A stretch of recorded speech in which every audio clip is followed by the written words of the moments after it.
Jackson was at the school to support students who are protesting living conditions on campus, including mold and rodent infestations. A CT scan indicated no internal injuries, but he was kept overnight as a precaution.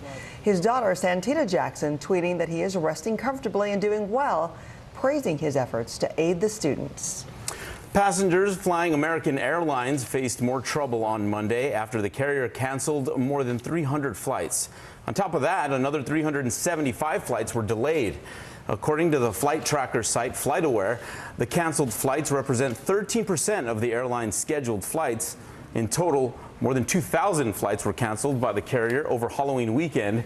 The company says staffing shortages and high winds were the reason for the disruptions to its schedule. Hey, let's check in with NBC meteorologist Bill Cairns, who's here for Janessa with a look at your Election Day weather. Bill, good morning. Hey, good morning. It's so nice to have an election day where we're not tracking severe weather or a hurricane or, there's really not many issues out there. We have a lot of clouds you see in the gray, but there's not a lot of rain or snow to be had across the lower 48, so that's fantastic. Of course, we'll be watching the gubernatorial election in Virginia closely. There is some light rain heading through the area. Not yet, but it is moving there now into Western Virginia. It'll move through during the day today. Not a huge ordeal. It'll be in and out of most locations in about a half hour or so and very light in nature. And by 6 p.m., most of that rain is exiting the eastern seaboard. Behind it will be chilly, though, and these numbers of freeze watches and warnings and advisories are really expanded all the way back now to Kansas City through central Illinois. We just haven't had a big cold shot yet, so the growing season has continued in so many areas, but tonight will be the end in a few spots, especially away from the cities, and a lot of the suburbs temperatures will be down in the 20s and low 30s, so a frosty morning tomorrow, and then a nice pretty warm up after that. November is a nice time of year. Cold mornings, beautiful afternoons. That's the big weather story of the day. Now here's a closer look at the weather outside your window. So we're going to watch a new storm system that'll slowly be moving into areas of Texas late today. It could bring some late day rain to areas like Dallas and up towards Oklahoma City. After a cold start, it'll be a sunny afternoon in areas of the Northeast. And we'll take a look at the forecast for the next couple days coming up a little later, guys. All right, talk to you in just a bit, Bill. Thank you. Peloton is partnering with Delta Airlines to offer flyers a chance to de-stress during their travels. The program is called Classes in the Clouds. The new initiative is in place as a way to get newcomers to try out Peloton on the mobile app. And Delta passengers will be able to choose from a collection of 5 guided stretching and meditation videos. These new classes are said to be available this month until early 2022. Still to come, Tesla's Elon Musk challenges the United Nations and puts $6 billion on the line to prove his point. New details surrounding the person who threw this flaming Molotov cocktail at a New York City deli. We're back in just 60 seconds. To cover the news, you have to be in it. We'll take you to the front lines of the story, bringing your news feed to life. Streaming live every night. It's your news playlist. Top Story with Tom Llamas, weeknights at 7 on NBC News Now. Right now on NBC News Now, we begin with one giant leap forward in the space race. Bezos making it very clear this is the first step of many to come. Speaking out against laws that they feel would make it harder for Texas voters to cast their ballot. The issue here is not that vaccines aren't available. They say the issue is that people are choosing not to get vaccinated. We have a team of correspondents covering this breaking story for us today. This is NBC News Now, streaming free 24/7. News is more than a headline. It informs, it inspires, and it still matters. To cover it, you have to be in it. And that's what we're going to do. Every night, we take you to the front lines of the story, where it's actually happening, with NBC News journalists on the ground from all over the world. We cover what you need to know and bring your newsfeed to life. In prime time and streaming live, it's your news playlist every night. Top Story with Tom Llamas, weeknights at 7 on NBC News Now. The Meet the Press Chuck Todd Cast, free wherever you get your podcasts. Right now on NBC News Now, we begin with one giant leap forward in the space race. It really is the workers' market right now. We actually found more people looking to take advantage of new opportunities. NBC News Now, streaming 24/7. Right now on NBC News Now. They've done things like installing cameras to help alert Border Patrol to people crossing. They are escaping violence and persecution in their home countries. NBC News Now, streaming 24/7.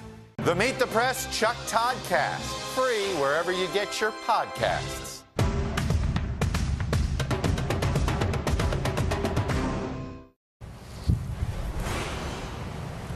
Leading the news, a 38-year-old man is now in police custody after he was arrested for allegedly throwing a Molotov cocktail inside a deli in Brooklyn, New York. The FDNY released this dramatic surveillance video of the incident that happened over the weekend. Fire marshals have arrested Joel Mangle, who they allege set off the incendiary device and then threw it into the deli while people were still inside. You can see a wall of fire through the shop. Authorities say one person was treated for non-life-threatening injuries. Mangle faces a slew of charges, including arson, assault, and reckless endangerment. An historic development for same-sex couples. Social Security survivors' benefits will now be available to same-sex spouses and partners. For decades, same-sex partners paid Social Security, but because of gay marriage bans, were denied access to these benefits. Couples who were able to marry could only apply if they were married for at least 9 months. Last year, federal courts in 2 states ruled that it was unconstitutional to exclude surviving partners from benefits. The Trump administration tried to appeal, but the Justice Department dismissed it. NASCAR driver Kyle Busch is apologizing after using a slur in a post-race interview. Busch used a slur which is offensive to those with intellectual disabilities, describing a move made by another driver after Sunday's race. In a statement, NASCAR said Busch would have to complete sensitivity training before the start of next season. Busch apologized on social media, saying the word was one he, quote, should never use. Elon Musk says that he would write a big check to help fight world hunger, but he has one condition.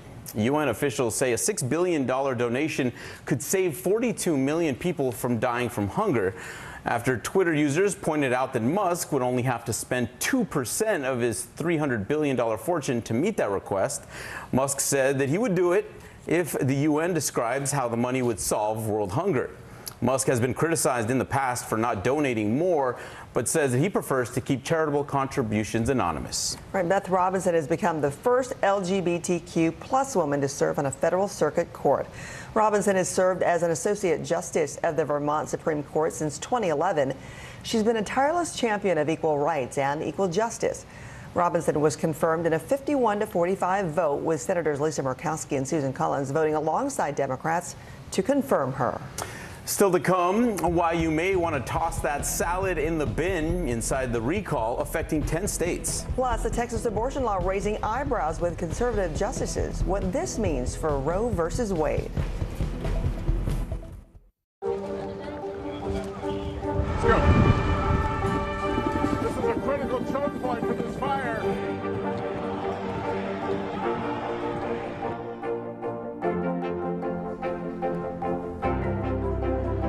And good evening from New Orleans. Nice to really spend some time with you. Appreciate it.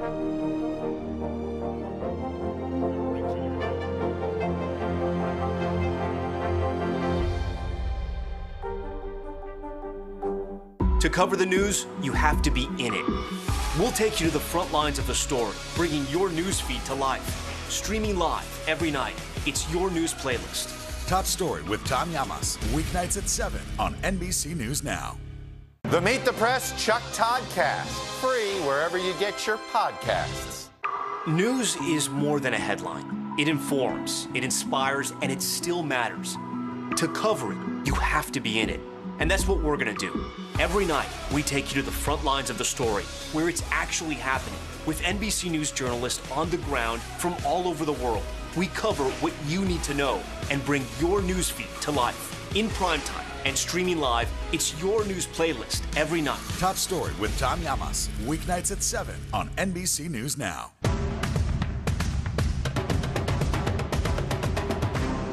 Sometimes the news can be difficult and overwhelming for kids to understand. Will coronavirus come back next year? So to help make sense of it all, we've created a newscast just for them. Man, you know a lot. We hope your family will watch Nightly News Kids Edition. This isn't about spending going forward. This is about spending that's already happened. Do you accept the idea that we have a crisis at the border? The vaccine mandate. Is this going to work, or is this going to backfire? If it's Sunday, it's Meet the Press. The Meet the Press Chuck Toddcast, free wherever you get your podcasts. Right now on NBC News Now. We begin with one giant leap forward in the space race. Bezos making it very clear this is the first step of many to come. Speaking out against laws that they feel would make it harder for Texas voters to cast their ballot. The issue here is not that vaccines aren't available. They say the issue is that people are choosing not to get vaccinated. We have a team of correspondents covering this breaking story for us today. This is NBC News Now, streaming free 24/7. Good morning, I'm Savannah Sellers. I'm Joe Fryer. Right now on Morning News Now. Another giant leap for mankind. Some interesting things going on across the lower 48. Flights are returning to normal this morning. Morning News Now, streaming weekdays at 7.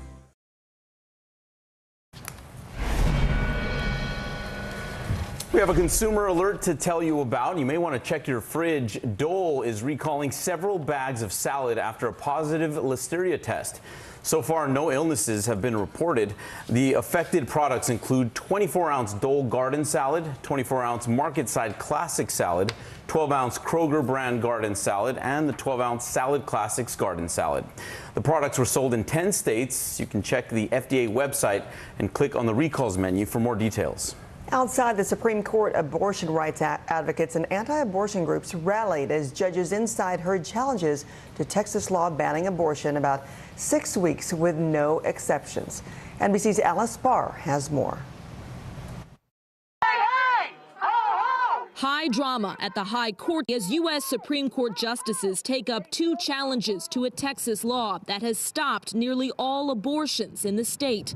The law effectively bans abortion after 6 weeks of pregnancy, before many women even know they're pregnant. A 6-week ban on abortion is unconstitutional, and that it's having a devastating effect. Because the Supreme Court has long held state officials cannot ban abortion that early, the Texas legislature handed enforcement over to private individuals, meaning anyone can sue abortion providers or anyone who helps. This bill does something that hasn't been done like this in Texas before, which is to recognize that life is protected when the heartbeat is first detected.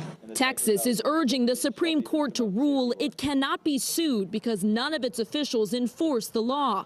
But the U.S. Justice Department and Texas abortion providers want the high court to block Texas judges and clerks from taking cases brought under the law. The Biden administration says Texas should not be allowed to nullify the constitutional right to an abortion. And attorneys for the plaintiffs argue the law could be used as a roadmap for states to subvert any Supreme Court precedent. Conservative Justice Brett Kavanaugh signaled concern on that front. Second Amendment rights, free exercise of religion rights, free speech rights could be targeted. Whatever the court decides could be a key indicator for upcoming cases that may determine the future of reproductive rights in this country. In Washington, Alice Barr, NBC News. Up next, Bill's got your Tuesday forecast. Plus, crypto crash, how scammers crashed in on the Squid Game craze. Sometimes the news can be difficult and overwhelming for kids to understand. Will coronavirus come back next year? So to help make sense of it all, we've created a newscast just for them. Man, you know a lot. We hope your family will watch Nightly News Kids Edition. News is happening now. A look at what's making headlines around the world. Tonight, the major announcement of the COVID vaccine. This is a significant moment. Your news, whenever it happens, wherever you are, it's here now.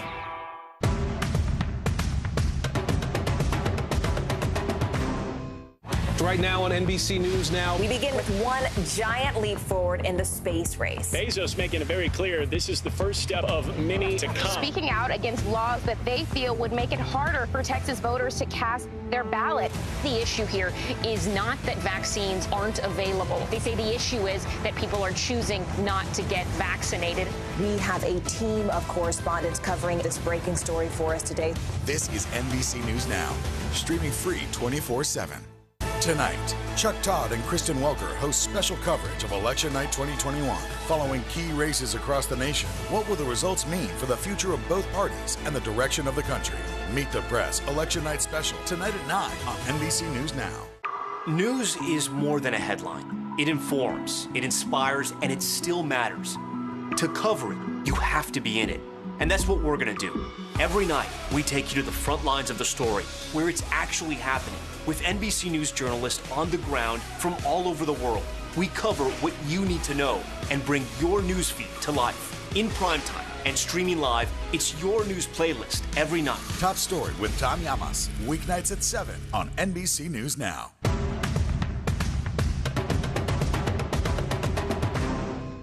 Right now on NBC News Now. We begin with one giant leap forward in the space race. It really is the workers' market right now. We actually found more people looking to take advantage of new opportunities. NBC News Now, streaming 24/7. Tonight, Chuck Todd and Kristen Welker host special coverage of Election Night 2021, following key races across the nation. What will the results mean for the future of both parties and the direction of the country? Meet the Press Election Night special tonight at 9 on NBC News Now. The Meet the Press Chuck Todd Cast, free wherever you get your podcasts. If Squid Game taught us anything, it's to be wary of anything that sounds like easy money. But investors in a cryptocurrency named after the Netflix hit show had to learn that lesson the hard way. According to the website CoinMarketCap, the Squid Game crypto peaked at nearly $2,900 per coin before the bottom fell out. Gizmodo reports that the worth dropped to near zero in just a matter of minutes as the creators cashed out their coins for real money, netting over $3 million, though, for themselves. If they paid any attention, almost everybody loses. All right, NBC meteorologist Bill Cairns is back with us. How's it going on this Tuesday, Bill? Yeah, the next 2 days look pretty decent, but we are going to be watching that cold air. So it's November, and you'd expect it to be on its way, and it is. Today, highs only 41 in Minneapolis, 46 in Chicago. Some light rain in Virginia and D.C. possible. And then tomorrow, rain in areas of Texas, guys. Nice. All right, Bill, thank you. Macy's gearing up for a no-holds-barred Thanksgiving parade celebration. A preview up next. Let's go.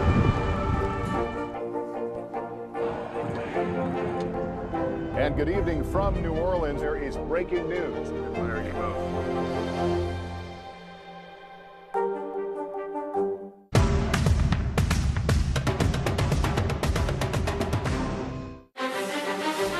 This isn't about spending going forward. This is about spending that's already happened. Do you accept the idea that we have a crisis at the border? The vaccine mandate. Is this going to work, or is this going to backfire? If it's Sunday, it's Meet the Press. Let's go. This is a critical choke point for this fire.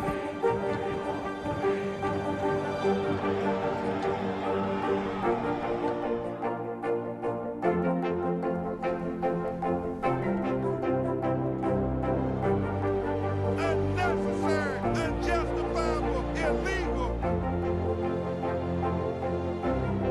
And good evening from New Orleans. Late military operation witnessing the massive crowds. I admire you both. Nice to really spend some time with you. Appreciate it.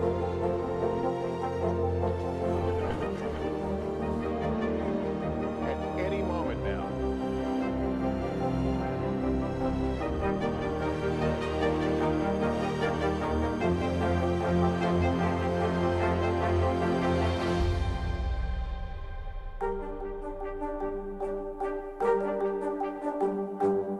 Tonight, Chuck Todd and Kristen Welker host special coverage of Election Night 2021, following key races across the nation. What will the results mean for the future of both parties and the direction of the country?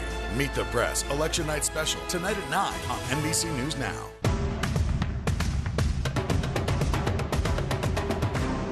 The Meet the Press Chuck Todd Cast, free wherever you get your podcasts. In today's Quick Hits, actor-comedian Dan Levy is stepping into the kitchen. He is set to host a new cooking show next year for HBO Max. The unscripted competition is called The Big Brunch. Elton John is known for his eccentric eyewear. Now, the music legend is releasing his first collection of glasses, available at Walmart and Sam's Club, with prescription, non-prescription, and sunglass designs. And Chris Pratt announced that he's voicing Garfield in an upcoming animated film. Pratt, who's already set to voice Super Mario on silver screen, posted the lazy orange cat on Instagram with the caption, "Well, this Monday doesn't suck." Now to a holiday tradition that will be back in full force this year. The Macy's Thanksgiving Day Parade will feature stars like Carrie Underwood, Kristen Chenoweth, and the cast of Wicked, and of course, those world-famous floats. WNBC's Mark Santia has a preview for us. Macy's Thanksgiving Day Parade, back this year and in a big way. It's a tradition. It's a tradition. And we're getting our first look at what you'll see along the 2.5-mile parade route. The 95th annual parade has some new features, including new floats, new giant balloons like Grogu, aka Baby Yoda, and Pikachu, and performances by Carrie Underwood, Darren Criss, Jordan Fisher, Andy Grammer, Kelly Rowland, and of course, Santa Claus. Work is underway across the Hudson River at Macy's studio in New Jersey, where floats are being assembled. I think it's very exciting. I'm glad that things are starting to get back to normal. Will Koss is the executive producer of Macy's Thanksgiving Day Parade. We're really excited to bring the 95th celebration of the Macy's Thanksgiving Day Parade back to the streets of New York City. It's going to be great. It's a great sign that we're headed into some semblance of normalcy, and we're looking forward to seeing the streets crowded again on Thanksgiving. And at Macy's flagship store, where the parade ends, the new lineup has New Yorker Kerry Washington feeling hopeful. Right now, it's just like everybody's getting back to New York. You know, it's looking like New York again. And I like that. You know what I mean? New York is New York. There's no better place in the world. Anna, thanks to Mark Santia for that report. Last year was so bizarre and different, trying to make the best of it. So glad that we're getting there. Getting close. We're starting to see even the lights at Saks Fifth Avenue is starting to come back a little more. You know, they're gearing up. We're gearing up for it. Like you said, there's no city like New York. Let's take a look at who's celebrating birthdays on this November 2nd. Karamo Brown of the television series Queer Eye is 41. Rapper Nelly turns 47. David Schwimmer is 55. And now on to Katie Lang, singer-songwriter, turns 60. The actress and star of the 80s show Heart to Heart, Stephanie Powers, is 79. Thanks so much for waking up with Early Today. I'm Francis Rivera. And I'm Philip Mena. Have a great Tuesday. We'll see you tomorrow.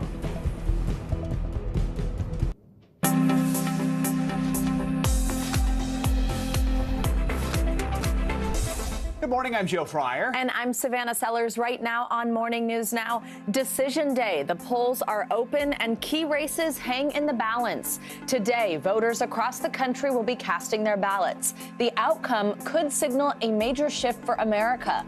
All eyes are on Virginia's hotly contested governor's race. We're there as the candidates make their final push for votes. Promise for the future. President Biden issuing an apology for the past administration and offering a new commitment to world leaders on opening day of the consequential COP26 climate summit. We'll demonstrate to the world the United States is not only back at the table, but hopefully leading by the power of our example. More on the president's pledge in what's being called a decisive decade for global warming. A new twist in the fight over abortion rights in Texas as the Supreme Court sets the stage for challenges to a controversial state law. We'll take you inside the court and hear the key arguments from both sides and the signs that some conservative justices may not support the law. And eating your feelings doesn't have to be a bad thing. Researchers finding a link between certain diets and depression, but it may not be what you think.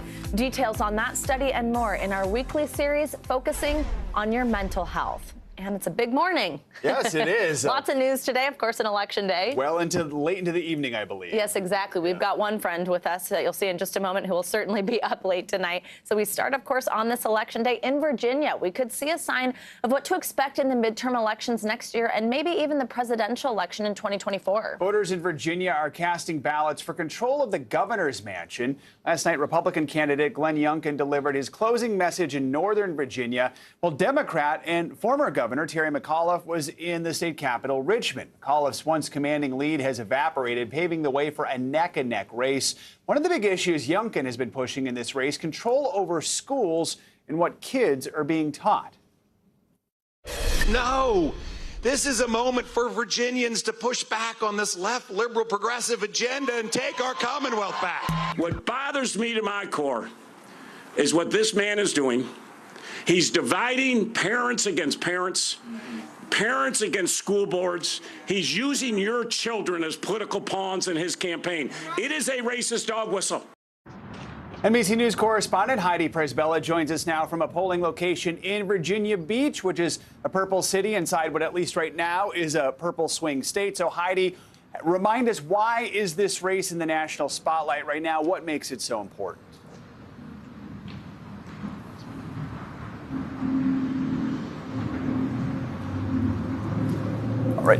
All right. Not sure if we have Heidi right now. We will see if we can check back with her in just a little bit. Virginia is always, if not a bellwether, because it's not always a bellwether, but it is definitely a proxy for what the national mood is.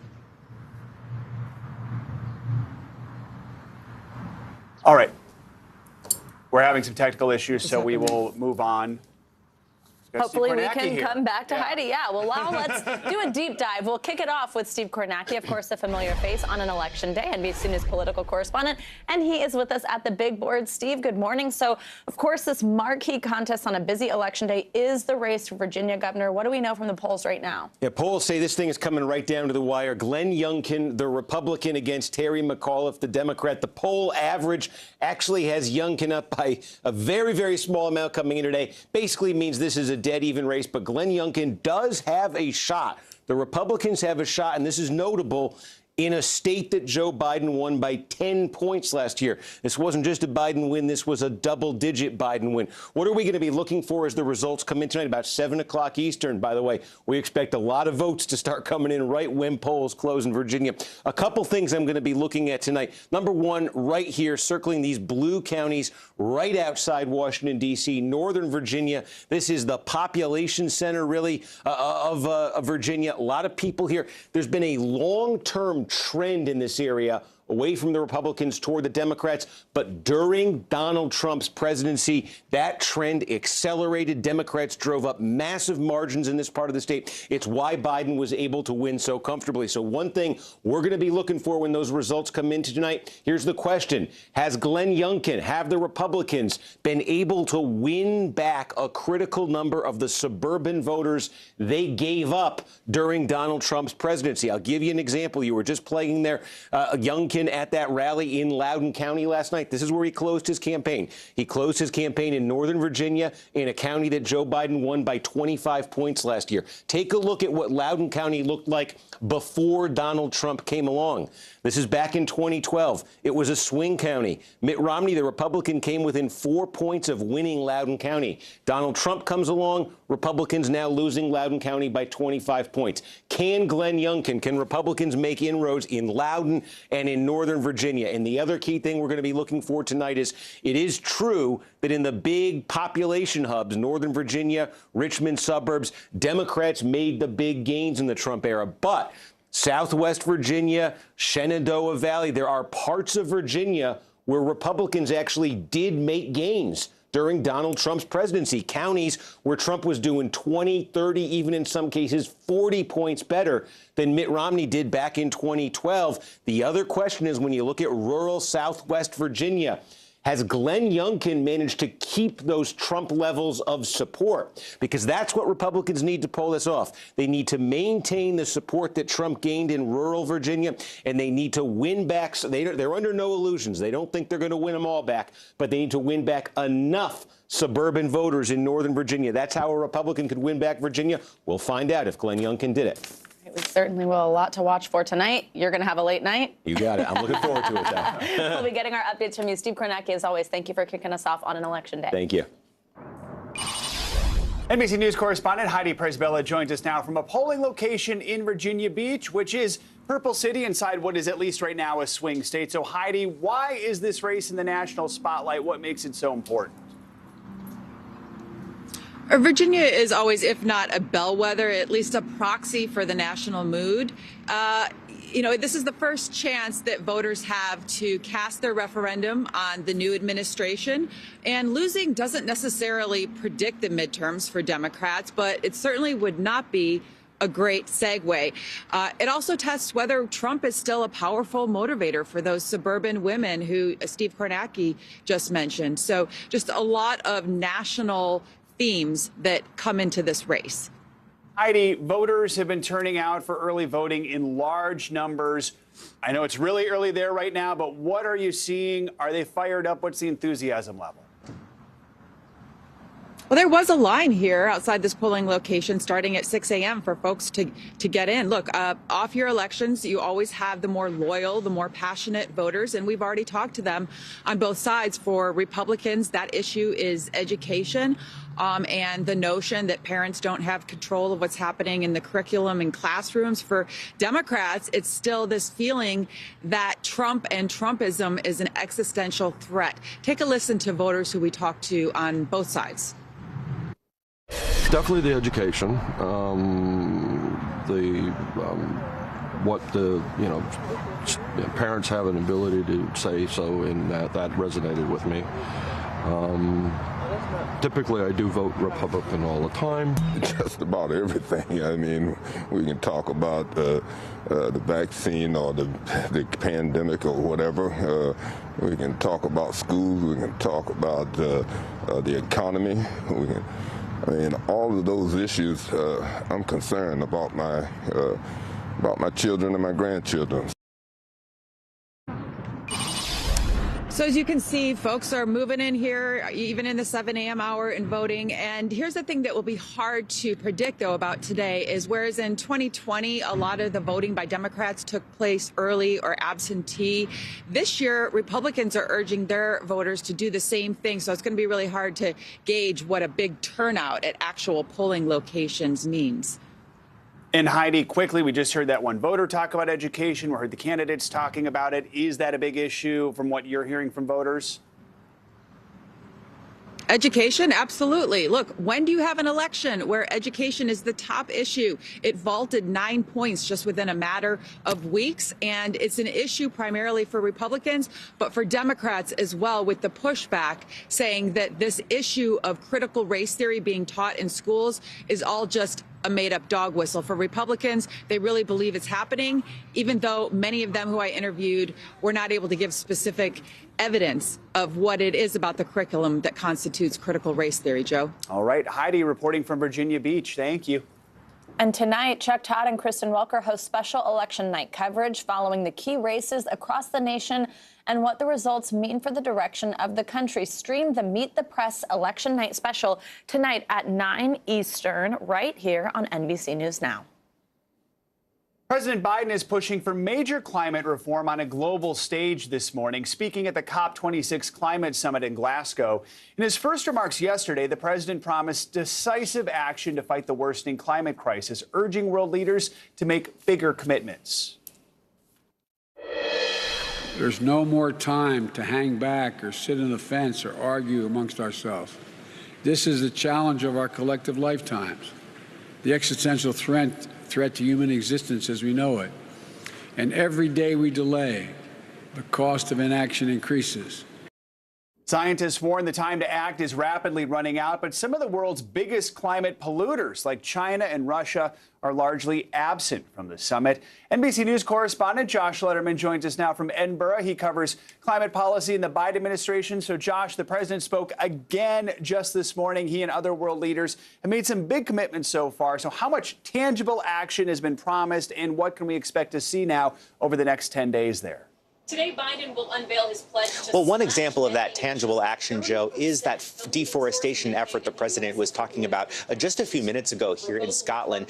These world nations gathering here, pledging to end deforestation by 2030. But frankly, that's a commitment that nations have made as far back as 2015 without taking a whole lot of action. The other big move we're expecting today is an announcement that more than 80 nations have joined an effort that the U.S. and the European Union forged together to reduce methane pollution, which is a big contributor to global warming, because methane, although we don't talk about it as much as carbon dioxide, actually far more powerful at trapping heat in the atmosphere than carbon dioxide. And as far as the U.S. side of that, the Biden administration announcing just today that it is going to take unprecedented action to regulate not only new sources of methane, like new oil and gas wells that are being drilled, but also to extend those regulations to existing sources like wells that have been already in the ground and could be leaking methane. That's the first time the U.S. has done that, and it's one of the ways Biden is trying to show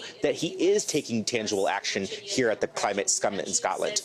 So, Josh, this is a big moment for the president. He's trying to reestablish the U.S. as a leader in fighting climate change after former President Trump withdrew from the Paris Climate Agreement. How are other leaders responding to the U.S. recommitting to climate talks? Do they trust the U.S. or is there some skepticism? It's a little bit of both. There's definitely a sense of relief that the president has brought the U.S. back into the game on climate change. He put the U.S. back in the Paris Climate Agreement, and he's trying to lead here in Scotland. But on the other hand, you know, these countries have watched the U.S. seesaw on climate change as power has shifted in Washington for years now. And they know that President Trump, the former president, could run again, could very well be president again. And so there is some skepticism. Here's what President Trump had to say about what his former predecessor did when he spoke to the summit yesterday. And I guess I shouldn't apologize, but I do apologize for the fact the United States, the last administration pulled out of the Paris Accords and put us sort of behind the eight ball. One fresh reason for skepticism, those new comments overnight from Senator Joe Manchin saying he is not ready to say he is going to vote for that Democratic spending bill that includes basically all of the climate provisions that President Biden is counting on to deliver on U.S. goals. So we are watching closely to see how world leaders are reacting today to that, given the fact that Biden has been talking up his Build Back Better agenda ever since he got to Scotland. All right. Josh Letterman. Josh, thanks so much. Now, House Democrats are meeting today behind closed doors to try to continue to work out how to pass President Biden's sweeping economic agenda. Senate moderates are pushing for a vote on the bipartisan infrastructure deal alone. Progressives are digging in their heels, saying both bills must go through at the same time. Here's what Senator Joe Manchin had to say about it yesterday. Twice now, the House has balked at the opportunity to send the BIF legislation to the president. As you've heard, there are some House Democrats who say they can't support this infrastructure package until they get my commitment on the reconciliation legislation. It is time to vote on the BIF bill, up or down, and then go home and explain to your constituents the decision you made. NBC News Capitol Hill correspondent Ali Vitale joins us now. So, Ali, good morning. Of course, Senator Manchin has publicly spoken out about his opposition to certain parts of this deal throughout this process, often being blamed for being the reason that the whole process is being held up. So he made those comments at a press conference yesterday. Tell us more about the latest that we've heard from him. Well, Savannah, you know that he has been not just one of the key voices on this, but one of the central negotiators. He referenced that yesterday when he stood at that podium in the Senate studio in front of most of the Capitol Hill press corps and reiterated a lot of the things that we had heard from him before. But certainly timing is everything in the context of what Joe Manchin says. Progressives at the end of last week, and frankly, much of Washington, were waiting to see if they would get a public commitment from Manchin that he would vote for the framework that the White House rolled out at the end of the week. When I caught up with him one of those days towards the end of the week, he said the price tag felt fine to him. That was, in his words, negotiated, even though it was a little bit higher than the $1.5 trillion he had previously said he was comfortable with. Now, it seems like it's still a question of cost, but future cost. Listen to how he put it. How can I, in good conscience, vote for a bill that proposes massive expansion of social programs when vital programs like Social Security and Medicare face insolvency? As more of the real details outlined in the basic framework are released, what I see are shell games, budget gimmicks that make the real cost of the so-called $1.75 trillion bill estimated to be almost twice that amount. So look, there's a few things here. When he talks about insolvency of existing programs like Medicare, that's something that he's talked about throughout this process, and part of why he's been averse to things like expanding Medicare coverage or even vouchers that would help people with costs of things like vision, dental, and hearing. That was a big priority for Senator Bernie Sanders, and our understanding is that at least right now in this 11th hour, there are negotiations to try to keep those policies in, and those conversations are ongoing with Manchin. But the other piece of this too is, you'll remember, this pays for more than it spends in this bill right now. 1.75 roughly in spending and just shy of $2 trillion in pay-fors. That being said, what it sounds like Manchin is asking for here, even though he didn't say these words, is a CBO score, Congressional Budget Office score, that would give a little bit more of a sense of what the financial impact of this is. And all that really does, Savannah, is slow it down. All right, so Ali, is there any chance then that there will be a deal this week? It doesn't look like anyone is saying that explicitly at this point, but what we've heard from Congresswoman Pramila Jayapal, who leads the Progressive Caucus, is a lot of discipline in her message, where she's effectively, every question that we've asked her about what Senator Manchin's impact on this process is, she has simply said, I trust the president when he tells me that he can get 51 senators on board for this, or 50 senators on board for this. Biden has clearly been exercising his relationships with Manchin, and this is how Jayapal put it yesterday in the aftermath of hearing from Manchin. Listen. I just have to believe what the president says. And the president said right after the senator spoke that he is confident he can deliver 51 votes for this plan. I am going to trust the president. Our members are going to trust the president. And we are going to do the job that we need to do, which is pass both bills through the House. And whatever Senator Manchin says is up to him. So quietly, our sources are saying to us that they think that this could come at the end of the week. But one big thing has to happen on the House side. In order for that to happen, the Rules Committee has to meet. The reason that they did not meet yesterday is because parts of the bill text were still being written and negotiated. Once that happens, once they're written and negotiated, then the Rules Committee can meet, debate this, and then it can be sent to the full House floor. But again, progressives are underscoring, as they have this entire time, they have to do both bills together. They're holding fast on that. All right, Ali Vitale, the saga continues. Thank you so much. Great to see you. Now, it's a critical day in the race to vaccinate more children against the coronavirus. Today, a CDC committee is meeting to discuss the Pfizer vaccine for kids ages 5 to 11. An FDA panel has already recommended the shot, and it's likely the CDC will do the same. If the panel signs off on the vaccine today, it will go to the CDC director for emergency authorization. Now, this could lead to a major boost in vaccination, since 28 million more children will be eligible for the vaccine. The White House says it's ready for the rollout. We are planning on some vaccinations towards the end of this week, but the program for kids ages 5 through 11 really hitting full strength the week of November 8th. But doctors may face another challenge, convincing parents the shot is worth it. A recent survey shows only about 1 in 3 parents will get their kids vaccinated right away. Let's bring in Dr. Amish Adalja. He's a senior scholar at the Johns Hopkins Center for Health Security. So, doctor, how will this meeting work today? Is it pretty much a given that the CDC will sign off? I do think that the CDC committee is going to recommend this be a routine immunization for children in that age group. However, there's going to be a lot of debate on which children benefit the most, what risks there may be, how to think about this vaccine in terms of what you're trying to prevent. Are you trying to prevent mild illness, serious illness, and all of that's going to come out in the discussion. But I assume at the end of the day, they're going to vote to recommend this be something that we embark on, and that the CDC director will sign off on it immediately. And even while we're waiting for that, the Pfizer vaccine for kids is actually already being shipped out across the country. By the way, it's about a third of the dose given to adults. What are you watching out for as this starts being administered to 5 to 11-year-olds? I'm looking to see what the uptake is going to be. There's probably about a third of the parents of 5 to 11-year-olds that are going to be rushing to get this vaccine. I think that's a good thing. And then there's going to be some parents that take a wait and see approach. And it's trying to understand how that vaccine uptake goes in those other groups that are not as eager to get the vaccine. That's going to be key.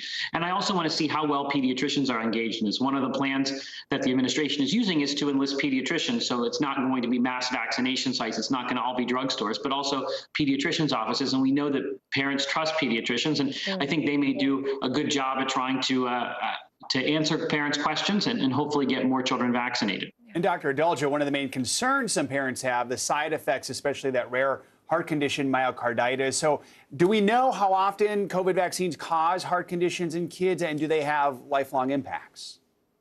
Well, what we know about myocarditis, which is inflammation of the heart, is that it is a rare side effect from the vaccine, but it's more likely to occur from natural COVID than it is from a vaccine. So the vaccine actually prevents COVID-19 from causing myocarditis, but we have seen people get myocarditis, but it's usually not in that 5 to 11 group. It's usually 16 to 29. That's where the high risk group is in males who get these mRNA vaccines. And there it's about 11 cases per 100,000 doses, but these are mild, they're transient, they don't have lasting damage. They can be scary anytime that your heart is inflamed. But these are definitely manageable. All right, Dr. Amish Adalja, as always, thank you. Let's now get a check on your morning News Now weather. Bill Cairns is with us. Bill, good morning. Well, good morning. You know, sometimes we say, like, you know, oh, wow, we're on a roller coaster ride with the weather. Well, today we're taking it up a notch because today we are officially in weather whiplash. Oh, yes. That sounds ominous. Yes, I like the sound effect there. I'm afraid to even move on with the graphics because it's just that dramatic. Okay. All right, so let's get on. Weren't we with this. quiet yesterday? It's still quiet today. I have to really jazz this up. All right, so in October, we had extreme warmth in areas of the east, and in the west, it was cool for October. And here's how it ended up. We added up all the numbers in the areas that we have the dots in red, including Newark, New Jersey, Harrisburg, Pennsylvania, Akron, Ohio, Milwaukee, Wisconsin. Warmest October ever recorded for those locations. The yellow dots, it was top 3 ever. So now we just got done with that. And now all of a sudden we've started November with this cool blast of air that's moving through the Midwest and the Great Lakes, that's arriving in the East Coast. And it's just kind of a little shock to the system, but it's actually pretty close to where we should be for this time of year. And we're going to get the first freeze of the season. So my cherry tomatoes, I got to pick them today because they are done after tonight. The cold air will be moving into numerous locations. About 20 million or so people under freeze warnings as the end of the growing season arrives this evening. So tomorrow morning, grab the jacket, hat, and gloves. Some areas, guys, in the 20s. So you got to find the winter clothes. Wow. It's officially that time. Kind of excited. All right. Yeah, me too. All right, I get the whiplash thing. All right. Makes sense. Yeah, And coming up, challenges could be ahead for a controversial abortion law in Texas. Up next here on Morning News Now, the arguments heard by the Supreme Court and the line of questioning from 2 justices that's raising questions about how they'll rule on the case.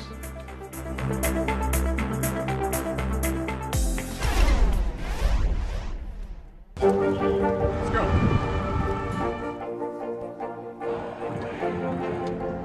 And good evening from New Orleans. There is breaking news. There you go.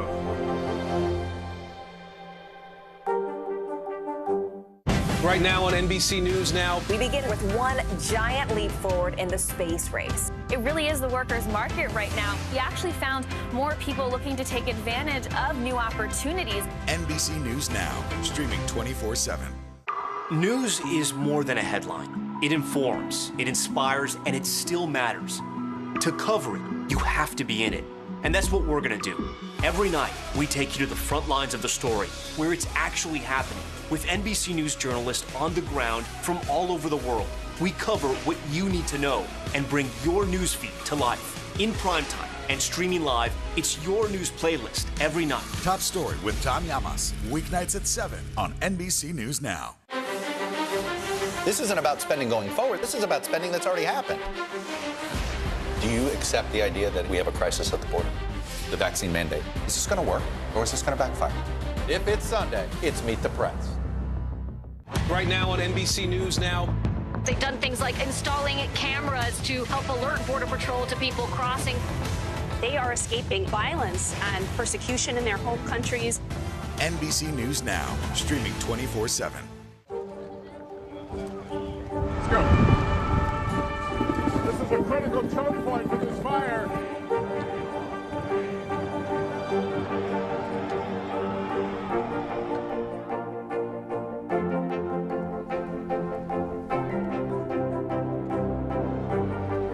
Unnecessary, unjustifiable, illegal.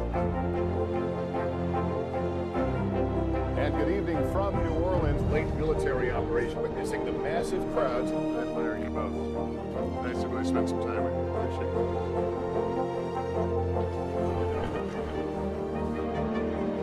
At any moment now.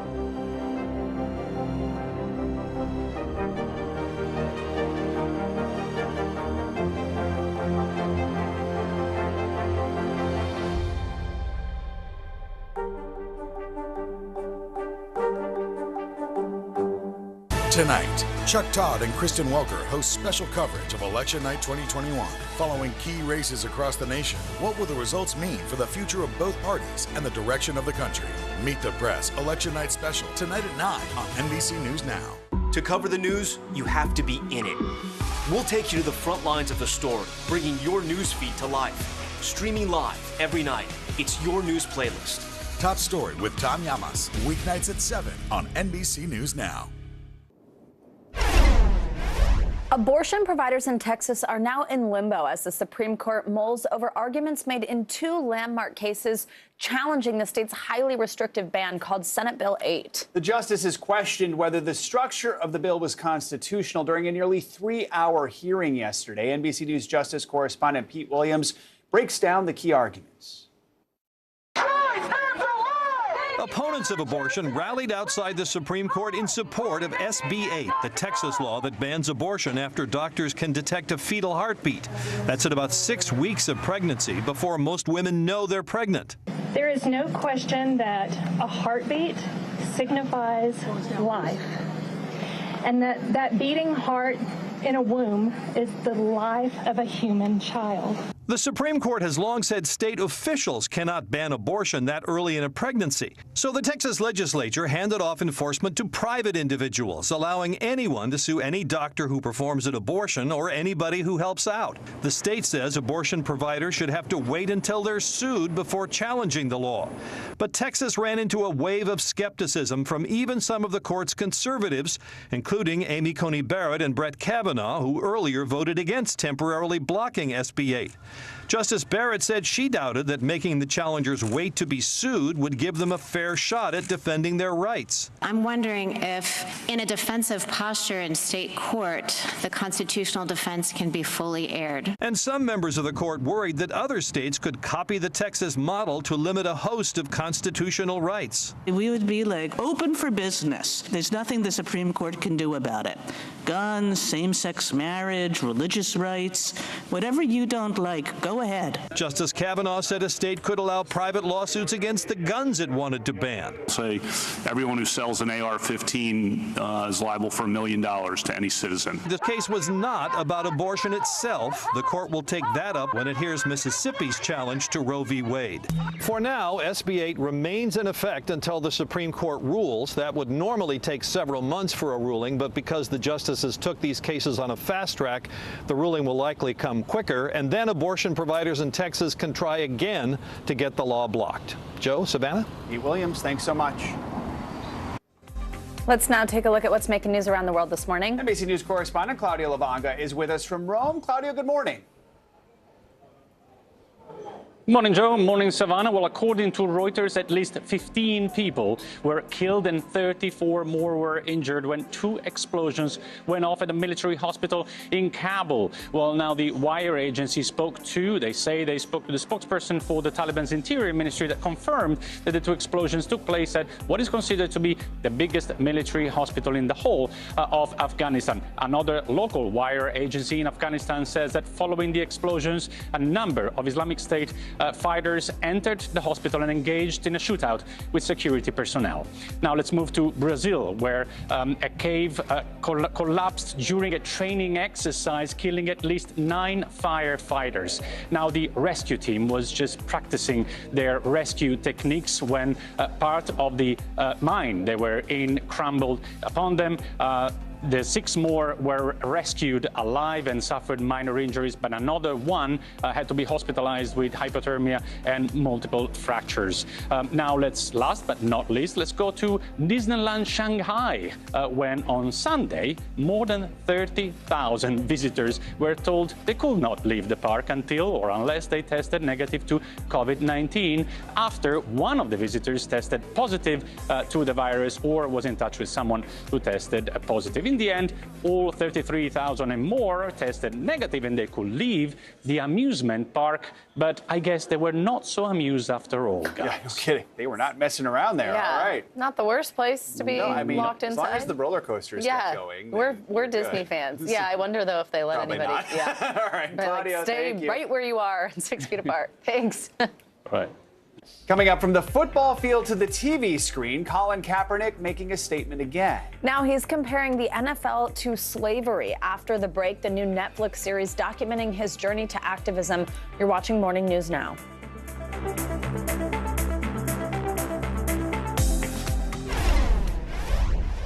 Right now on NBC News Now. We begin with one giant leap forward in the space race. It really is the workers' market right now. We actually found more people looking to take advantage of new opportunities. NBC News Now, streaming 24/7.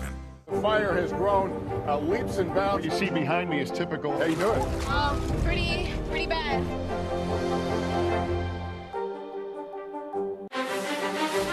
This isn't about spending going forward. This is about spending that's already happened. Do you accept the idea that we have a crisis at the border? The vaccine mandate. Is this going to work, or is this going to backfire? If it's Sunday, it's Meet the Press. Sometimes the news can be difficult and overwhelming for kids to understand. Will coronavirus come back next year? So to help make sense of it all, we've created a newscast just for them. Man, you know a lot. We hope your family will watch Nightly News Kids Edition. Right now on NBC News Now. We begin with one giant leap forward in the space race. It really is the workers' market right now. We actually found more people looking to take advantage of new opportunities. NBC News Now, streaming 24/7. News is happening now. A look at what's making headlines around the world. Tonight, the major announcement of the COVID vaccine. This is a significant moment. Your news, whenever it happens, wherever you are, it's here now. Good morning, I'm Savannah Sellers. And I'm Joe Fryer. Right now on Morning News Now. Another giant leap for mankind. Some interesting things going on across the lower 48. Flights are returning to normal this morning. Morning News Now, streaming weekdays at 7. Let's go.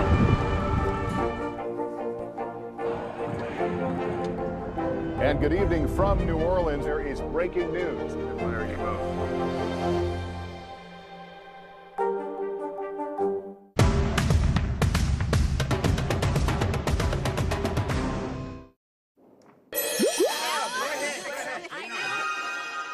This Thanksgiving, a famous New York tradition is making a full comeback. The Macy's Thanksgiving Day Parade will return to its pre-pandemic form. That means the crowds will return and the route will go back to normal, unlike last year when it was just one block long.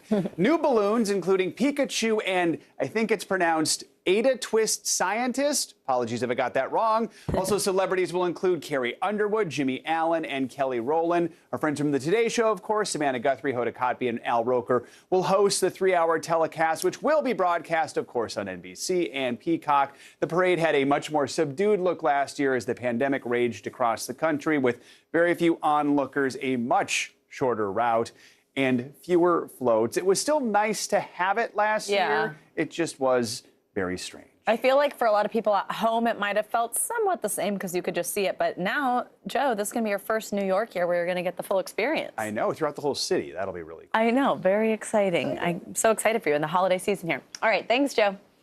Now, you may remember we've started a series here where we focus on the latest studies and trends that could impact your mental health. For this week's roundup, we have our friend, NBC News medical contributor, Dr. Kavita Patel. She's going to help us get mentally fit. Dr. Patel, good morning. Always great to see you. So let's start with this one. A recent study is suggesting meat eaters might actually be less depressed and anxious than vegans. Now, while this particular study does point out there's no causation, I want to ask, is there a link between what we eat and how we feel? How can we improve our diets to boost our energy or reduce stress or anxiety? Yeah, this is, Savannah, one of those kind of age-old kind of known facts where we know that what we eat actually does affect so many things in addition to just our weight and our mood and our metabolism. So one of these studies actually did find, it just, again, as you say, it's not causation, it's just a correlation that people who eat meat seem to be happier than people who followed a vegan diet. I will just stress that what I think is probably the rule that we should follow is everything in moderation. So if you have a vegan diet, just making sure that you balance that diet to get some of the proteins or some of the vitamins that you might be missing because you choose to not have meat in your diet. And then alternatively, if you have a heavy meat diet, making sure that you also have some of those leafy vegetables and fruits on board, because you do need a balance of everything. If you think about what just is natural and what's growing in the ground and growing on trees, that's how you should think about approaching your body. And then finally, making sure that your mood, if you notice that there are alterations in how you're feeling based on your diet, it really could be your diet that's causing it. So look into that, talk with a nutritionist or with a physician who's trained in nutrition, and they can help you think through what diet is best for you. Great advice there. All right, now here's a good one. Earlier this week, Atlanta Falcons wide receiver Calvin Ridley announced he's going to be stepping away from football for a mental health break. He's the latest in a series of high-profile athletes who are really stepping up to protect their mental health. Of course, this was a big conversation with Simone Biles after the Olympics. Are we seeing the end, do you think, of the stigma for athletes and mental health? And how can people who maybe aren't in the spotlight, aren't an athlete, but still want to make a similar decision in their everyday lives do that? Yeah, absolutely. I think we're starting to see some light at the end of the tunnel. I think having prominent athletes, prominent political figures, just people we respect, I think it's a really important first step. Here's what I'm just going to tell people. I think it's important to think of mental health disorders no different than you would think about a heart attack, a diagnosis of cancer, or a diagnosis of diabetes. Wow. You wouldn't think twice if somebody said to you, Savannah, I just got diagnosed with cancer. I'm going to need to take a step back. We know that mental health disorders are in the same category. There should be no difference between a mental ailment and a physical ailment. Absolutely. That's so important. Finally, there's this TikTok trend. It's called That Girl. It's totally taking over.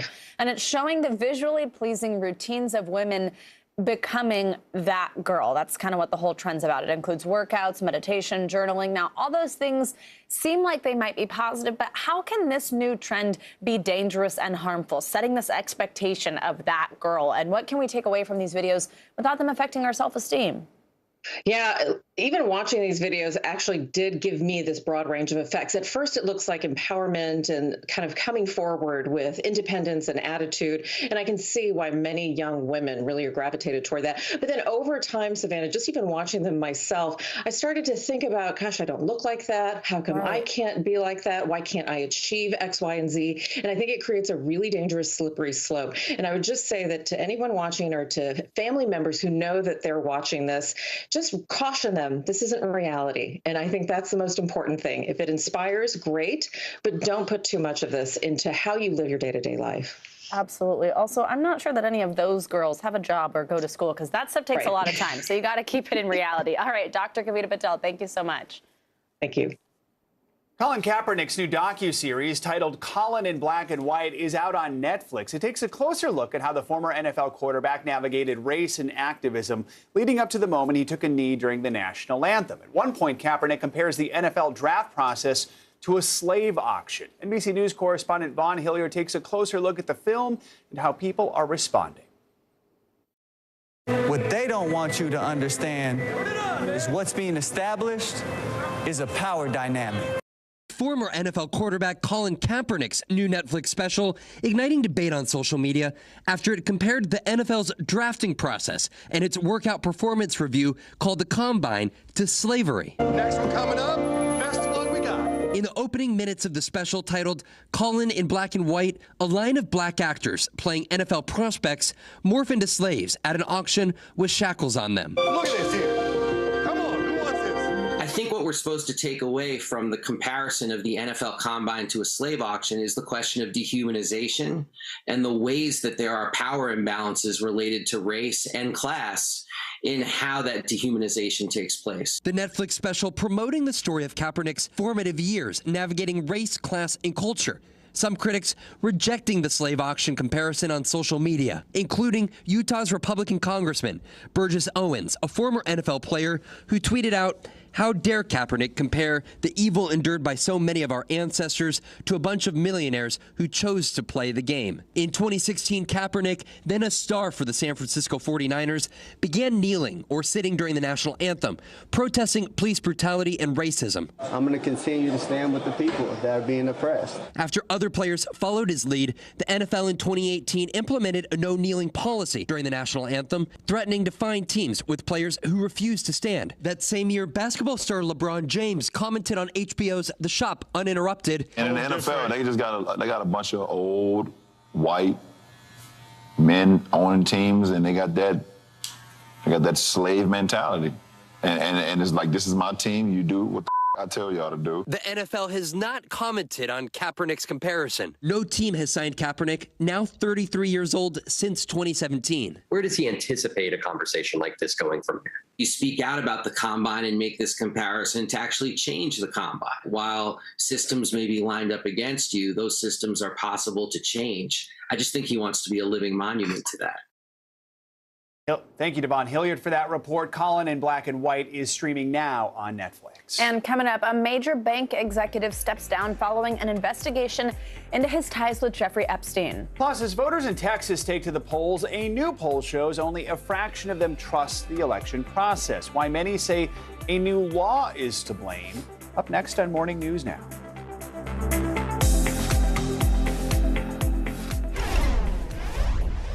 The fire has grown leaps and bounds. What you see behind me is typical. How you doing? Pretty bad. The Meet the Press Chuck Toddcast, free wherever you get your podcasts. This isn't about spending going forward. This is about spending that's already happened. Do you accept the idea that we have a crisis at the border? The vaccine mandate. Is this going to work or is this going to backfire? If it's Sunday, it's Meet the Press. Good morning, I'm Savannah Sellers. I'm Joe Fryer. Right now on Morning News Now. Another giant leap for mankind. Some interesting things going on across the lower 48. Flights are returning to normal this morning. Morning News Now, streaming weekdays at 7. Let's go. This is a critical choke point for this fire.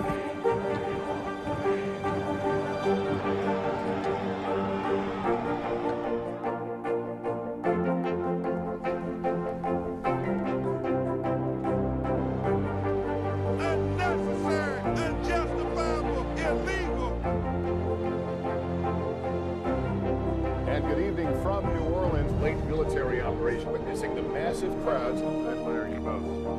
Nice to really spend some time with you. Appreciate it.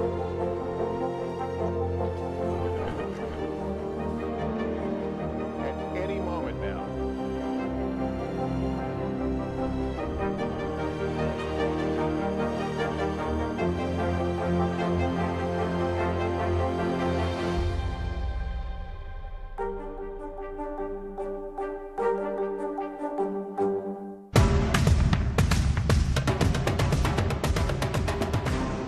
The Meet the Press Chuck Toddcast, free wherever you get your podcasts.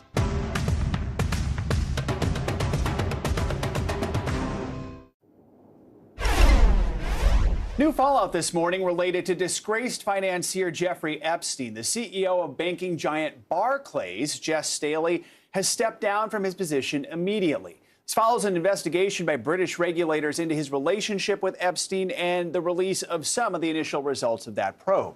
NBC News senior business reporter Ben Popkin joins us now with more on this announcement. So, Ben, first of all, walk us through how this investigation started in the first place. Do we know how deep Staley's ties go with Epstein? Epstein was already a client of a private bank at J.P. Morgan when Staley took over that private bank in 2000. The two met and they developed a professional relationship. According to reporting, Epstein referred multiple clients to Jess Staley over the years. And Staley has always maintained that it was always purely professional and that he had no contact with Epstein after 2015, which is when he left J.P. Morgan and later became the head of Barclays. But the investigation began when UK regulators received a cache of emails between Staley and Epstein from his time at J.P. Morgan that suggested they had more than the mere professional association that Staley had always represented. Epstein was convicted in 2008 of procuring a child for prostitution and soliciting a prostitute, but Staley and others in the elite circles of wealth and power continued to have associations with him. Staley visited Epstein's private island twice with his wife, the bank has confirmed, and Epstein put Staley down as a personal reference when Epstein formed a private offshore bank on that island in 2013 following that conviction. So, Ben, we know Barclays said in his statement that the probe has not found any evidence Staley was aware of or saw Epstein's alleged crimes that he was arrested for in 2019. The bank also says Staley plans to contest the findings of the probe. So what else are British regulators looking for when it comes to this relationship? What they're really looking at is whether Staley mischaracterized their relationship and whether he was being completely transparent in his disclosures. Staley has maintained that he has been completely transparent with both the bank and with regulators. Last February, he said, quote, of Epstein, "I thought I knew him well, and I didn't. I'm sure with hindsight of what we all know now, I deeply regret having had any relationship with Jeffrey Epstein." Epstein. In an internal memo sent to staff when he stepped down, Staley said he plans to push back on these findings, and he didn't want that pushback to be a distraction. We reached out to Staley multiple times, and he hasn't responded to our request for comment. And Ben, quickly on this last point, now that Staley has stepped down, what's the impact on Barclays?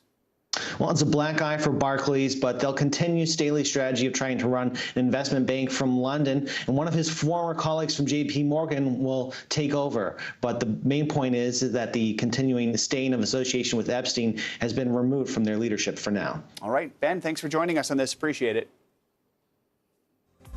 Time for our CNBC Money Minute, the biggest financial headlines of the day and why they matter to you. Silvana Henao is with us this morning. Hey there, Silvana. Good morning. Good morning, guys. So Apple is cutting production of the iPad to divert chips to the new iPhone 13. That's according to a report by Japan's Nikkei. Sources say iPad production is about half of Apple's original plans. Parts intended for older iPhones are also being shifted to the iPhone 13.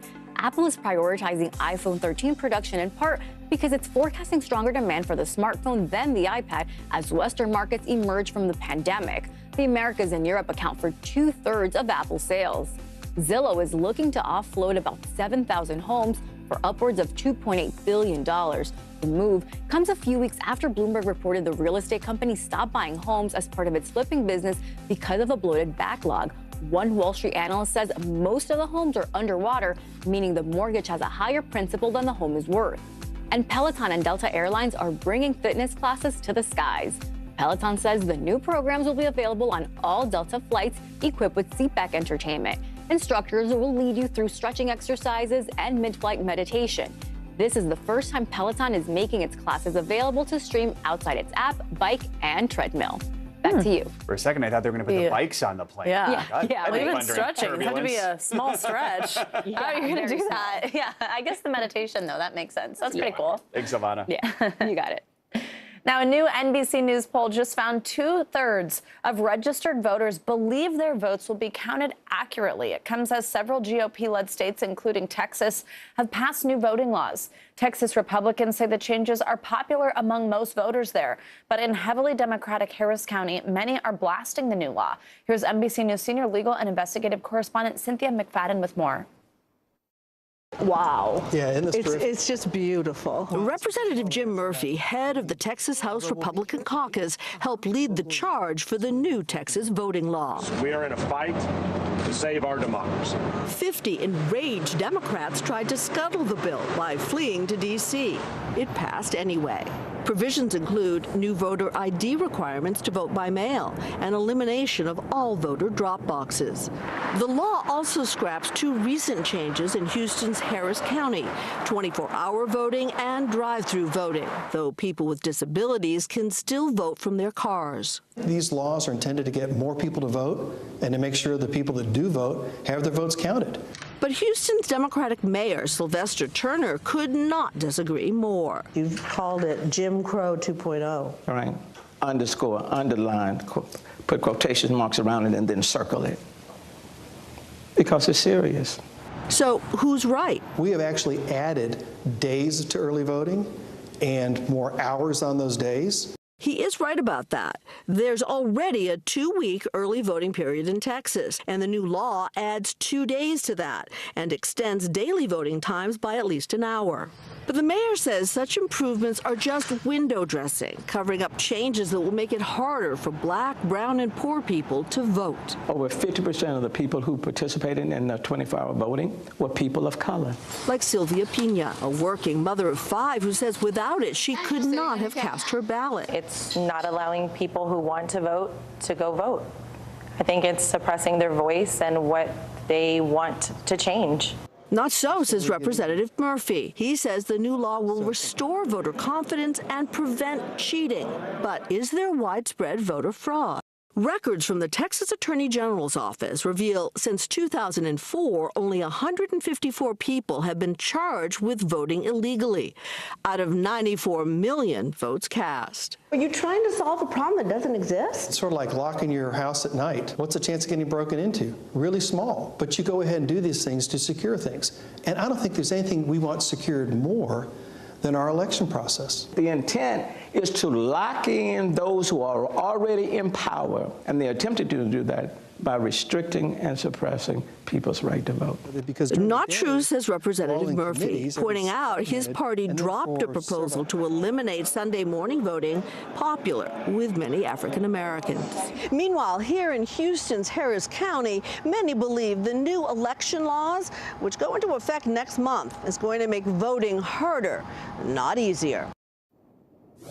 All right, Cynthia McFadden, thank you so much for that report. Coming up, Florida's new push to end standardized testing. Yeah, more on the plan that has the support of the governor and why some say it would only set students up to fail. That's next.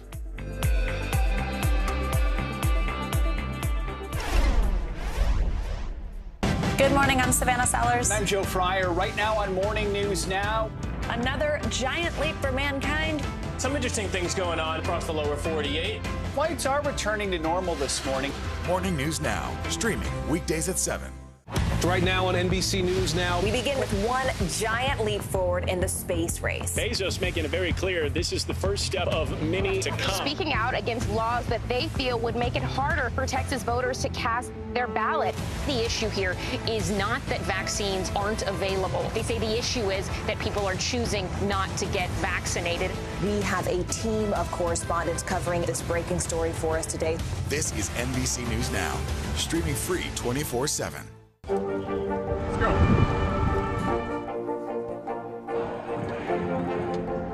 And good evening from New Orleans. There is breaking news. There you go. Sometimes the news can be difficult and overwhelming for kids to understand. Will coronavirus come back next year? So to help make sense of it all, we've created a newscast just for them. Man, you know a lot. We hope your family will watch Nightly News Kids Edition. Good morning, I'm Savannah Sellers. And I'm Joe Fryer. Right now on Morning News Now. Another giant leap for mankind. Some interesting things going on across the lower 48. Flights are returning to normal this morning. Morning News Now, streaming weekdays at 7. Let's go.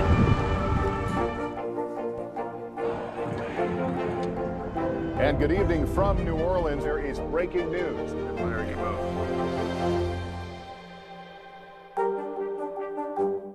Good morning, I'm Savannah Sellers. And I'm Joe Fryer. Right now on Morning News Now.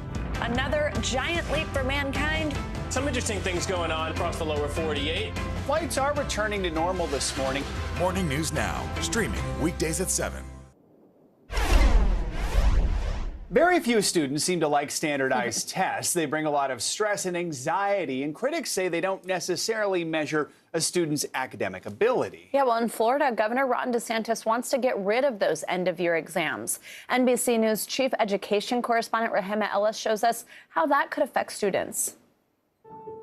Across the country, students cringe as they enter the classroom for test day. I'm not really a good test person. I despise the test. There's always that feeling that you're not going to do good on the test. In the past year, states have either canceled their high-stakes end-of-the-year tests, the students took the test and scores went down due to the pandemic, or they allowed students to opt out altogether. Online learning was already much of a burden for me, so I didn't want to add more tests onto that. No matter how hard I prepare for it, especially during the day of the exam, my mind would go blank. I would forget everything I've learned. Richard Chow is a senior at Brooklyn Technical High School in New York City. His original test scores didn't meet the requirements for admission, but he was allowed in after his total academic record was reviewed. Do you feel some anxiety about standardized testing? I definitely feel anxious. Do you think that the standardized test is the best way to determine what kind of student you are?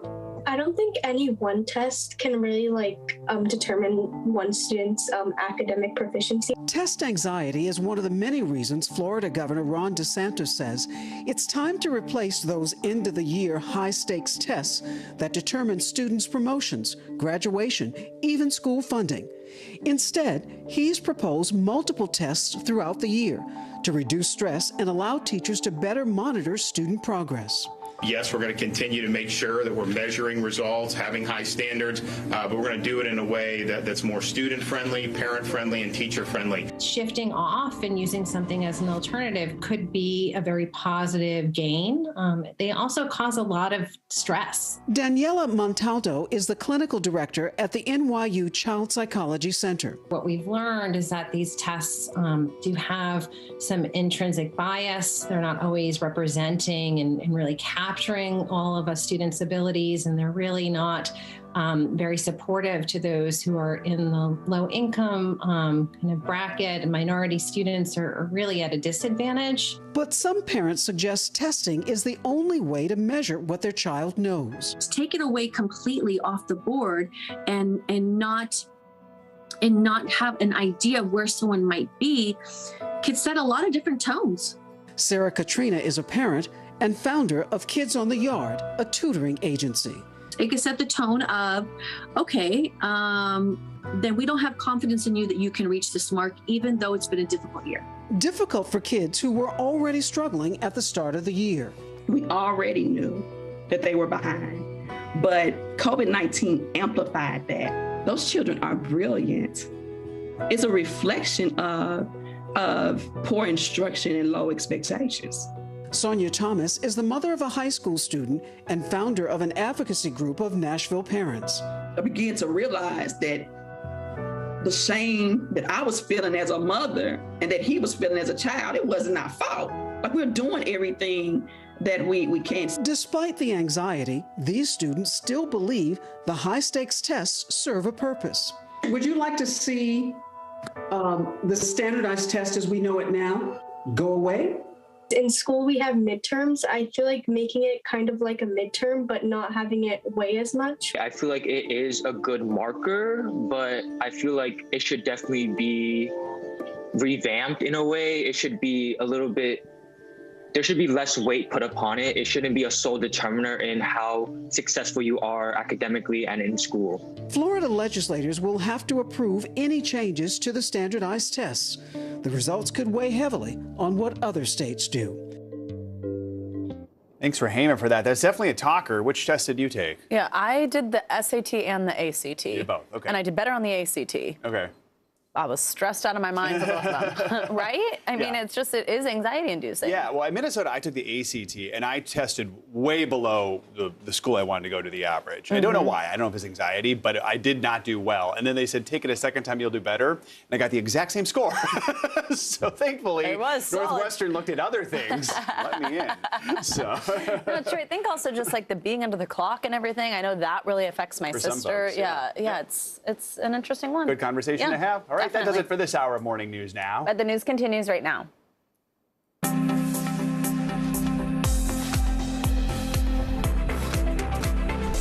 Good morning, I'm Joe Fryer. And I'm Savannah Sellers. Right now on Morning News Now, the polls are open. Voters now casting their ballots on an election day that could tell us where the country is headed. One major race to watch, Virginia's governor. How voters there could give us an idea of what to expect in the 2022 midterms and even beyond. One step closer for parents wanting to get their kids vaccinated against COVID. CDC panel is discussing the Pfizer vaccine for kids 5 to 11 today. And if they sign off, shots could start going into arms later this week.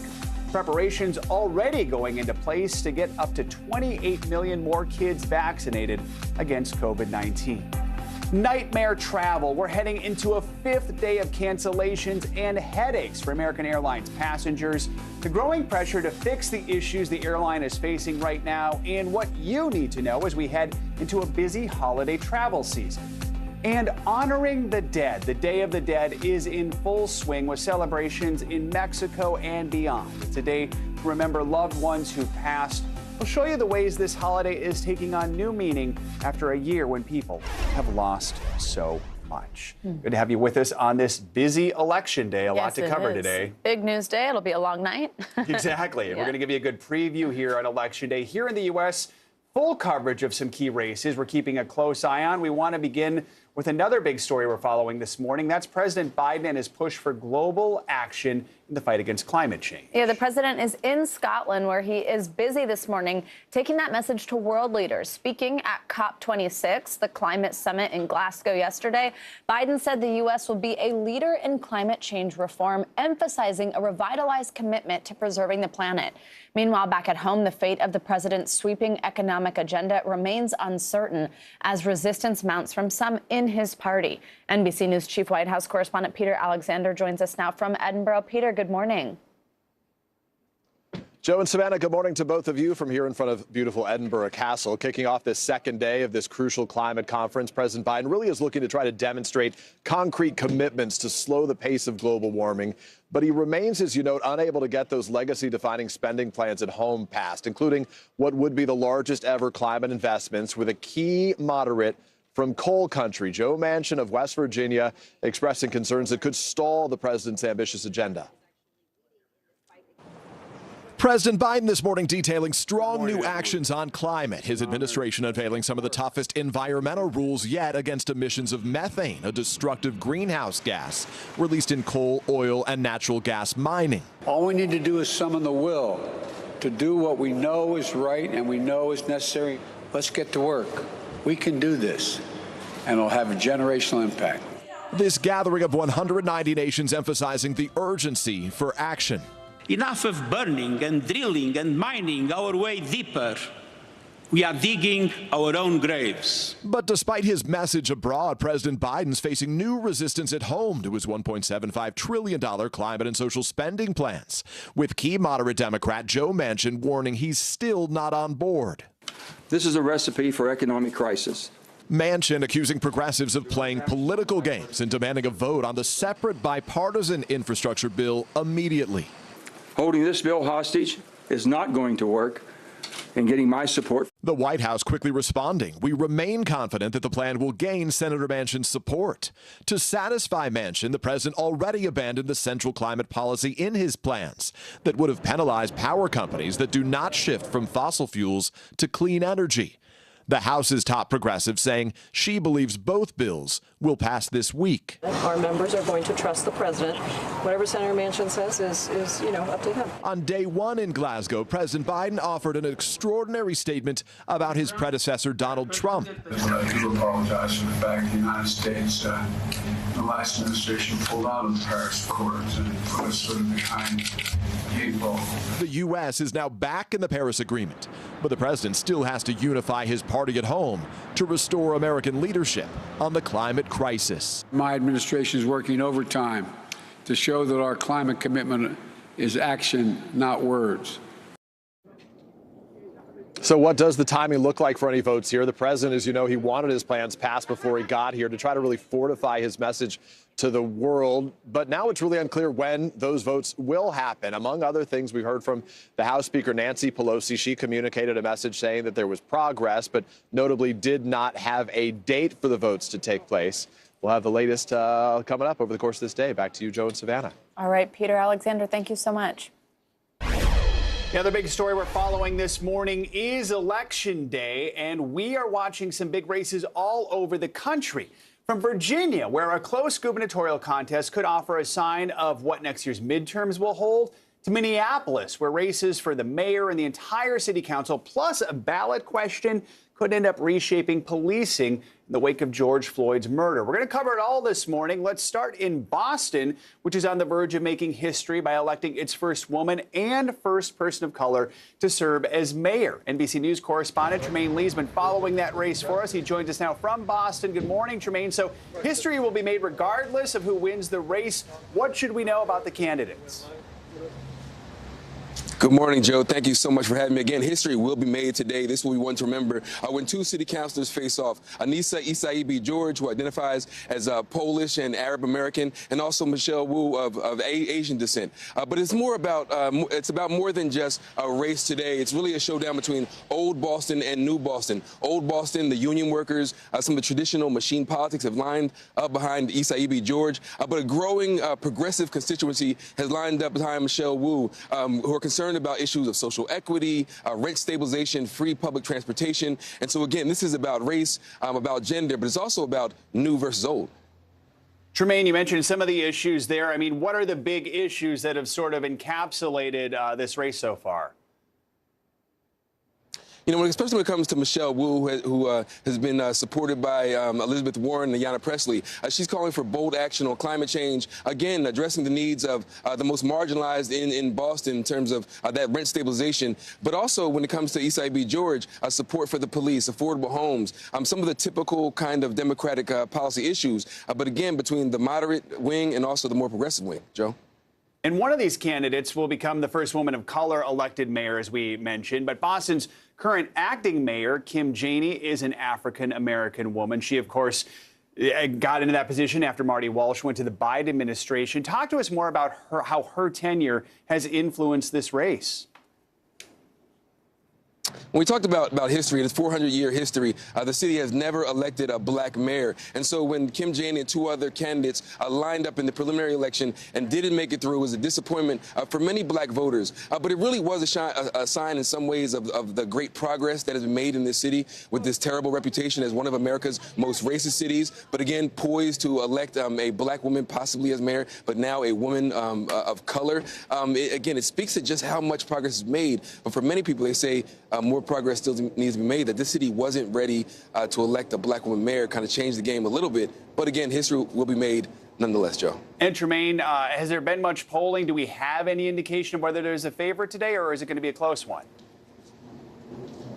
You know, Michelle Wu has been leading from the outset. But again, folks are concerned about whether or not turnout numbers will be low, which that could favor the more consistent voters, that old school kind of voter who've lined up behind Isai B. George. But again, Michelle Wu has been leading all along. But again, I guess we'll have to see, Joe. Find out tonight when the real polls close. All right, Tremaine Lee, appreciate your reporting. Thank you. And turning to Minneapolis now, where voters are set to determine the future of the city's police department in an election that could have ramifications for cities across America. Shaq Brewster is live outside a polling center in Minneapolis with the latest. Shaq, good morning. So give us a sense of what you've been seeing at polling locations. Are people coming out to cast ballots? Any lines yet? And how much of a priority is the future of the city's police department to them? Just one measure that's on the ballot.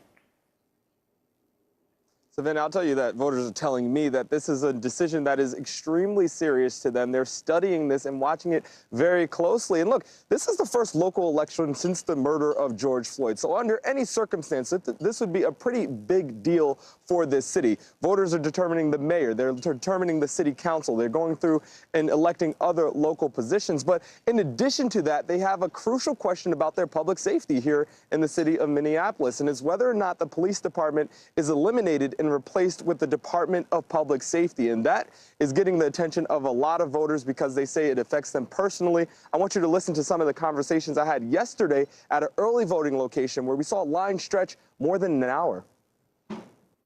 There's a lot of times where, I'd want to call someone who's more like a social worker, someone who doesn't show up with a gun and doesn't escalate a situation. Like houseless people, for example. I just wish that there was more robust options that weren't police. What side did you come on? Don't change it. Keep the public safety. Why is that?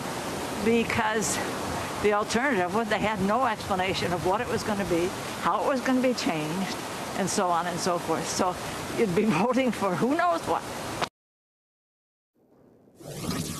So a little bit more into that question about eliminating the police department. It would, as I mentioned, create a Department of Public Safety. The mayor and the city council will have co-control, co-responsibility over that department. That's different than how it is right now with the mayor having exclusive control over the police department. And then it eliminates a minimum funding requirement for that department. That is something that advocates say gives the flexibility to reshape the police department or how policing is done in this city. But that's something that opponents say sets the stage for the possible defunding of the police. Savannah? Now, Shaq, just last week, actually, though, the widely popular police chief there came out against this initiative. I mean, what kind of impact is that having on voters, especially with everything that the city of Minneapolis has been through over the last year? You know, I had conversations with voters throughout the day yesterday, and none of them said that that was a significant deal in their vote or significant factor in their vote. But look, you don't know what kind of impact that could have. This is a popular police chief here in the city, the first African-American police chief here in this city, and one who was praised after the murder of George Floyd for quickly acting and quickly firing the 4 officers involved in Floyd's death. You remember he testified at Derek Chauvin's trial. So this is a man who has some influence here in this city, and he was very clear that he was opposed to this measure, and he is also someone who is used by both sides in this debate. Opponents specifically, they say that this measure would eliminate his position. And as I mentioned, it creates instead a commissioner for this Department of Public Safety. But when they're using that, they're saying this is a popular chief. His decision, his department, his position would go away. And there's uncertainty if he would accept a new position in this new department. That does create some anxiety for folks who say they want reform, but also believe in the fundamental need for policing. Yeah, it seems like one of the big questions here is just a lack of clarity of exactly what that could look like and what this Department of Public Safety would be, which is what the chief referenced. Now, Shaq, of course, this isn't the only thing on the ballot today, though it is, of course, one that will be watched across the country. But how is the race for the city's mayor shaping up as voters cast their ballots today? That is another big battle and big decision that voters will have. And, you know, one thing we spoke with Mayor Fry, and he is opposed to the policing amendment, but he also acknowledged that there is some there is a factor that this ballot question is wrapped up in his race in some factor. You know, one thing that he said, he believes that he will have increased turnout, increased support from African-American voters because of his opposition to that ballot. But this is definitely not an easy race for him as well. He does have stiff competition. It is a pretty open field. It remains to be seen what will ultimately happen. You know, one thing that we're acknowledging coming into Election Day is that we're in somewhat of a blind spot. There hasn't been that much public polling ahead of this race. So while there was a poll back in September, a lot has changed since September. A lot of decisions, a lot of forums and debates have been made since then. So we don't really know how this will all turn out. And I guess that leads a little bit to more excitement as we hear and head into Election Day. All right, Shaquille Brewster in Minneapolis for us. Thank you so much.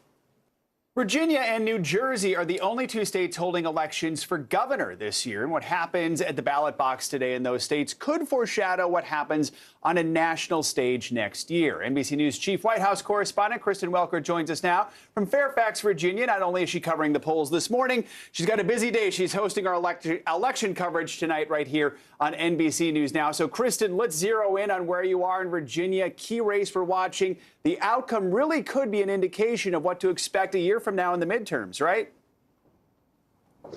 It really could be, Joe. This is ground zero in the political world right now. What happens here will have major ripple effects and implications for next year's midterms and the next presidential election potentially and beyond. So we're watching this very closely. Here's the state of play. Former Democratic Governor Terry McAuliffe, Republican businessman Glenn Youngkin delivering their closing arguments overnight. This race will be a test of President Biden's popularity and his performance and of former President Trump's staying power. Now, this is a state that Mr. Biden won by 10 points, Joe, but right now this race is all tied up. It's a dead heat, so it's really anyone's to win. For his part, Youngkin has tried to win back some of those key suburban voters that Trump lost in 2020. So he's making issues like the economy and education central to his campaign. Now, he has accepted the endorsement of Mr. Trump, but he hasn't campaigned with him in person, really walking a fine line when it comes to the former president. Now, McAuliffe is trying to keep Youngkin and Mr. Trump linked at every single turn, and he's facing his own headwinds because President Biden's approval rating has been dropping. And of course, his agenda right now in Washington is stalled. I've been out talking to voters here in Virginia, Joe, who say they're very frustrated with what they're seeing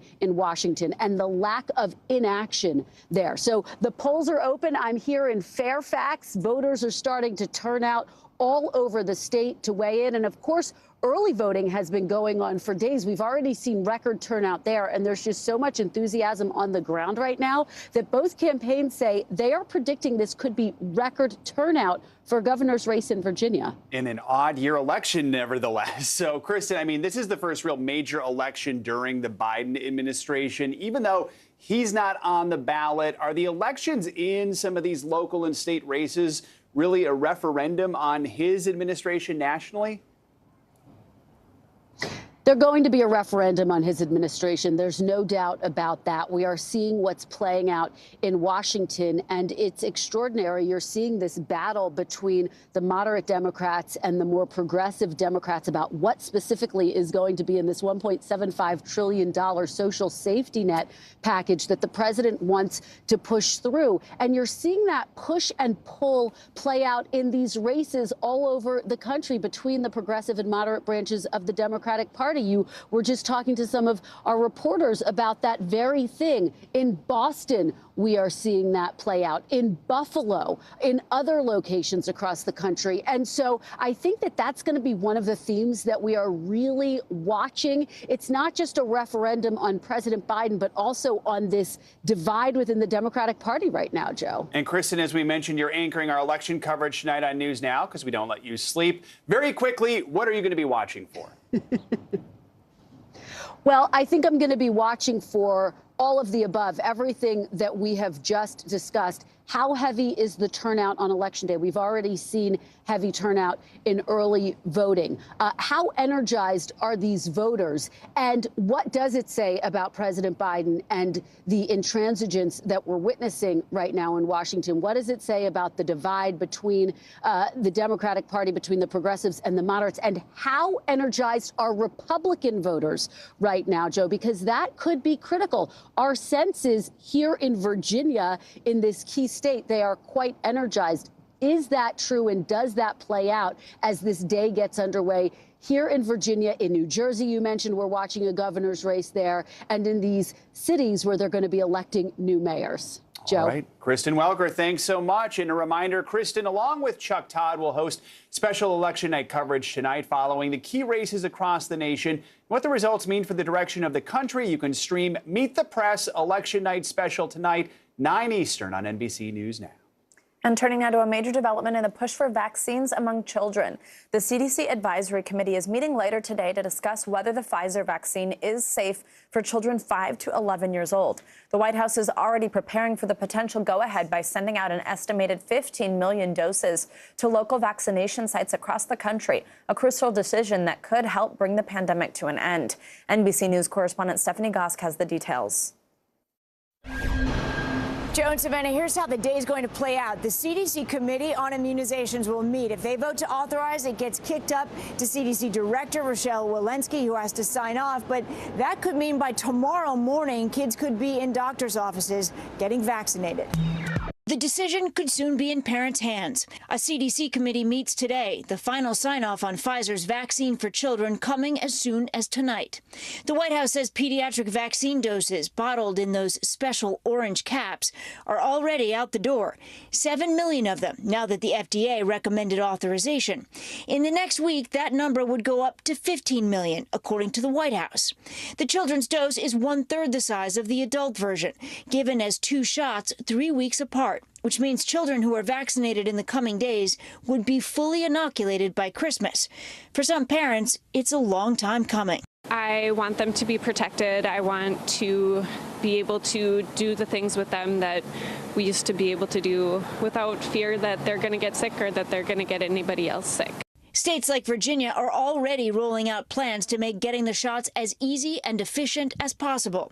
We definitely recognize that families feel most comfortable getting their children vaccinated in their doctor's offices and then pharmacies as well. And that's where we've really prioritized our distribution. Eventually, vaccination efforts could move to schools. There have been so many different demands on our school system. So we want to be really sensitive to that. But we also recognize that for some families, having vaccinations available in schools will be really convenient. But access to the vaccine is not what concerns Nicole Frise-Mazer, a mom of 2 young children. She says she had an adverse reaction herself to the shot and only got 1 dose.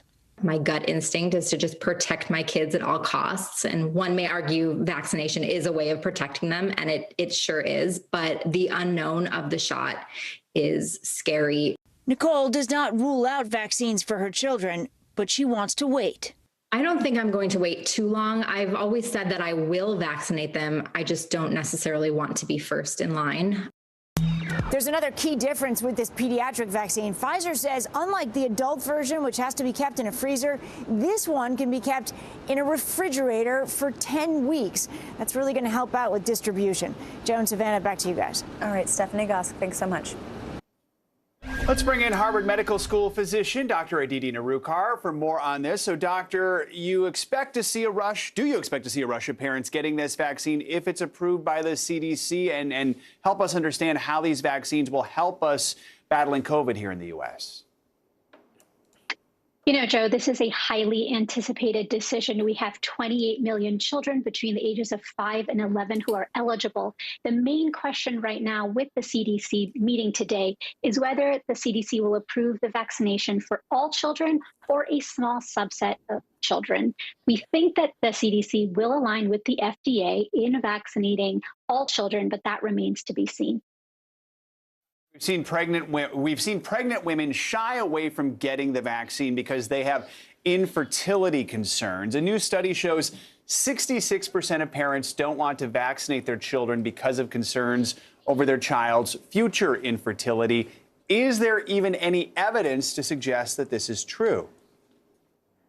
You know, Joe, this is an unfounded concern like many that we have, and it is a myth. Even the American Academy of Pediatrics has very publicly put out a statement stating that the vaccines do not cause changes to infertility nor puberty, so parents should feel reassured. What's interesting about this particular fear is that it has a historical precedent. We know that back many decades ago, during the polio vaccination campaign, parents were equally concerned about fertility and the polio vaccine, which also was unfounded. And finally, doctor, we're seeing dozens of protests against vaccine mandates across the country. A new trend is showing workers are asking for exemptions because they said they already had COVID. So remind us, does previously having the infection protect you as much as the vaccine? What do we need to know about immunity when you get COVID versus when you have the vaccine?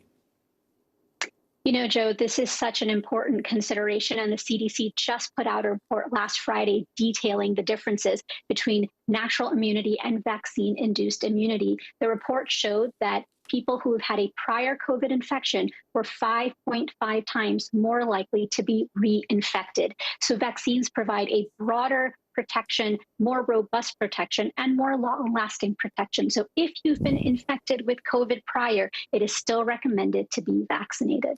5.5 times, key number there. Dr. Aditi Narukar, as always, thanks so much for joining us. We appreciate it. Time now for another check on your morning News Now weather. Whiplash Bill Cairns is back with us. Bill, good morning to you. Yeah, that, you know, sometimes you fail. Sometimes things don't go as planned. It just doesn't. We liked it. And now you're mocking. Now you're mocking me. This is great. All right. This is payback for all those impossible quizzes you give us. That's exactly. I deserve it. All right, let's get into this November outlook. So it's cold and chilly in many areas now, but that's not going to be the case as we go throughout the middle of the month. So we may be seeing some of the colder temperatures in the Great Lakes and the Northeast over the next week than we will maybe even the second and third week towards Thanksgiving. And look at the West. A good chunk of that looks warmer than average, too. So right now, we don't have a lot of problems on this election day. We have some rain. You may have noticed some of our reporters with umbrellas around Washington, D.C. and in Virginia. And there's just some light rain that'll move through. It's going to be in and out in about 45 minutes or so. It'll head towards D.C. and Richmond as we go throughout the noon hour, and it will be off the coast by about, say, 5, 6 o'clock this evening. So as far as excuses for not voting, this rain will not be one of them. But we will see that chilly air moving behind this. That's 100%. So the forecast for today, a lot of blue on this map. That's temperatures in the 40s. Minneapolis is a little cool. Denver, a little bit of light stuff coming out of the clouds. You may see a couple snowflakes or raindrops. Not a big deal for you either. Southern half of the country country's holding on to a little bit of warmth, but even Dallas, look at your Wednesday.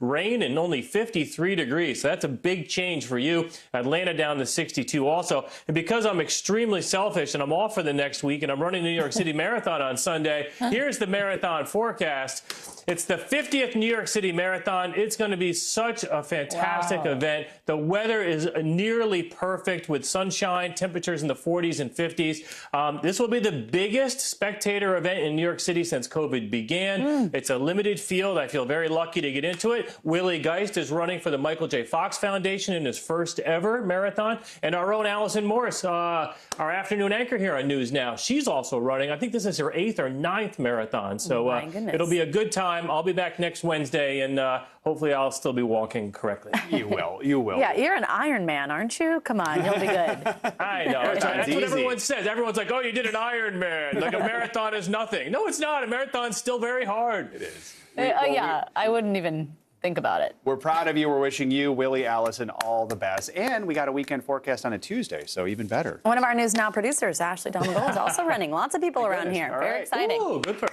All right, Bill, we can't wait to hear about it. Thanks, good. Good luck. All right. And coming up, it's not just the weather causing a mess for American Airlines travelers. The ripple effect from strong winds as well as staffing shortages causing flights to get canceled this morning. What this all means for you and your family if you're planning on booking a flight this holiday season. But first, the trial begins today for a teenager accused of killing 2 people during a protest over the Jacob Blake police shooting in Wisconsin. We're live in Kenosha next with what to expect on day 1.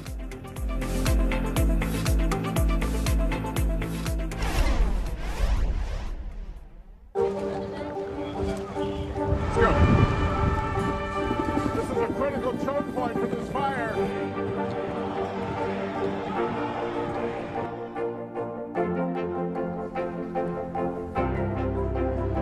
And good evening from New Orleans. Nice to really spend some time with you. Appreciate it.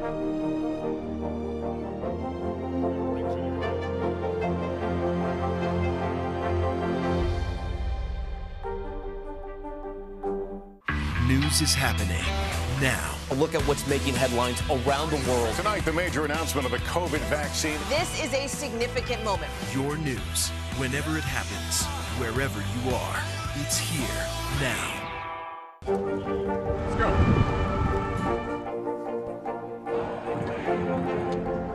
And good evening from New Orleans. There is breaking news. There you go.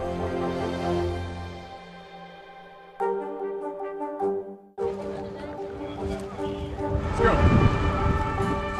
This is a critical choke point for this fire.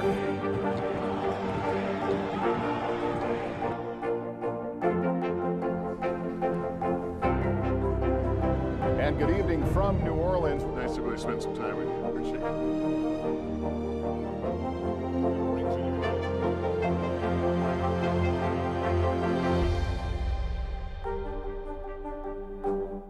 News is more than a headline. It informs, it inspires, and it still matters.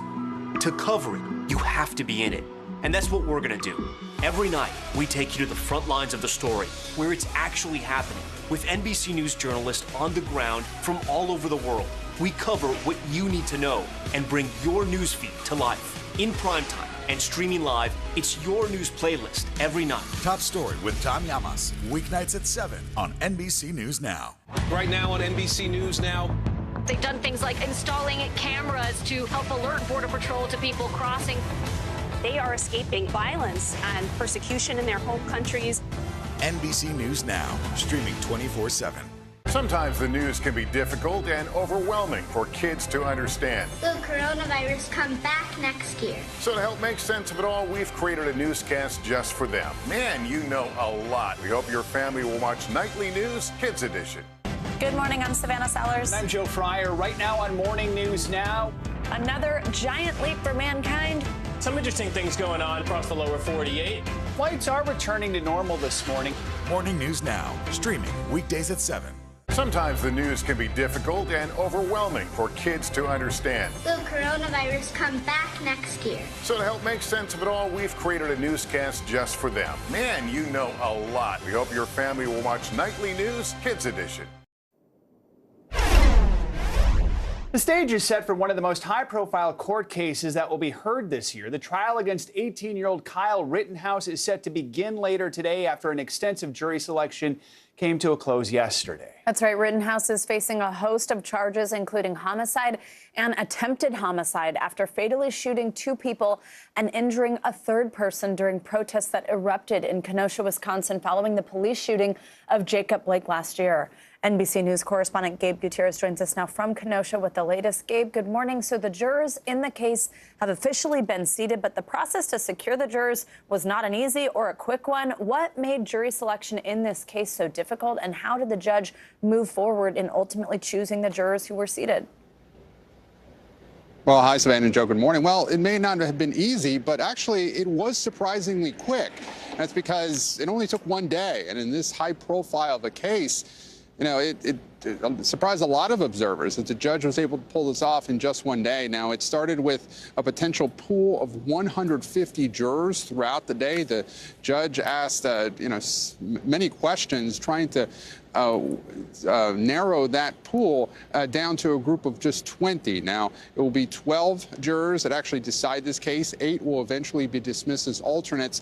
The breakdown is 11 women on the jury pool right now, 9 men, just 1 person of color. But it was very challenging, as you mentioned, Savannah, because this case, for better or for worse, has been viewed across the country as very polarizing over the protests of the last year and a half. There are a lot of themes running throughout this trial, including, Second Amendment rights, gun rights, self-defense, and those questions came up during this jury selection process. However, the judge stressed to the prospective jurors that this is not a political trial, that they should focus on the charges, which of course include 2 counts of homicide as well as other charges.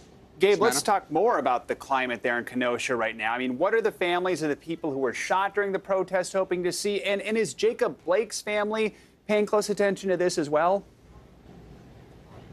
Well, yes, even though Jacob Blake is not specifically a part of this trial. Remember, Jacob Blake was shot multiple times by a white police officer, and that touched off the protests and the unrest that brought Kyle Rittenhouse to Kenosha. But Jacob Blake's uncle was here yesterday. It was a small group of his family supporters that were outside demonstrating outside the courthouse. He called Kyle Rittenhouse a murderer, in his view, that this was not self-defense. But certainly this is, a town, Kenosha County, a relatively small town, but, the political undercurrents here cannot be ignored. In 2016 and 2020, this area went for Donald Trump. But before that, in 2008 and 2012, it voted for Barack Obama. But this case is now being seen not just as on the specific charges against Rittenhouse, but again, it's being viewed as really a debate and a test of self-defense laws across this country. Joe? All right. Gabe Savannah? Gutierrez. Gabe, thanks so much. The chaos at airports around the country continues this morning. Since Friday, American Airlines has canceled hundreds of flights, and the chain reaction is still being felt today. NBC News correspondent Tom Costello is following the latest and joins us now from Reagan National Airport in Arlington, Virginia. Tom, what a mess. Good morning. Yeah, it has been a mess. Today, there are signs of improvement. Right now, American has 92 flights canceled for today. That's better than the last few days. We've now had thousands of flights canceled since last Friday. So the concern today as we go forward is that what we've seen over the last 5 days, that may be an indication, a taste of what's ahead through the holiday travel season. 5 days after the meltdown began, American Airlines is hoping today is the day it recovers fully. After days of long lines stretching across terminals from Phoenix to Chicago. I've had delay after delay. It's really, really frustrating. Since Friday, American has canceled more than 2,400 flights. On Monday, nearly 500 flights canceled at airports nationwide. Dr. Siam Proctor, who recently flew to space, tweeted going to space was easier than flying American. It just seems like there should be something that they could do. American continues to blame high winds in Dallas last week that reduced flights and runway options. When flight attendants were out of commission nationwide, the problem cascaded. What has been going wrong the last few days at American? When the weather hits, American's management team cannot connect the pilots and the flight attendants to the airplane, and it just collapsed. Captain Dennis Tager has been a pilot at American for 30 years. Now the spokesperson for the union representing 14,000 American Airlines pilots. It's going to take action literally today to put some certainty back into the holiday travel season. In a memo to customers late Monday, American said it is our responsibility to take learnings from this past weekend and improve upon our processes. But with the holidays only weeks away, the pressure is building now. As more people fly, the industry is still reeling from the pandemic's impact, staffing shortages, and mask mandates. More than ever, flight attendants are on the front lines as the FAA reports nearly 5,000 cases of unruly, even dangerous behavior just this year. Criminal assault charges have now been filed against a 20-year-old man who American Airlines says attacked a flight attendant last week, breaking bones in her face. These events need to stop, and we are working very hard to do that. We will be continuing to work, again, with airports, law enforcement, and the airlines and our labor partners to make sure that we drive these events down. Yeah. Importantly here, the Flight Attendants Union is asking for the DOJ to consider banning these people from all airlines. In other words, somebody who is convicted of an assault on American would be banned from flying on all airlines for life, not just American. That's gaining some traction. We'll see if that happens. Listen, as you know, guys, this has really been about an industry that has struggled for almost 2 years now. The pandemic decimated the industry. They had layoffs to some extent. They had a lot of people taking leaves, and now they've been struggling to get back up on their feet with the surge in passenger traffic. Guys, back to you. All right, Tom, thank you so much. And let's now take a look at what is making news around the world this morning. NBC News correspondent Claudio Lavanga is back with us from Rome. Claudio, good morning. Morning, Savannah. Morning, Joe. Well, a 21-story apartment building in Lagos, Nigeria's largest city, collapsed, killing at least 3 people. Now, dozens of other residents are still believed to be missing as rescue teams are racing against time to find survivors under the rubble. Now, an eyewitness told the Associated Press that at least 100 people were in the building when it collapsed. Now, let's move to Ukraine, where in the capital, Kiev, residents from today and for the time being, at least, will not be allowed to get on public transport or into public places like fitness centers or restaurants unless they are vaccinated. Now the move is meant to boost the vaccination campaign, which has really been lagging behind in Ukraine. Only 17% of people in Ukraine have been vaccinated so far, and that is one of the lowest vaccination rates in the whole of Europe. Now, last but not least, a couple of very cheeky and colorful parrots appear to have been playing with a CCTV camera overlooking a highway in Brazil. It's not the first time that birds appear to play with CCTV cameras. Now in April, still in Brazil, a couple of colorful toucans appear to be wanting to eat the camera as camera operators were moving it around, while a seagull in 2019 in Britain became a social media sensation after it appeared to photobomb another CCTV camera. Now, guys, what do you call a CCTV camera when there are birds playing with it? A bird's eye view. Yes. Very good. Very good. Oh my God, the popping down from the top. I feel like you could watch that all day. Yeah, I could. I'm sure you just heard. Claudio, thank you so much. Coming up, election officials are busy today as voters head to the polls across the country, but some are facing another issue beyond the ballot. Yeah, they're the target of death threats. NBC News is taking an in-depth look at the threats facing election officials and how they're addressing them directly. That's up next.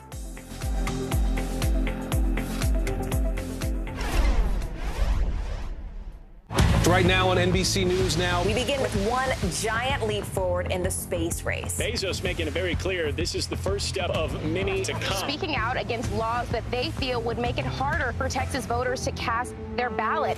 The issue here is not that vaccines aren't available. They say the issue is that people are choosing not to get vaccinated. We have a team of correspondents covering this breaking story for us today. This is NBC News Now, streaming free 24/7.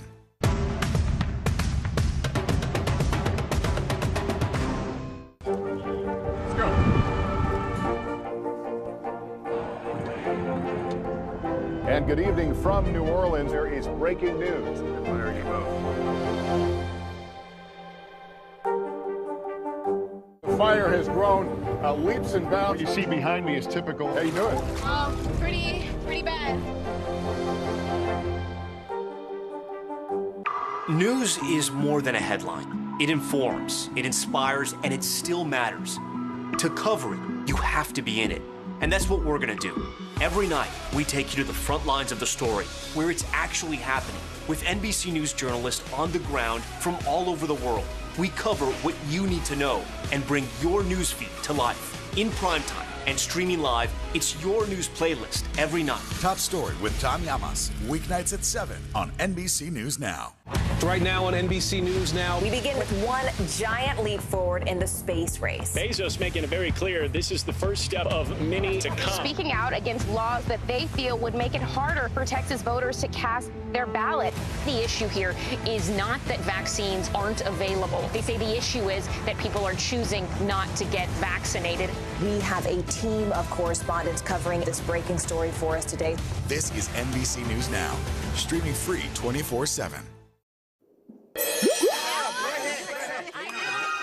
Welcome back. So rumors of a mysterious jetpack man in the skies above Los Angeles have been swirling for months, but images captured by an LA Police Department helicopter may have solved the mystery. It shows what investigators now believe is a balloon of Jack Skellington, the Pumpkin King from, of course, the Tim Burton movie The Nightmare Before Christmas.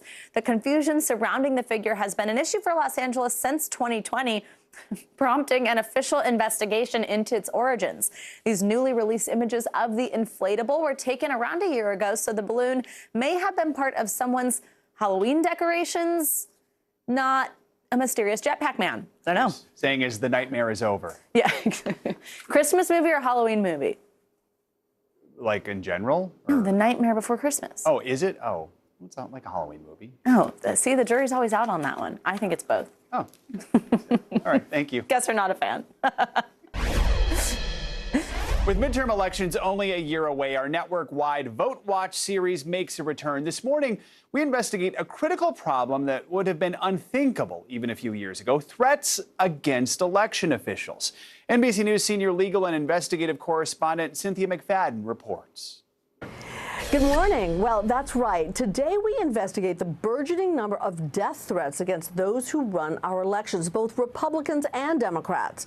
All over the country, it's an unprecedented assault on our democracy, with 30% of the election officials surveyed saying they are concerned for their actual safety. Democratic women have reported a stunning number of threats. You're about to meet one of them.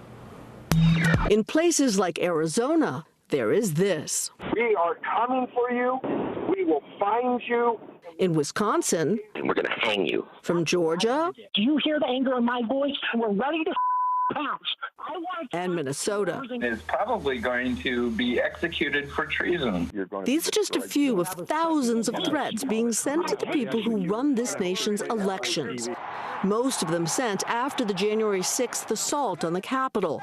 Threats to Democrats and Republicans alike, sent to any Secretary of State or election official who certified that Joe Biden was the fairly elected president. Officials in swing states receiving a flood of threats. Page after page after page of threats. I know where you sleep. I see you sleeping. Be afraid. Be very afraid. You just hope that someone doesn't get hurt. That's right. This is definitely not what I expected as Secretary of State. Jenna Griswold is a Democrat and the Secretary of State of Colorado. At 37, she's one of the nation's youngest election administrators and one of the bravest. When did you get the first death threat?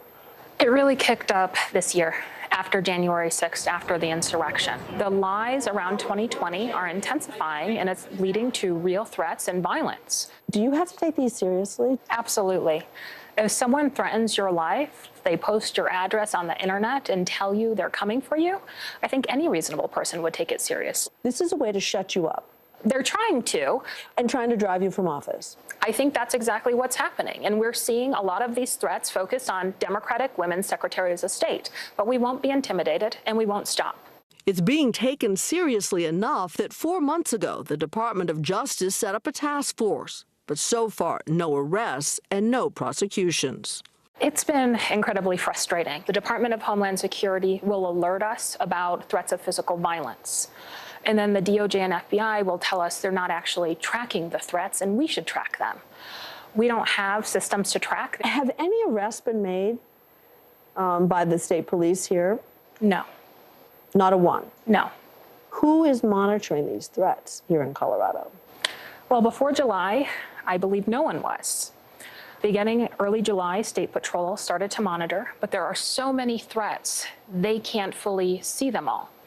So we ended up assigning a staff person who has no formal training, and frankly, I've been monitoring. When threats are coming in a big rate, I stay up into the evening and look at them, screenshot them over, and they're sent to State Patrol. Historically, most election officials have toiled in relative anonymity, doing the administrative tasks needed for citizens to vote.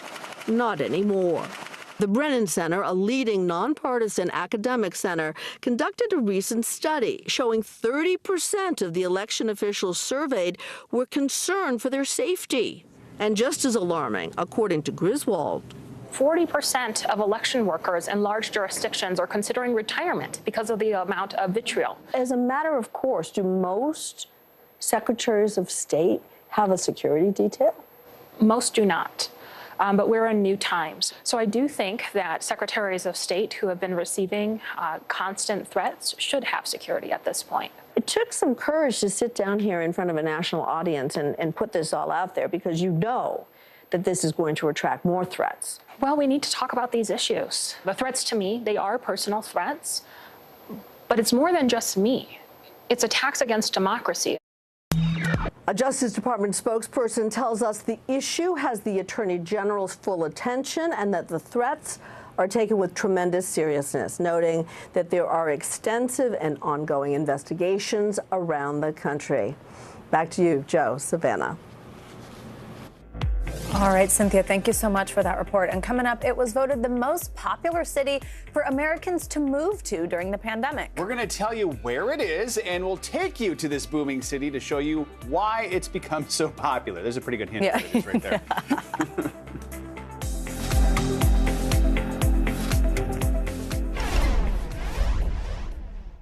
News is more than a headline. It informs, it inspires, and it still matters. To cover it, you have to be in it. And that's what we're gonna do. Every night, we take you to the front lines of the story, where it's actually happening, with NBC News journalists on the ground from all over the world. We cover what you need to know and bring your newsfeed to life. In primetime and streaming live, it's your news playlist every night. Top Story with Tom Llamas, weeknights at 7 on NBC News Now. News is happening now. A look at what's making headlines around the world. Tonight, the major announcement of the COVID vaccine. This is a significant moment. Your news, whenever it happens, wherever you are, it's here now. News is more than a headline. It informs, it inspires, and it still matters. To cover it, you have to be in it. And that's what we're gonna do. Every night, we take you to the front lines of the story, where it's actually happening, with NBC News journalists on the ground from all over the world. We cover what you need to know and bring your newsfeed to life. In primetime and streaming live, it's your news playlist every night. Top Story with Tom Llamas, weeknights at 7 on NBC News Now. Right now on NBC News Now. They've done things like installing cameras to help alert Border Patrol to people crossing. They are escaping violence and persecution in their home countries. NBC News Now, streaming 24/7. Fire has grown leaps and bounds. What you see behind me is typical. How you doing? Pretty bad. Good morning, I'm Savannah Sellers. I'm Joe Fryer. Right now on Morning News Now. Another giant leap for mankind. Some interesting things going on across the lower 48. Flights are returning to normal this morning. Morning News Now, streaming weekdays at 7. The Meet the Press Chuck Todd Cast, free wherever you get your podcasts. From low taxes to a booming tech industry, Austin, did you guess Austin, is becoming one of America's fastest growing cities. You like our big, huge hint? NBC Nightly News anchor Lester Holt is in Austin with a look at the city's transformation into one of America's next boom towns. Good morning, Savannah and Joe. Austin is the nation's 11th most populous city and one of its fastest growing, welcoming a surge of transplants, including some very big companies, helping to make Austin one of the country's premier tech hubs and a place so many Americans now want to be. Austin, basking in its status as one of America's biggest boom towns. New construction everywhere. Its famous live music scene buzzing. A national survey showing it's the most popular place for Americans to move during the pandemic. Whoa! Like Josh and Jesse Rubico, who came to the area with their 2 small children from California just 5 months ago, telling us the pandemic prompted their decision. We were like, there's got to be a better way. How can we buy back time to spend more time with family? And this affords that? Yes, for sure. It has so far, yeah. We're really, really happy with the move. We kind of felt like we were running the rat race in California because of the cost of living and, you know, just trying to keep up with everything. Incredibly, in their Austin suburb, they're one of at least 6 families just on their block who have moved to Austin from out of state since last year. Rock, paper, scissors, shoot. Including next-door neighbor Ozzie Hanley. Ultimately decided on Austin because it's young, it's hip, it's very interesting, lots of sports for kids, also much cheaper than California. Across town, Jessica Stovall says the way Texas dealt with the pandemic impacted her decision to move from New Orleans 2 months ago. The laws in Texas, I felt like handled things a lot better than the laws in Louisiana. We were shut down for almost a year and a half where we couldn't even work or, you know, do our livelihood. Austin's boom has also been boosted by its surging tech industry. Apple is constructing a massive campus here. Samsung is considering building a new facility. And just last month, Elon Musk announcing he's moving Tesla's headquarters here from California. You know, factory is like 5 minutes from the airport, 15 minutes from downtown. And we're going to create an ecological paradise. Tahiba Rahman covers business for our Austin station KXAN. Why do the tech companies find Austin so attractive right now? Warm climate, you're seeing it right now. Also the low taxes, it's considered very business friendly. Are there concerns here in Austin about the pace of growth, that maybe things are moving too quickly? Absolutely. And right now, I think city and county leaders are seeing it as more of an opportunity to manage that growth in an equitable way. Some of those challenges, public transportation issues and a rise in homelessness. And like so many American cities this year, homicides here are spiking, up 80%, though Austin's total crime rate is down. Then there are the rising prices. Austin's job growth has made a hot housing market even more competitive. The median sales price for a home, $450,000. That's up more than 28% from last year. People were coming in with offers that were like 10 to 15% above list price. Abigail Chua has been here since 2018. Her fiance, Andrew, came in 2020. The couple had been looking to buy a home for 8 months, then stopped, feeling priced out, but still saying they have no plans to leave. There's plenty of outdoor activities. There's tons of opportunity. Who wouldn't want to be in Austin? A lot of the city feeling a sense of optimism about the future. Savannah and Joe. All right, Lester Holt, thanks so much.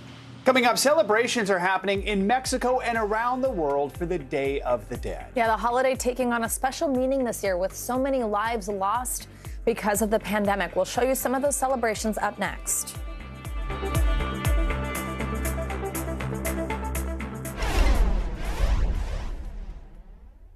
News is happening now. A look at what's making headlines around the world. Tonight, the major announcement of the COVID vaccine. This is a significant moment. Your news, whenever it happens, wherever you are, it's here now.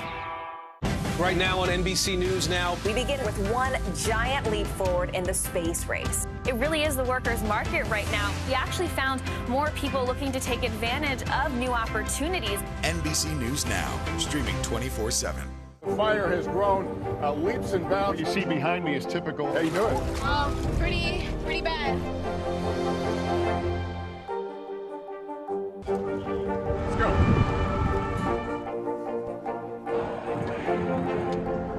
And good evening from New Orleans. There is breaking news. There you go. The Meet the Press Chuck Toddcast, free wherever you get your podcasts. News is more than a headline. It informs, it inspires, and it still matters. To cover it, you have to be in it. And that's what we're going to do.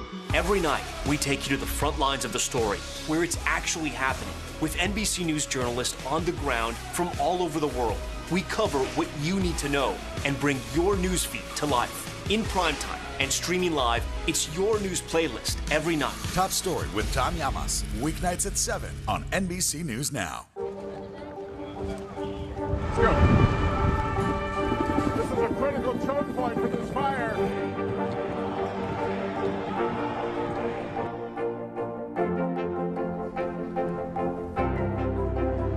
And good evening from New Orleans. Nice to really spend some time with you. Appreciate it.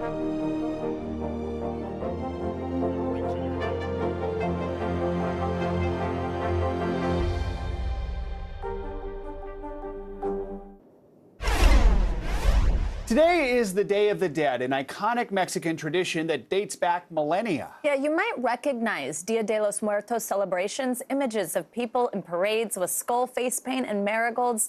And now, while skeletons were meant to scare us on Halloween, here they're aimed at bringing comfort. Joining us now from just right here in our front yard outside of NBC News World Headquarters, Rockefeller Center, is NBC News Now anchor Morgan Radford with more on the celebrations from New York all the way to Mexico City. Morgan, good morning.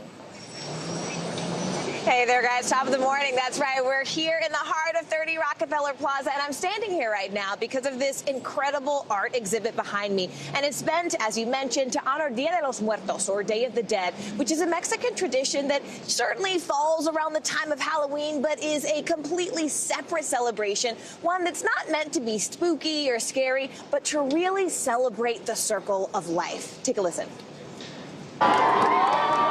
It's a celebration gone global.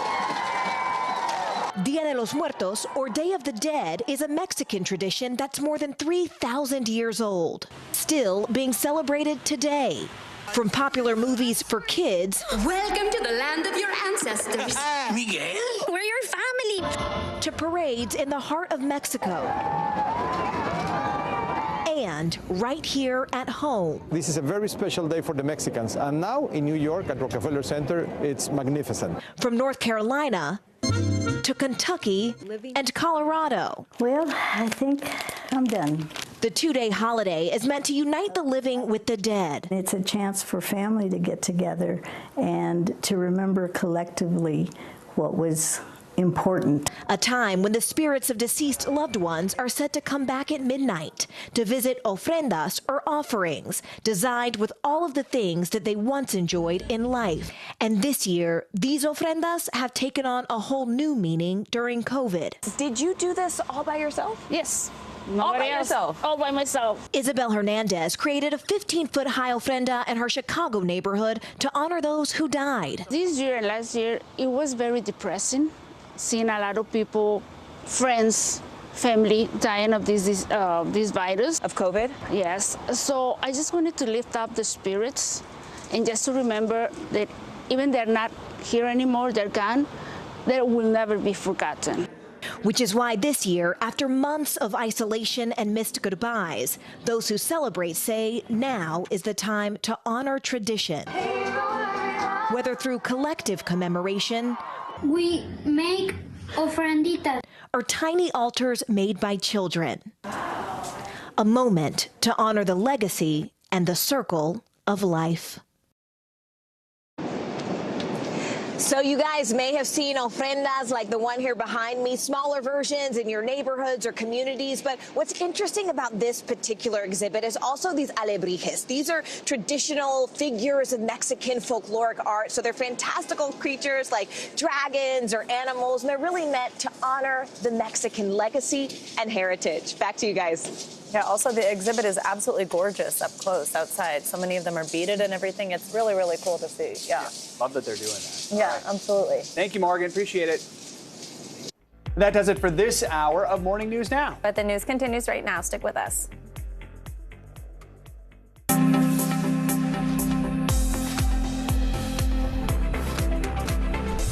Good Good morning, I'm Joe Fryer. And I'm Savannah Sellers. Right now on Morning News Now, Decision Day. The polls are open and key races hang in the balance. Today, voters across the country will be casting their ballots. The outcome could signal a major shift for America. All eyes are on Virginia's hotly contested governor's race. We're there as the candidates make their final push for votes. Promise for the future. President Biden issuing an apology for the past administration and offering a new commitment to world leaders on opening day of the consequential COP26 climate summit. We'll demonstrate to the world the United States is not only back at the table, but hopefully leading by the power of our example. More on the president's pledge in what's being called a decisive decade for global warming. A new twist in the fight over abortion rights in Texas as the Supreme Court sets the stage for challenges to a controversial state law. We'll take you inside the court and hear the key arguments from both sides and the signs that some conservative justices may not support the law. And eating your feelings doesn't have to be a bad thing. Researchers finding a link between certain diets and depression, but it may not be what you think. Details on that study and more in our weekly series focusing on your mental health. And it's a big morning. Yes, it is. Lots of news today, of course, an election day. Well, late into the evening, I believe. Yes, exactly. Face on an election day, NBC News political correspondent, and he is with us at the big board. Steve, good morning. So, of course, this marquee contest on a busy election day is the race for Virginia governor. What do we know from the polls right now? Yeah, polls say this thing is coming right down to the wire. Glenn Youngkin, the Republican, against Terry McAuliffe, the Democrat. The poll average actually has Youngkin up by a very, very small amount coming in today. Basically means this is a dead even race, but Glenn Youngkin does have a shot. The Republicans have a shot, and this is notable, in a state that Joe Biden won by 10 points last year. This wasn't just a Biden win. This was a double-digit Biden win. What are we going to be looking for as the results come in tonight? About 7 o'clock Eastern, by the way. We expect a lot of votes to start coming in right when polls close in Virginia. A couple things I'm going to be looking at tonight. Number one, right here, circling these blue counties right outside Washington, D.C., Northern Virginia. This is the population center, really, of Virginia. A lot of people here. There's been a long-term trend in this area away from the Republicans toward the Democrats. But during Donald Trump's presidency, that trend accelerated. Democrats drove up massive margins in this part of the state. It's why Biden was able to win so comfortably. So one thing we're going to be looking for when those results come into tonight, here's the question. Has Glenn Youngkin, have the Republicans been able to win back a critical number of the suburban voters they gave up during Donald Trump's presidency? I'll give you an example. You were just playing there, Youngkin at that rally in Loudoun County last night. This is where he closed his campaign. He closed his campaign in Northern Virginia, in a county that Joe Biden won by 25 points last year. Take a look at what Loudoun County looked like before Donald Trump came along. This is back in 2012. It was a swing county. Mitt Romney, the Republican, came within 4 points of winning Loudoun County. Donald Trump comes along. Republicans now losing Loudoun County by 25 points. Can Glenn Youngkin, can Republicans make inroads in Loudoun and in Northern Virginia? And the other key thing we're going to be looking for tonight is it is true that in the big population hubs, Northern Virginia, Richmond suburbs, Democrats made the big gains in the Trump era. But Southwest Virginia, Shenandoah Valley, there are parts of Virginia where Republicans actually did make gains during Donald Trump's presidency. Counties where Trump was doing 20, 30, even in some cases 40 points better than Mitt Romney did back in 2012. The other question is, when you look at rural Southwest Virginia, has Glenn Youngkin managed to keep those Trump levels of support? Because that's what Republicans need to pull this off. They need to maintain the support that Trump gained in rural Virginia, and they need to win back. So they're under no illusions. They don't think they're going to win them all back, but they need to win back enough suburban voters in Northern Virginia. That's how a Republican could win back Virginia. We'll find out if Glenn Youngkin did it. We certainly will. A lot to watch for tonight. You're going to have a late night. You got it. I'm looking forward to it, though. We'll be getting our updates from you. Steve Kornacki, as always, thank you for kicking us off on an election day. Thank you. NBC News correspondent Heidi Presbella joins us now from a polling location in Virginia Beach, which is Purple City, inside what is at least right now a swing state. So, Heidi, why is this race in the national spotlight? What makes it so important? Virginia is always, if not a bellwether, at least a proxy for the national mood. You know, this is the first chance that voters have to cast their referendum on the new administration. And losing doesn't necessarily predict the midterms for Democrats, but it certainly would not be a great segue. It also tests whether Trump is still a powerful motivator for those suburban women Jackie just mentioned. So just a lot of national themes that come into this race. Heidi, voters have been turning out for early voting in large numbers. I know it's really early there right now, but what are you seeing? Are they fired up? What's the enthusiasm level? Well, there was a line here outside this polling location starting at 6 a.m. for folks to get in. Look, off year elections, you always have the more loyal, the more passionate voters, and we've already talked to them on both sides. For Republicans, that issue is education and the notion that parents don't have control of what's happening in the curriculum and classrooms. For Democrats, it's still this feeling that Trump and Trumpism is an existential threat. Take a listen to voters who we talked to on both sides. Definitely the education, what the parents have an ability to say so, and that resonated with me. Typically, I do vote Republican all the time. Just about everything. I mean, we can talk about the vaccine or the pandemic or whatever. We can talk about schools. We can talk about the economy. I mean, all of those issues, I'm concerned about my children and my grandchildren.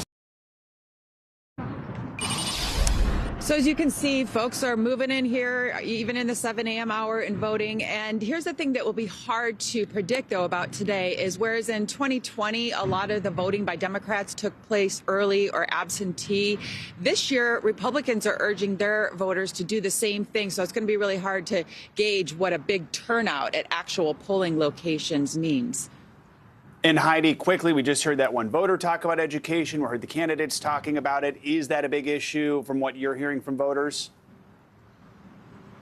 Education, absolutely. Look, when do you have an election where education is the top issue? It vaulted 9 points just within a matter of weeks, and it's an issue primarily for Republicans, but for Democrats as well, with the pushback saying that this issue of critical race theory being taught in schools is all just a made-up dog whistle. For Republicans, they really believe it's happening, even though many of them who I interviewed were not able to give specific evidence of what it is about the curriculum that constitutes critical race theory. Joe. All right. Heidi reporting from Virginia Beach. Thank you. And tonight, Chuck Todd and Kristen Welker host special election night coverage following the key races across the nation and what the results mean for the direction of the country. Stream the Meet the Press election night special tonight at 9 Eastern right here on NBC News Now. President Biden is pushing for major climate reform on a global stage this morning, speaking at the COP26 Climate Summit in Glasgow. In his first remarks yesterday, the president promised decisive action to fight the worsening climate crisis, urging world leaders to make bigger commitments. There's no more time to hang back or sit on the fence or argue amongst ourselves. This is the challenge of our collective lifetimes, the existential threat to human existence as we know it.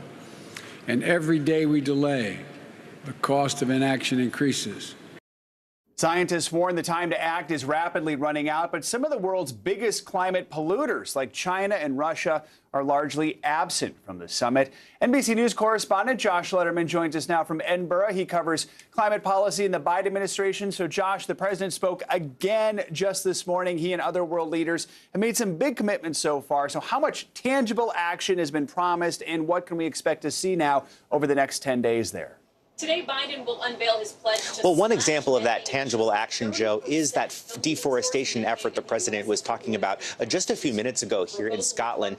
These world nations gathering here, pledging to end deforestation by 2030. But frankly, that's a commitment that nations have made as far back as 2015 without taking a whole lot of action. The other big move we're expecting today is an announcement that more than 80 nations have joined an effort that the U.S. and the European Union forged together to reduce methane pollution, which is a big contributor to global warming, because methane, although we don't talk about it as much as carbon dioxide, actually far more powerful at trapping heat in the atmosphere than carbon dioxide. And as far as the U.S. side of that, the Biden administration announcing just today that it is going to take unprecedented action to regulate not only new sources of methane, like new oil and gas wells that are being drilled, but also to extend those regulations to existing sources, like wells that have been already in the ground and could be leaking methane. That's the first time the U.S. has done that, and it's one of the ways Biden is trying to show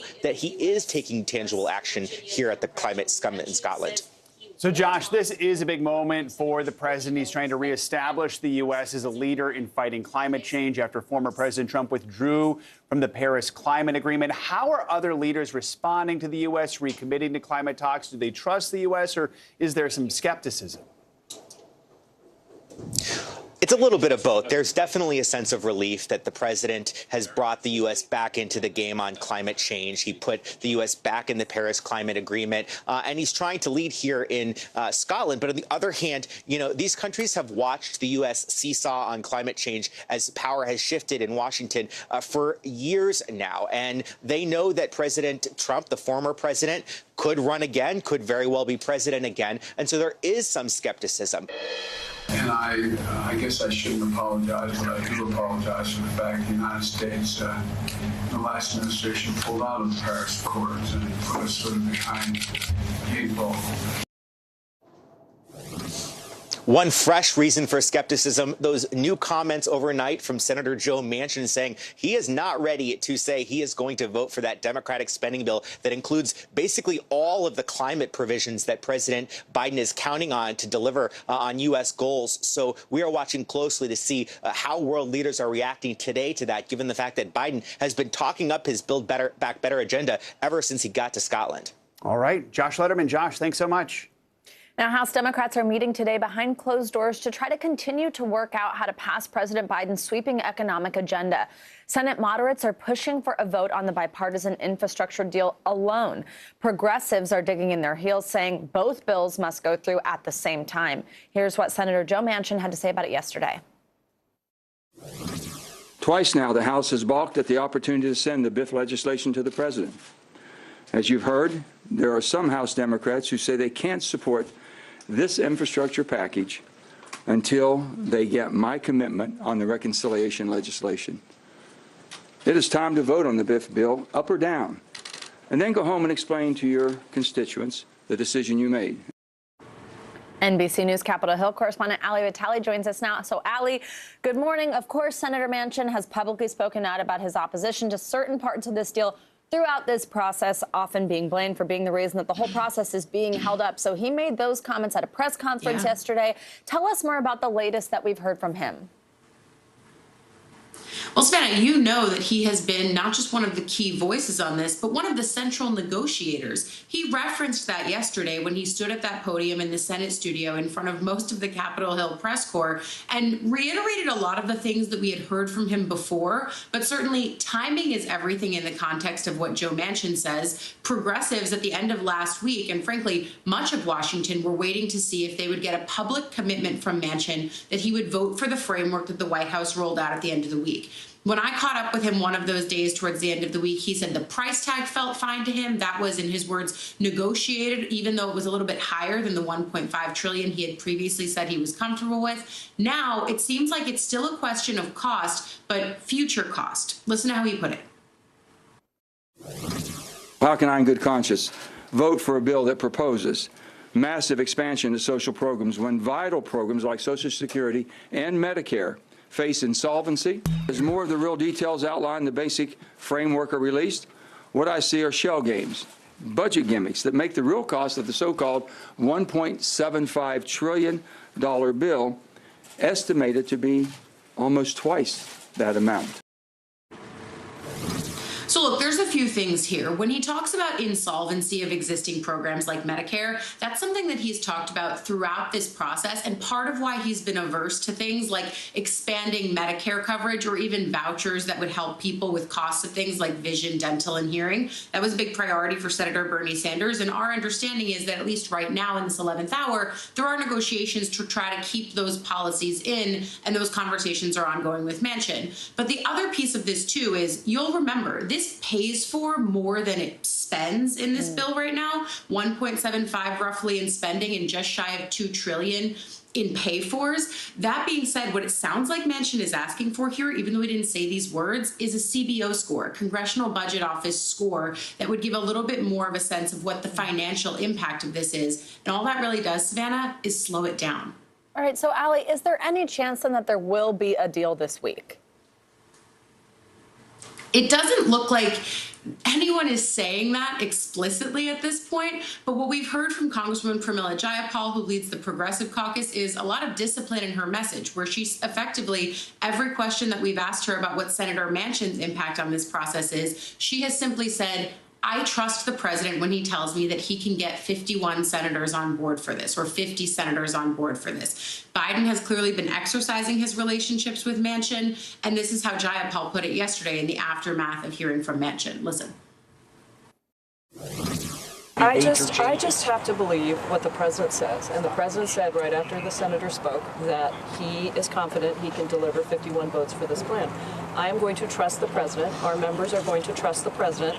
And we are going to do the job that we need to do, which is pass both bills through the House. And whatever Senator Manchin says is up to him. So quietly, our sources are saying to us that they think that this could come at the end of the week. But one big thing has to happen on the House side. In order for that to happen, the Rules Committee has to meet. The reason that they did not meet yesterday is because parts of the bill text were still being written and negotiated. Once that happens, once they're written and negotiated, then the Rules Committee can meet, debate this, and then it can be sent to the full House floor. But again, progressives are underscoring, as they have this entire time, they have to do both bills together. They're holding fast on that. All right, Ali Vitale, the saga continues. Thank you so much. Great to see you. Now, it's a critical day in the race to vaccinate more children against the coronavirus. Today, a CDC committee is meeting to discuss the Pfizer vaccine for kids ages 5 to 11. An FDA panel has already recommended the shot, and it's likely the CDC will do the same. If the panel signs off on the vaccine today, it will go to the CDC director for emergency authorization. Now, this could lead to a major boost in vaccination, since 28 million more children will be eligible for the vaccine. The White House says it's ready for the rollout. We are planning on some vaccinations towards the end of this week, but the program for kids ages 5 to 11 really hitting full strength the week of November 8th. But doctors may face another challenge, convincing parents the shot is worth it. A recent survey shows only about 1 in 3 parents will get their kids vaccinated right away. Let's bring in Dr. Amish Adalja. He's a senior scholar at the Johns Hopkins Center for Health Security. So, doctor, how will this meeting work today? Is it pretty much a given that the CDC will sign off? I do think that the CDC committee is going to recommend this be a routine immunization for children in that age group. However, there's going to be a lot of debate on which children benefit the most, what risks there may be, how to think about this vaccine in terms of what you're trying to prevent. Are you trying to prevent mild illness, serious illness, and all of that's going to come out in the discussion. But I assume at the end of the day, they're going to vote to recommend this be something that we embark on, and that the CDC director will sign off on it immediately. And even while we're waiting for that, the Pfizer vaccine for kids is actually already being shipped out across the country. By the way, it's about a third of the dose given to adults. What are you watching out for as this starts being administered to 5 to 11-year-olds? I'm looking to see what the uptake is going to be. There's probably about a third of the parents of 5 to 11-year-olds that are going to be rushing to get this vaccine. I think that's a good thing. And then there's going to be some parents that take a wait and see approach. And it's trying to understand how that vaccine uptake goes in those other groups that are not as eager to get the vaccine. That's going to be key.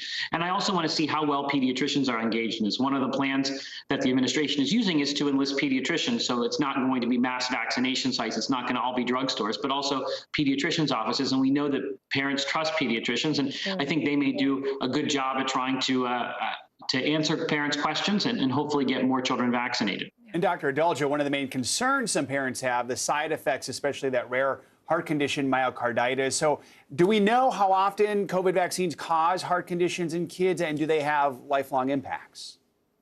Well, what we know about myocarditis, which is inflammation of the heart, is that it is a rare side effect from the vaccine, but it's more likely to occur from natural COVID than it is from a vaccine. So the vaccine actually prevents COVID-19 from causing myocarditis, but we have seen people get myocarditis, but it's usually not in that 5 to 11 group. It's usually 16 to 29. That's where the high risk group is in males who get these mRNA vaccines. And there it's about 11 cases per 100,000 doses, but these are mild, they're transient, they don't have lasting damage. They can be scary anytime that your heart is inflamed, but these are definitely manageable. All right, Dr. Amish Adolja, as always, thank you. Let's now get a check on your morning News Now weather. Bill Cairns is with us. Bill, good morning.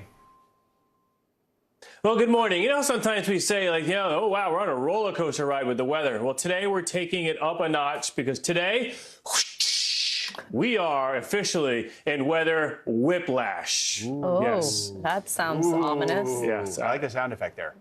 I'm afraid to even move on with the graphics because it's just that dramatic. Okay. All right, so let's get on Weren't with we quiet yesterday?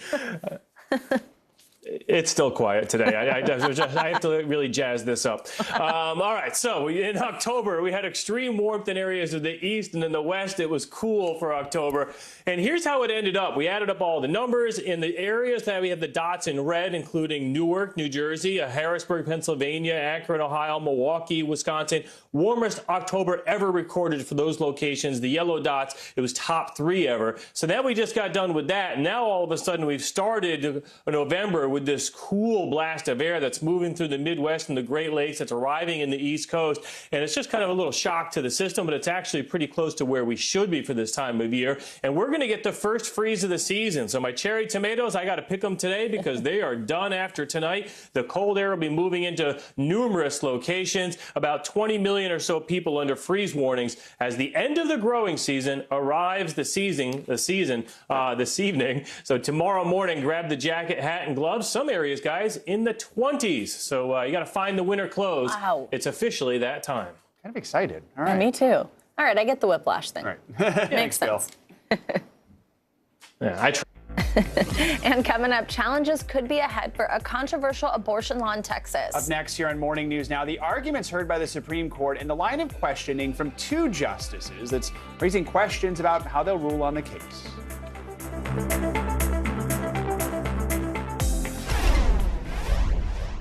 Right now on NBC News Now. We begin with one giant leap forward in the space race. Bezos making it very clear this is the first step of many to come. Speaking out against laws that they feel would make it harder for Texas voters to cast their ballot. The issue here is not that vaccines aren't available. They say the issue is that people are choosing not to get vaccinated. We have a team of correspondents covering this breaking story for us today. This is NBC News Now, streaming free 24/7. The fire has grown leaps and bounds. You see behind me is typical. How you doing? Pretty bad.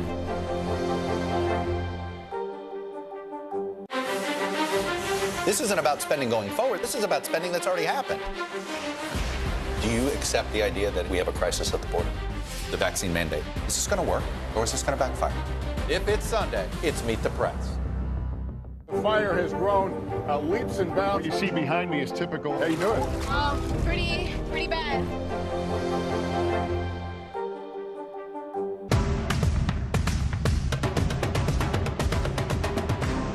Sometimes the news can be difficult and overwhelming for kids to understand. Will coronavirus come back next year? So to help make sense of it all, we've created a newscast just for them. Man, you know a lot. We hope your family will watch Nightly News Kids Edition. Right now on NBC News Now. We begin with one giant leap forward in the space race. Bezos making it very clear this is the first step of many to come. Speaking out against laws that they feel would make it harder for Texas voters to cast their ballot. The issue here is not that vaccines aren't available. They say the issue is that people are choosing not to get vaccinated. We have a team of correspondents covering this breaking story for us today. This is NBC News Now, streaming free 24/7. This isn't about spending going forward. This is about spending that's already happened. Do you accept the idea that we have a crisis at the border? the vaccine mandate. Is this going to work, or is this going to backfire? If it's Sunday, it's Meet the Press. Let's go.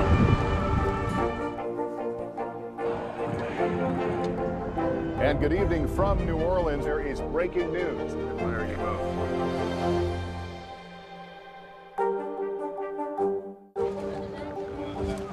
Let's go. This is a critical choke point for this fire.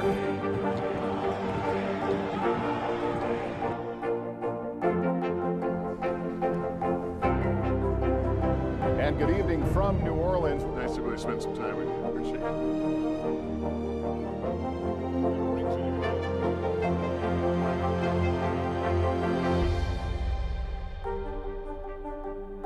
The Meet the Press Chuck Toddcast, free wherever you get your podcasts.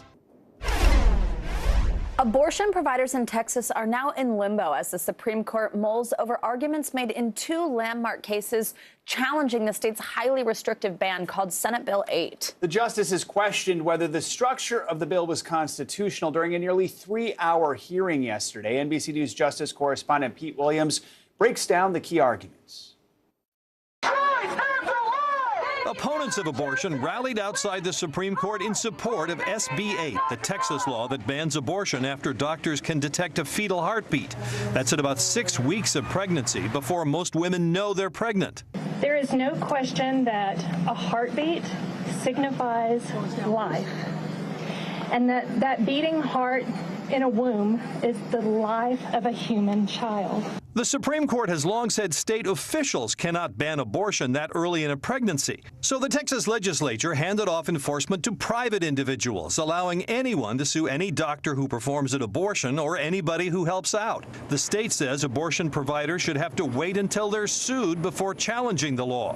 But Texas ran into a wave of skepticism from even some of the court's conservatives, including Amy Coney Barrett and Brett Kavanaugh, who earlier voted against temporarily blocking SB 8. Justice Barrett said she doubted that making the challengers wait to be sued would give them a fair shot at defending their rights. I'm wondering if, in a defensive posture in state court, the constitutional defense can be fully aired. And some members of the court worried that other states could copy the Texas model to limit a host of constitutional rights. We would be like open for business. There's nothing the Supreme Court can do about it. Guns, same-sex marriage, religious rights, whatever you don't like, go ahead. Justice Kavanaugh said a state could allow private lawsuits against the guns it wanted to ban. Say everyone who sells an AR-15 is liable for $1 million to any citizen. The case was not about abortion itself. The court will take that up when it hears Mississippi's challenge to Roe v. Wade. For now, SB 8 remains in effect until the Supreme Court rules. That would normally take several months for a ruling, but because the justices took these cases on a fast track, the ruling will likely come quicker, and then abortion providers in Texas can try again to get the law blocked. Joe, Savannah? Pete Williams, thanks so much. Let's now take a look at what's making news around the world this morning. NBC News correspondent Claudia Lavanga is with us from Rome. Claudia, good morning. Morning, Joe. Morning, Savannah. Well, according to Reuters, at least 15 people were killed and 34 more were injured when 2 explosions went off at a military hospital in Kabul. Well, now the Wire agency spoke to the spokesperson for the Taliban's interior ministry that confirmed that the 2 explosions took place at what is considered to be the biggest military hospital in the whole of Afghanistan. Another local Wire agency in Afghanistan says that following the explosions, a number of Islamic State fighters entered the hospital and engaged in a shootout with security personnel. Now let's move to Brazil, where a cave collapsed during a training exercise, killing at least 9 firefighters. Now the rescue team was just practicing their rescue techniques when part of the mine they were in crumbled upon them. The 6 more were rescued alive and suffered minor injuries, but another one had to be hospitalized with hypothermia and multiple fractures. Now last but not least, let's go to Disneyland Shanghai, when on Sunday, more than 30,000 visitors were told they could not leave the park until or unless they tested negative to COVID-19 after one of the visitors tested positive to the virus or was in touch with someone who tested positive. In the end, all 33,000 and more tested negative and they could leave the amusement park. But I guess they were not so amused after all, guys. Yeah, no kidding. They were not messing around there. Yeah, all right. not the worst place to be locked inside. As long as the roller coasters kept going. We're Disney fans. Yeah, I wonder though if they let Probably anybody. not. Yeah. All right, But, Claudia, stay thank you. right where you are, 6 feet apart. Thanks. Right. Coming up, from the football field to the TV screen, Colin Kaepernick making a statement again. Now he's comparing the NFL to slavery. After the break, the new Netflix series documenting his journey to activism. You're watching Morning News Now.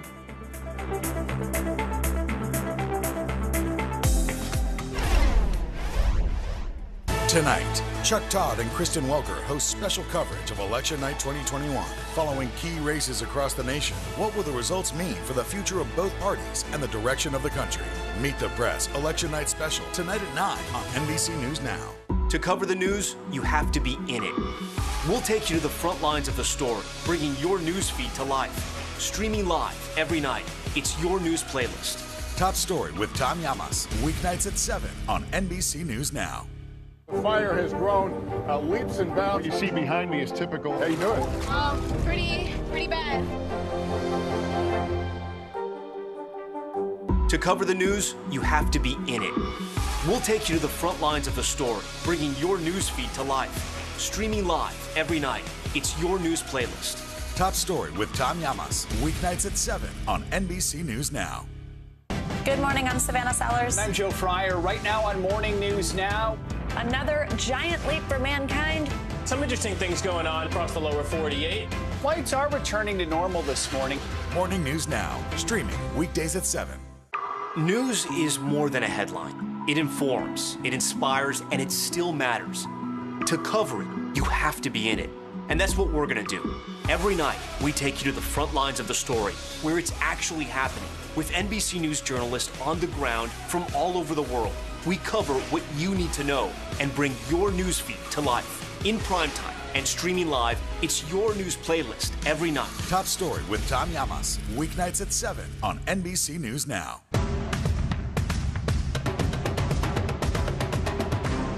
The fire has grown leaps and bounds. You see behind me is typical. How you doing?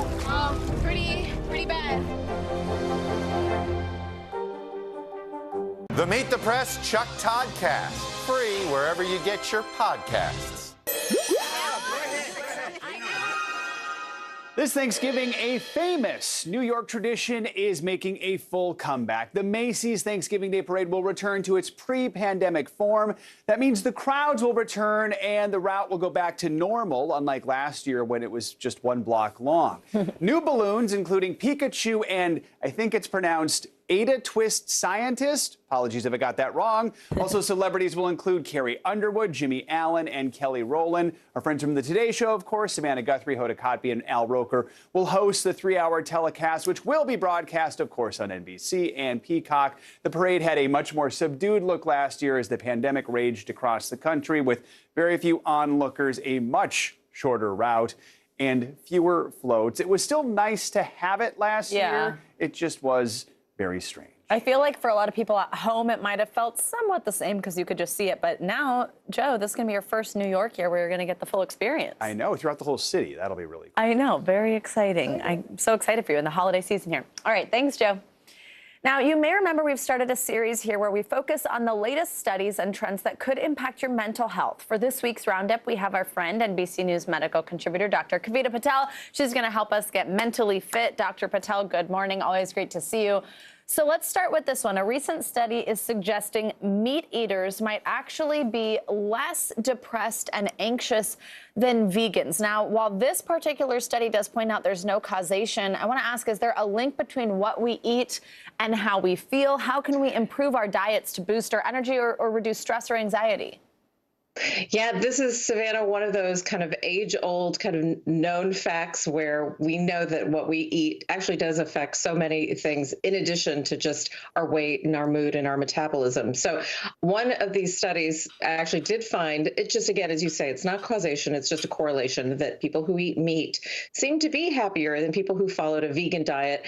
I will just stress that what I think is probably the rule that we should follow is everything in moderation. So if you have a vegan diet, just making sure that you balance that diet to get some of the proteins or some of the vitamins that you might be missing because you choose to not have meat in your diet. And then alternatively, if you have a heavy meat diet, making sure that you also have some of those leafy vegetables and fruits on board, because you do need a balance of everything. If you think about what just is natural and what's growing in the ground and growing on trees, that's how you should think about approaching your body.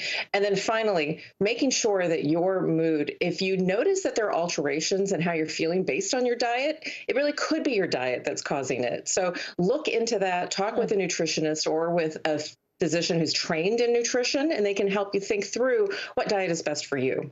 Great advice there. All right, now here's a good one. Earlier this week, Atlanta Falcons wide receiver Calvin Ridley announced he's going to be stepping away from football for a mental health break. He's the latest in a series of high-profile athletes who are really stepping up to protect their mental health. Of course, this was a big conversation with Simone Biles after the Olympics. Are we seeing the end, do you think, of the stigma for athletes and mental health? And how can people who maybe aren't in the spotlight, aren't an athlete, but still want to make a similar decision in their everyday lives do that?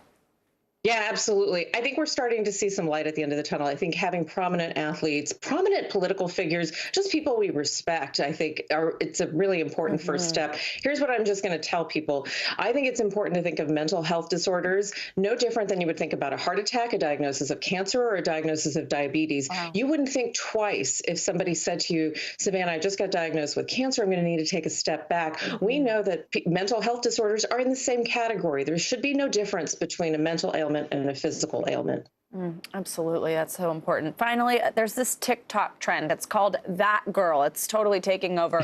And it's showing the visually pleasing routines of women becoming that girl. That's kind of what the whole trend's about. It includes workouts, meditation, journaling. Now, all those things seem like they might be positive, but how can this new trend be dangerous and harmful, setting this expectation of that girl? And what can we take away from these videos without them affecting our self-esteem?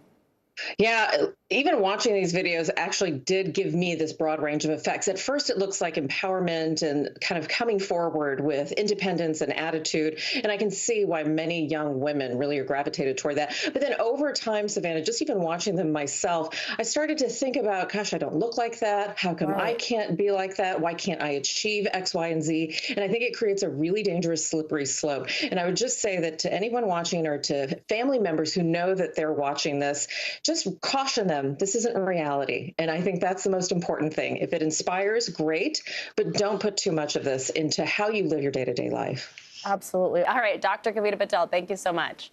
Thank you. Colin Kaepernick's new docuseries titled Colin in Black and White is out on Netflix. It takes a closer look at how the former NFL quarterback navigated race and activism leading up to the moment he took a knee during the national anthem. At one point, Kaepernick compares the NFL draft process to a slave auction. NBC News correspondent Vaughn Hilliard takes a closer look at the film and how people are responding. What they don't want you to understand is what's being established is a power dynamic.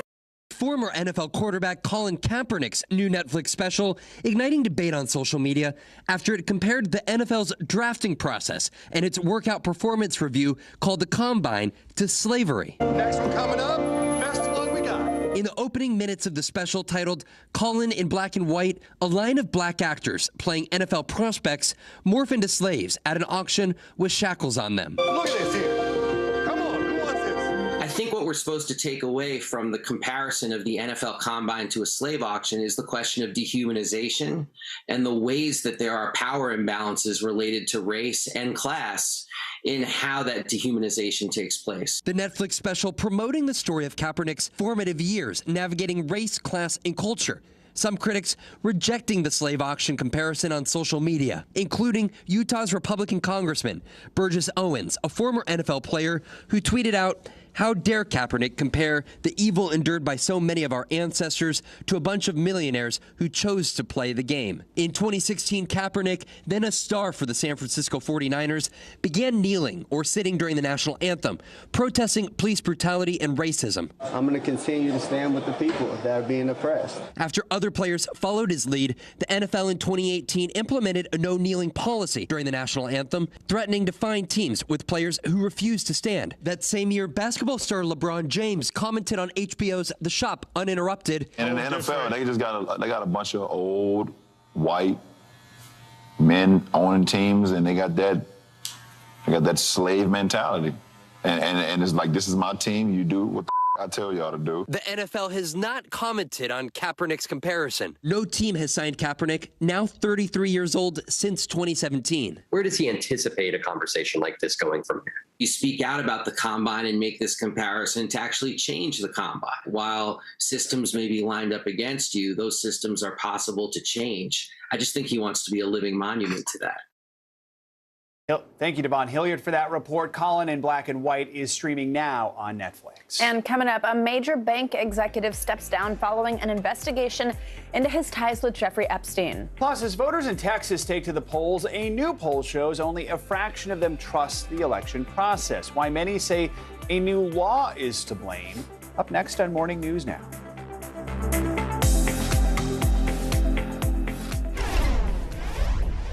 Right now on NBC News Now. They've done things like installing cameras to help alert Border Patrol to people crossing. They are escaping violence and persecution in their home countries. NBC News Now, streaming 24/7. The Meet the Press Chuck Todd Cast, free wherever you get your podcasts. Good morning, I'm Savannah Sellers. I'm Joe Fryer. Right now on Morning News Now. Another giant leap for mankind. Some interesting things going on across the lower 48. Flights are returning to normal this morning. Morning News Now, streaming weekdays at 7.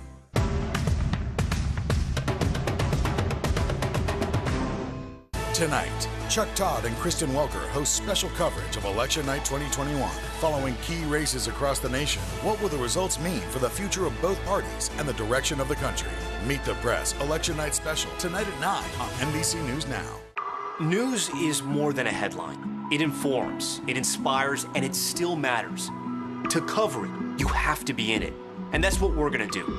Every night, we take you to the front lines of the story, where it's actually happening, with NBC News journalists on the ground from all over the world. We cover what you need to know and bring your newsfeed to life. In primetime and streaming live, it's your news playlist every night. Top Story with Tom Llamas, weeknights at 7 on NBC News Now. To cover the news, you have to be in it. We'll take you to the front lines of the story, bringing your newsfeed to life. Streaming live every night, it's your news playlist. Top Story with Tom Llamas, weeknights at 7 on NBC News Now.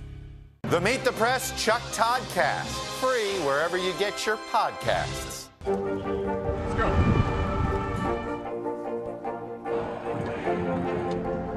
And good evening from New Orleans. There is breaking news. There you go.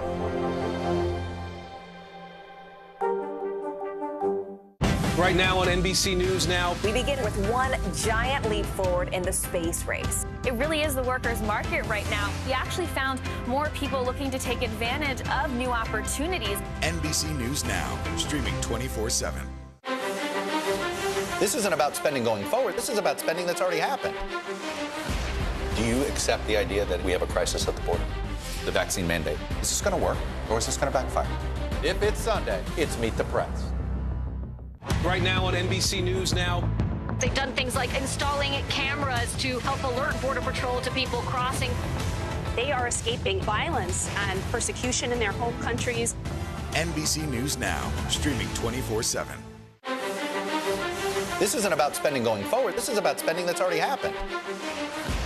Do you accept the idea that we have a crisis at the border? The vaccine mandate. Is this going to work, or is this going to backfire? If it's Sunday, it's Meet the Press. New fallout this morning related to disgraced financier Jeffrey Epstein. The CEO of banking giant Barclays, Jess Staley, has stepped down from his position immediately. This follows an investigation by British regulators into his relationship with Epstein and the release of some of the initial results of that probe. NBC News senior business reporter Ben Popkin joins us now with more on this announcement. So, Ben, first of all, walk us through how this investigation started in the first place. Do we know how deep Staley's ties go with Epstein? Epstein was already a client of a private bank at JP Morgan when Staley took over that private bank in 2000. The two met and they developed a professional relationship. According to reporting, Epstein referred multiple clients to Jeff Staley over the years. And Staley has always maintained that it was always purely professional and that he had no contact with Epstein after 2015, which is when he left JP Morgan and later became the head of Barclays. But the investigation began when UK regulators received a cache of emails between Staley and Epstein from his time at JP Morgan that suggested they had more than the mere professional association that Staley had always represented. Epstein was convicted in 2008 of procuring a child for prostitution and soliciting a prostitute, but Staley and others in the elite circles of wealth and power continued to have associations with him. Staley visited Epstein's private island twice with his wife, the bank has confirmed, and Epstein put Staley down as a personal reference when Epstein formed a private offshore bank on that island in 2013 following that conviction. So, Ben, we know Barclays said in a statement that the probe has not found any evidence Staley was aware of or saw Epstein's alleged crimes that he was arrested for in 2019. The bank also says Staley plans to contest the findings of the probe. So what else are British regulators looking for when it comes to this relationship? What they're really looking at is whether Staley mischaracterized their relationship and whether he was being completely transparent in his disclosures. Staley has maintained that he has been completely transparent with both the bank and with regulators. Last February, he said, quote, of Epstein, "I thought I knew him well, and I didn't. I'm sure with hindsight of what we all know now, I deeply regret having had any relationship with Jeffrey Epstein." In an internal memo sent to staff when he stepped down, Staley said he plans to push back on these findings, and he didn't want that pushback to be a distraction. We reached out to Staley multiple times, and he hasn't responded to our request for comment. And Ben, quickly on this last point, now that Staley has stepped down, what's the impact on Barclays?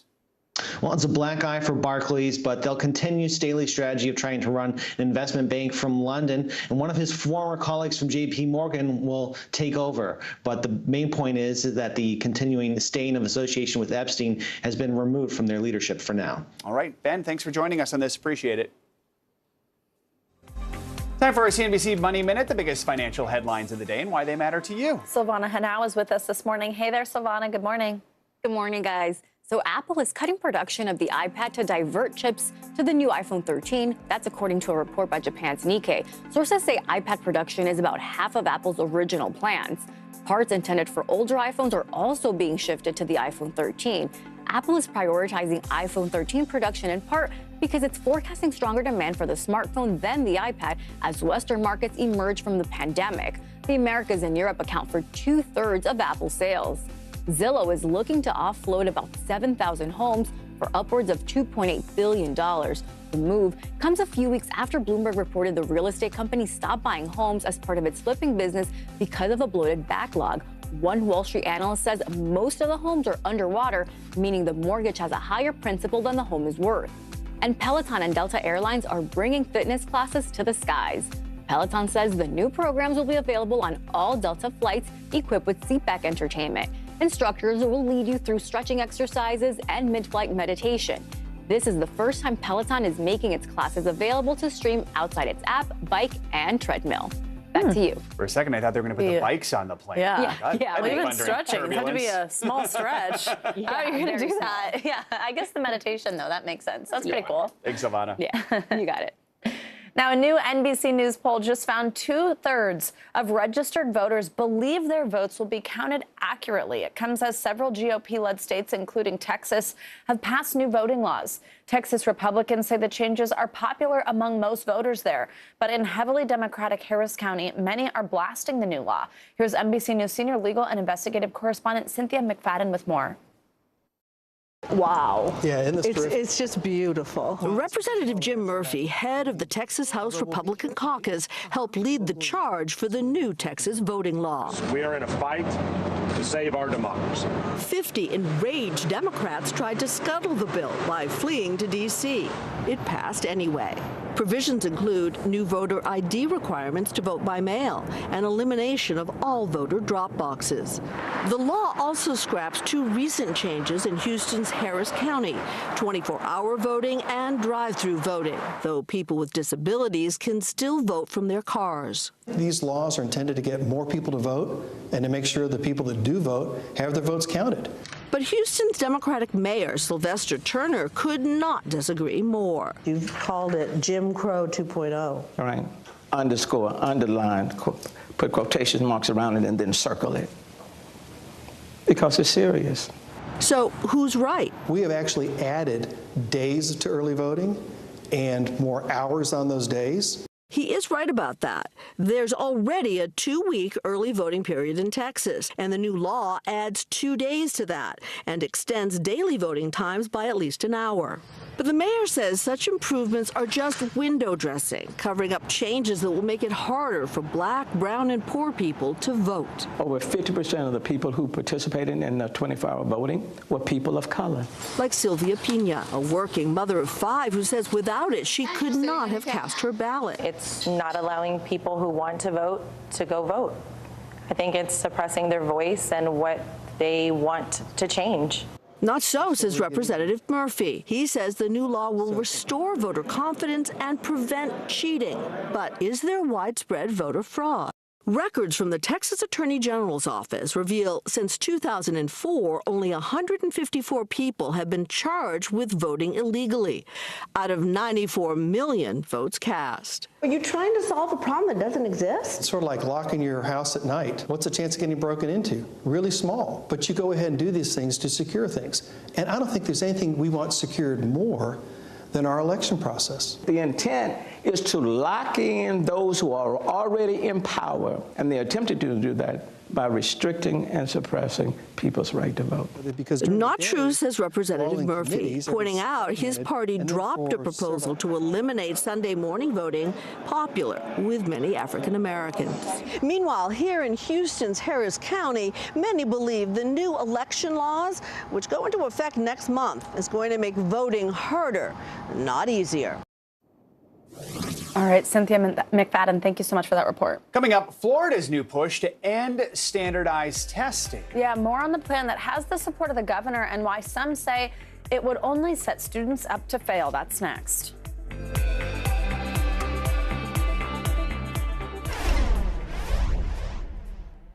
Good morning, I'm Savannah Sellers. And I'm Joe Fryer. Right now on Morning News Now. Another giant leap for mankind. Some interesting things going on across the lower 48. Flights are returning to normal this morning. Morning News Now, streaming weekdays at 7. Sometimes the news can be difficult and overwhelming for kids to understand. Will coronavirus come back next year? So to help make sense of it all, we've created a newscast just for them. Man, you know a lot. We hope your family will watch Nightly News Kids Edition. Let's go. This is a critical choke point for this fire.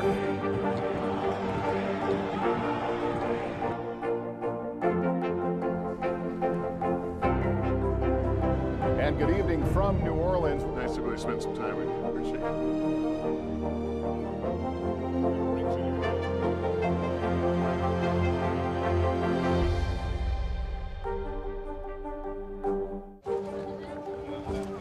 Let's go.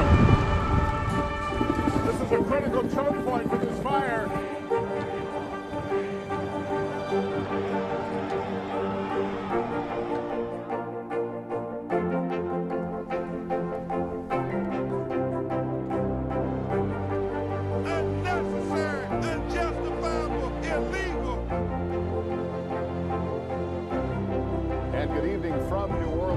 Military operation, witnessing the massive crowds. I admire you both. Nice to really spend some time with you. Appreciate it.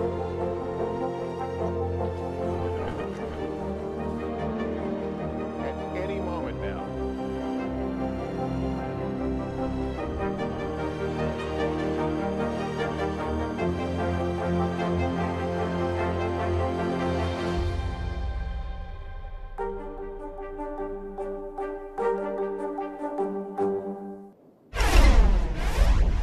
Very few students seem to like standardized tests. They bring a lot of stress and anxiety, and critics say they don't necessarily measure a student's academic ability. Yeah, well, in Florida, Governor Ron DeSantis wants to get rid of those end-of-year exams. NBC News chief education correspondent Rahima Ellis shows us how that could affect students. Across the country, students cringe as they enter the classroom for test day. I'm not really a good test person. I despise the test. There's always that feeling that you're not going to do good on the test. In the past year, states have either canceled their high-stakes end-of-the-year tests, the students took the test and scores went down due to the pandemic, or they allowed students to opt out altogether. Online learning was already much of a burden for me, so I didn't want to add more tests onto that. No matter how hard I prepare for it, especially during the day of the exam, my mind would go blank. I would forget everything I've learned. Richard Chow is a senior at Brooklyn Technical High School in New York City. His original test scores didn't meet the requirements for admission, but he was allowed in after his total academic record was reviewed. Do you feel some anxiety about standardized testing?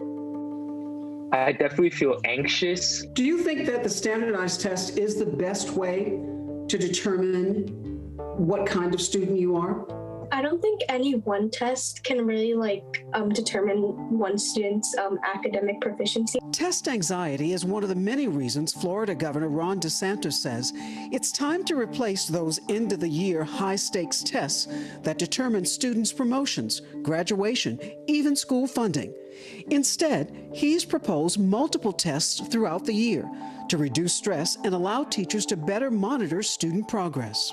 Yes, we're going to continue to make sure that we're measuring results, having high standards, but we're going to do it in a way that's more student-friendly, parent-friendly, and teacher-friendly. Shifting off and using something as an alternative could be a very positive gain. They also cause a lot of stress. Daniela Montaldo is the clinical director at the NYU Child Psychology Center. What we've learned is that these tests do have some intrinsic bias. They're not always representing and really capturing all of a student's abilities, and they're really not very supportive to those who are in the low income kind of bracket, and minority students are really at a disadvantage. But some parents suggest testing is the only way to measure what their child knows. Take it away completely off the board and not have an idea of where someone might be could set a lot of different tones. Sarah Katrina is a parent and founder of Kids on the Yard, a tutoring agency. It could set the tone of, okay, then we don't have confidence in you that you can reach this mark, even though it's been a difficult year. Difficult for kids who were already struggling at the start of the year. We already knew that they were behind, but COVID-19 amplified that. Those children are brilliant. It's a reflection of poor instruction and low expectations.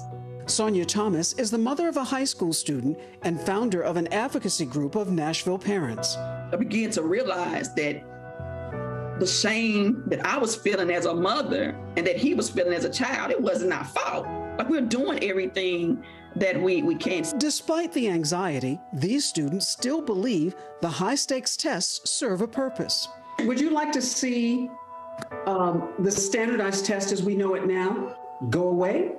In school, we have midterms. I feel like making it kind of like a midterm, but not having it weigh as much. I feel like it is a good marker, but I feel like it should definitely be revamped in a way. It should be a little bit, there should be less weight put upon it. It shouldn't be a sole determiner in how successful you are academically and in school. Florida legislators will have to approve any changes to the standardized tests.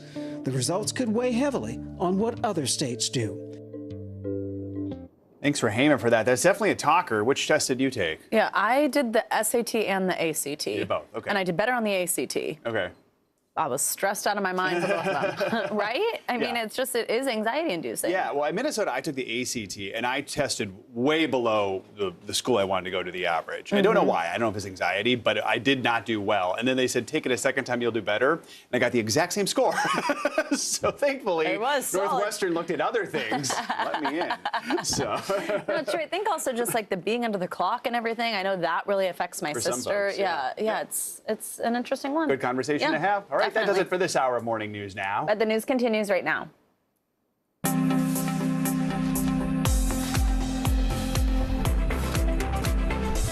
Good morning, I'm Joe Fryer. And I'm Savannah Sellers. Right now on Morning News Now, the polls are open. Voters now casting their ballots on an election day that could tell us where the country is headed. One major race to watch, Virginia's governor, how voters there could give us an idea of what to expect in the 2022 midterms and even beyond. One step closer for parents wanting to get their kids vaccinated against COVID. CDC panel is discussing the Pfizer vaccine for kids 5 to 11 today. And if they sign off, shots could start going into arms later this week. Preparations already going into place to get up to 28 million more kids vaccinated against COVID-19. Nightmare travel. We're heading into a 5th day of cancellations and headaches for American Airlines passengers. The growing pressure to fix the issues the airline is facing right now and what you need to know as we head into a busy holiday travel season. And honoring the dead. The Day of the Dead is in full swing with celebrations in Mexico and beyond. It's a day to remember loved ones who passed. We'll show you the ways this holiday is taking on new meaning after a year when people have lost so much. Good to have you with us on this busy election day. A lot to cover today. Big news day. It'll be a long night. Exactly. We're going to give you a good preview here on Election Day. Here in the U.S., full coverage of some key races we're keeping a close eye on. We want to begin with another big story we're following this morning. That's President Biden and his push for global action in the fight against climate change. Yeah, the president is in Scotland, where he is busy this morning taking that message to world leaders. Speaking at COP26, the climate summit in Glasgow yesterday, Biden said the U.S. will be a leader in climate change reform, emphasizing a revitalized commitment to preserving the planet. Meanwhile, back at home, the fate of the president's sweeping economic agenda remains uncertain as resistance mounts from some in his party. NBC News Chief White House correspondent Peter Alexander joins us now from Edinburgh. Peter, good morning. Joe and Savannah, good morning to both of you from here in front of beautiful Edinburgh Castle. Kicking off this second day of this crucial climate conference, President Biden really is looking to try to demonstrate concrete commitments to slow the pace of global warming. But he remains, as you note, unable to get those legacy-defining spending plans at home passed, including what would be the largest ever climate investments with a key moderate from coal country, Joe Manchin of West Virginia, expressing concerns that could stall the president's ambitious agenda. President Biden this morning detailing strong new actions on climate. His administration unveiling some of the toughest environmental rules yet against emissions of methane, a destructive greenhouse gas released in coal, oil, and natural gas mining. All we need to do is summon the will to do what we know is right and we know is necessary. Let's get to work. We can do this, and it'll have a generational impact. This gathering of 190 nations emphasizing the urgency for action. Enough of burning and drilling and mining our way deeper. We are digging our own graves. But despite his message abroad, President Biden's facing new resistance at home to his $1.75 trillion climate and social spending plans, with key moderate Democrat Joe Manchin warning he's still not on board. This is a recipe for economic crisis. Manchin accusing progressives of playing political games and demanding a vote on the separate bipartisan infrastructure bill immediately.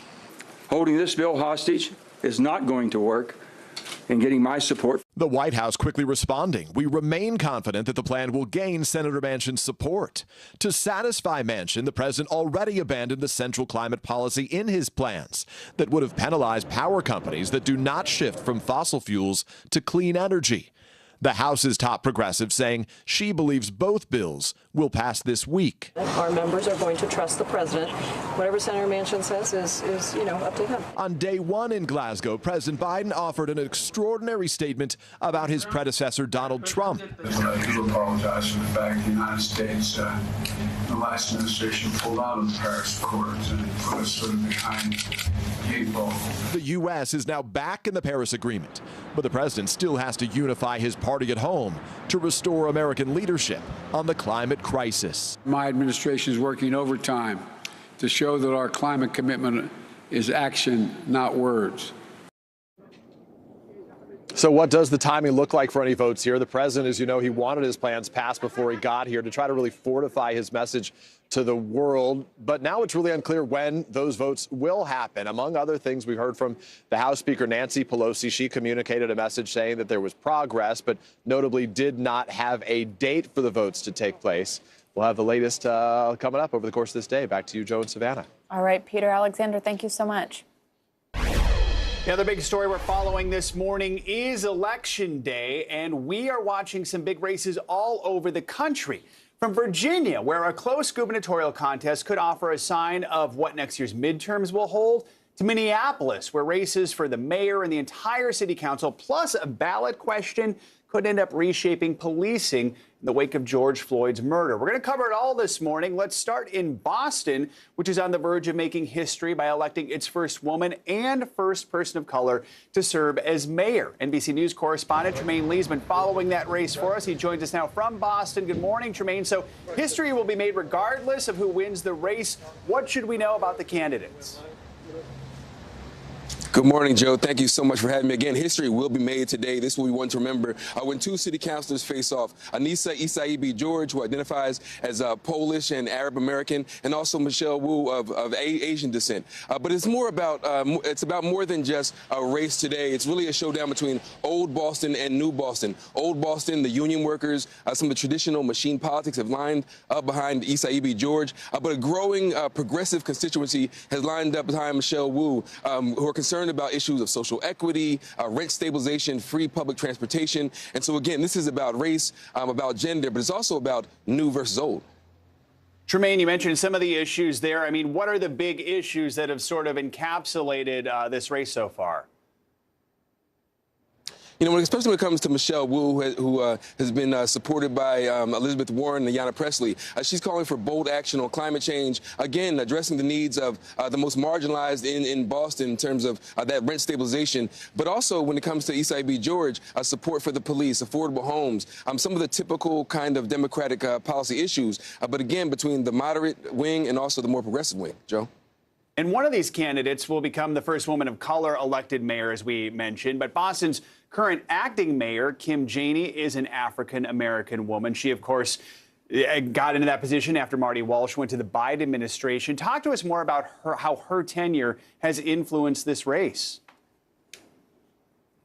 When we talked about history, its 400-year history, the city has never elected a black mayor. And so when Kim Janey and two other candidates lined up in the preliminary election and didn't make it through, it was a disappointment for many black voters. But it really was a sign in some ways of the great progress that has been made in this city with this terrible reputation as one of America's most racist cities. But again, poised to elect a black woman possibly as mayor, but now a woman of color. Again, it speaks to just how much progress is made. But for many people, they say more progress still needs to be made, that this city wasn't ready to elect a black woman mayor, kind of changed the game a little bit. But again, history will be made nonetheless, Joe. And Tremaine, has there been much polling? Do we have any indication of whether there's a favorite today, or is it going to be a close one? You know, Michelle Wu has been leading from the outset. But again, folks are concerned about whether or not turnout numbers will be low, which that could favor the more consistent voters, that old school kind of voter who've lined up behind Isaibi George. But again, Michelle Wu has been leading all along. But again, I guess we'll have to see, Joe. Find out tonight when the real polls close. All right, Tremaine Lee, appreciate your reporting. Thank you. And turning to Minneapolis now, where voters are set to determine the future of the city's police department in an election that could have ramifications for cities across America. Shaq Brewster is live outside a polling center in Minneapolis with the latest. Shaq, good morning. So give us a sense of what you've been seeing at polling locations. Are people coming out to cast ballots? Any lines yet? And how much of a priority is the future of the city's police department to them? Just one measure that's on the ballot. So then I'll tell you that voters are telling me that this is a decision that is extremely serious to them. They're studying this and watching it very closely. And look, this is the first local election since the murder of George Floyd. So under any circumstance, this would be a pretty big deal for this city. Voters are determining the mayor. They're determining the city council. They're going through and electing other local positions. But in addition to that, they have a crucial question about their public safety here in the city of Minneapolis. And it's whether or not the police department is eliminated and replaced with the Department of Public Safety. And that is getting the attention of a lot of voters because they say it affects them personally. I want you to listen to some of the conversations I had yesterday at an early voting location where we saw a line stretch more than an hour. There's a lot of times where, I would want to call someone who's more like a social worker, someone who doesn't show up with a gun and doesn't escalate a situation. Like houseless people, for example. I just wish that there was more robust options that weren't police. What side did you come on? Don't change it. Keep the public safety. Why is that? Because the alternative, they had no explanation of what it was going to be, how it was going to be changed, and so on and so forth. So you'd be voting for who knows what. So a little bit more into that question about eliminating the police department. It would, as I mentioned, create a Department of Public Safety. The mayor and the city council will have co-control, co-responsibility over that department. That's different than how it is right now with the mayor having exclusive control over the police department. And then it eliminates a minimum funding requirement for that department. That is something that advocates say gives the flexibility to reshape the police department or how policing is done in this city, but that's something that opponents say sets the stage for the possible defunding of the police. Savannah? Now, Shaq, just last week, actually, though, the widely popular police chief there came out against this initiative. I mean, what kind of impact is that having on voters, especially with everything that the city of Minneapolis has been through over the last year? I had conversations with voters throughout the day yesterday, and none of them said that that was a significant deal in their vote or significant factor in their vote. But look, you don't know what kind of impact that could have. This is a popular police chief here in the city, the first African-American police chief here in this city, and one who was praised after the murder of George Floyd for quickly acting and quickly firing the 4 officers involved in Floyd's death. You remember he testified at Derek Chauvin's trial. So this is a man who has some influence here in this city, and he was very clear that he was opposed to this measure, and he is also someone who is used by both sides in this debate. Opponents specifically, they say that this measure would eliminate his position. And as I mentioned, it creates instead a commissioner for this Department of Public Safety. But when they're using that, they're saying this is a popular chief. His decision, his department, his position would go away. And there's uncertainty if he would accept a new position in this new department. That does create some anxiety for folks who say they want reform, but also believe in the fundamental need for policing. Yeah, it seems like one of the big questions here is just a lack of clarity of exactly what that could look like and what this Department of Public Safety would be, which is what the chief referenced. Now, Shaq, of course, this isn't the only thing on the ballot today, though it is, of course, one that will be watched across the country. But how is the race for the city's mayor shaping up as voters cast their ballots today? That is another big battle and big decision that voters will have. And, one thing we spoke with Mayor Fry, and he is opposed to the policing amendment, but he also acknowledged that there is a factor that this ballot question is wrapped up in his race in some factor. One thing that he said, he believes that he will have increased turnout, increased support from African-American voters because of his opposition to that ballot. But this is definitely not an easy race for him as well. He does have stiff competition. It is a pretty open field. It remains to be seen what will ultimately happen. One thing that we're acknowledging coming into Election Day is that we're in somewhat of a blind spot. There hasn't been that much public polling ahead of this race. So while there was a poll back in September, a lot has changed since September. A lot of decisions, a lot of forums and debates have been made since then. So we don't really know how this will all turn out. And I guess that leads a little bit to more excitement as we hear and head into Election Day. All right, Shaquille Brewster in Minneapolis for us. Thank you so much. Virginia and New Jersey are the only two states holding elections for governor this year. And what happens at the ballot box today in those states could foreshadow what happens on a national stage next year. NBC News Chief White House correspondent Kristen Welker joins us now from Fairfax, Virginia. Not only is she covering the polls this morning, she's got a busy day. She's hosting our election coverage tonight right here on NBC News Now. So, Kristen, let's zero in on where you are in Virginia. Key race we're watching. The outcome really could be an indication of what to expect a year from now in the midterms, right? It really could be, Joe. This is ground zero in the political world right now. What happens here will have major ripple effects and implications for next year's midterms and the next presidential election potentially and beyond. So we're watching this very closely. Here's the state of play. Former Democratic Governor Terry McAuliffe, Republican businessman Glenn Youngkin delivering their closing arguments overnight.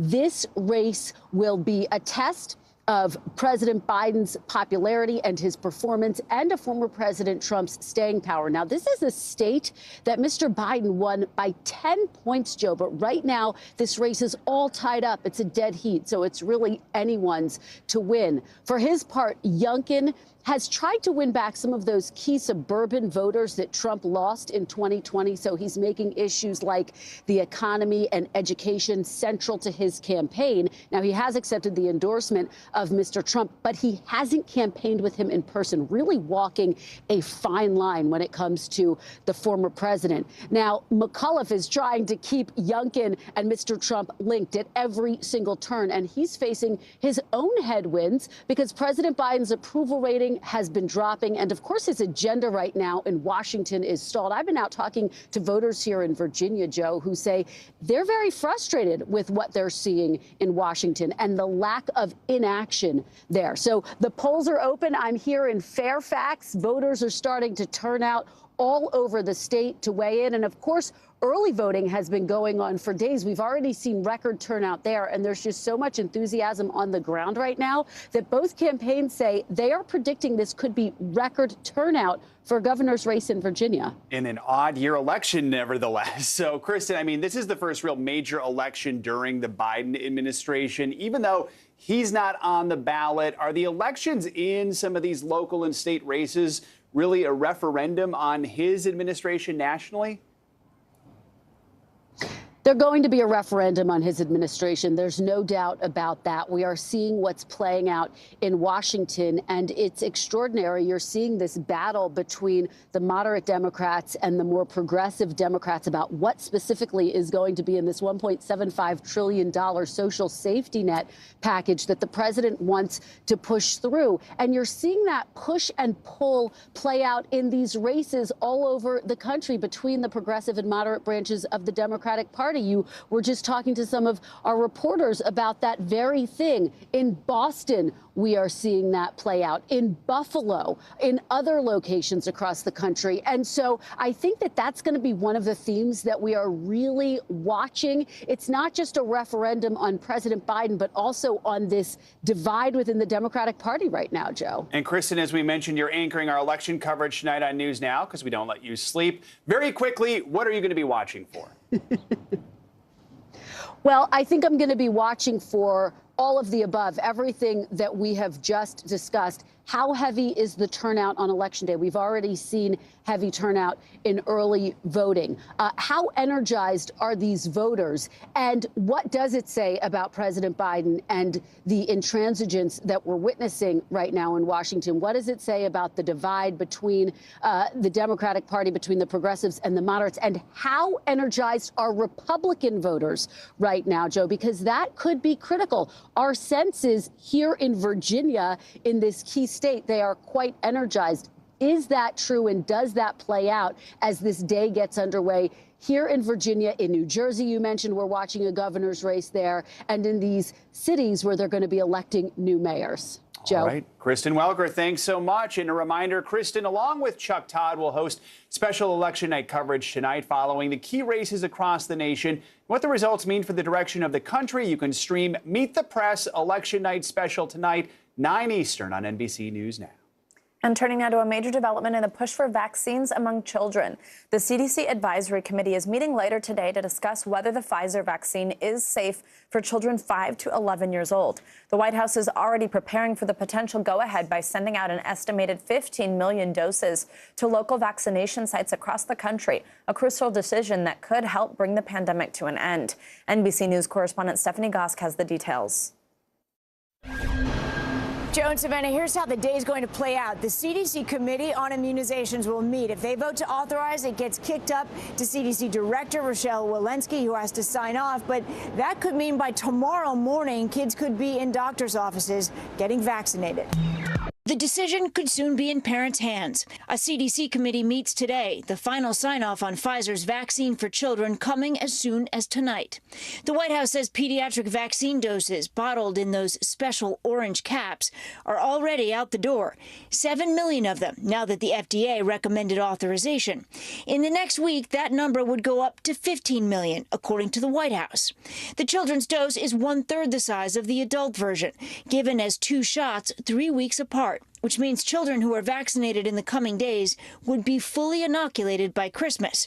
For some parents, it's a long time coming. I want them to be protected. I want to be able to do the things with them that we used to be able to do without fear that they're going to get sick or that they're going to get anybody else sick. States like Virginia are already rolling out plans to make getting the shots as easy and efficient as possible.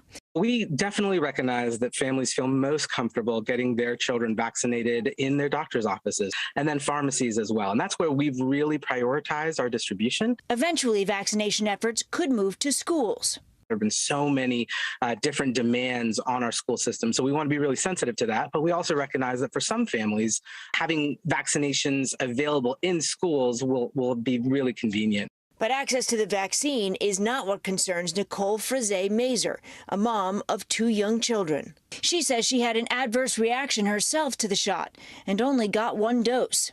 My gut instinct is to just protect my kids at all costs. And one may argue vaccination is a way of protecting them, and it sure is. But the unknown of the shot is scary. Nicole does not rule out vaccines for her children, but she wants to wait. I don't think I'm going to wait too long. I've always said that I will vaccinate them. I just don't necessarily want to be first in line. There's another key difference with this pediatric vaccine. Pfizer says, unlike the adult version, which has to be kept in a freezer, this one can be kept in a refrigerator for 10 weeks. That's really going to help out with distribution. Joe and Savannah, back to you guys. All right, Stephanie Gosk, thanks so much. Let's bring in Harvard Medical School physician Dr. Aditi Narukar for more on this. So, doctor, you expect to see a rush? Do you expect to see a rush of parents getting this vaccine if it's approved by the CDC? And help us understand how these vaccines will help us battling COVID here in the U.S. You know, Joe, this is a highly anticipated decision. We have 28 million children between the ages of 5 and 11 who are eligible. The main question right now with the CDC meeting today is whether the CDC will approve the vaccination for all children or a small subset of children. We think that the CDC will align with the FDA in vaccinating all children, but that remains to be seen. We've seen pregnant women shy away from getting the vaccine because they have infertility concerns. A new study shows 66% of parents don't want to vaccinate their children because of concerns over their child's future infertility. Is there even any evidence to suggest that this is true? You know, Joe, this is an unfounded concern like many that we have, and it is a myth. Even the American Academy of Pediatrics has very publicly put out a statement stating that the vaccines do not cause changes to infertility nor puberty, so parents should feel reassured. What's interesting about this particular fear is that it has a historical precedent. We know that back many decades ago, during the polio vaccination campaign, parents were equally concerned about fertility and the polio vaccine, which also was unfounded. And finally, doctor, we're seeing dozens of protests against vaccine mandates across the country. A new trend is showing workers are asking for exemptions because they said they already had COVID. So remind us, does previously having the infection protect you as much as the vaccine? What do we need to know about immunity when you get COVID versus when you have the vaccine? You know, Joe, this is such an important consideration, and the CDC just put out a report last Friday detailing the differences between natural immunity and vaccine-induced immunity. The report showed that people who have had a prior COVID infection were 5.5 times more likely to be reinfected. So vaccines provide a broader protection, more robust protection, and more long-lasting protection. So if you've been infected with COVID prior, it is still recommended to be vaccinated. 5.5 times, key number there. Dr. Aditi Nerukar, as always, thanks so much for joining us. We appreciate it. Time now for another check on your Morning News Now weather. Whiplash Bill Cairns is back with us. Bill, good morning to you. Yeah, that, sometimes you fail. Sometimes things don't go as planned. It just doesn't. We liked it. Yeah, now you're mocking. Now you're mocking me. This is great. All right. This is payback for all those impossible quizzes you give us. That's exactly. I deserve it. All right, let's get into this November outlook. So it's cold and chilly in many areas now, but that's not going to be the case as we go throughout the middle of the month. So we may be seeing some of the colder temperatures in the Great Lakes and the Northeast over the next week than we will maybe even the second and third week towards Thanksgiving. And look at the West. A good chunk of that looks warmer than average, too. So right now, we don't have a lot of problems on this election day. We have some rain. You may have noticed some of our reporters with umbrellas around Washington, D.C. and in Virginia. And there's just some light rain that'll move through. It's going to be in and out in about 45 minutes or so. It'll head towards D.C. and Richmond as we go throughout the noon hour, and it will be off the coast by about, say, 5, 6 o'clock this evening. So as far as excuses for not voting, this rain will not be one of them. But we will see that chilly air moving behind this. That's 100%. So the forecast for today, a lot of blue on this map. That's temperatures in the 40s. Minneapolis is a little cool. Denver, a little bit of light stuff coming out of the clouds. You may see a couple snowflakes or raindrops. Not a big deal for you either. Southern half of the country is holding on to a little bit of warmth, but even Dallas, look at your Wednesday. Rain and only 53 degrees. So that's a big change for you. Atlanta down to 62 also. And because I'm extremely selfish and I'm off for the next week and I'm running the New York City Marathon on Sunday, here's the marathon forecast. It's the 50th New York City Marathon. It's going to be such a fantastic event. The weather is nearly perfect with sunshine, temperatures in the 40s and 50s. This will be the biggest spectator event in New York City since COVID began. It's a limited field. I feel very lucky to get into it. Willie Geist is running for the Michael J. Fox Foundation in his first ever marathon. And our own Allison Morris, our afternoon anchor here on News Now, she's also running. I think this is her 8th or 9th marathon. So it'll be a good time. I'll be back next Wednesday, and hopefully I'll still be walking correctly. You will. You will. Yeah, you're an Iron Man, aren't you? Come on, you'll be good. I know. That's what everyone says. Everyone's like, oh, you did an Iron Man. Like a marathon is nothing. No, it's not. A marathon's still very hard. It is. I wouldn't even think about it. We're proud of you. We're wishing you, Willie, Allison, all the best. And we got a weekend forecast on a Tuesday, so even better. One of our News Now producers, Ashley Delmagol, is also running. Lots of people around here. Very exciting. Ooh, good for her. All right, Bill, we can't wait to hear about it. Thanks, good. Good luck. All right. And coming up, it's not just the weather causing a mess for American Airlines travelers. The ripple effect from strong winds as well as staffing shortages causing flights to get canceled this morning. What this all means for you and your family if you're planning on booking a flight this holiday season. But first, the trial begins today for a teenager accused of killing 2 people during a protest over the Jacob Blake police shooting in Wisconsin. We're live in Kenosha next with what to expect on day 1.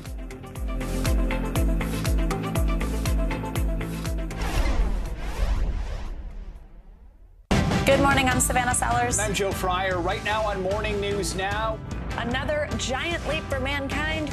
Some interesting things going on across the lower 48. Flights are returning to normal this morning. Morning News Now, streaming weekdays at 7. This isn't about spending going forward. This is about spending that's already happened. Do you accept the idea that we have a crisis at the border? The vaccine mandate. Is this going to work, or is this going to backfire? If it's Sunday, it's Meet the Press. Let's go. This is a critical choke point for this fire.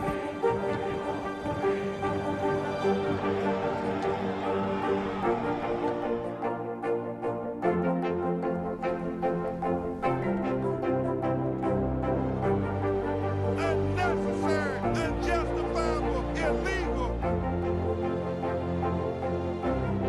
And good evening from New Orleans. Late military operation witnessing the massive crowds. I admire you both. Nice to really spend some time with you. Appreciate it.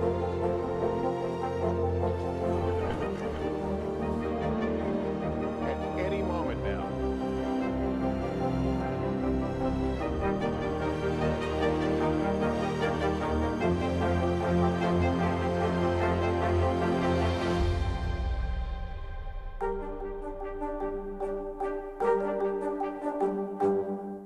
Right now on NBC News Now. We begin with one giant leap forward in the space race. Bezos making it very clear this is the first step of many to come. Speaking out against laws that they feel would make it harder for Texas voters to cast their ballot. The issue here is not that vaccines aren't available. They say the issue is that people are choosing not to get vaccinated. We have a team of correspondents covering this breaking story for us today. This is NBC News Now, streaming free 24/7. The Meet the Press Chuck Toddcast, free wherever you get your podcasts. News is happening now. A look at what's making headlines around the world. Tonight, the major announcement of the COVID vaccine. This is a significant moment. Your news, whenever it happens, wherever you are, it's here now. The Meet the Press Chuck Toddcast, free wherever you get your podcasts. Right now on NBC News Now. We begin with one giant leap forward in the space race. It really is the workers' market right now. We actually found more people looking to take advantage of new opportunities. NBC News Now, streaming 24/7.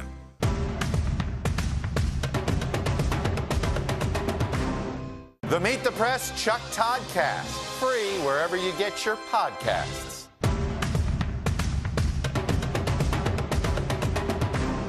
The Meet the Press Chuck Toddcast, free wherever you get your podcasts. The stage is set for one of the most high-profile court cases that will be heard this year. The trial against 18-year-old Kyle Rittenhouse is set to begin later today after an extensive jury selection came to a close yesterday. That's right. Rittenhouse is facing a host of charges, including homicide and attempted homicide, after fatally shooting 2 people and injuring a 3rd person during protests that erupted in Kenosha, Wisconsin, following the police shooting of Jacob Blake last year. NBC News correspondent Gabe Gutierrez joins us now from Kenosha with the latest. Gabe, good morning. So the jurors in the case have officially been seated, but the process to secure the jurors was not an easy or a quick one. What made jury selection in this case so difficult, and how did the judge move forward in ultimately choosing the jurors who were seated? Well, hi, Savannah and Joe. Good morning. Well, it may not have been easy, but actually it was surprisingly quick. That's because it only took one day. And in this high profile of a case, you know, it surprised a lot of observers that the judge was able to pull this off in just one day. Now, it started with a potential pool of 150 jurors throughout the day. The judge asked, many questions, trying to narrow that pool down to a group of just 20. Now, it will be 12 jurors that actually decide this case. 8 will eventually be dismissed as alternates. The breakdown is 11 women on the jury pool right now, 9 men, just 1 person of color. But it was very challenging, as you mentioned, Savannah, because this case, for better or for worse, has been viewed across the country as very polarizing. Over the protests of the last year and a half, there are a lot of themes running throughout this trial, including, Second Amendment rights, gun rights, self-defense, and those questions came up during this jury selection process. However, the judge stressed to the prospective jurors that this is not a political trial, that they should focus on the charges, which of course include 2 counts of homicide as well as other charges. Gabe, let's talk more about the climate there in Kenosha right now. I mean, what are the families of the people who were shot during the protest hoping to see? And is Jacob Blake's family paying close attention to this as well? Well, yes, even though Jacob Blake is not specifically a part of this trial. Remember, Jacob Blake was shot multiple times by a white police officer, and that touched off the protests and the unrest that brought Kyle Rittenhouse to Kenosha.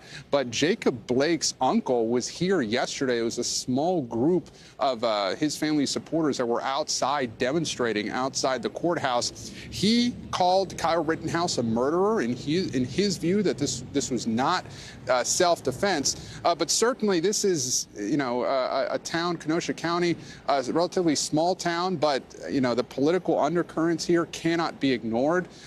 In 2016 and 2020, this area went for Donald Trump. But before that, in 2008 and 2012, it voted for Barack Obama. But this case is now being seen not just as on the specific charges against Rittenhouse, but again, it's being viewed as really a debate and a test of self-defense laws across this country. Joe? All right. Gabe Savannah? Gutierrez. Gabe, thanks so much.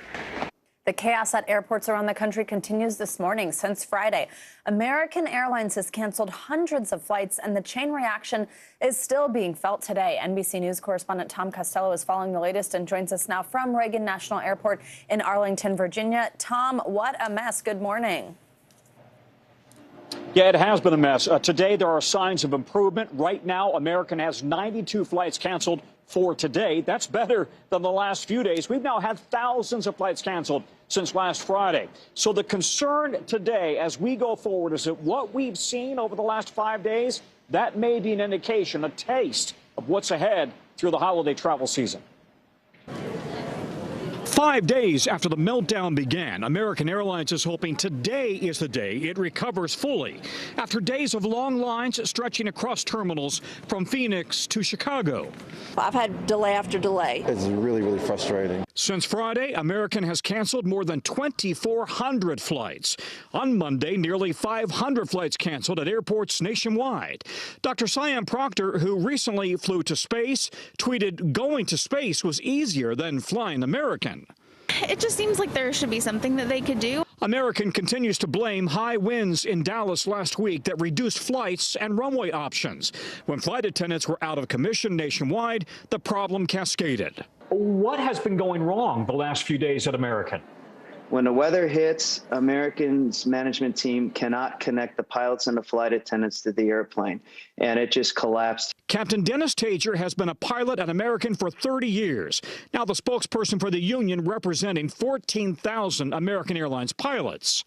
It's going to take action literally today to put some certainty back into the holiday travel season. In a memo to customers late Monday, American said it is our responsibility to take learnings from this past weekend and improve upon our processes. But with the holidays only weeks away, the pressure is building now. As more people fly, the industry is still reeling from the pandemic's impact, staffing shortages, and mask mandates.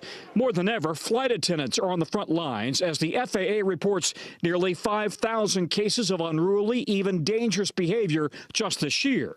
Criminal assault charges have now been filed against a 20-year-old man who American Airlines says attacked a flight attendant last week, breaking bones in her face. These events need to stop, and we are working very hard to do that. We will be continuing to work, again, with airports, law enforcement, and the airlines, and our labor partners to make sure that we drive these events down. Yeah. Importantly here, the flight attendants union is asking for the DOJ to consider banning these people from all airlines. In other words, somebody who is convicted of an assault on American would be banned from flying on all airlines for life, not just American. That's gaining some traction. We'll see if that happens. Listen, as you know, guys, this has really been about an industry that has struggled for almost 2 years now. The pandemic decimated the industry. They had layoffs to some extent. They had a lot of people taking leaves, and now they've been struggling to get back up on their feet with the surge in passenger traffic. Guys, back to you. All right, Tom, thank you so much. And let's now take a look at what is making news around the world this morning. NBC News correspondent Claudio Lubanga is back with us from Rome. Claudio, good morning.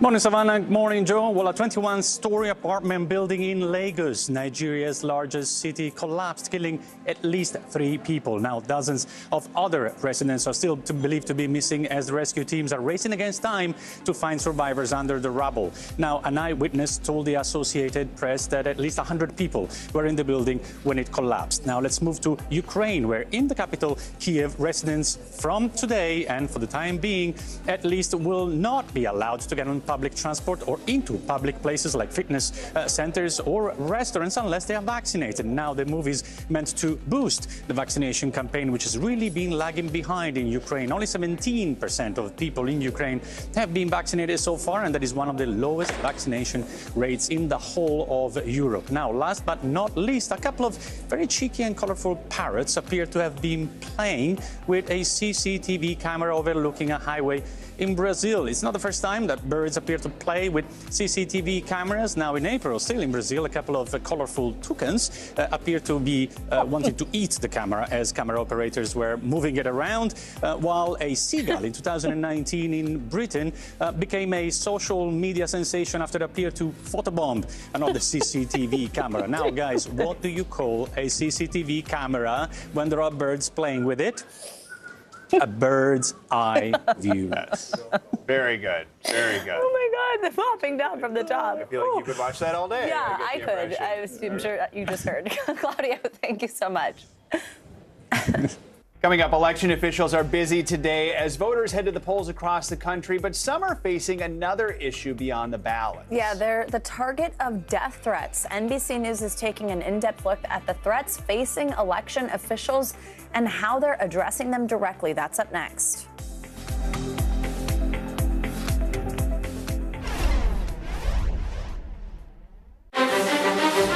This isn't about spending going forward. This is about spending that's already happened. Do you accept the idea that we have a crisis at the border? The vaccine mandate. Is this going to work, or is this going to backfire? If it's Sunday, it's Meet the Press. Right now on NBC News Now. We begin with one giant leap forward in the space race. Bezos making it very clear this is the first step of many to come. Speaking out against laws that they feel would make it harder for Texas voters to cast their ballot. The issue here is not that vaccines aren't available. They say the issue is that people are choosing not to get vaccinated. We have a team of correspondents covering this breaking story for us today. This is NBC News Now, streaming free 24/7. This isn't about spending going forward. This is about spending that's already happened. Do you accept the idea that we have a crisis at the border? The vaccine mandate. Is this going to work, or is this going to backfire? If it's Sunday, it's Meet the Press. Right now on NBC News Now. We begin with one giant leap forward in the space race. It really is the workers' market right now. We actually found more people looking to take advantage of new opportunities. NBC News Now, streaming 24/7. News is happening now. A look at what's making headlines around the world. Tonight, the major announcement of the COVID vaccine. This is a significant moment. Your news, whenever it happens, wherever you are, it's here now. News is more than a headline. It informs, it inspires, and it still matters. To cover it, you have to be in it. And that's what we're going to do. Every night, we take you to the front lines of the story, where it's actually happening, with NBC News journalists on the ground from all over the world.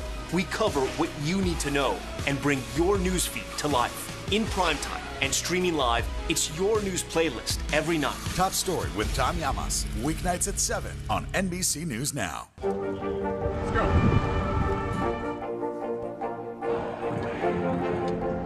And good evening from New Orleans. There is breaking news. Larry Devoe. The fire has grown leaps and bounds. You see behind me is typical. How you doing? Pretty bad. The Meet the Press Chuck Toddcast. Free wherever you get your podcasts. Welcome back. So rumors of a mysterious jetpack man in the skies above Los Angeles have been swirling for months, but images captured by an LA Police Department helicopter may have solved the mystery. It shows what investigators now believe is a balloon of Jack Skellington, the Pumpkin King from, of course, the Tim Burton movie The Nightmare Before Christmas. The confusion surrounding the figure has been an issue for Los Angeles since 2020, prompting an official investigation into its origins. These newly released images of the inflatable were taken around a year ago, so the balloon may have been part of someone's Halloween decorations, not a mysterious jetpack man. I don't know. Saying as the nightmare is over. Yeah. Christmas movie or Halloween movie? Like in general? No, The Nightmare Before Christmas. Oh, is it? Oh. It's not like a Halloween movie. Oh, see, the jury's always out on that one. I think it's both. Oh. All right, thank you. Guess we're not a fan. With midterm elections only a year away, our network-wide Vote Watch series makes a return. This morning, we investigate a critical problem that would have been unthinkable even a few years ago: threats against election officials. NBC News senior legal and investigative correspondent Cynthia McFadden reports. Good morning. Well, that's right. Today we investigate the burgeoning number of death threats against those who run our elections, both Republicans and Democrats, all over the country. It's an unprecedented assault on our democracy, with 30% of the election officials surveyed saying they are concerned for their actual safety. Democratic women have reported a stunning number of threats. You're about to meet one of them. In places like Arizona, there is this. We are coming for you. We will find you. In Wisconsin. And we're going to hang you. From Georgia. Do you hear the anger in my voice? We're ready to pounce. And Minnesota. Is probably going to be executed for treason. These are just a few of thousands of threats being sent to the people who run this nation's elections. Most of them sent after the January 6th assault on the Capitol. Threats to Democrats and Republicans alike, sent to any Secretary of State or election official who certified that Joe Biden was the fairly elected president. Officials in swing states receiving a flood of threats. Page after page after page of threats. I know where you sleep. I see you sleeping. Be afraid. Be very afraid. You just hope that someone doesn't get hurt. That's right. This is definitely not what I expected as Secretary of State. Jenna Griswold is a Democrat and the Secretary of State of Colorado. At 37, she's one of the nation's youngest election administrators and one of the bravest.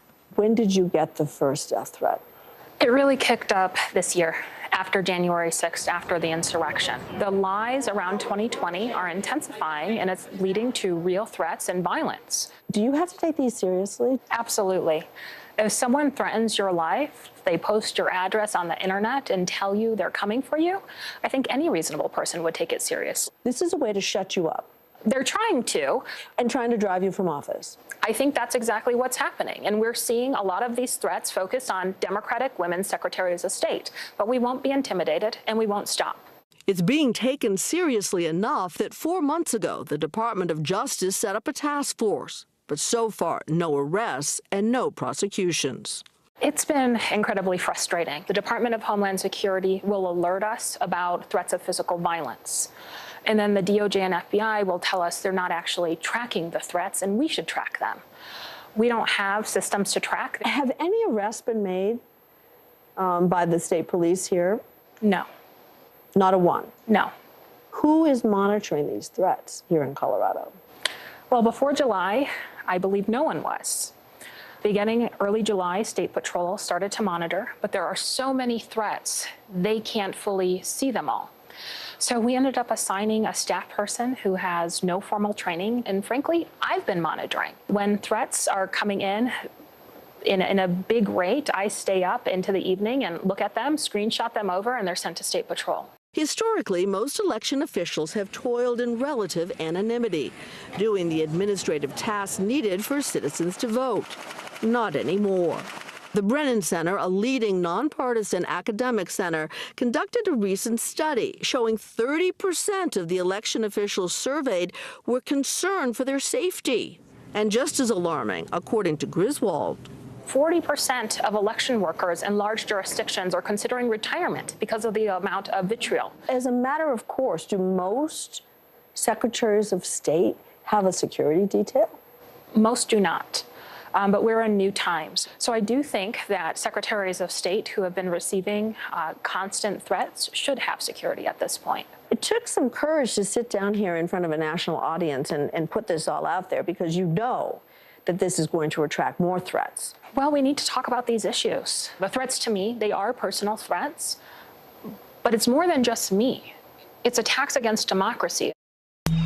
A Justice Department spokesperson tells us the issue has the Attorney General's full attention and that the threats are taken with tremendous seriousness, noting that there are extensive and ongoing investigations around the country.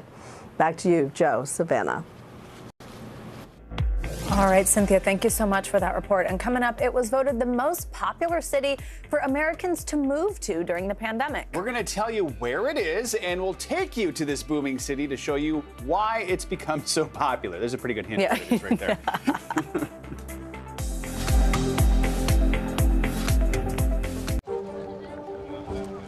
Let's go.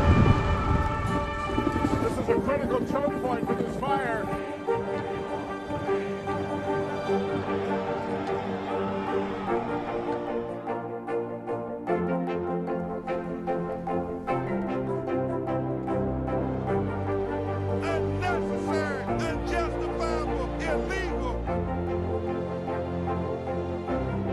And good evening from New Orleans. Late military operation witnessing the massive crowds. I admire you both.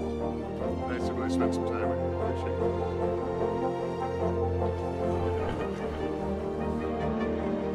At any moment now.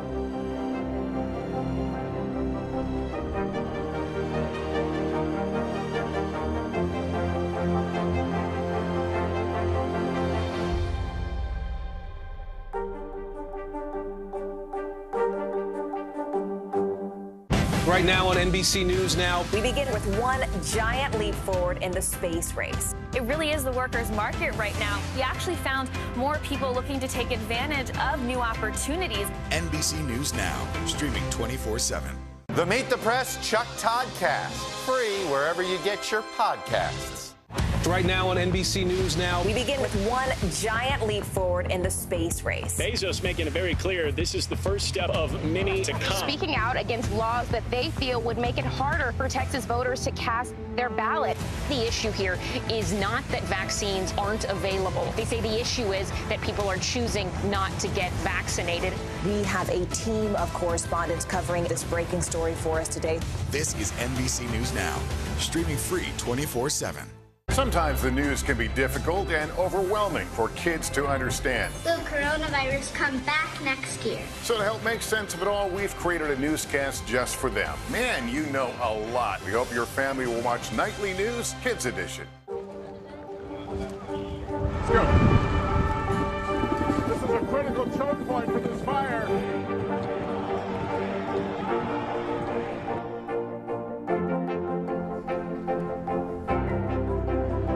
And good evening from New Orleans. Nice to really spend some time with you. Appreciate it.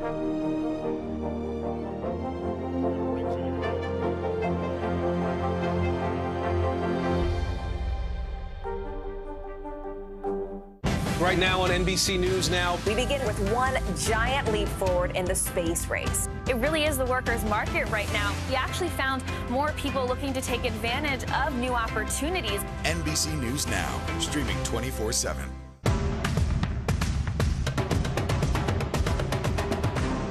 The Meet the Press Chuck Todd Cast, free wherever you get your podcasts. From low taxes to a booming tech industry, Austin, did you guess Austin, is becoming one of America's fastest growing cities. You like our big, huge hint? NBC Nightly News anchor Lester Holt is in Austin with a look at the city's transformation into one of America's next boomtowns.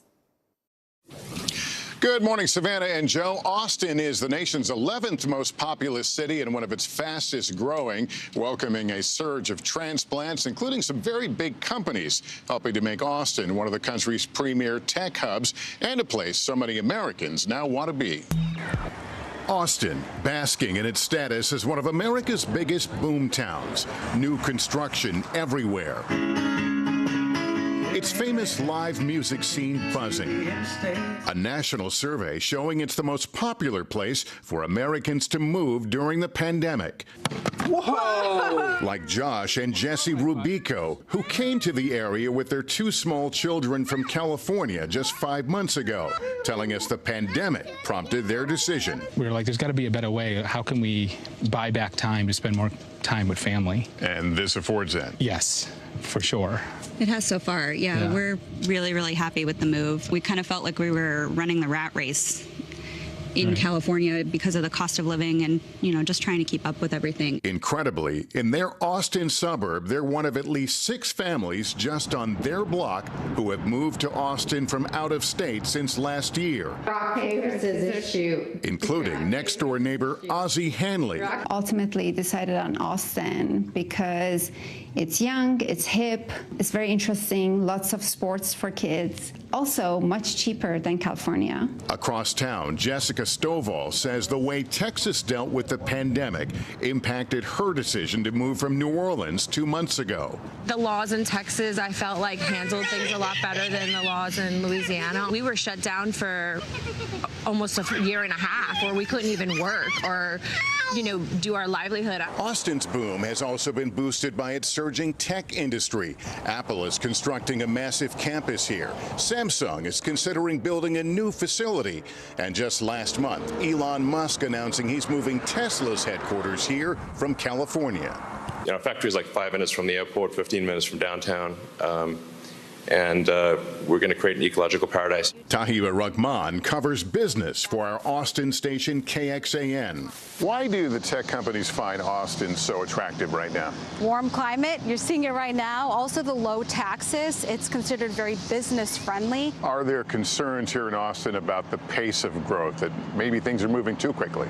Absolutely. And right now, I think city and county leaders are seeing it as more of an opportunity to manage that growth in an equitable way. Some of those challenges, public transportation issues and a rise in homelessness.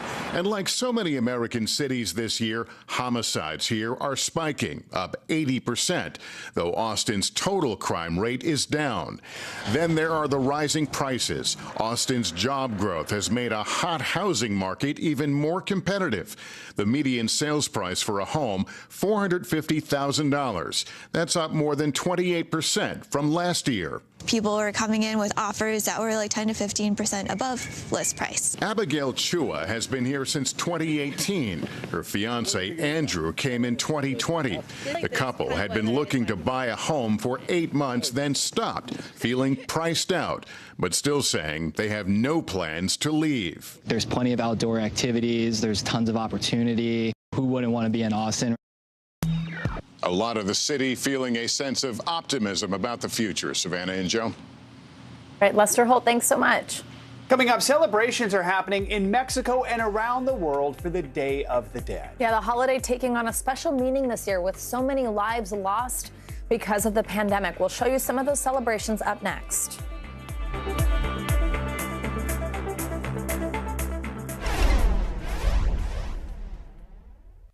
Right now on NBC News Now.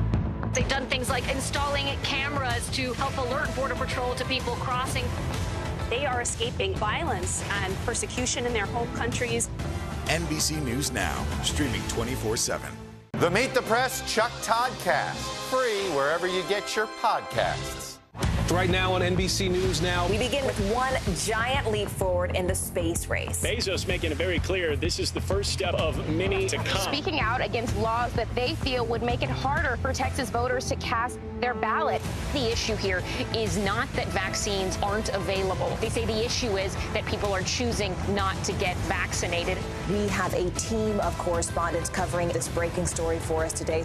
This is NBC News Now, streaming free 24/7. News is happening now. A look at what's making headlines around the world. Tonight, the major announcement of the COVID vaccine. This is a significant moment. Your news, whenever it happens, wherever you are, it's here now.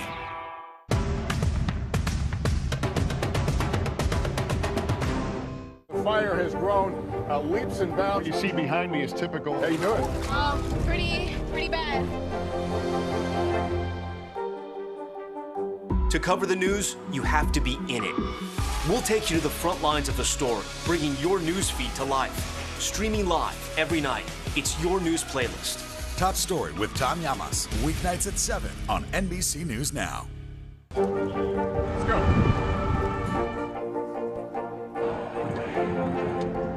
And good evening from New Orleans. There is breaking news. There you go. fire has grown leaps and bounds. What you see behind me is typical. How you doing? Oh, pretty bad.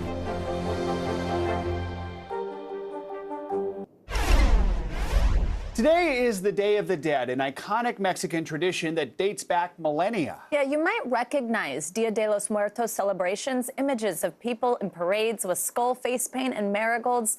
And now, while skeletons were meant to scare us on Halloween, here they're aimed at bringing comfort. Joining us now from just right here in our front yard outside of NBC News World Headquarters, Rockefeller Center, is NBC News Now anchor Morgan Radford with more on the celebrations from New York all the way to Mexico City. Morgan, good morning.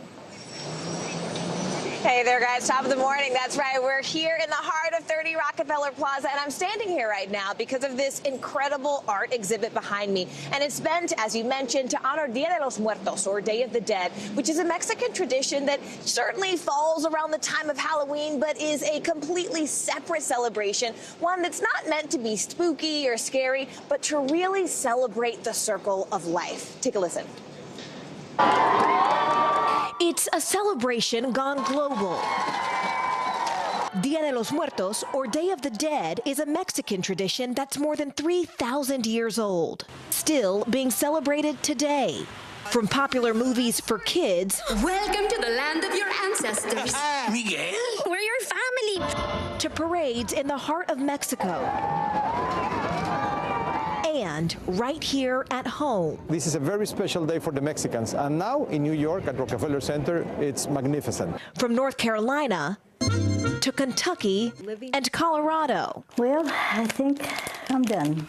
The two-day holiday is meant to unite the living with the dead. It's a chance for family to get together and to remember collectively what was important. A time when the spirits of deceased loved ones are said to come back at midnight to visit ofrendas, or offerings, designed with all of the things that they once enjoyed in life. And this year, these ofrendas have taken on a whole new meaning during COVID. Did you do this all by yourself? Yes. All by yourself? All by myself. Isabel Hernandez created a 15-foot high ofrenda in her Chicago neighborhood to honor those who died. This year and last year, it was very depressing, seeing a lot of people, friends, family dying of this virus. Of COVID? Yes. So I just wanted to lift up the spirits and just to remember that even they're not here anymore, they're gone, they will never be forgotten. Which is why this year, after months of isolation and missed goodbyes, those who celebrate say now is the time to honor tradition. Whether through collective commemoration, we make ofrenditas, or tiny altars made by children. A moment to honor the legacy and the circle of life. So you guys may have seen ofrendas like the one here behind me, smaller versions in your neighborhoods or communities. But what's interesting about this particular exhibit is also these alebrijes. These are traditional figures of Mexican folkloric art. So they're fantastical creatures like dragons or animals, and they're really meant to honor the Mexican legacy and heritage. Back to you guys. Yeah, also the exhibit is absolutely gorgeous up close outside. So many of them are beaded and everything. It's really, really cool to see. Yeah. Love that they're doing that. Yeah, right. Absolutely. Thank you, Morgan. Appreciate it. That does it for this hour of Morning News Now. But the news continues right now. Stick with us.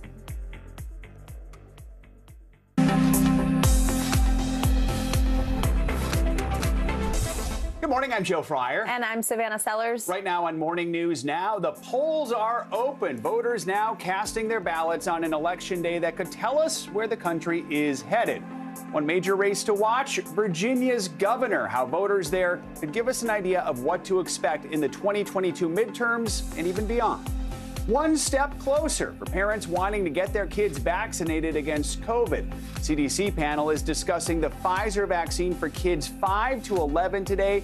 And if they sign off, shots could start going into arms later this week. Preparations already going into place to get up to 28 million more kids vaccinated against COVID-19. Nightmare travel. We're heading into a 5th day of cancellations and headaches for American Airlines passengers. The growing pressure to fix the issues the airline is facing right now and what you need to know as we head into a busy holiday travel season. And honoring the dead. The Day of the Dead is in full swing with celebrations in Mexico and beyond. It's a day to remember loved ones who passed.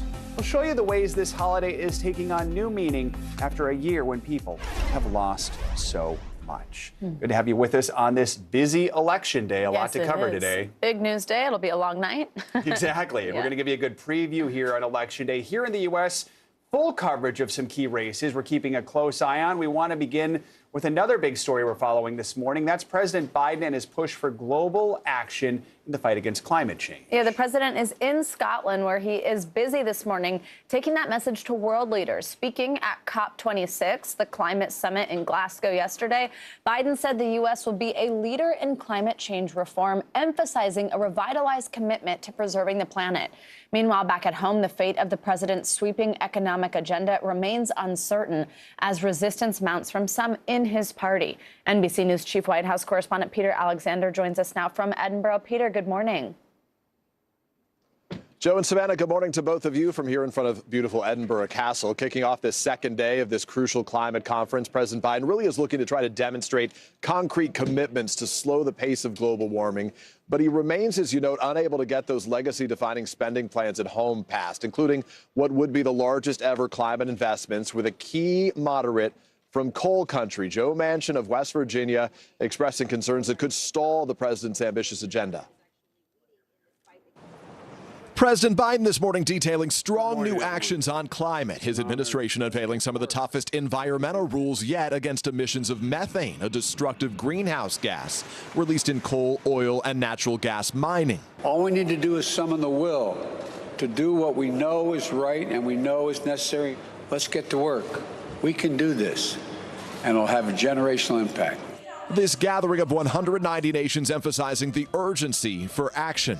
Enough of burning and drilling and mining our way deeper. We are digging our own graves. But despite his message abroad, President Biden's facing new resistance at home to his $1.75 trillion climate and social spending plans, with key moderate Democrat Joe Manchin warning he's still not on board. This is a recipe for economic crisis. Manchin accusing progressives of playing political games and demanding a vote on the separate bipartisan infrastructure bill immediately. Holding this bill hostage is not going to work in getting my support. The White House quickly responding. We remain confident that the plan will gain Senator Manchin's support. To satisfy Manchin, the president already abandoned the central climate policy in his plans that would have penalized power companies that do not shift from fossil fuels to clean energy. The House's top progressive saying she believes both bills will pass this week. Our members are going to trust the president. Whatever Senator Manchin says is up to him. On day one in Glasgow, President Biden offered an extraordinary statement about his predecessor, Donald Trump. I do apologize for the fact the United States, the last administration, pulled out of the Paris Accords and put us sort of behind the eight ball. The U.S. is now back in the Paris Agreement, but the president still has to unify his party at home to restore American leadership on the climate crisis. My administration is working overtime to show that our climate commitment is action, not words.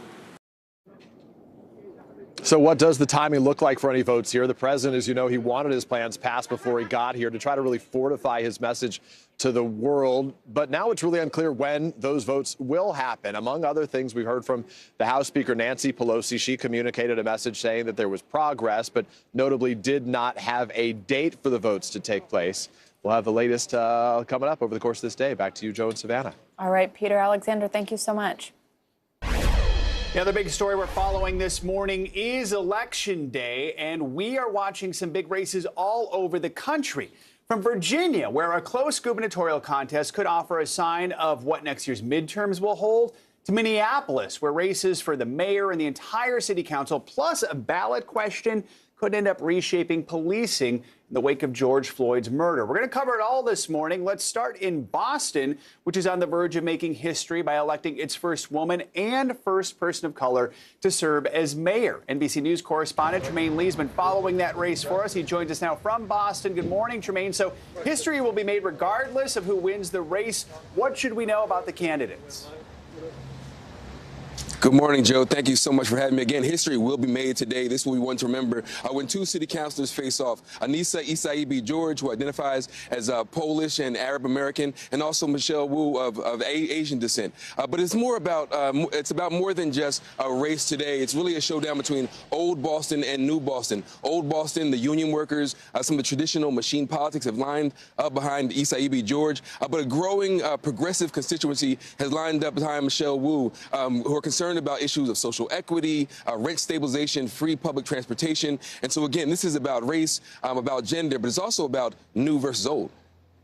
Tremaine, you mentioned some of the issues there. I mean, what are the big issues that have sort of encapsulated this race so far?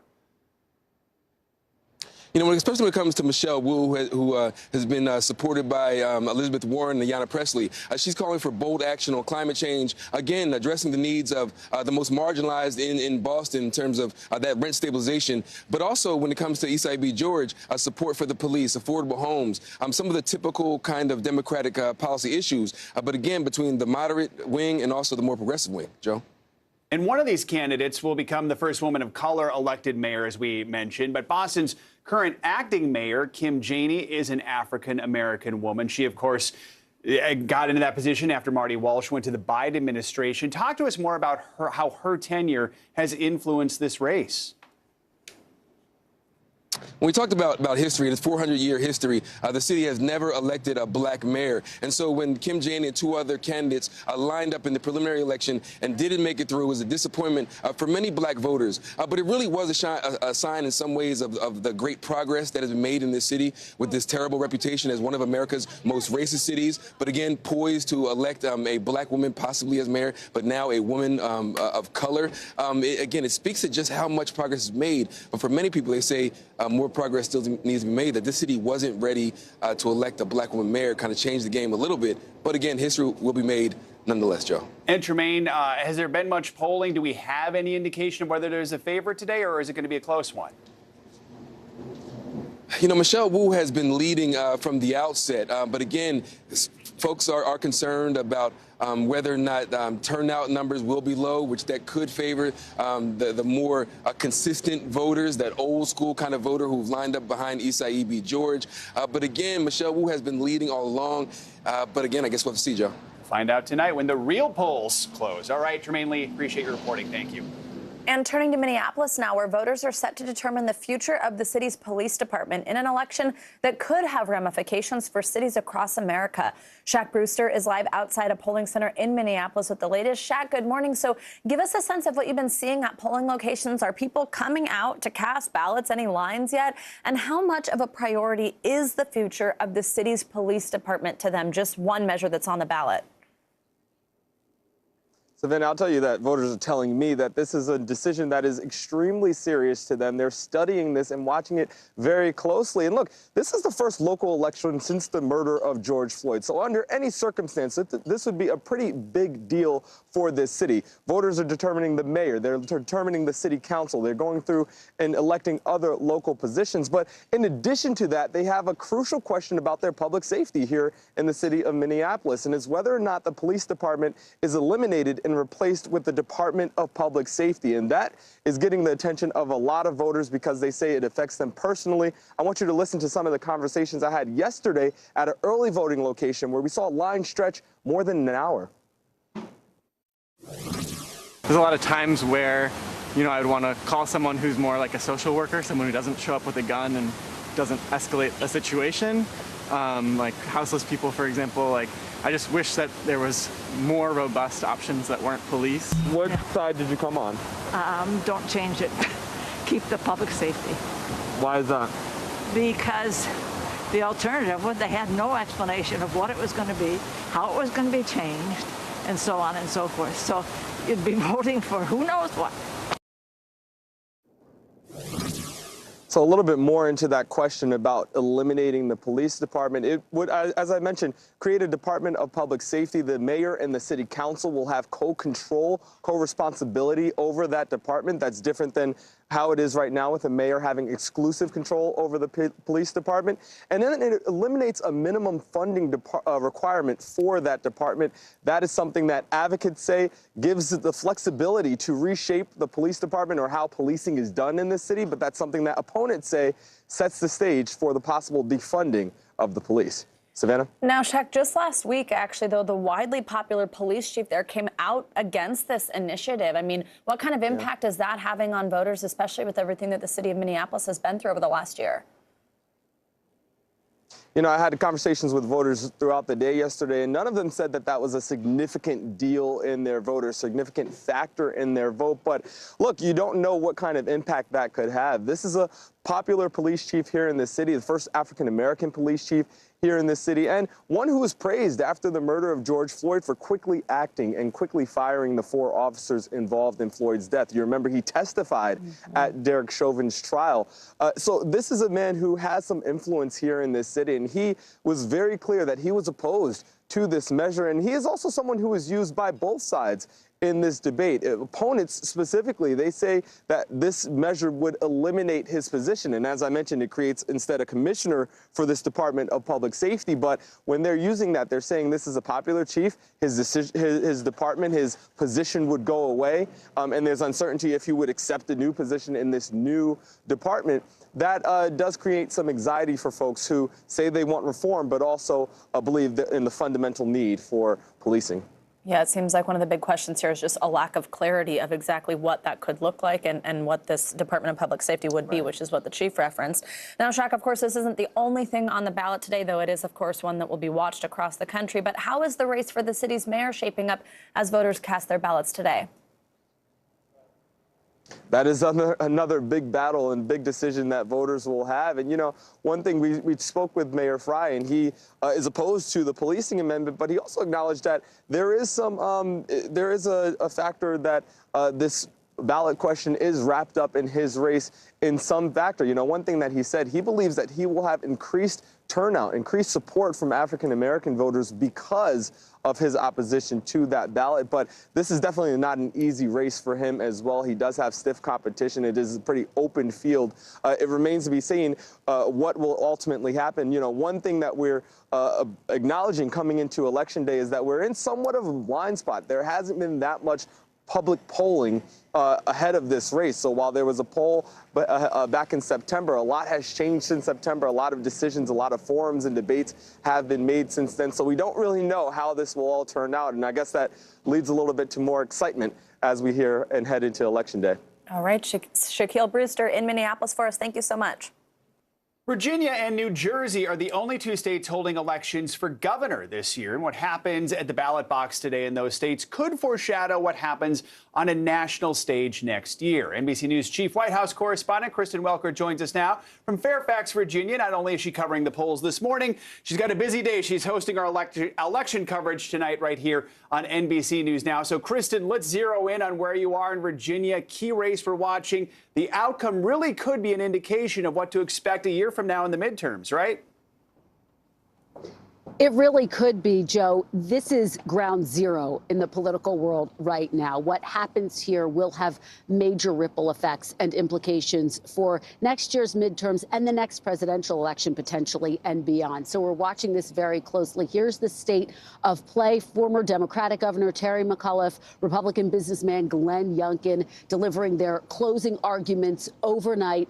This race will be a test of President Biden's popularity and his performance and of former President Trump's staying power. Now, this is a state that Mr. Biden won by 10 points, Joe, but right now this race is all tied up. It's a dead heat, so it's really anyone's to win. For his part, Youngkin has tried to win back some of those key suburban voters that Trump lost in 2020. So he's making issues like the economy and education central to his campaign. Now, he has accepted the endorsement of Mr. Trump, but he hasn't campaigned with him in person, really walking a fine line when it comes to the former president. Now, McAuliffe is trying to keep Youngkin and Mr. Trump linked at every single turn, and he's facing his own headwinds because President Biden's approval rating has been dropping, and of course his agenda right now in Washington is stalled. I've been out talking to voters here in Virginia, Joe, who say they're very frustrated with what they're seeing in Washington and the lack of inaction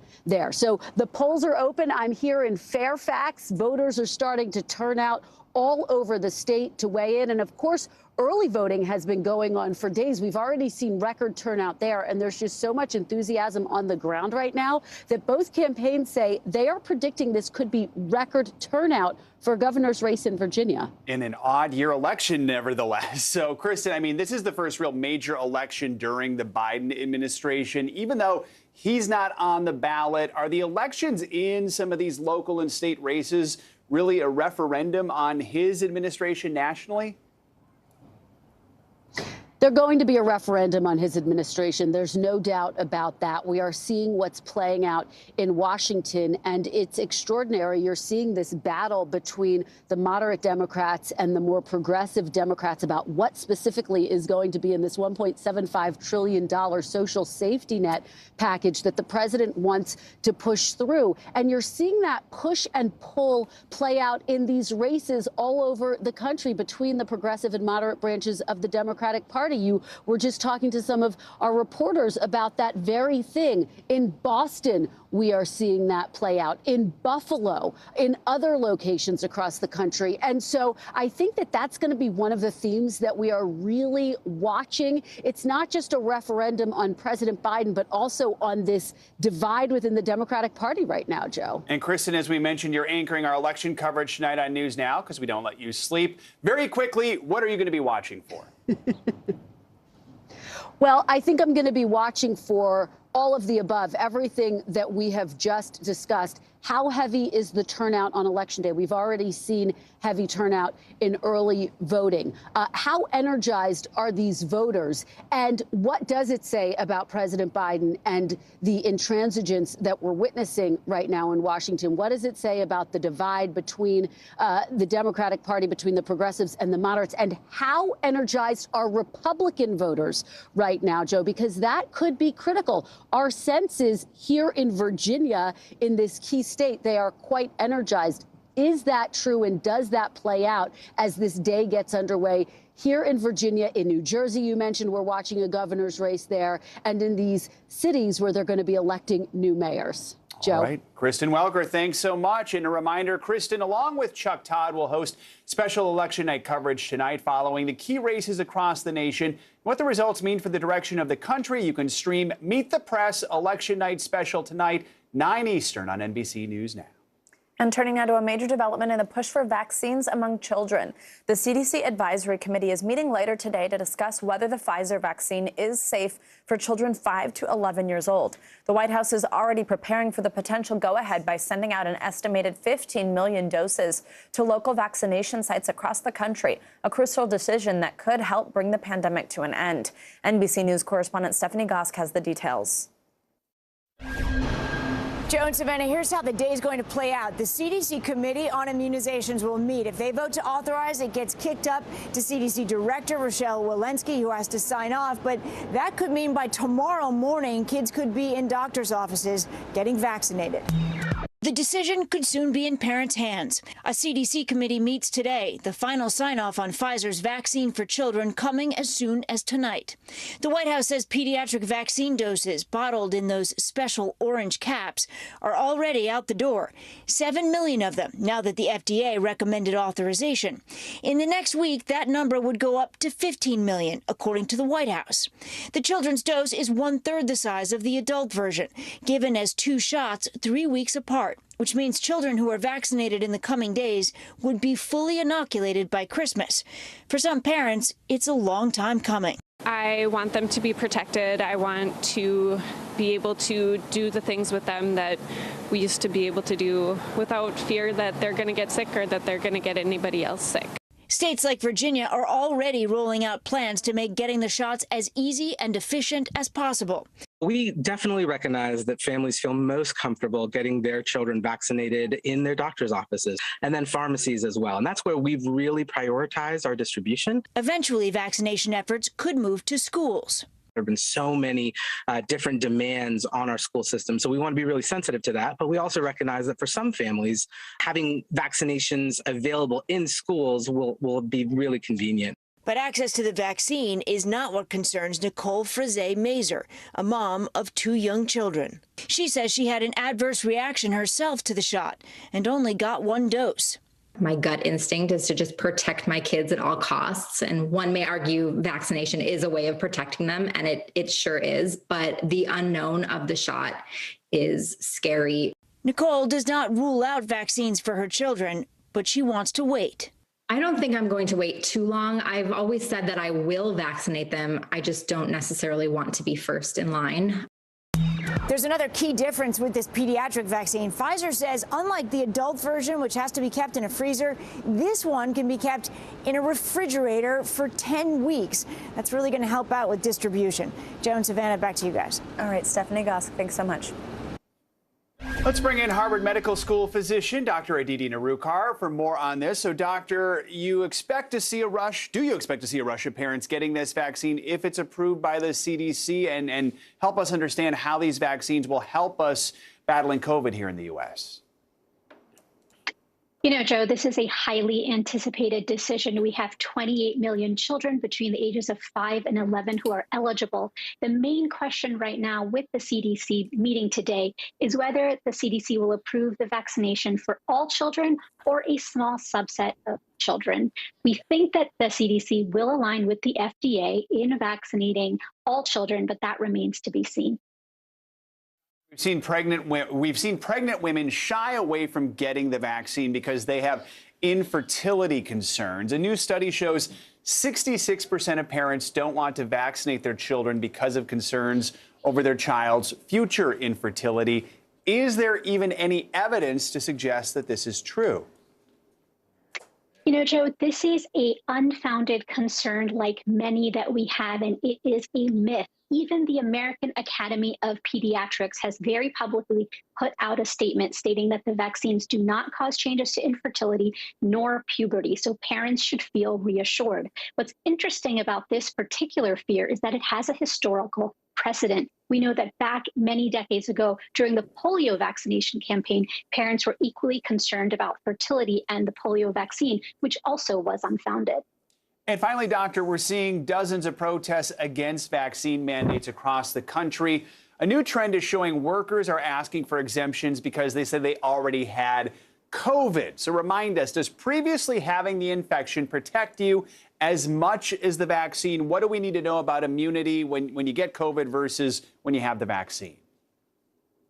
You know, Joe, this is such an important consideration, and the CDC just put out a report last Friday detailing the differences between natural immunity and vaccine-induced immunity. The report showed that people who have had a prior COVID infection were 5.5 times more likely to be reinfected. So vaccines provide a broader protection, more robust protection, and more long-lasting protection. So if you've been infected with COVID prior, it is still recommended to be vaccinated.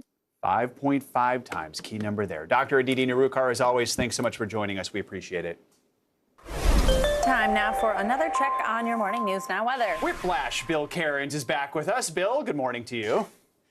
Yeah, that, sometimes you fail. Sometimes things don't go as planned. It just doesn't. We liked it. Yeah, now you're mocking. Now you're mocking me. This is great. All right. This is payback for all those impossible quizzes you give us.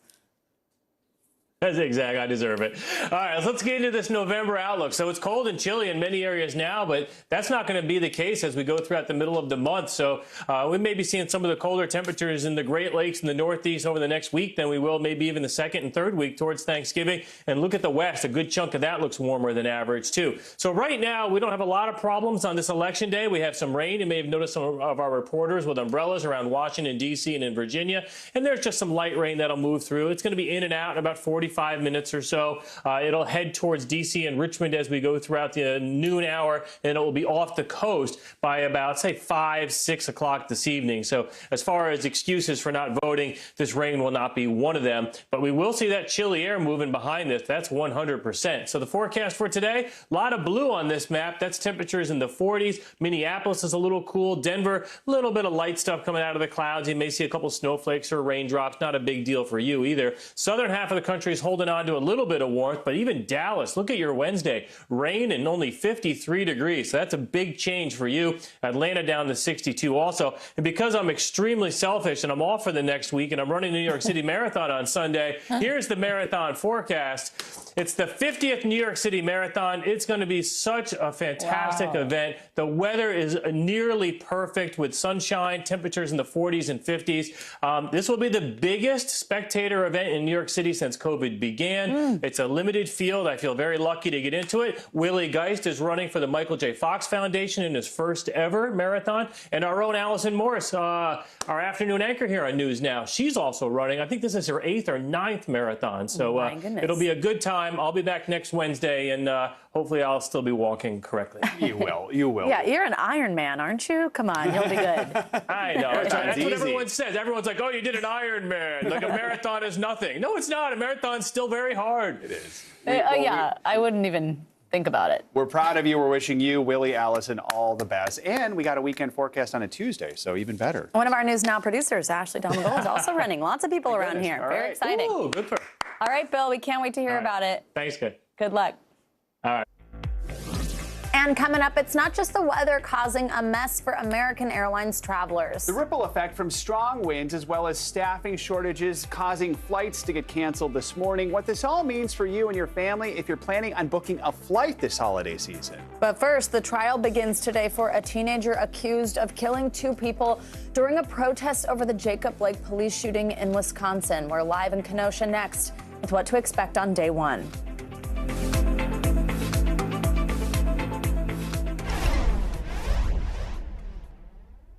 Right now on NBC News Now. We begin with one giant leap forward in the space race. Bezos making it very clear this is the first step of many to come. Speaking out against laws that they feel would make it harder for Texas voters to cast their ballot.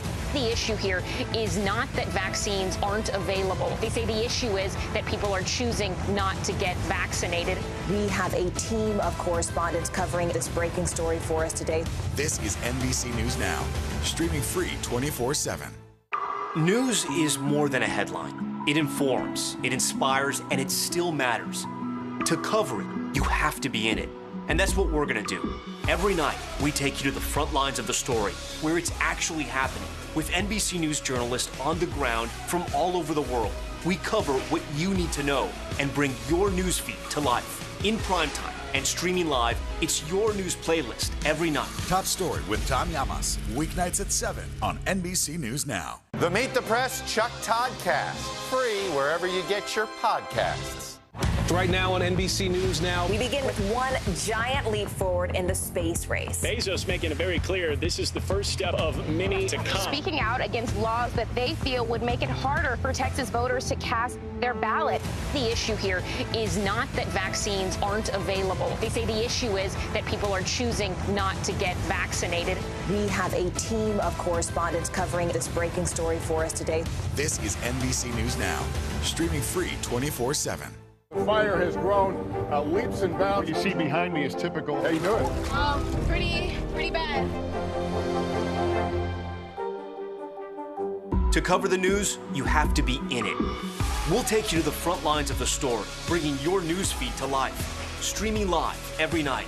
It's your news playlist. Top Story with Tom Llamas, weeknights at 7 on NBC News Now.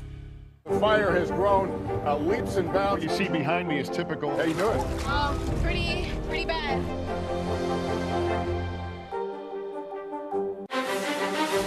This isn't about spending going forward. This is about spending that's already happened.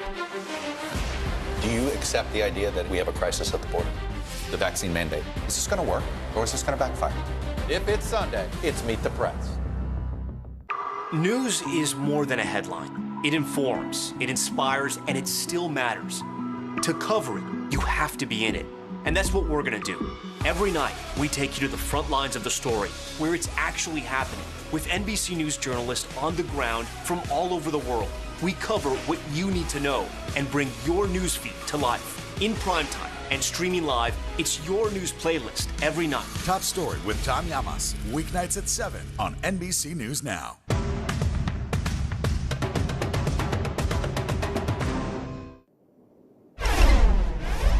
The stage is set for one of the most high-profile court cases that will be heard this year. The trial against 18-year-old Kyle Rittenhouse is set to begin later today after an extensive jury selection came to a close yesterday. That's right. Rittenhouse is facing a host of charges, including homicide and attempted homicide, after fatally shooting 2 people and injuring a 3rd person during protests that erupted in Kenosha, Wisconsin, following the police shooting of Jacob Blake last year. NBC News correspondent Gabe Gutierrez joins us now from Kenosha with the latest. Gabe, good morning. So the jurors in the case have officially been seated, but the process to secure the jurors was not an easy or a quick one. What made jury selection in this case so difficult, and how did the judge move forward in ultimately choosing the jurors who were seated? Well, hi, Savannah and Joe. Good morning. Well, it may not have been easy, but actually it was surprisingly quick. That's because it only took one day. And in this high profile of a case, you know, it surprised a lot of observers that the judge was able to pull this off in just one day. Now, it started with a potential pool of 150 jurors throughout the day. The judge asked, many questions, trying to narrow that pool down to a group of just 20. Now, it will be 12 jurors that actually decide this case. 8 will eventually be dismissed as alternates. The breakdown is 11 women on the jury pool right now, 9 men, just 1 person of color. But it was very challenging, as you mentioned, Savannah, because this case, for better or for worse, has been viewed across the country as very polarizing. Over the protests of the last year and a half, there are a lot of themes running throughout this trial, including, Second Amendment rights, gun rights, self-defense, and those questions came up during this jury selection process. However, the judge stressed to the prospective jurors that this is not a political trial, that they should focus on the charges, which of course include 2 counts of homicide as well as other charges. Gabe, let's talk more about the climate there in Kenosha right now. I mean, what are the families of the people who were shot during the protest hoping to see? And is Jacob Blake's family paying close attention to this as well?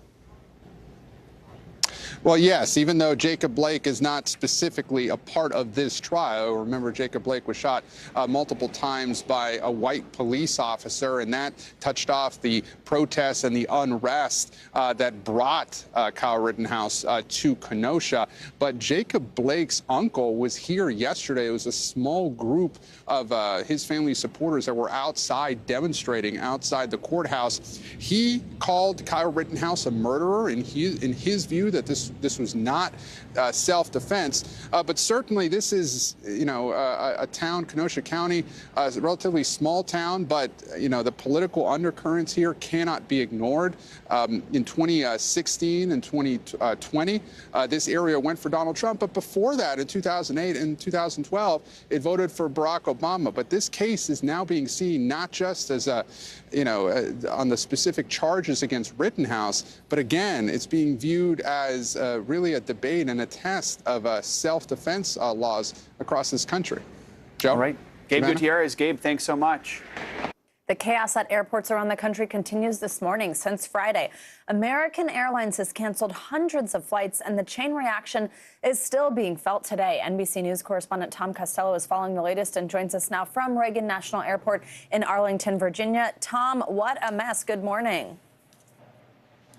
Yeah, it has been a mess. Today, there are signs of improvement. Right now, American has 92 flights canceled for today. That's better than the last few days. We've now had thousands of flights canceled since last Friday. So the concern today, as we go forward, is that what we've seen over the last 5 days, that may be an indication, a taste of what's ahead through the holiday travel season. 5 days after the meltdown began, American Airlines is hoping today is the day it recovers fully after days of long lines stretching across terminals from Phoenix to Chicago. I've had delay after delay. It's really, really frustrating. Since Friday, American has canceled more than 2,400 flights. On Monday, nearly 500 flights canceled at airports nationwide. Dr. Siam Proctor, who recently flew to space, tweeted going to space was easier than flying American. It just seems like there should be something that they could do. American continues to blame high winds in Dallas last week that reduced flights and runway options. When flight attendants were out of commission nationwide, the problem cascaded. What has been going wrong the last few days at American? When the weather hits, American's management team cannot connect the pilots and the flight attendants to the airplane, and it just collapsed. Captain Dennis Tager has been a pilot at American for 30 years. Now the spokesperson for the union representing 14,000 American Airlines pilots. It's going to take action literally today to put some certainty back into the holiday travel season. In a memo to customers late Monday, American said it is our responsibility to take learnings from this past weekend and improve upon our processes. But with the holidays only weeks away, the pressure is building now. As more people fly, the industry is still reeling from the pandemic's impact, staffing shortages, and mask mandates. More than ever, flight attendants are on the front lines as the FAA reports nearly 5,000 cases of unruly, even dangerous behavior just this year. Criminal assault charges have now been filed against a 20-year-old man who American Airlines says attacked a flight attendant last week, breaking bones in her face. These events need to stop, and we are working very hard to do that. We will be continuing to work, again, with airports, law enforcement, and the airlines, and our labor partners to make sure that we drive these events down. Yeah. Importantly here, the flight attendants union is asking for the DOJ to consider banning these people from all airlines. In other words, somebody who is convicted of an assault on American would be banned from flying on all airlines for life, not just American. That's gaining some traction. We'll see if that happens. Listen, as you know, guys, this has really been about an industry that has struggled for almost 2 years now. The pandemic decimated the industry. They had layoffs to some extent. They had a lot of people taking leaves, and now they've been struggling to get back up on their feet with the surge in passenger traffic. Guys, back to you. All right, Tom, thank you so much. And let's now take a look at what is making news around the world this morning. NBC News correspondent Claudio Lubanga is back with us from Rome. Claudio, good morning. Morning, Savannah. Morning, Joe. Well, a 21-story apartment building in Lagos, Nigeria's largest city, collapsed, killing at least 3 people. Now, dozens of other residents are still believed to be missing as the rescue teams are racing against time to find survivors under the rubble. Now, an eyewitness told the Associated Press that at least 100 people were in the building when it collapsed. Now, let's move to Ukraine, where in the capital, Kiev, residents from today and for the time being, at least, will not be allowed to get on public transport or into public places like fitness centers or restaurants unless they are vaccinated. Now the move is meant to boost the vaccination campaign, which has really been lagging behind in Ukraine. Only 17% of people in Ukraine have been vaccinated so far, and that is one of the lowest vaccination rates in the whole of Europe. Now, last but not least, a couple of very cheeky and colorful parrots appear to have been playing with a CCTV camera overlooking a highway in Brazil. It's not the first time that birds appear to play with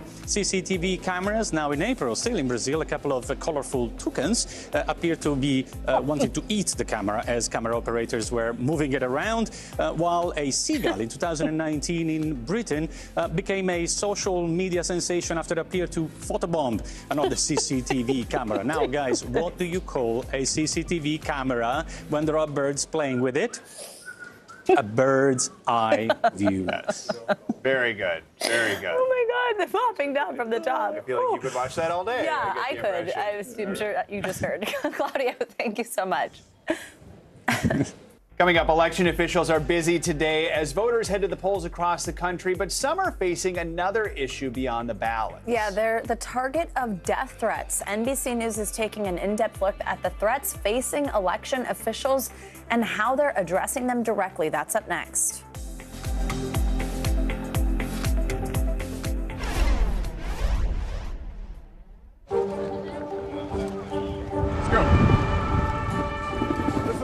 critical choke point for this fire.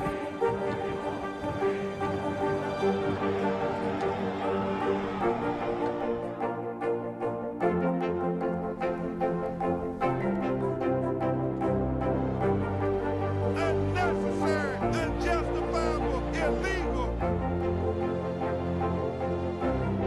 And good evening from New Orleans. Late military operation witnessing the massive crowds. I admire you both.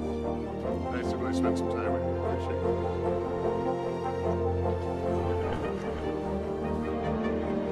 At any moment now.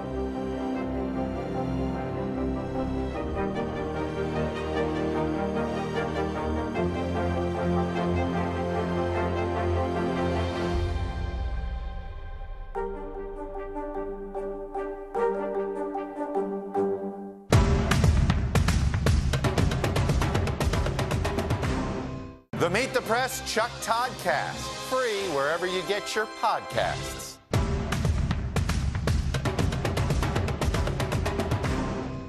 Good morning, I'm Savannah Sellers. I'm Joe Fryer. Right now on Morning News Now.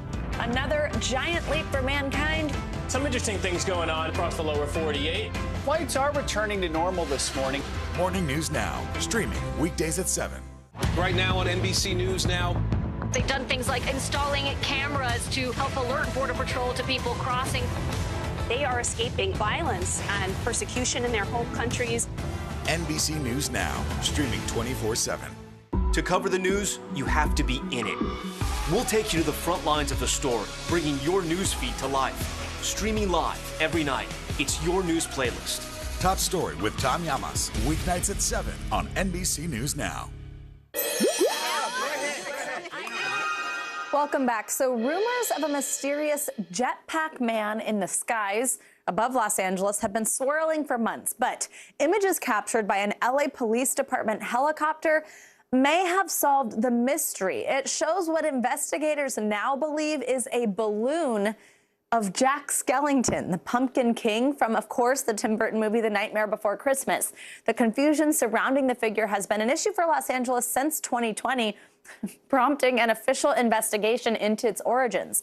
These newly released images of the inflatable were taken around a year ago, so the balloon may have been part of someone's Halloween decorations, not a mysterious jetpack man. I don't know. Saying as the nightmare is over. Yeah.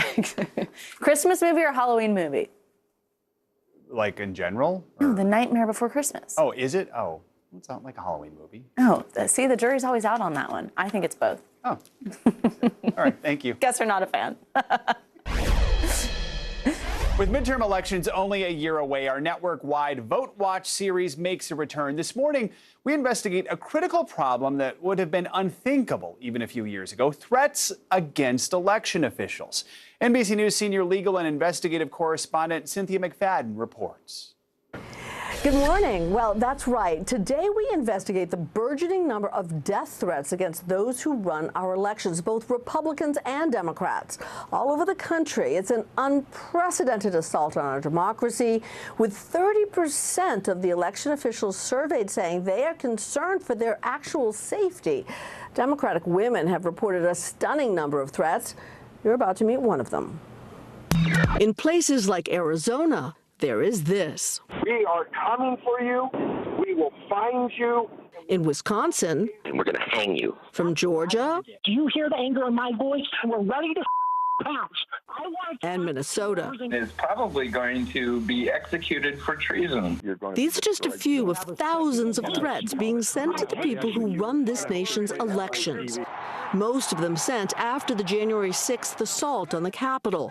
Threats to Democrats and Republicans alike, sent to any Secretary of State or election official who certified that Joe Biden was the fairly elected president.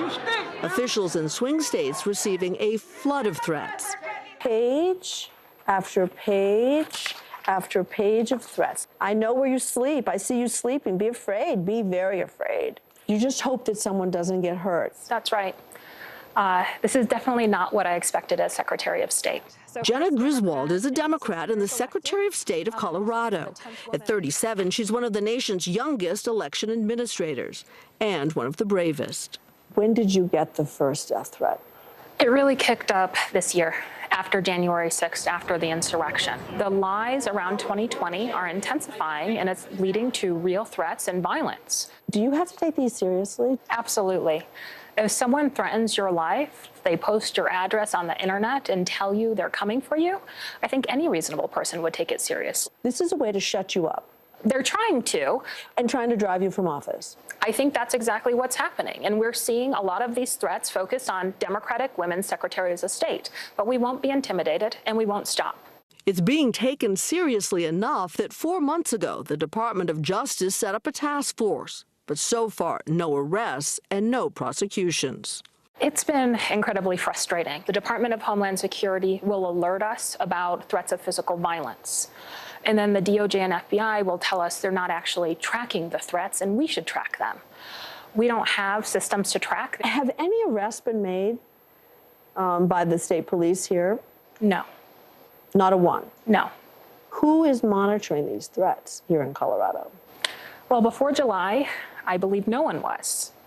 Beginning early July, State Patrol started to monitor, but there are so many threats, they can't fully see them all.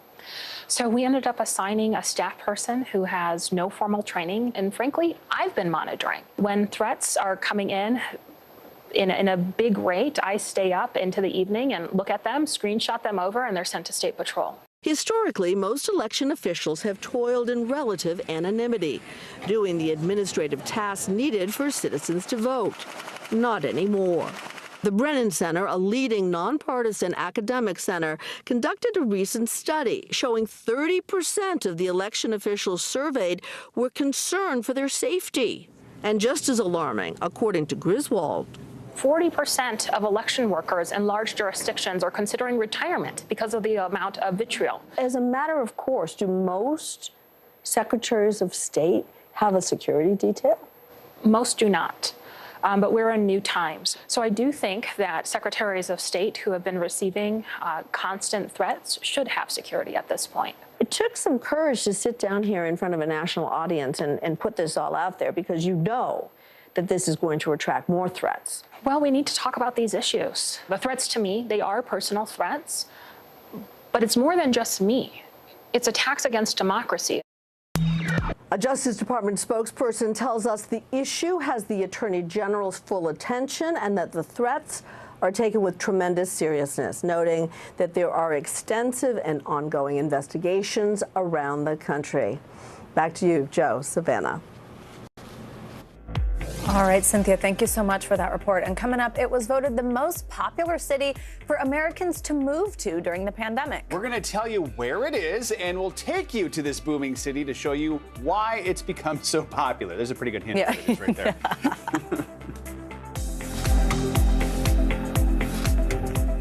Tonight, Chuck Todd and Kristen Welker host special coverage of Election Night 2021. Following key races across the nation, what will the results mean for the future of both parties and the direction of the country?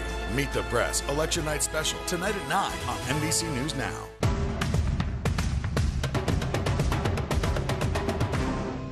Right now on NBC News Now. They've done things like installing cameras to help alert Border Patrol to people crossing. They are escaping violence and persecution in their home countries. NBC News Now, streaming 24/7. This isn't about spending going forward. This is about spending that's already happened. Do you accept the idea that we have a crisis at the border? The vaccine mandate. Is this going to work, or is this going to backfire? If it's Sunday, it's Meet the Press. Right now on NBC News Now. They've done things like installing cameras to help alert Border Patrol to people crossing.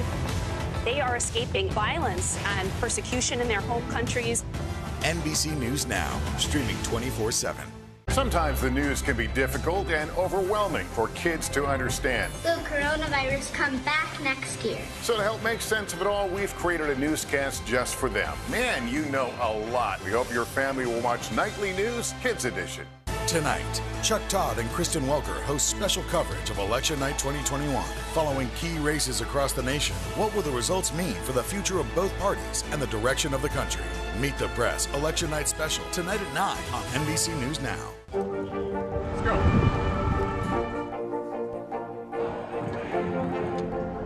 And good evening from New Orleans. There is breaking news. Larry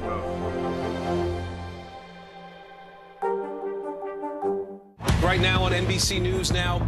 They've done things like installing cameras to help alert Border Patrol to people crossing. They are escaping violence and persecution in their home countries. NBC News Now, streaming 24/7.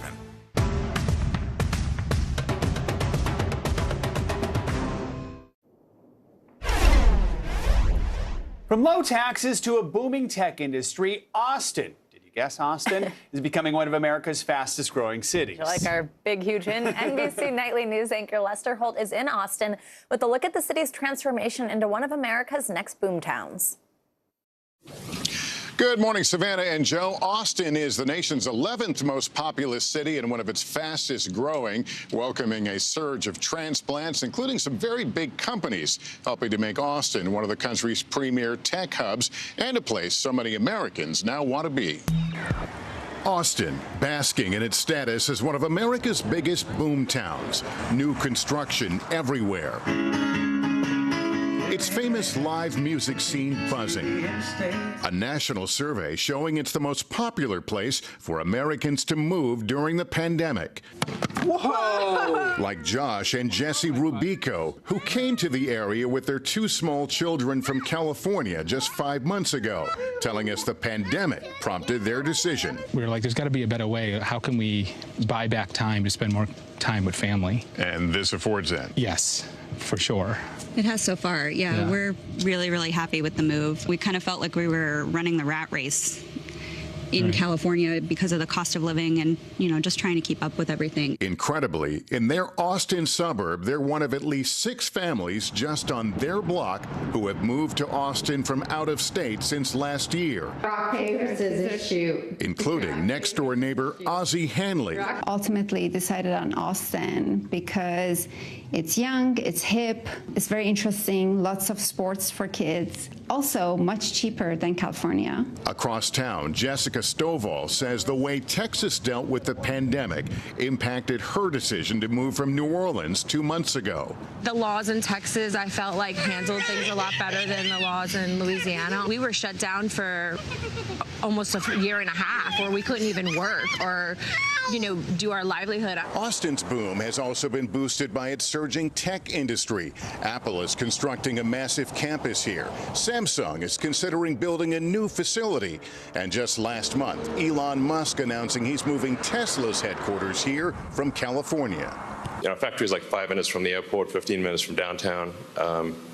And we're going to create an ecological paradise. Tahiba Rahman covers business for our Austin station KXAN. Why do the tech companies find Austin so attractive right now? Warm climate, you're seeing it right now. Also the low taxes, it's considered very business friendly. Are there concerns here in Austin about the pace of growth, that maybe things are moving too quickly? Absolutely. And right now, I think city and county leaders are seeing it as more of an opportunity to manage that growth in an equitable way. Some of those challenges, public transportation issues and a rise in homelessness. And like so many American cities this year, homicides here are spiking, up 80%, though Austin's total crime rate is down. Then there are the rising prices. Austin's job growth has made a hot housing market even more competitive. The median sales price for a home, $450,000. That's up more than 28% from last year. People were coming in with offers that were like 10 to 15% above list price. Abigail Chua has been here since 2018. Her fiance, Andrew, came in 2020.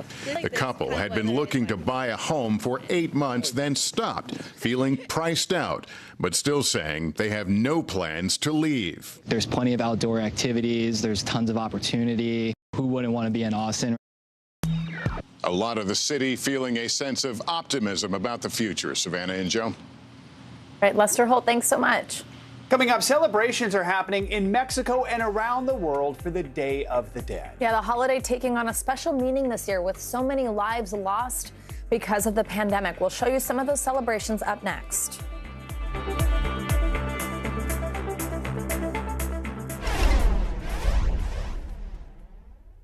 Sometimes the news can be difficult and overwhelming for kids to understand. Will coronavirus come back next year? So to help make sense of it all, we've created a newscast just for them. Man, you know a lot. We hope your family will watch Nightly News Kids Edition.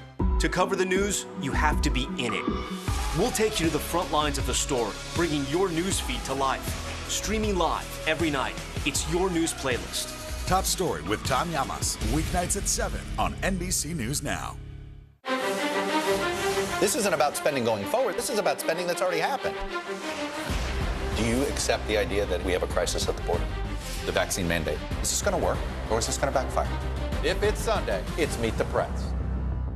Sometimes the news can be difficult and overwhelming for kids to understand. Will coronavirus come back next year? So to help make sense of it all, we've created a newscast just for them. Man, you know a lot. We hope your family will watch Nightly News Kids Edition. Let's go. This is a critical choke point for this fire.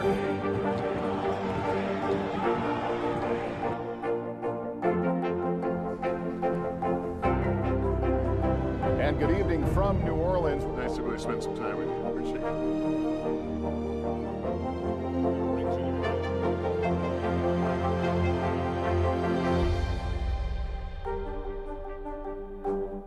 Right now on NBC News Now. We begin with one giant leap forward in the space race. It really is the workers' market right now. We actually found more people looking to take advantage of new opportunities. NBC News Now, streaming 24/7. Right now on NBC News Now. They've done things like installing cameras to help alert Border Patrol to people crossing. They are escaping violence and persecution in their home countries. NBC News Now, streaming 24/7.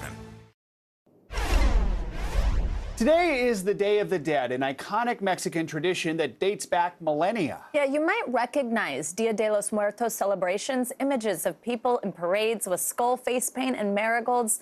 And now, while skeletons were meant to scare us on Halloween, here they're aimed at bringing comfort. Joining us now from just right here in our front yard outside of NBC News World Headquarters, Rockefeller Center, is NBC News Now anchor Morgan Radford with more on the celebrations from New York all the way to Mexico City. Morgan, good morning.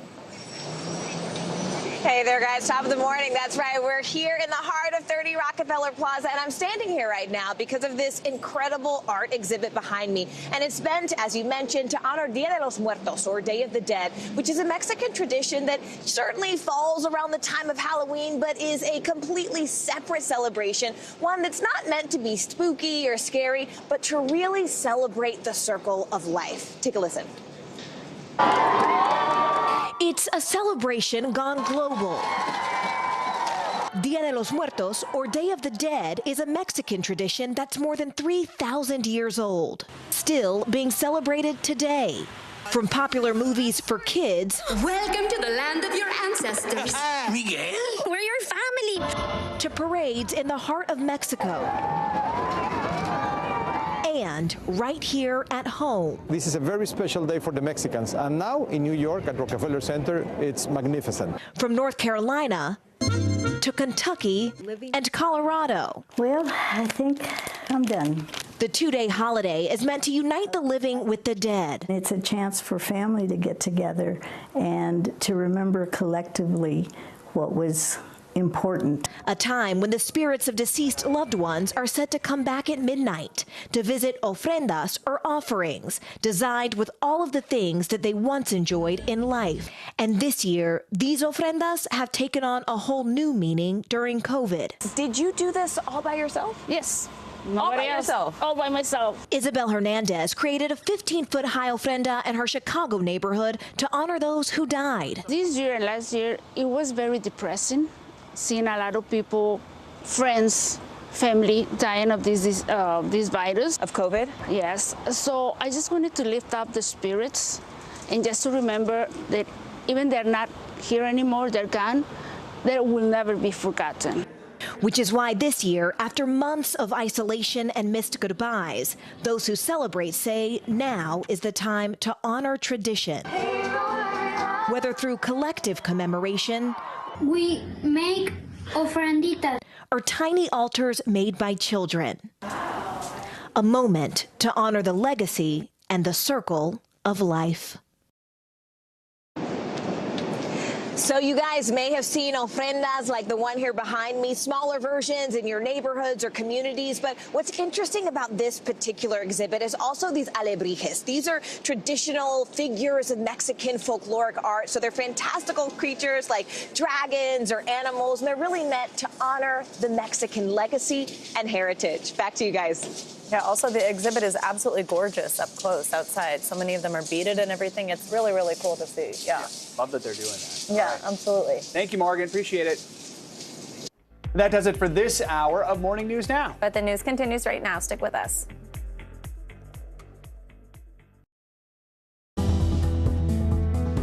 Breaking right now, heading to the polls. It is Election Day in America with critical races that could hold predictions about next year's midterms. What's happening on the campaign trail and where poll numbers stand with just hours left to get out the vote. Plus, the pledge to protect the climate summit drawing to a close with a major promise from world leaders, what they're proposing for the future, and President Biden's own plan for the environment. Ready for the rollout. Millions of COVID vaccine doses for 5 to 11-year-olds hitting the shelves. How soon pharmacies and pediatricians could get word from the CDC to begin putting shots into arms. And talk about turbulence. Hundreds of American airline flights canceled again, causing major havoc at airports all across the country. We'll tell you what you need to know if you're flying today or even home for the holidays.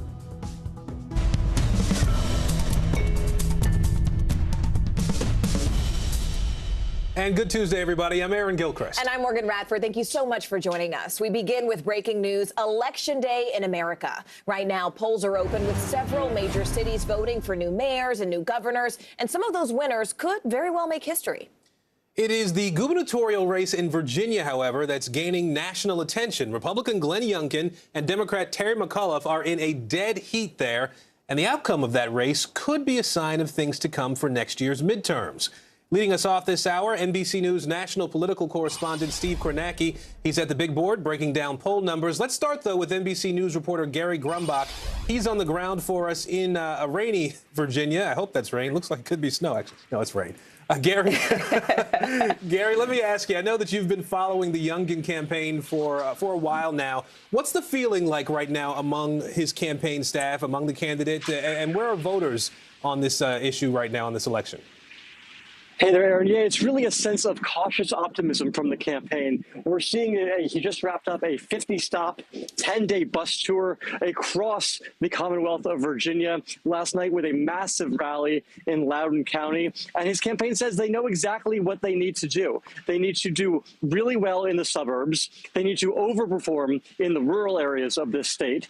And they know that their poll numbers right now, especially their internal polling, is a very close race. Now, we're also hearing that Glenn Youngkin is feeling good. He came by this polling center just a few hours ago, and he was meeting voters and actually playing some hoops. He is a former Rice University forward, so he got out on the court behind the school here and shot some hoops as well. But he was really in a reflective tone in these last 48 hours. He really, I think, knows what this could mean for him. Here's what he had to say. I'll be honest, I've just felt this great surge of momentum for the last 6 to 8 weeks. When we started all this 10 months ago, our first internal poll, I had a 2% name ID with a 3% margin of error. And so to be in this position, it just feels really good to watch it happen. I think it's important to remember this is a man who has never held elected office before. So this is a whole new experience for him. Aaron? And then on the other side, Gary, what about Terry McAuliffe and his camp? What's the message from the former Virginia governor who wants to be governor again today? Yeah, Terry McAuliffe spent the last 48 hours doing something very similar that Glenn Youngkin did, crisscrossing the state, holding big events. But his focus was trying to make it clear that he believes Donald Trump and Glenn Youngkin have the same policies and are essentially the same type of politician. Now, he's especially focused on this idea of critical race theory, which, of course, is the idea that racial bias is just baked into U.S. laws and institutions and traditions. Here's what he had to say in the closing argument. What bothers me to my core is what this man is doing. He's dividing parents against parents, parents against school boards. He's using your children as political pawns in his campaign. It is a racist dog whistle. Now, of course, Glenn Youngkin does not believe this is a racist dog whistle. He just wants children to not have to view everything through the lens of race. So two different strategies in these last few hours of Election Day. And we'll see which strategy is the one that Virginians more closely align with come tomorrow. Gary Grumbach for us in Northern Virginia today. Gary, thanks. Well, let's bring in the man who has a long night ahead of him, I think. That's right. NBC's News national political correspondent Steve Kornacki is at the big board for us. Steve, where do the numbers stand right now? I know this was in a dead heat when we talked just yesterday. Hasn't moved. Long night, suspenseful night. Could be an exciting night here. Let's show you again. This is where the poll average closed out. So all the polls are done. The real ones being taken as we speak with people voting. But the polls in this campaign ended very close, actually, though, with the Republican Glenn Youngkin with a very narrow edge in the polls over Terry McAuliffe, but really this does spell a close race, and a close race again. The backdrop here, as you're talking about a state that was blue last year, was pretty deep blue last year. Joe Biden by 10 points over Donald Trump. Virginia's been blue for a while. Barack Obama flipped it in 2008, hasn't gone back to the Republicans in a presidential race since then. So can Glenn Youngkin take this blue state and make it red? A couple things we're going to be looking for tonight.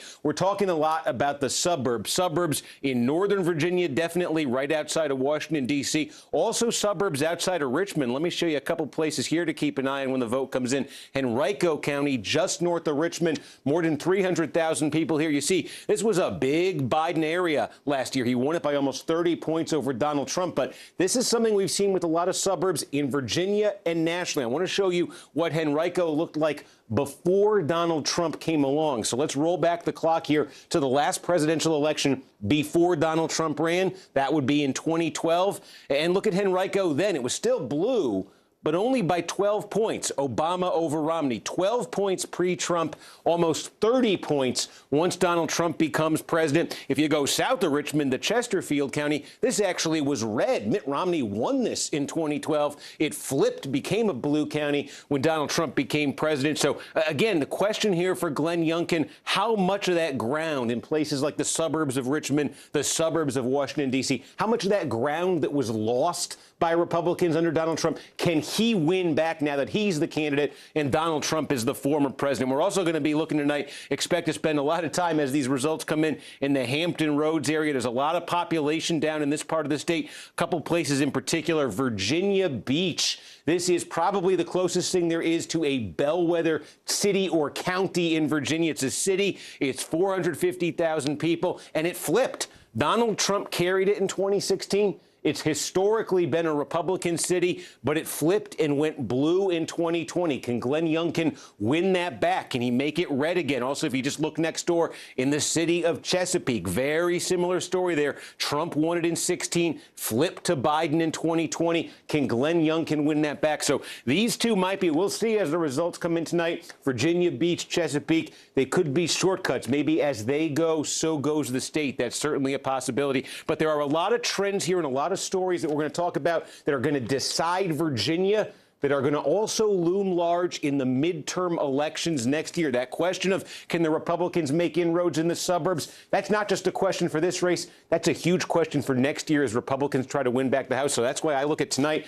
really as the first election of the 2022 midterms. Just a quick question, Steve. Is there a type of voter that you are specifically looking at to really determine, especially in the places like Virginia Beach that you mentioned? Yeah, well, Virginia Beach is so interesting because I'll call it back up here. This is one of the reasons it's so close. This is a almost perfect representation of the state demographically. So a lot of different groups here. It's almost 20% African-American. That's close to the state. The white population is split between, we always talk about white college-educated versus white non-college educated. They just vote in very different ways increasingly. Each group is represented there, Latino voters as well. So really demographically, Virginia Beach, it's a pretty close approximation of the state. And the result, it was a little bit more Republican here than the whole state, but that's what makes it a pretty good bellwether, I think. All eyes on Virginia Beach and all eyes on you, Mr. Kornacki. Good luck tonight. We'll see. Good luck, man. All right, and a programming note. Tonight, Chuck Todd and Kristen Welker will host special election night coverage right here on NBC News Now. They're following key races all across the country and breaking down what all those results mean. So you can stream Meet the Press Election Night Special tonight at 9 Eastern right here on NBC News Now, where you will also see our friend Steve Kornacki. President Biden is wrapping up the second foreign trip of his presidency, a high-profile climate summit in Scotland.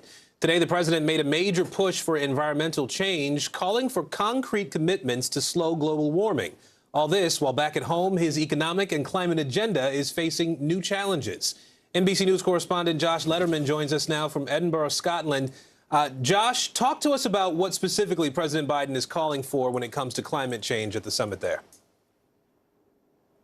Well, Aaron, we talk a lot about carbon dioxide when we're talking about climate change. The big focus today here in Scotland, though, is on a different greenhouse gas, methane, which is actually far more powerful in the short term at trapping heat and driving global warming. So Biden announcing the first ever U.S. federal regulations to curb methane pollution from existing oil and gas wells, about 1 million of them around the country. Here's what President Biden had to say about that at the methane event just a few hours ago. Together, we're committing to collectively reduce our methane by 30% by 2030, and I think we could probably go beyond that. This isn't just something we have to do to protect the environment in our future. It's an enormous opportunity for all of us, all of our nations, to create jobs and make meeting climate goals a core part of our global economic recovery as well. There's a global part of this in addition to what the U.S. is going to do. More than 80 countries announcing they are joining with the U.S. and the EU to make a pledge to curb methane emissions within the decade, Aaron. And Josh, as we think about the president's agenda, very quickly, I want to ask you specifically, we're talking about spending and the climate package that the president has put forth. Senator Joe Manchin has not committed full support for that yet. How is the president responding to that?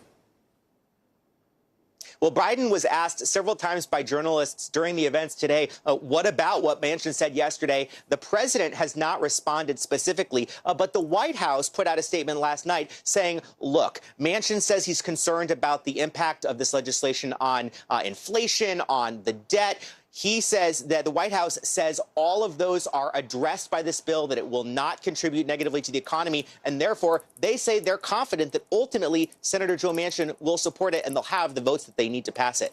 All right, Josh Letterman following the president in Scotland today. Josh, thanks.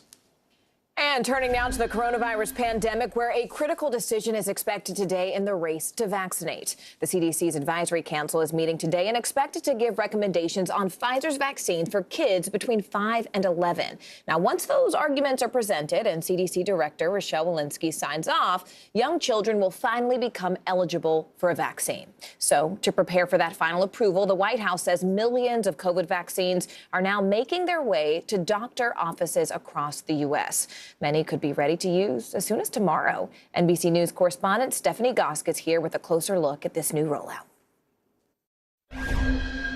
The decision could soon be in parents' hands. A CDC committee meets today, the final sign-off on Pfizer's vaccine for children coming as soon as tonight. The White House says pediatric vaccine doses bottled in those special orange caps are already out the door. 7 million of them, now that the FDA recommended authorization. In the next week, that number would go up to 15 million, according to the White House. The children's dose is 1/3 the size of the adult version, given as 2 shots 3 weeks apart, which means children who are vaccinated in the coming days would be fully inoculated by Christmas. For some parents, it's a long time coming. I want them to be protected. I want to be able to do the things with them that we used to be able to do without fear that they're going to get sick or that they're going to get anybody else sick. States like Virginia are already rolling out plans to make getting the shots as easy and efficient as possible. We definitely recognize that families feel most comfortable getting their children vaccinated in their doctor's offices and then pharmacies as well. And that's where we've really prioritized our distribution. Eventually, vaccination efforts could move to schools. There have been so many different demands on our school system. So we want to be really sensitive to that. But we also recognize that for some families, having vaccinations available in schools will be really convenient. But access to the vaccine is not what concerns Nicole Frazee-Mazer, a mom of 2 young children. She says she had an adverse reaction herself to the shot and only got 1 dose. My gut instinct is to just protect my kids at all costs. And one may argue vaccination is a way of protecting them, and it sure is. But the unknown of the shot is scary. Nicole does not rule out vaccines for her children, but she wants to wait. I don't think I'm going to wait too long. I've always said that I will vaccinate them. I just don't necessarily want to be first in line. Stephanie Gosk reporting there. Meanwhile, today is the vaccination deadline for 2 branches of the military. More than 300,000 active duty Air Force and Space Force members were supposed to be vaccinated by today. Defense officials say as of this morning, roughly 12,000 of them are still unvaccinated. Of that 12,000, a small number includes approved exemptions. However, no religious exemptions have been granted so far. The next deadline for active duty sailors and Marines, that is on November 28th. Let's bring in NBC News correspondent Ron Allen now. He's in New York City, where there is another vaccine mandate controversy that is playing out. Ron, we are obviously a few days past the deadline where city workers had to get vaccinated. Where do the numbers stand right now among city employees here in New York? The mayor just said this morning, Aaron, it's at 92%, which is very, very high compared to where it was not long ago. And the numbers have been rising as the mandate approached, which was Friday of last week. And there still seem to be people who are getting vaccinated by the hundreds, if not more, in the days since.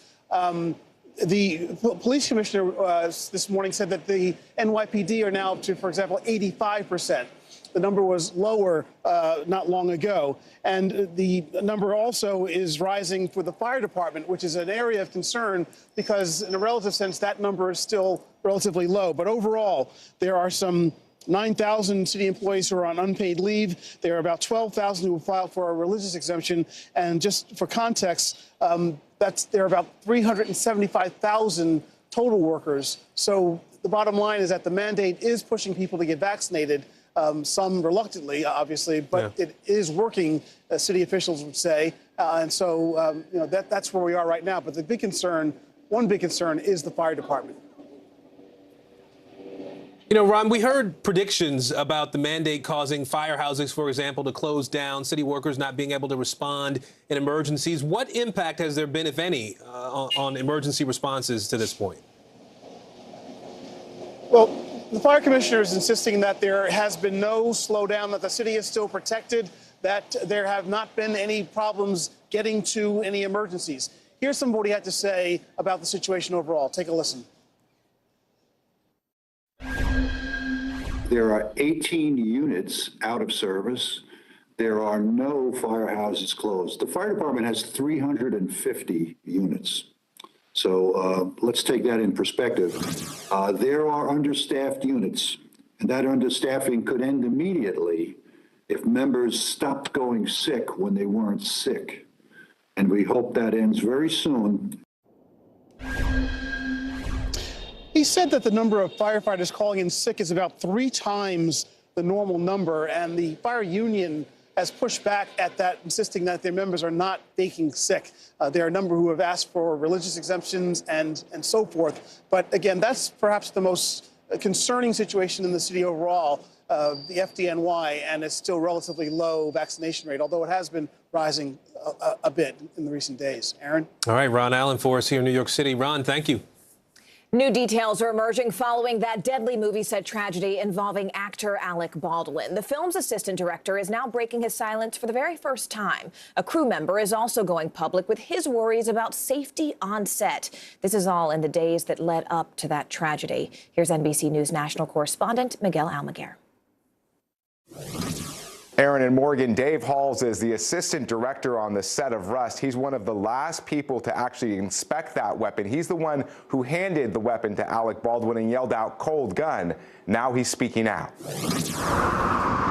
With an active investigation underway, Dave Halls, the assistant director largely in charge of safety on the set of Rust, has broken his silence. Halls telling the New York Post he's shocked and saddened by the death of Helena Hutchins. It comes as Halls' attorney is raising doubts about whether he handed Alec Baldwin the loaded prop gun. This idea that my client grabbed the gun off of a prop cart and handed it to Mr. Baldwin absolutely did not happen. Whether or not he handed the firearm directly to Alec Baldwin at that moment, or whether the armor handed it directly to Alec Baldwin at that moment, doesn't really matter because he didn't load it. He's not responsible. But according to a search warrant, when investigators asked Halls about safety protocols on set in the aftermath of the shooting, he said, "I checked the barrel of the gun for obstructions. The armorer opens the hatch and spins the drum, and I say, cold gun on set." Before Baldwin accidentally fired the fatal shot inside this church, Halls told authorities he could only remember seeing 3 rounds. He should have checked them all, but didn't. While the film's production company has said no official safety complaints were made, at least one crew member expressed concern over safety just a day before the fatal shooting. In a resignation letter obtained by NBC News, Lane Looper, a camera assistant on the film, writes, "I've never worked on a show that cares so little for the safety of its crew." Adding, during the filming of gunfights, things are often played very fast and loose. There are no safety meetings these days. Looper says there were multiple accidental discharges of firearms on set, telling the LA Times one happened when Baldwin's stunt double shot a gun he was told was cold, and another involved a woman in the props department who shot herself in the foot with a blank round. Investigators are still piecing together how this fictional Western turned into a real-life tragedy. And Aaron and Morgan, the focus now turns to who actually loaded that prop gun, who put that real bullet inside of it. Investigators have not yet said who that person is. Guys, back to you. That's Miguel Almaguer reporting. Coming up, massive flight cancellations are once again disrupting air travel, leaving millions of Americans stranded. Still ahead, when American Airlines hopes to get things back on track, and what's behind this turbulence in our nation's skies.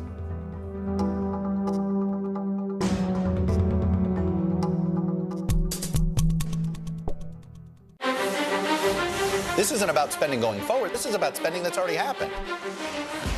Do you accept the idea that we have a crisis at the border? The vaccine mandate. Is this going to work, or is this going to backfire? If it's Sunday, it's Meet the Press. News is more than a headline. It informs, it inspires, and it still matters. To cover it, you have to be in it. And that's what we're going to do. Every night, we take you to the front lines of the story, where it's actually happening, with NBC News journalists on the ground from all over the world. We cover what you need to know and bring your newsfeed to life. In primetime and streaming live, it's your news playlist every night. Top Story with Tom Llamas, weeknights at 7 on NBC News Now. Right now on NBC News Now. They've done things like installing cameras to help alert Border Patrol to people crossing. They are escaping violence and persecution in their home countries. NBC News Now, streaming 24/7. Tonight, Chuck Todd and Kristen Welker host special coverage of Election Night 2021, following key races across the nation. What will the results mean for the future of both parties and the direction of the country? Meet the Press Election Night special tonight at 9 on NBC News Now. Right now on NBC News Now. We begin with one giant leap forward in the space race. It really is the workers' market right now. We actually found more people looking to take advantage of new opportunities. NBC News Now, streaming 24/7. News is more than a headline. It informs, it inspires, and it still matters. To cover it, you have to be in it. And that's what we're going to do. Every night, we take you to the front lines of the story, where it's actually happening, with NBC News journalists on the ground from all over the world. We cover what you need to know and bring your newsfeed to life. In primetime and streaming live, it's your news playlist every night. Top Story with Tom Llamas, weeknights at 7 on NBC News Now. News is more than a headline. It informs, it inspires, and it still matters.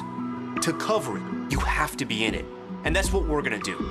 Every night, we take you to the front lines of the story, where it's actually happening, with NBC News journalists on the ground from all over the world.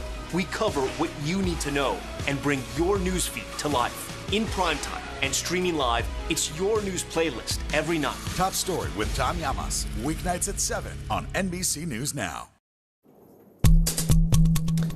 I flew on one of these American Airlines flights yesterday. I was supposed to fly was supposed to fly on one of these flights. I shouldn't laugh, but you were grounded, weren't you? It didn't happen. I had to get on a different airline. But you know, made it. I did. I got here. Took a little while. The fallout from American Airlines canceling or delaying thousands of flights has entered its 5th day now. Did y'all hear the way he said thousands? Like, you really spit that word, and you said it with your whole chest. Well, that airline is still trying to break through a major backlog that had some passengers stranded, like Aaron, for days. Here's NBC News correspondent Tom Costello. Yeah, hey, Aaron and Morgan, good day. So there are signs of improvement today. We've got about 100 American Airlines flights canceled. That's actually better than the last few days. We've had thousands of flights canceled since last Friday. And the concern going forward is that what we've seen with American over the last week or so, not quite a week, that could be an indication of what's to come through the holiday travel season. 5 days after the meltdown began, American Airlines is hoping today is the day it recovers fully. After days of long lines stretching across terminals from Phoenix to Chicago. I've had delay after delay. It's really, really frustrating. Since Friday, American has canceled more than 2,400 flights. On Monday, nearly 500 flights canceled at airports nationwide. Dr. Siam Proctor, who recently flew to space, tweeted going to space was easier than flying American. It just seems like there should be something that they could do. American continues to blame high winds in Dallas last week that reduced flights and runway options. When flight attendants were out of commission nationwide, the problem cascaded. What has been going wrong the last few days at American? When the weather hits, American's management team cannot connect the pilots and the flight attendants to the airplane, and it just collapsed. Captain Dennis Tager has been a pilot at American for 30 years. Now the spokesperson for the union representing 14,000 American Airlines pilots. It's going to take action literally today to put some certainty back into the holiday travel season. In a memo to customers late Monday, American said it is our responsibility to take learnings from this past weekend and improve upon our processes. But with the holidays only weeks away, the pressure is building now. As more people fly, the industry is still reeling from the pandemic's impact, staffing shortages, and mask mandates. More than ever, flight attendants are on the front lines as the FAA reports nearly 5,000 cases of unruly, even dangerous behavior just this year. Criminal assault charges have now been filed against a 20-year-old man who American Airlines says attacked a flight attendant last week, breaking bones in her face. These events need to stop, and we are working very hard to do that. We will be continuing to work, again, with airports, law enforcement, and the airlines and our labor partners to make sure that we drive these events down. Yeah, importantly, the Flight Attendants Union is calling for all airlines to ban passengers for life, if they are convicted of an assault on one airline. In other words, the gentleman who is accused of the assault on American, if he's convicted, he would be banned for life, not just on American, but every airline. In the meantime, we can tell you that airlines are trying to staff up in time for the holiday travel season ahead. Aaron and Morgan, back to you guys. That's NBC's Tom Costello. It's being called a literal assault on democracy here in America. Coming up, the troubling trend of threats of violence and even murder against a growing number of election officials.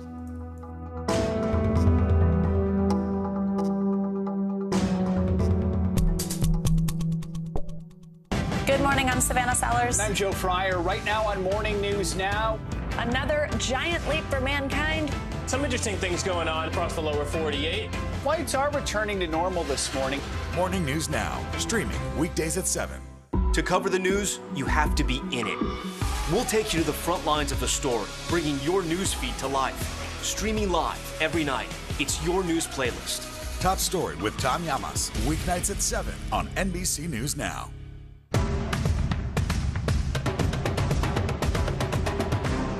The Meet the Press Chuck Todd Cast, free wherever you get your podcasts. Tonight, Chuck Todd and Kristen Welker host special coverage of Election Night 2021, following key races across the nation. What will the results mean for the future of both parties and the direction of the country? Meet the Press Election Night Special, tonight at 9 on NBC News Now. Fire has grown leaps and bounds. You see behind me is typical. How you doing? Pretty bad. Good morning, I'm Savannah Sellers. I'm Joe Fryer. Right now on Morning News Now. Another giant leap for mankind. Some interesting things going on across the lower 48. Flights are returning to normal this morning. Morning News Now, streaming weekdays at 7. The fire has grown leaps and bounds. You see behind me is typical. How you doing?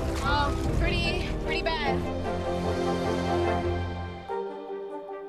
Sometimes the news can be difficult and overwhelming for kids to understand. Will coronavirus come back next year? So to help make sense of it all, we've created a newscast just for them. Man, you know a lot. We hope your family will watch Nightly News Kids Edition. This isn't about spending going forward. This is about spending that's already happened. Do you accept the idea that we have a crisis at the border? The vaccine mandate. Is this going to work, or is this going to backfire? If it's Sunday, it's Meet the Press. Sometimes the news can be difficult and overwhelming for kids to understand. Will coronavirus come back next year? So to help make sense of it all, we've created a newscast just for them. Man, you know a lot. We hope your family will watch Nightly News Kids Edition. This isn't about spending going forward. This is about spending that's already happened. Do you accept the idea that we have a crisis at the border? The vaccine mandate. Is this going to work, or is this going to backfire? If it's Sunday, it's Meet the Press. Some of the stories making news right now. A bus driver is dead and 4 students in the hospital after their school bus overturned this morning. This happened in Henderson County, North Carolina, just before 7 a.m. That bus was carrying both middle and high school students. Only 4 students were on board when that bus flipped off the side of the road. North Carolina Highway Patrol now investigating this incident. Georgia Congresswoman Marjorie Taylor Greene hit with another fine for not wearing a mask. This is now the 4th time Greene has been fined for the same offense. She has racked up more than $15,000 in penalties because of her anti-mask stance. She tells NBC News, quote, "I will continue my stand on the House floor against authoritarian Democrat mandates because I don't want the American people to stand alone." And a word we may all be sick of hearing is the word of the year, apparently, vax, as in vaxxed, double vaxxed, anti-vax. Oxford Languages says the word became 72 times more frequent by September of this year than it was at the same time last year. Vax apparently dates back to at least the 1980s, but it was rarely used until now. It started out as a noun, now it's sort of verbed. Definitely verbed. Because it's too much to say vaccine or vaccinated, just too many letters. I think you said it 72 times in that region. The race for governor in Virginia is a hot ticket today, one you are definitely going to want to keep your eye on because it could tell us a lot about the country as a whole. Former Democratic Governor Terry McAuliffe and Republican businessman Glenn Youngkin are duking it out in the tightest of races. It's in a dead heat. Members of both parties, they're keeping a really close watch to see if this could, in fact, indicate what happens in next year's crucial midterm elections. NBC's Kristen Welker joins us now. Kristen, thanks so much for making time. I know you're live in D.C. for us. We know that Donald Trump is really not on the ballot, which is something that is interesting about this race because he's such a driving force in this election. How is Glenn Youngkin, Kristen, really towing the line? Because it seems like he's sort of courting Trump voters, but not exactly embracing the former president himself. Why is that?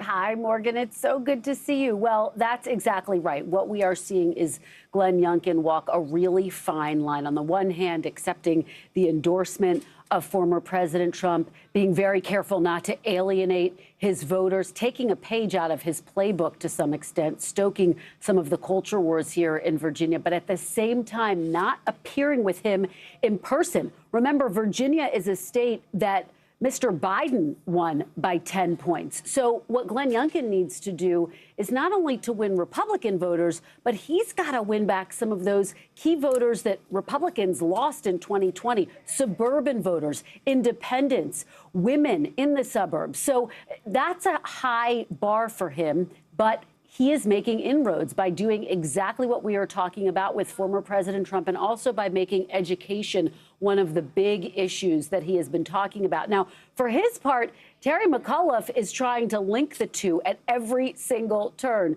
essentially saying that Youngkin is a Trump Republican. And the question is, which strategy is going to work? I have to tell you, if Youngkin wins, you can bet that other Republicans will be watching his playbook very closely, and you could see that strategy play out again and again as we head into the midterms, Morgan. Kristen, I'm particularly interested in what you mentioned just now about the culture wars, because, you know, this race is likely, as you mentioned, to be a bellwether for the upcoming midterm elections. So I guess my question is, how closely, given those sort of triggered culture wars and those words and terms, especially coming from the Youngkin campaign, how closely is the White House following this race to see if it could, in fact, be a test of the future?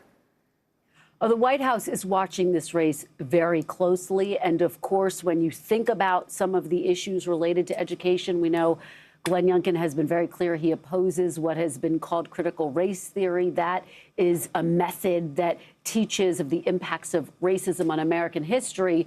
Based on our investigative reporting, we haven't found evidence that it's actually taught anywhere in Virginia. Nonetheless, Youngkin has been talking a lot about it. But taking a step back, the bigger picture, Morgan, the White House is watching this race so closely for another reason, because of what it may say about President Biden, his agenda. We've seen Mr. Biden's approval rating. It has decreased significantly. And now, of course, his agenda is stalled in Congress. And I have to tell you, I've been out on the campaign trail. I've been talking to voters. The White House Democrats want to argue that they're not paying attention and that won't impact the race in Virginia. And I'm not so sure that's the case based on my conversations with voters who say, you know what? They want to see more action in Washington. They want to see these big pieces of legislation that the president is pushing for pass, and they don't know why there's so much intransigence. So that might not mean that voters will vote for one candidate over another, but could it mean that some voters stay home? And could that hurt in the long run? I think that's the question, Morgan. Yeah, it's a really big question about whether or not voters are actually excited about this election. And I'm fascinated by what the voters told you. But, Kristen, what are the campaigns telling you? Because this is a statistical dead heat. And I mean, the whole country is sort of watching this race tonight. How are the campaigns themselves feeling? Well, both campaigns say that they are encouraged by the early vote. It has been a record turnout so far. We've seen record fundraising on both sides of this race. And both campaigns say they think there could be record turnout for a gubernatorial race in Virginia. So that would suggest that voters are quite energized and that they're paying attention. Who will that energy help? That is the big question. I think we're also trying to see just how blue is Virginia. Republicans haven't won a statewide race in Virginia since 2009. Bob McDonnell won as governor. So if Republicans could pull this off, that would be a big comeback and a sign that there may be some real energy and enthusiasm for the Republican Party right now, Morgan. The inimitable and unflappable Kristen Welker there in D.C. for us. Kristen, thank you so much for joining us. Great to talk to you, Morgan. I cannot wait to see you tonight as you join Chuck Todd for a Meet the Press election night special. For all you viewers out there, go ahead and check it out. They will cover all the big races as those returns come in. So go ahead and grab your cup of coffee, your popcorn, your fuzzy slippers, and catch all the live coverage starting at 9 p.m. Eastern right here on NBC News Now. Well, as we noted, midterm elections are only a year away now, and this week NBC News is bringing back its Voter Watch series. Today, we're investigating an alarming trend that would have been unthinkable a few years ago. NBC News senior legal and investigative correspondent Cynthia McFadden has a closer look. In places like Arizona, there is this. We are coming for you. We will find you. In Wisconsin, and we're going to hang you. From Georgia, do you hear the anger in my voice? We're ready to pounce. And Minnesota. Is probably going to be executed for treason. These are just a few of thousands of threats being sent to the people who run this nation's elections. Most of them sent after the January 6th assault on the Capitol. Threats to Democrats and Republicans alike, sent to any Secretary of State or election official who certified that Joe Biden was the fairly elected president. Officials in swing states receiving a flood of threats. Page after page after page of threats. I know where you sleep. I see you sleeping. Be afraid. Be very afraid. You just hope that someone doesn't get hurt. That's right. This is definitely not what I expected as Secretary of State. Jenna Griswold is a Democrat and the Secretary of State of Colorado. At 37, she's one of the nation's youngest election administrators and one of the bravest. When did you get the first death threat? It really kicked up this year after January 6th, after the insurrection. The lies around 2020 are intensifying, and it's leading to real threats and violence. Do you have to take these seriously? Absolutely. If someone threatens your life, they post your address on the internet and tell you they're coming for you, I think any reasonable person would take it serious. This is a way to shut you up. They're trying to. And trying to drive you from office. I think that's exactly what's happening. And we're seeing a lot of these threats focused on Democratic women secretaries of state. But we won't be intimidated, and we won't stop. It's being taken seriously enough that 4 months ago, the Department of Justice set up a task force. But so far, no arrests and no prosecutions. It's been incredibly frustrating. The Department of Homeland Security will alert us about threats of physical violence. And then the DOJ and FBI will tell us they're not actually tracking the threats, and we should track them. We don't have systems to track. Have any arrests been made by the state police here? No. Not a one? No. Who is monitoring these threats here in Colorado? Well, before July, I believe no one was. Beginning early July, State Patrol started to monitor, but there are so many threats, they can't fully see them all. So we ended up assigning a staff person who has no formal training, and frankly, I've been monitoring. When threats are coming in a big rate, I stay up into the evening and look at them, screenshot them over, and they're sent to State Patrol. Historically, most election officials have toiled in relative anonymity, doing the administrative tasks needed for citizens to vote. Not anymore. The Brennan Center, a leading nonpartisan academic center, conducted a recent study showing 30% of the election officials surveyed were concerned for their safety. And just as alarming, according to Griswold, 40% of election workers in large jurisdictions are considering retirement because of the amount of vitriol. As a matter of course, do most secretaries of state have a security detail? Most do not. But we're in new times. So I do think that secretaries of state who have been receiving constant threats should have security at this point. It took some courage to sit down here in front of a national audience and put this all out there, because you know that this is going to attract more threats. Well, we need to talk about these issues. The threats to me, they are personal threats, but it's more than just me. It's attacks against democracy. That was Cynthia McFadden reporting. And speaking of democracy, there's an anti-President Biden chant that is code for a four-letter word, and it's gaining traction in right-wing circles. NBC's national security correspondent Ken Delaney joins us now from Washington. Ken, I know you have new reporting on this, and specifically how this chant affects guns and gun rights. I have to ask, what is this? What is all this about? Good question, Morgan. So this originated at a NASCAR race about a month ago when an NBC reporter was interviewing the winning driver named Brandon Brown.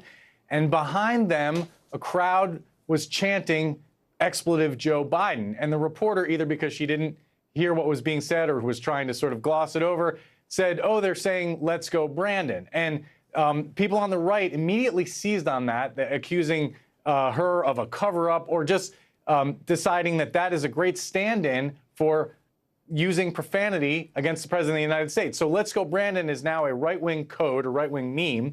And yesterday we discovered that it is being used to sell assault weapons and ammunition. Whoa. There's actually a Let's Go Brandon, it's basically the guts of an assault rifle being sold by a South Carolina armorer. And then I searched across the internet and I found several ammunition magazines emblazoned with that moniker. And this is part of a phenomenon, in part and parcel of what we just heard from Cynthia McFadden.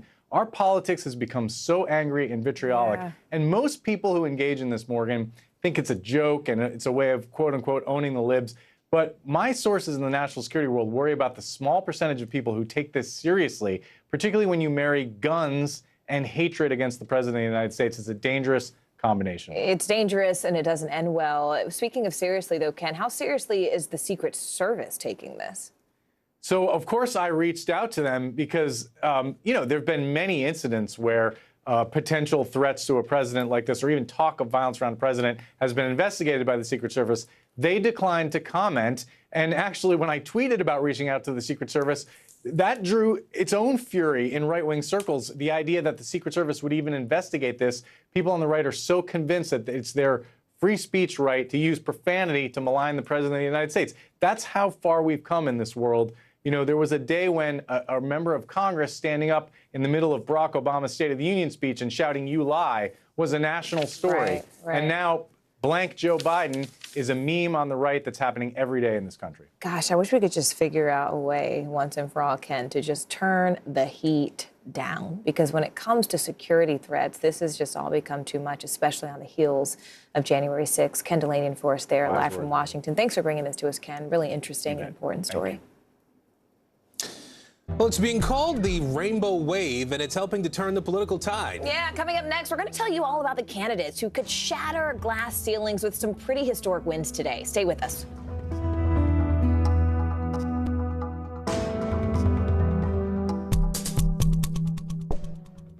Right now on NBC News Now. They've done things like installing cameras to help alert Border Patrol to people crossing. They are escaping violence and persecution in their home countries. NBC News Now, streaming 24/7. To cover the news, you have to be in it. We'll take you to the front lines of the story, bringing your news feed to life. Streaming live every night. It's your news playlist. Top Story with Tom Llamas, weeknights at 7 on NBC News Now. Right now on NBC News Now. We begin with one giant leap forward in the space race. Bezos making it very clear this is the first step of many to come. Speaking out against laws that they feel would make it harder for Texas voters to cast their ballot. The issue here is not that vaccines aren't available. They say the issue is that people are choosing not to get vaccinated. We have a team of correspondents covering this breaking story for us today. This is NBC News Now, streaming free 24/7.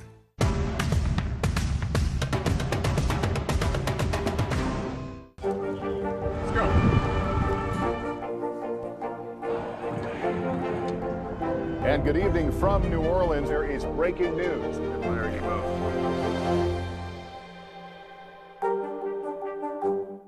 News is happening now. A look at what's making headlines around the world. Tonight, the major announcement of the COVID vaccine. This is a significant moment. Your news, whenever it happens, wherever you are, it's here now.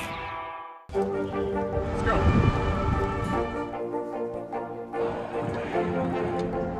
And good evening from New Orleans. There is breaking news. There you go.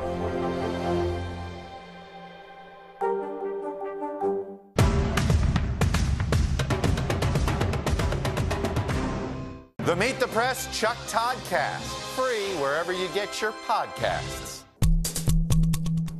They're part of the changing face of politics, helping to fuel the so-called rainbow wave. 237 lesbian, gay, bisexual, transgender, and queer candidates on ballots all over the country today. That's a nearly 20% rise from 2019, and they are among the political hopefuls who could shatter glass ceilings with wins today. Hi, I'm Nick Core. This is our moment, Minneapolis. If Nick Core is elected, he would become the first openly gay Asian American to serve on the Minneapolis City Council.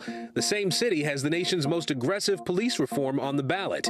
In the first major election since the murder of George Floyd and the conviction of former Minneapolis police officer Derek Chauvin, voters will decide whether to replace the Minneapolis Police Department with a Department of Public Safety that would answer to the City Council, a new direction that Core says he supports. Our movement as LGBTQ people really started because of the fact that, because of police brutality. But a win for Core isn't a given. He's facing an incumbent who's been in office for 23 years and cast the only vote against overhauling the Minneapolis Police Department.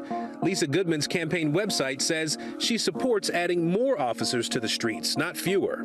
Minneapolis could also elect its first LGBTQ mayor. Sheila Nazad is in a crowded field of 17 candidates looking to oust incumbent mayor Jacob Fry. History could also be made in Georgia. Liliana Bakhtiari is running for a seat on the nonpartisan Atlanta City Council. In 2017, Bakhtiari became the first queer Muslim person in the U.S. to run for office. She says then-President Donald Trump's so-called Muslim ban is what propelled her to political run. Bakhtiari, however, narrowly lost that race by just 250 votes. But this election is different after a historic change in Georgia. Last year, the Peach State turned blue for the first time in decades, handing Joe Biden a presidential win and the U.S. Senate the majority with the election of two Democratic senators, Jon Ossoff and Raphael Warnock. It's met with a lot of support, but also sometimes equal amounts hostility. And this time it feels incredibly different. That identity is far more celebrated and uplifted. Both Kaur and Bakhtiari say their individual wins would be major wins for the LGBTQ+ communities that they are proud to be a part of. It's not just me winning a seat, it's me bringing an entire community of people that saved me more times than I can count, and that continue to do that every single day. It's about representation. It's about understanding what your communities need. And so being able to have a person in the city council representing this ward specifically is huge, because we've never had that before. Now, every state in the nation except Mississippi has an openly LGBTQ+ elected official.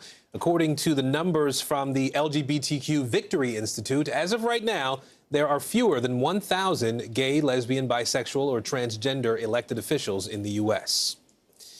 We are also closely following the governor's race in New Jersey today. Incumbent Phil Murphy vying to be the state's first Democrat to win re-election in more than 40 years. But Republican Jack Ciattarelli is mounting a strong challenge there. NBC News correspondent Rahima Ellis joins us from Carlstadt, New Jersey.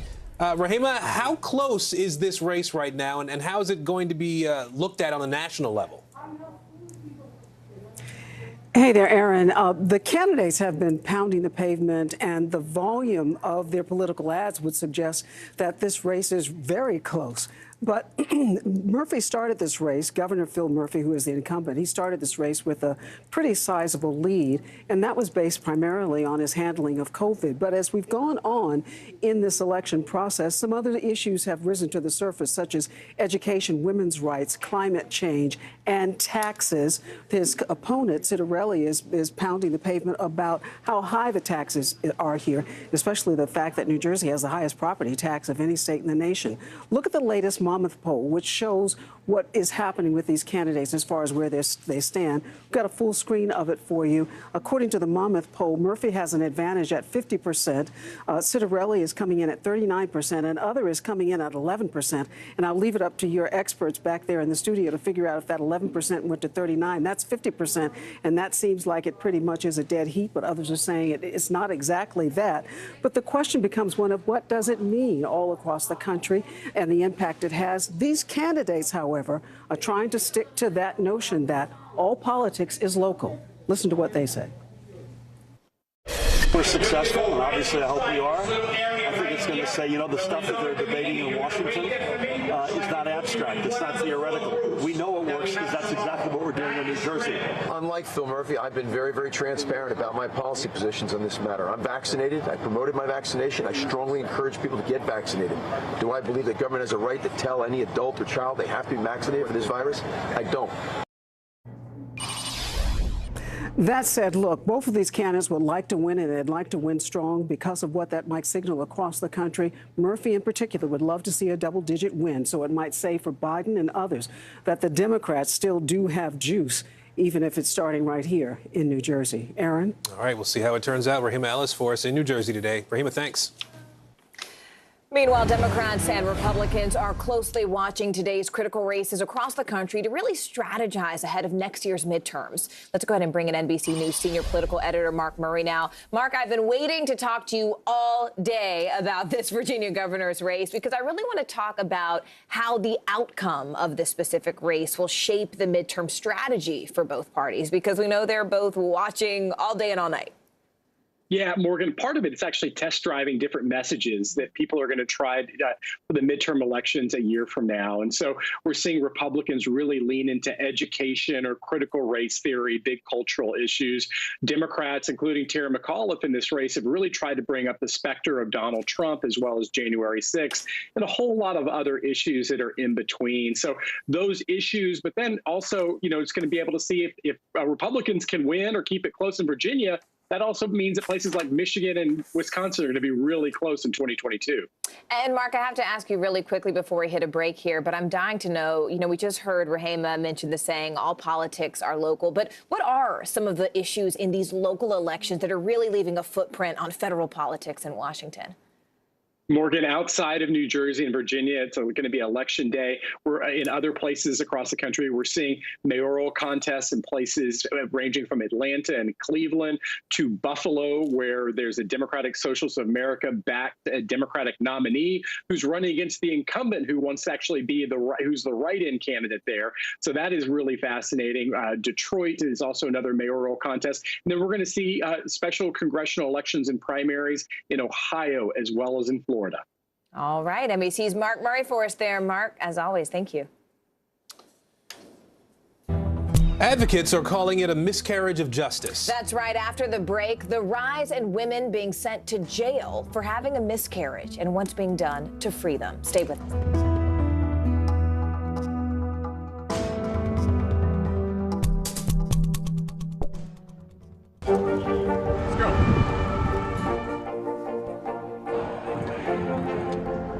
And good evening from New Orleans. There is breaking news. There you go.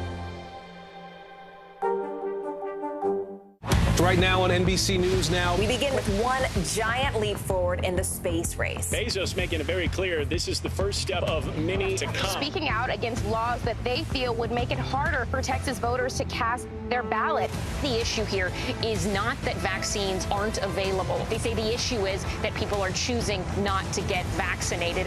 We have a team of correspondents covering this breaking story for us today. This is NBC News Now, streaming free 24/7. News is happening now. A look at what's making headlines around the world. Tonight, the major announcement of the COVID vaccine. This is a significant moment. Your news, whenever it happens, wherever you are, it's here now. Tonight, Chuck Todd and Kristen Welker host special coverage of Election Night 2021, following key races across the nation. What will the results mean for the future of both parties and the direction of the country? Meet the Press Election Night special tonight at 9 on NBC News Now. Fire has grown leaps and bounds. What you see behind me is typical. How you doing? Pretty bad.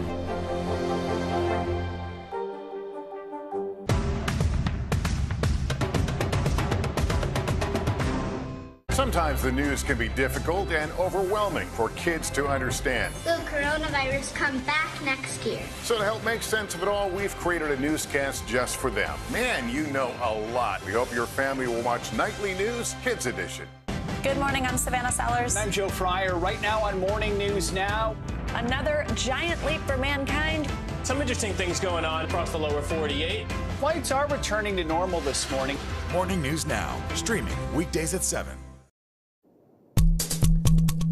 The Supreme Court has now heard arguments on that controversial Texas law that's ended virtually all abortions in that state. And while it could be months before an actual decision is announced, it's putting a spotlight on a pretty similar issue. Across the country, there's a wave of legislation targeting reproductive rights. It comes amid an alarming increase in the number of women being prosecuted for miscarriages and stillbirths. NBC News Now correspondent Priscilla Thompson takes an in-depth look at one woman's miscarriage and her prosecution. In January of 2020, 19-year-old Brittany Pula arrived at a hospital in Oklahoma. She was having a miscarriage. While being treated, she admitted to using methamphetamines during her pregnancy. She was reported to the police and arrested and charged with manslaughter in the first degree. In October, Pula was found guilty of manslaughter and sentenced to 4 years in prison. A verdict that Lynn Paltrow, the founder of National Advocates for Pregnant Women, says is a mistake. 10 to 15% of all pregnancies end in miscarriage. No human being can guarantee a healthy birth outcome. National Advocates for Pregnant Women is now helping to fight Pula's case. No one could say that anything she did or didn't do was the cause of that miscarriage, and yet the prosecutor proceeded, the judge allowed it to go on, and the jury, within a very few number of hours, convicted her. The Comanche County prosecutor did not respond to NBC's request for comment. An autopsy report found that the 15 to 17-week-old fetus tested positive for methamphetamine and amphetamine. It also showed a congenital abnormality. Congenital malformations are very highly associated with genetic abnormalities, and genetic abnormalities are the #1 reason for miscarriages. Dr. Sarah Bernstein is a maternal fetal specialist at Massachusetts General Hospital. She says pinpointing the exact cause of a miscarriage is difficult, even in cases involving drug use. There's so much else going on in these pregnancies that it is so hard to know if it is the methamphetamine itself or if it's the environment that they're living in. What's more, the rate of stillbirths for Native American women like Pula is almost 50% higher than that of white women, according to the CDC. There are increased risks of all the adverse outcomes of pregnancy in minority women. So I think that also may have very much been a factor. Even so, experts say prosecutions of women for having miscarriages and stillbirths are on the rise. Since abortion was legalized in 1973, 1,600 U.S. women have been prosecuted for their actions during pregnancy. 1,200 of those cases happened in the past 15 years. Beginning in the 1970s, as a result of the war on drugs, they established all kinds of new crimes and expanded the criminal code, both at the federal level and at the state level. Are there racial disparities in these prosecutions that we're seeing? This whole idea that it's even appropriate or thinkable to use the criminal law to respond to pregnancy and pregnancy outcomes, built on the backs of pregnant black women who were portrayed during the height of the crack baby myth as if they were uncaring, unloving parents. According to the NAPW, 71% of women who were targeted for arrest, detention, and forced interventions were low income. 59% were women of color, with 52% identifying as black. There are going to be some people who will look at these cases and say, you know, if a woman is found to have done drugs during her pregnancy, she should be prosecuted for endangering that child. What do you say to those people? Should there be consequences for smoking cigarettes? She drives without a license while she's pregnant and happens to have a miscarriage or stillbirth. There are lots of things we do as human beings that create risks. It doesn't mean it caused it in any particular case. There's a big difference. Breaking right now, Election Day. Voters head to the polls in several critical high-profile races. Up next, why some of these races may be bellwethers for the future.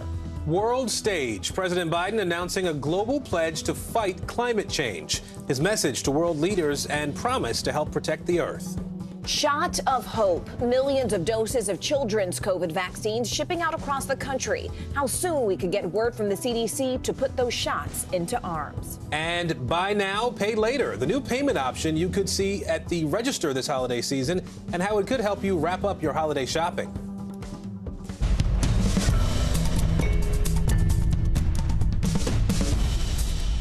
Hey there, everyone. We so appreciate you joining us this afternoon. I'm Morgan Radford. And I'm Aaron Gilchrist. Breaking news leads off this hour. The polls are open in what may be the most anticipated off-year election in recent memory, especially in Virginia. In fact, final polling shows the governor's race there in a dead heat. Republican Glenn Youngkin, if you look on your screen, has just the slightest edge over Democrat and one-time Governor Terry McAuliffe. We are on the ground in two of the key spots there. We have NBC News correspondent Heidi Prisbilla in Virginia Beach. But let's go ahead and start with NBC News correspondent Katie Beck, who's in the state capital of Richmond. Katie, what are you hearing from voters so far today? We've heard so much from the Youngkin campaign about education and so-called critical race theory. But what are you hearing from people? Are they caring about those issues? Absolutely, Morgan. And as you stated, the polls couldn't be tighter and the stakes couldn't be higher. This election is certainly at the stage of the center of national spotlight for a reason. And voters are focused on education primarily because the candidates have made that a pivotal part of their platform. Parental choice in schools when it comes to mask mandates, critical race theory, transgender bathroom rights. These are all issues that are hot button issues on the table being decided in Virginia schools. And both candidates have brought them front and center. A lot of folks taking those things into consideration as they go to the polls today. Now, energy behind voters right now is extremely high. We've been seeing lots of turnout here at this location today, but we've also seen more than 1 million people in the state of Virginia have already early voted, which is an extraordinary number. Shows a lot of enthusiasm and interest in an off year, to be sure. We did speak to 2 voters on opposite sides of the aisle as they headed into the polls today. Here's what they had to say. This is a time where I really think that the Republicans are the way to go for change as much as anything else. And, you know, when you look at the attempt to paint Youngkin as another Donald Trump, you know, it just doesn't wash. In Richmond, I know that maybe your vote, if you're a Democrat, might not count as much, but I think no matter what, coming out and just saying, you know, we are a blue state and I would like it to stay that way is really important.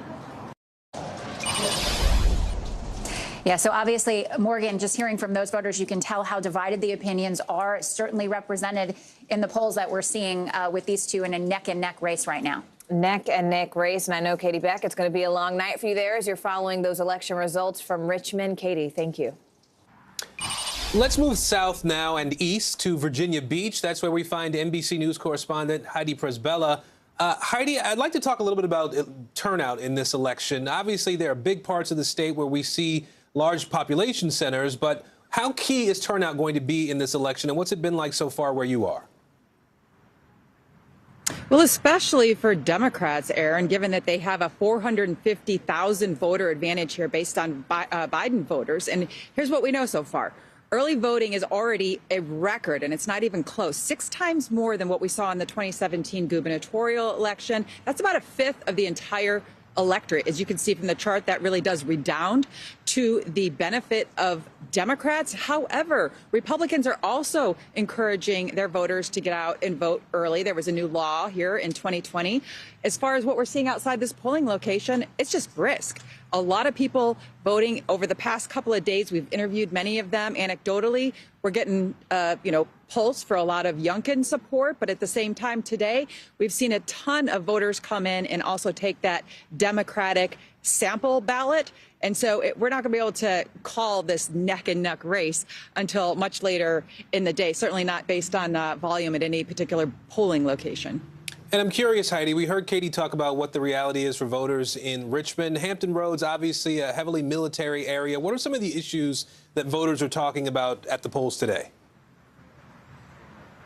If you are a Republican, I can't remember a time when I approached one over the past couple of days when they didn't bring up education as the first issue. Now, what do they mean by that?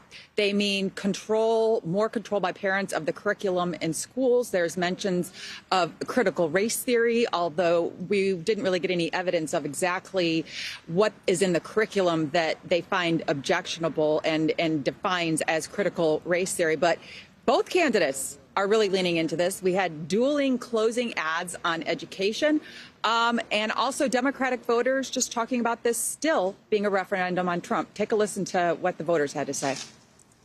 Education, of course. We've got to make sure we have the right people doing the right things for our education. There's been lots of things about, who said what, and it doesn't really matter who said what at the end of the day. It's parents' responsibility to make sure our children grow up. The biggest issue is what we're doing about the pandemic. Okay, that's top priority there because there's a lot of things that's happening right now that could be done better, could be treated better. So this is a critical swing area that went first for Trump, then for Biden, and the winds certainly have felt like they're blowing in Youngkin's direction. However, Democrats say they have a major turnout operation, and they're really going to lean in to try to get their base out. They say they've already knocked on about 1 million doors just in 4 days, Aaron. All right, Heidi Presbella for us in Virginia Beach today. Heidi, thank you. And tonight, Chuck Todd and Kristen Welker host special election night coverage following all the key races across the country and what those results actually mean for the direction of the country. Stream Meet the Press Election Night special tonight at 9 Eastern right here on NBC News Now. President Biden is wrapping up his overseas trip today. At a crucial UN conference in Scotland, he announced strong actions on climate, some of the toughest environmental rules yet. This all comes as his ambitious economic agenda is facing some pretty severe resistance at home. NBC News correspondent Josh Letterman joins us now from Edinburgh, Scotland. Josh, first off, just walk us through the president's sort of final push on the world stage today. Did he actually accomplish what it is he set out to do?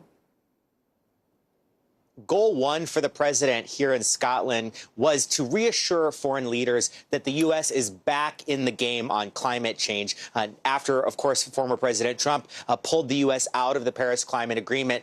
Biden seemed to have accomplished that goal. The countries here seem to understand that, at least as far as Biden can control what U.S. policy is, he is very serious at this point about climate change. But in terms of some of the specific announcements and deliverables, as they call it in the parlance of these global summits, we had a big one today from the U.S. in terms of methane pollution, with the U.S. announcing that the EPA for the first time will regulate existing oil and gas wells for methane, about 75% of emissions from that very potent greenhouse gas to be covered in that. And then there's also a global component in this, because there's a partnership now with the U.S. and the EU that it was announced today will have more than 80 countries on board that will slash emissions globally of methane by about 80% by the end of the decade. So that's a key one the president has been focused on. But the fact of the matter is the summit goes on after the world leaders leave at the end of today. And so a big question over the next 2 weeks as the summit plays out, will they be able to make even more progress in getting some of these countries like China, India, and others to make significant commitments on curbing their own greenhouse gas emissions? Which is interesting, Josh, because, you know, the president is set to hold a press conference this afternoon before he heads back stateside. But I guess how is he preparing for what he faces once he does actually hit the ground back home? Because it's a totally different ballgame here. It is, and there is some big questions that are awaiting the president when he gets back and has to dive back into the very messy negotiations over his spending bill, which, don't forget, contain all the climate provisions that President Biden is counting on to deliver the goals he's been talking on for the last 2 days here in Scotland. We haven't yet heard from President Biden since Joe Manchin kind of threw a wrench into everything last night.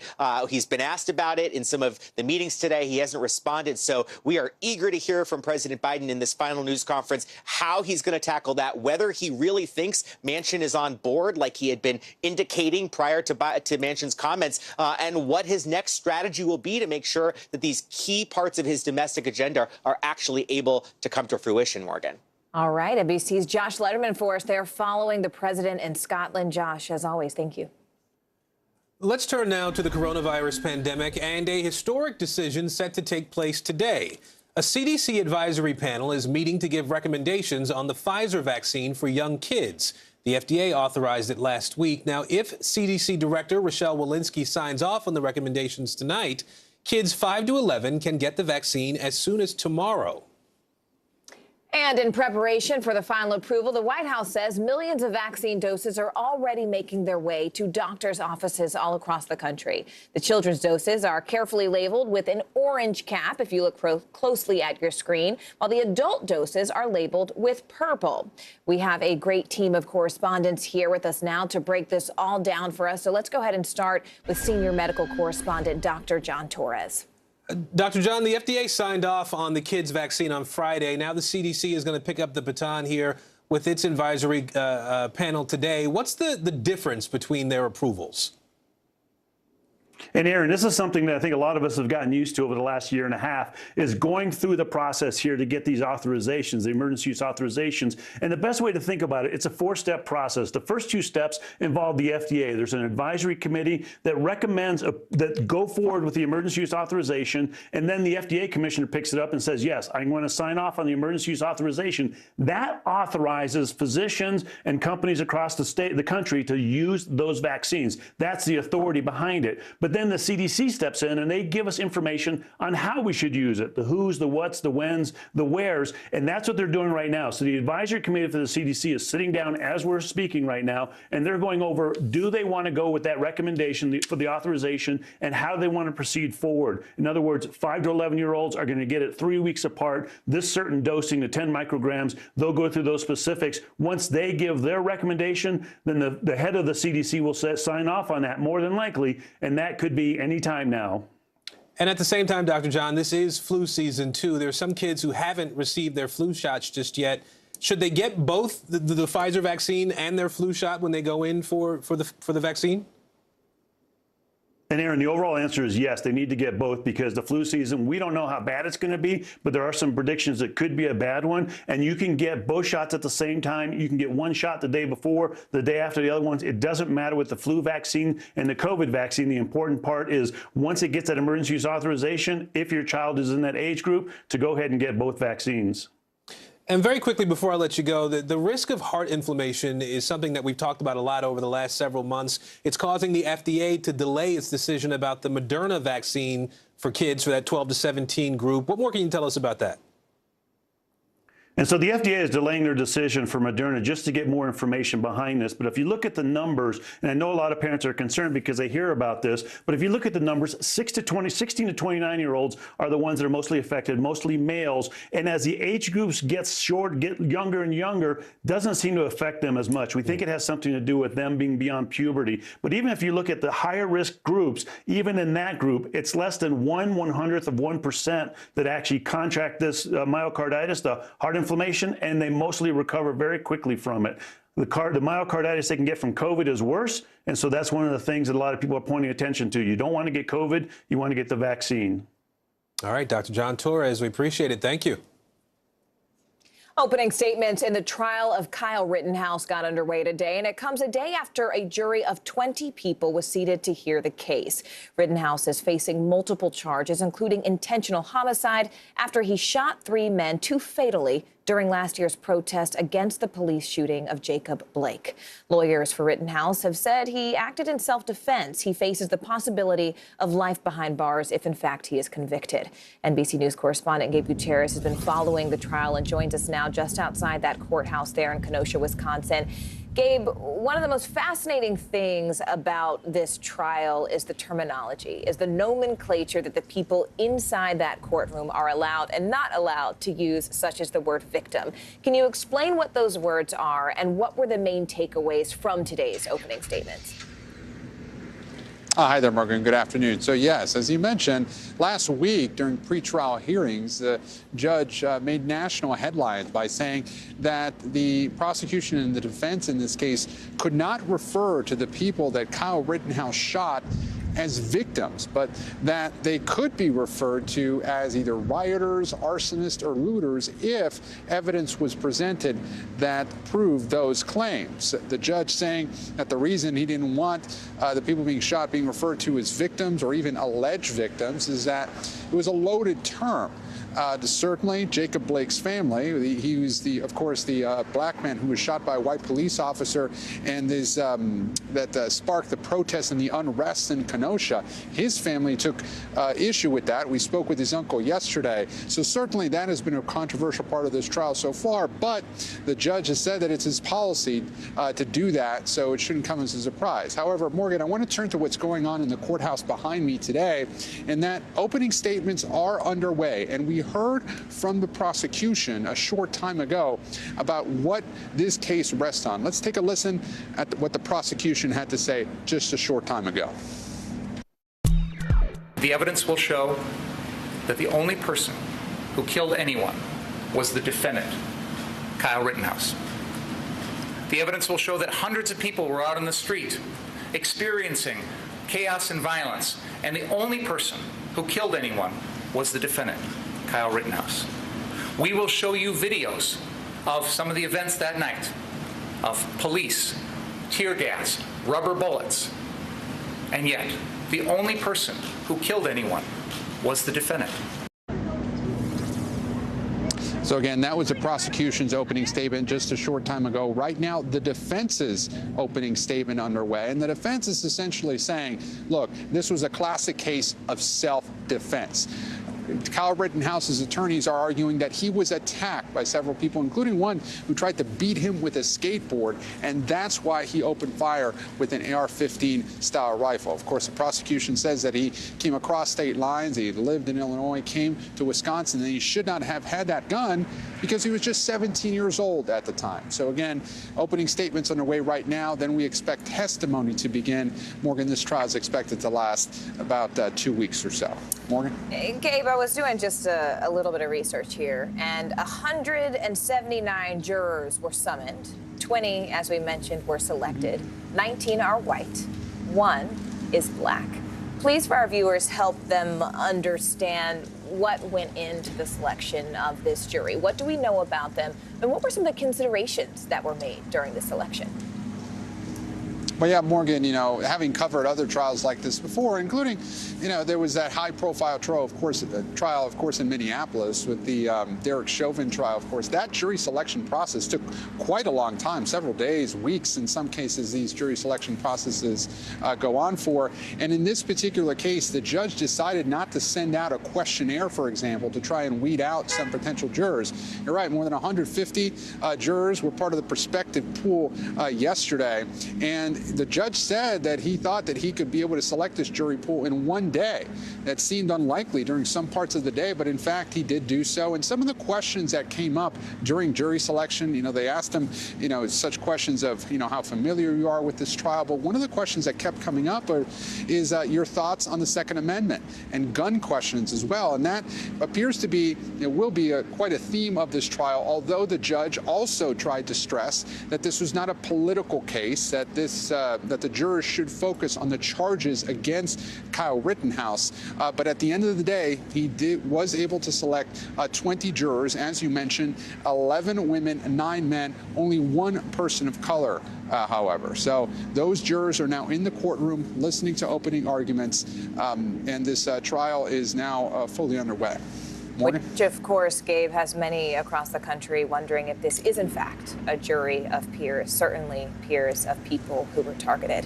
Gabe Gutierrez there in Wisconsin. Gabe, as always, thank you. Well, stay with us. It is the hottest catchphrase from online retailers. Yeah, coming up, how to buy now, pay later, how it works, and what you should look out for this holiday shopping season. Stay right here with us.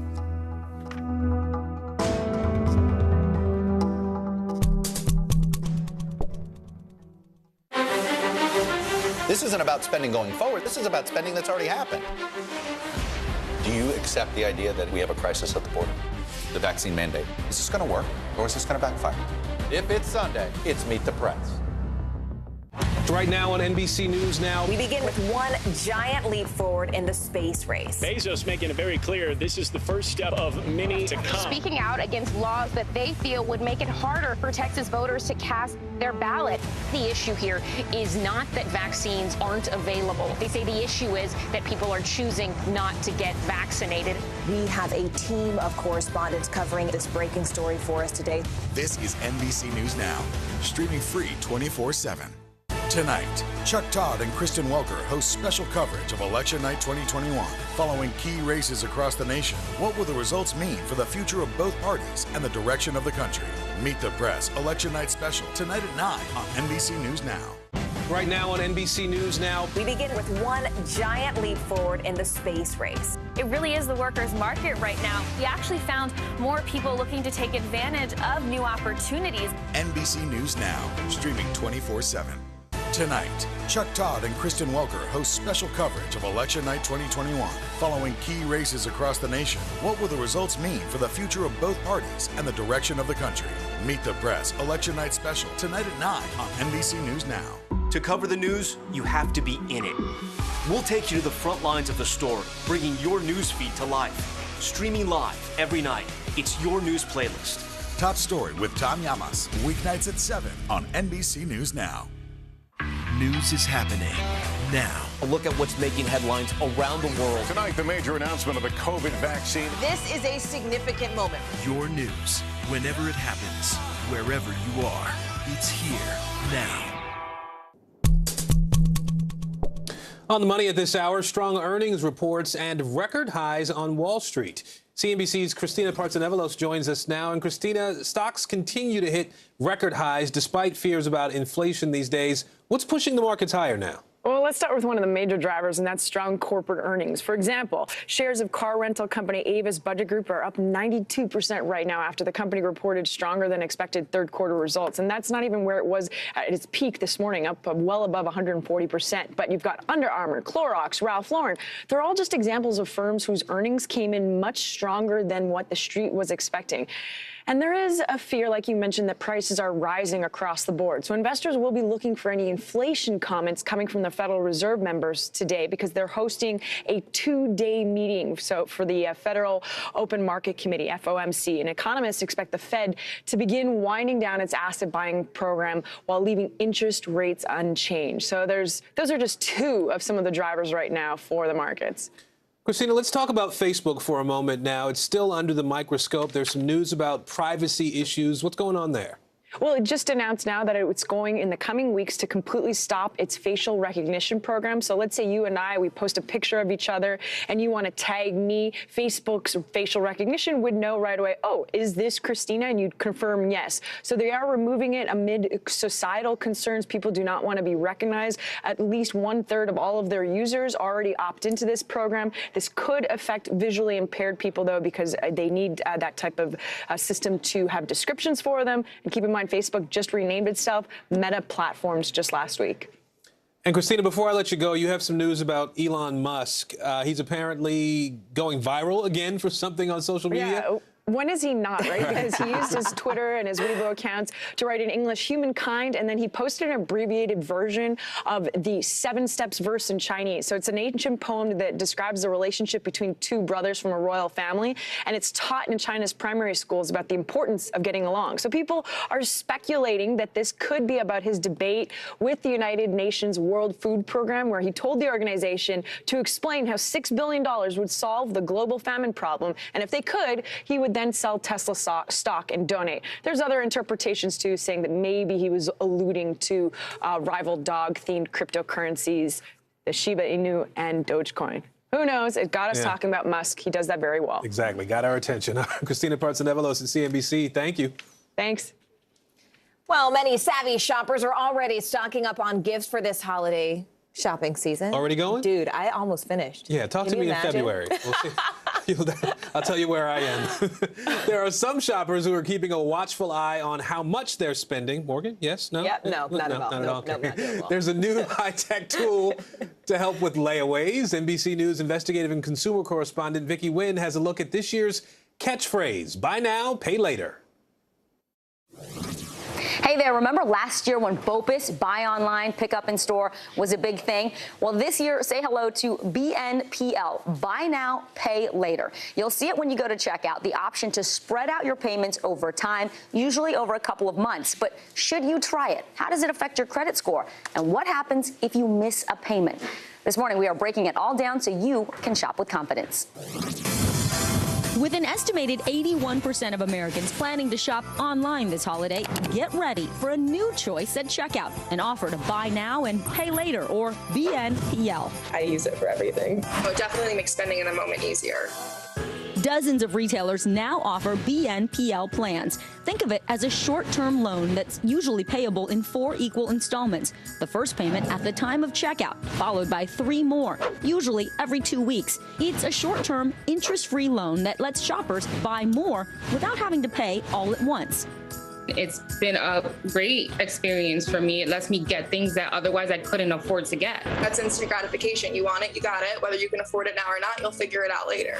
Let me give you an example. Here's a pair of earbuds on sale at Best Buy for $199. When I go to checkout and choose the PayPal option, there it is, the pay in for buy now, pay later option. It tells me there's 4 interest-free payments of $49.75 that will be due every 2 weeks starting the day I buy them. Or here at Macy's, check out this holiday party dress. It's selling for $165. I don't even have to add it to my cart. Right there, it tells me I can get the dress for 4 interest-free payments of $41.25 with Klarna. But the most important part, you want to read the fine print. So always click on Learn More and look at the terms and conditions. It's really, really important that you understand what you're getting into before you sign up. Matt Schultz is the chief credit analyst with LendingTree. Why is buy now, pay later so appealing to consumers right now? It can be interest-free, and you know how much each payment is going to be, and you know how long it's going to take to pay it off. But remember, not all buy now, pay later plans are interest-free. Some have terms that stretch from 3 to 24 months, with interest rates as high as 30%. And what happens if you miss a payment? Well, with the Pay in 4 loans, it can really vary. Schultz says because these plans are relatively new, each one has different terms and conditions. He says consider buy now, pay later if you have a steady paycheck. You know you can pay each installment in full by the due date. You have an emergency fund to cover a payment if something happens to your job. But watch out, if you miss a payment, you could face late fees, have your spending limit reduced, or get banned by that lender, or be reported to the credit agencies. Experts say follow the rules, and these buy now, pay later plans are a short-term loan option that can help savvy shoppers get what they need this holiday without sending them into debt. Now, most of these buy now, pay later plans run credit checks before approving your purchase, but they say it's a soft check, so it won't affect your credit score negatively, and it can actually have a positive impact if you make your payments on time. Now, some of these plans are available in store, too, if you have that. All good to know. Back to you. Well, it is Election Day in America, and there are several races in the national spotlight. That's right. Still ahead, we will take you straight to Boston, where history will be made no matter who the winner is. Stay with us.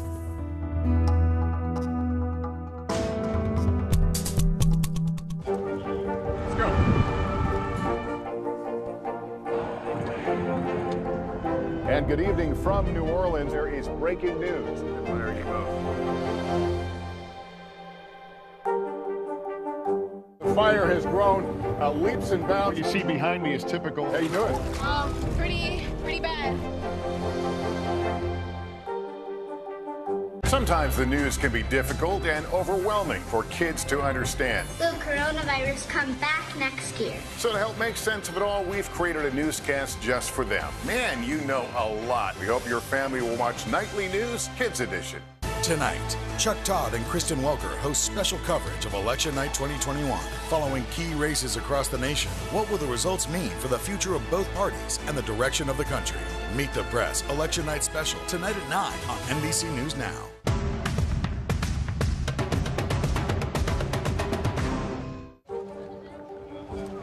Let's go. This is a critical choke point for this fire.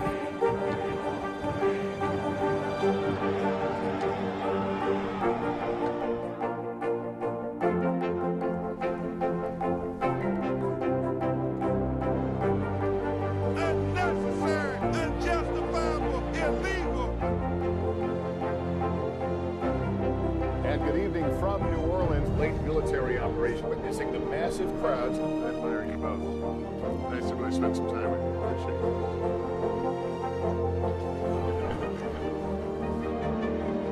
At any moment now.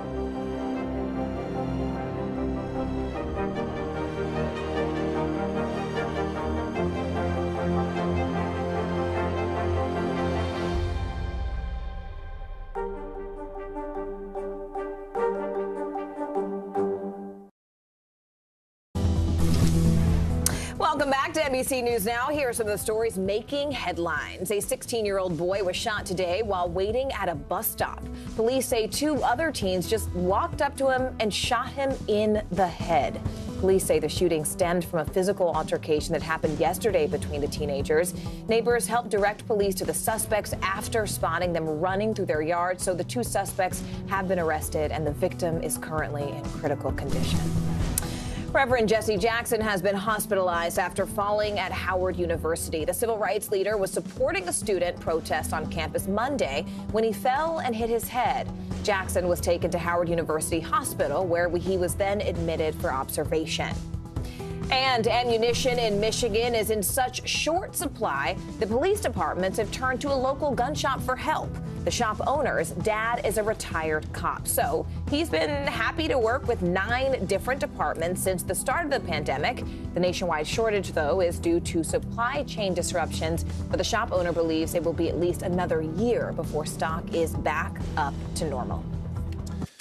The future of the Minneapolis Police Department is now in the hands of voters. In the first local election since the death of George Floyd, residents in that city will decide today whether to replace the police department with a Department of Public Safety. NBC News correspondent Shaquille Brewster joins us now from outside a polling place in Minneapolis. Shaq, help us understand what's happening here. Explain this ballot initiative to replace the police department with a public safety department. What would this do?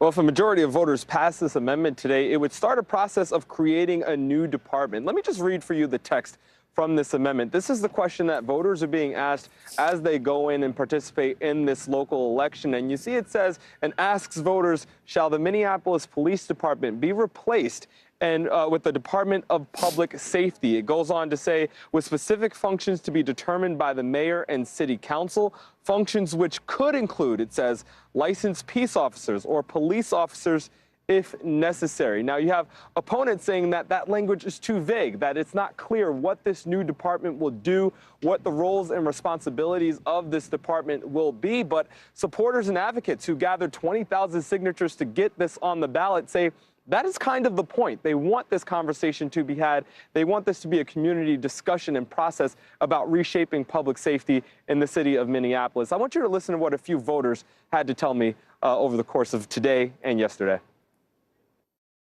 I voted yes. And why is that again? Because we need something different and not what we've had before, because it's neither curtailing police brutality nor stopping gun violence and reducing crime. What side did you come on? Don't change it. Keep the public safety. Why is that? Because the alternative, they had no explanation of what it was going to be, how it was going to be changed, and so on and so forth. So you'd be voting for who knows what. Aaron, so many voters told me that this is a question that they took extremely seriously, sometimes attending debates, taking notes, really going online and studying this language. They take it seriously because they feel it's truly important to their public safety. So I want to ask you 2 other things here, Shaq. Obviously, we just heard from some of the voters there. What are city officials saying about this idea and the details that we have at this point? And what's the likelihood that this initiative actually passes?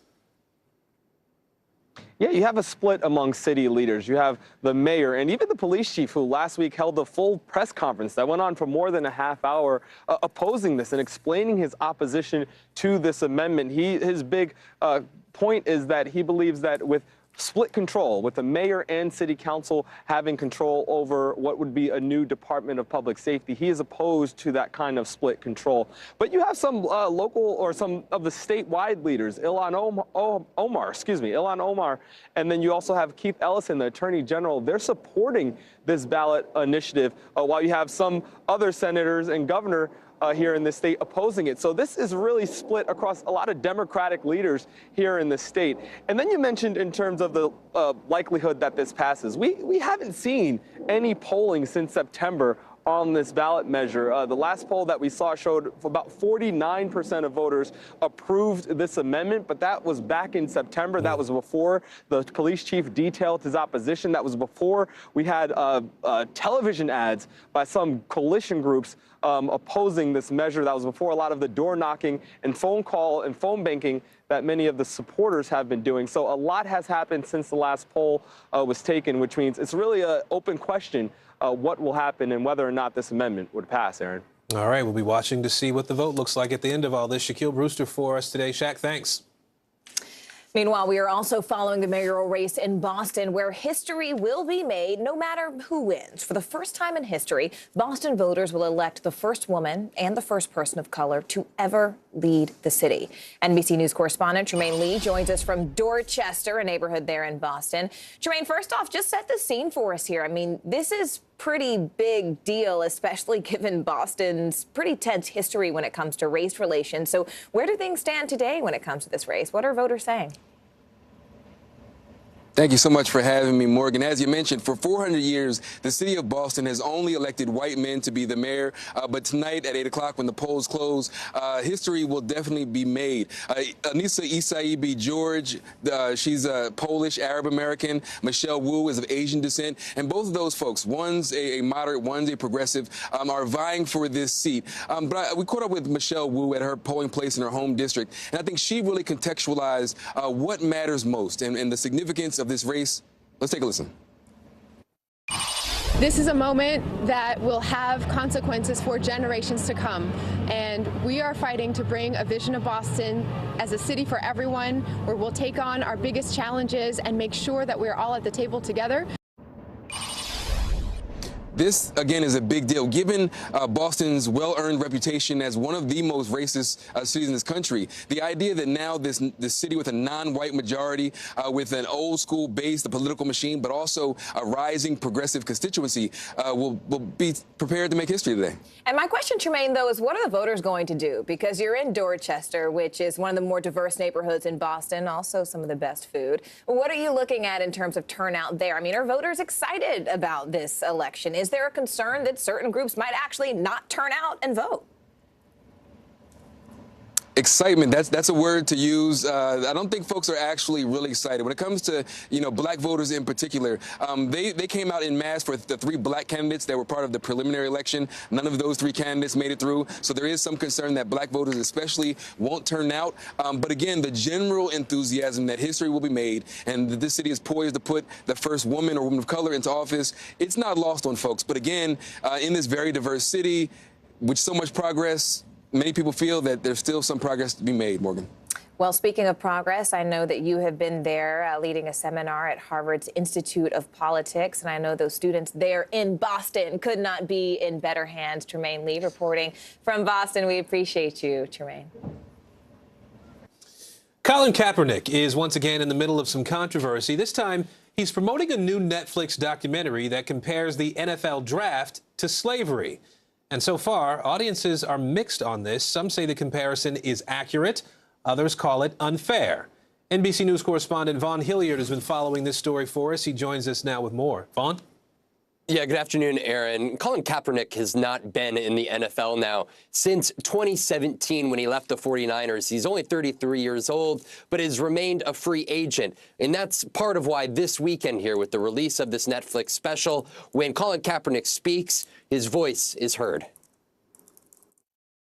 What they don't want you to understand is what's being established is a power dynamic. Former NFL quarterback Colin Kaepernick's new Netflix special igniting debate on social media after it compared the NFL's drafting process and its workout performance review called the Combine to slavery. Next one coming up, best one we got. In the opening minutes of the special titled Colin in Black and White, a line of black actors playing NFL prospects morph into slaves at an auction with shackles on them. Look at this here. Come on, who wants this? I think what we're supposed to take away from the comparison of the NFL Combine to a slave auction is the question of dehumanization and the ways that there are power imbalances related to race and class in how that dehumanization takes place. The Netflix special promoting the story of Kaepernick's formative years navigating race, class, and culture.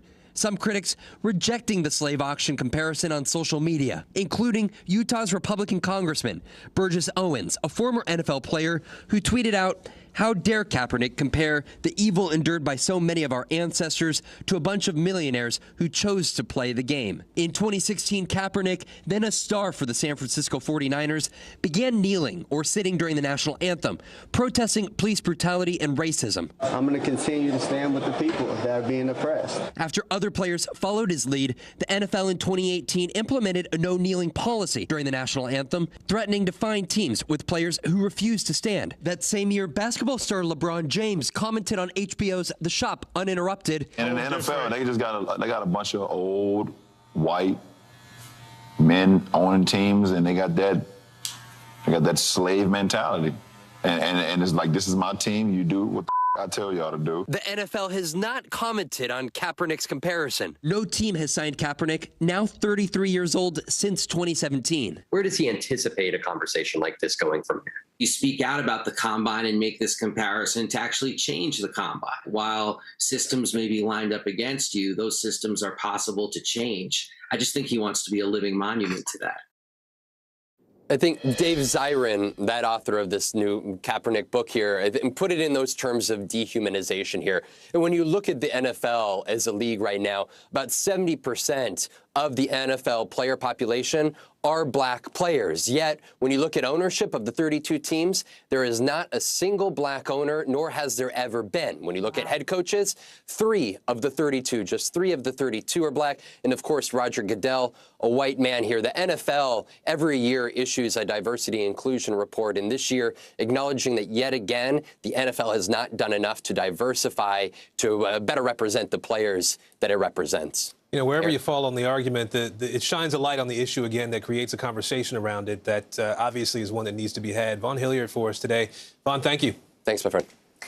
Speaking of conversations that need to be had, some troubling numbers out of Wisconsin, which currently leads the nation in imprisoning black people. African Americans are 12 times more likely than their white counterparts to end up behind bars. In fact, in total, black people make up 42% of Wisconsin's prison population, while accounting for only 6% of the state's total population.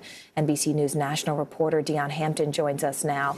Dion, I want to thank you first off for bringing us this story. And I think the obvious question here, which we have to ask, is sort of how have the conditions there for black residents really resulted in these troubling numbers? Why is it happening? Well, that's what everybody's trying to figure out. Why is it happening in Wisconsin? Wisconsin has always kind of been a state, part of the Midwest, where it's always been friendly and welcoming, and you didn't have a lot of the issues in the Midwest that were always happening in the South. But what some of the experts are saying, criminal justice experts, they're saying that, listen, for a long time, for decades now, police have always tended to just over-police black and brown people in their neighborhoods, and also like overcharge them when it came to petty crimes. Which is interesting because it's interesting that you contextualize the Midwest in general, because I didn't start really learning a lot about the culture of the Midwest until I was an adult. And then when I was reporting, a lot of my race reporting brought me straight there, especially to the city of Milwaukee. What sorts of policies there in that city and more broadly in the state really need to be changed or even just put in place to reverse some of the trends we're talking about right now?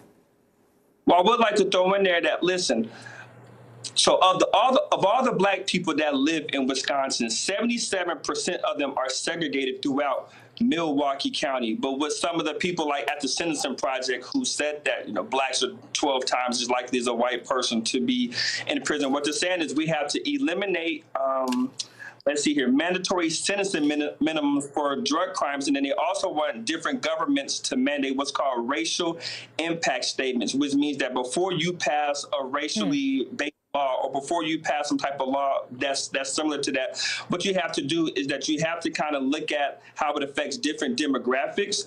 And then if it's going to be disproportionately affect a different demographic in one way or another, then the law can't be justified and it can't be enacted unless it's under some type of special circumstance. Really important reporting there, Dion. Dion Hampton, thanks so much for bringing that to us. We appreciate it.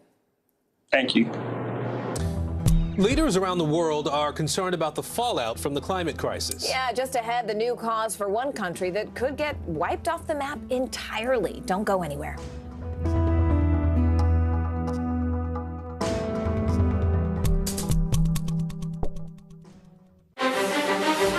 This isn't about spending going forward. This is about spending that's already happened.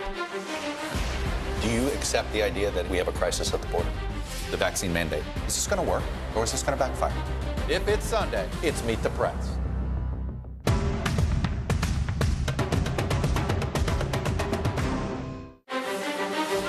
This isn't about spending going forward. This is about spending that's already happened. Do you accept the idea that we have a crisis at the border? The vaccine mandate. Is this going to work, or is this going to backfire? If it's Sunday, it's Meet the Press. News is happening now. A look at what's making headlines around the world. Tonight, the major announcement of the COVID vaccine. This is a significant moment. Your news, whenever it happens, wherever you are, it's here now. The Meet the Press Chuck Toddcast, free wherever you get your podcasts. News is more than a headline. It informs, it inspires, and it still matters. To cover it, you have to be in it. And that's what we're going to do. Every night, we take you to the front lines of the story, where it's actually happening, with NBC News journalists on the ground from all over the world. We cover what you need to know and bring your newsfeed to life. In primetime and streaming live, it's your news playlist every night. Top Story with Tom Llamas, weeknights at 7 on NBC News Now. Right now on NBC News Now. We begin with one giant leap forward in the space race. It really is the workers' market right now. We actually found more people looking to take advantage of new opportunities. NBC News Now, streaming 24/7. To cover the news, you have to be in it. We'll take you to the front lines of the story, bringing your news feed to life. Streaming live every night. It's your news playlist. Top Story with Tom Llamas, weeknights at 7 on NBC News Now. Sometimes the news can be difficult and overwhelming for kids to understand. Will coronavirus come back next year? So to help make sense of it all, we've created a newscast just for them. Man, you know a lot. We hope your family will watch Nightly News Kids Edition. Right now on NBC News Now. They've done things like installing cameras to help alert Border Patrol to people crossing. They are escaping violence and persecution in their home countries. NBC News Now, streaming 24/7.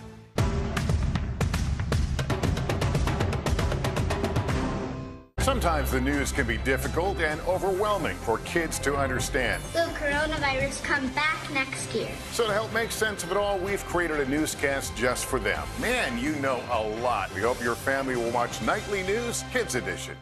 Good morning, I'm Savannah Sellers. I'm Joe Fryer. Right now on Morning News Now. Another giant leap for mankind. Some interesting things going on across the lower 48. Flights are returning to normal this morning.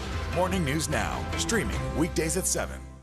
News is more than a headline. It informs, it inspires, and it still matters. To cover it, you have to be in it. And that's what we're going to do.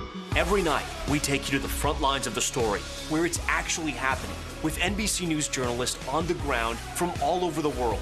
We cover what you need to know and bring your newsfeed to life. In primetime and streaming live, it's your news playlist every night. Top Story with Tom Llamas, weeknights at 7 on NBC News Now.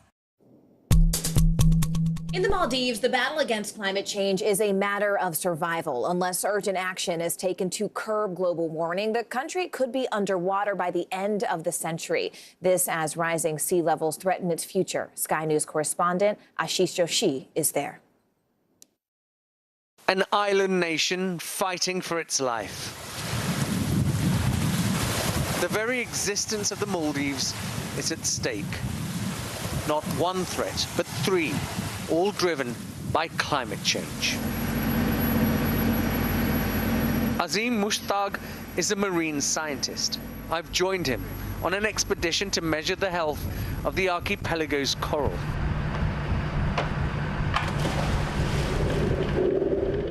These reefs are crucial to the atoll's survival, an essential part of the entire marine ecosystem. But the rising sea temperature is killing the coral reefs. And that is having a devastating impact on life, both on land and sea. We need to take action really fast, and I don't think the major countries, the major players are doing much about it. So it's quite likely that within the next several decades we will lose our reefs if there's not enough protection. If we want Maldives to be as Maldives, we need to act really, really fast. The coral also protects the coastline. With it gone, the islands are vulnerable and exposed. When we see acres and acres of rainforest or jungle lost to deforestation, it prompts, and rightly so, a huge global outcry. Well, there's a similar thing happening here in the Maldives, but it's happening under the water, and it's much easier for the world to ignore. As our planet heats up, the sea level rises. Data for the Maldives shows a 3 to 4 millimeter increase in the last year alone. That means these low-lying islands could be completely submerged within the next decade. there is another, perhaps even more urgent crisis. Some of these islands are in danger of being washed away.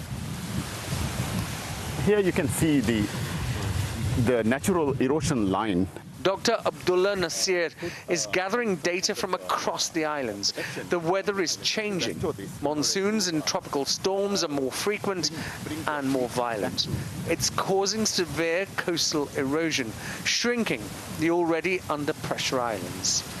We are losing land. Not only we are losing land, but we are losing infrastructure, and people are losing their livelihoods as well. So we are concerned that we may have to move people around, consolidate people to different islands. Maybe even if we need to evacuate some of the islands, we may have to do that even, depending on the situation of the island.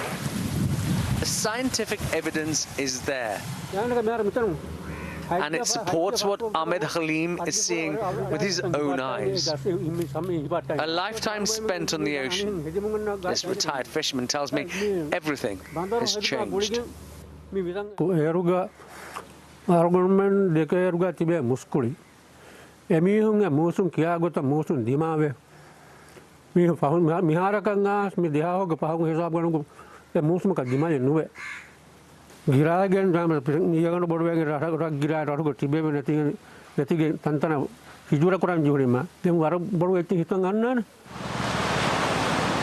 The warnings have been sounded for years, and they are coming true.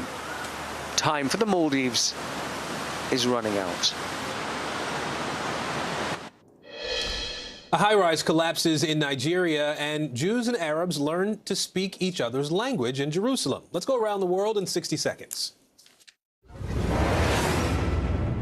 Nigeria, where at least 6 people have died and dozens are missing after a high-rise building that was under construction collapsed. But me and my brother, we escaped, but more people are there. 7 people have been rescued so far as excavation efforts continue. Mexico, where a caravan of thousands of migrants is heading north. The health of the migrants is really bad. People have fevers and sores on their feet. A volunteer doctor working with the caravan estimates half of the migrants are sick, some with dengue fever. Roughly 3,000 migrants have trekked more than 60 miles in the last week as they head toward Mexico City. And Israel, where a small group of Israelis and Palestinians is bridging a divide with something that resembles speed dating. Jews practice their Arabic and Palestinians practice their Hebrew before a whistle blows. And people switch tables. The group, co-founded by an Israeli and a Palestinian, aims to bring communities together through language and learning. And that's the world now. It's a tradition dating back 3 millennia and still celebrated today. Straight ahead, the new meaning Dia de los Muertos, or Day of the Dead, takes on during the coronavirus pandemic.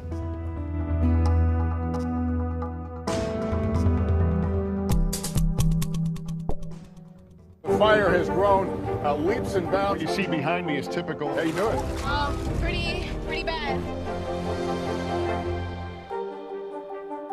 Tonight, Chuck Todd and Kristen Welker host special coverage of Election Night 2021. Following key races across the nation, what will the results mean for the future of both parties and the direction of the country? Meet the Press Election Night special tonight at 9 on NBC News Now. News is happening now. A look at what's making headlines around the world. Tonight, the major announcement of the COVID vaccine. This is a significant moment. Your news, whenever it happens, wherever you are, it's here now. Let's go.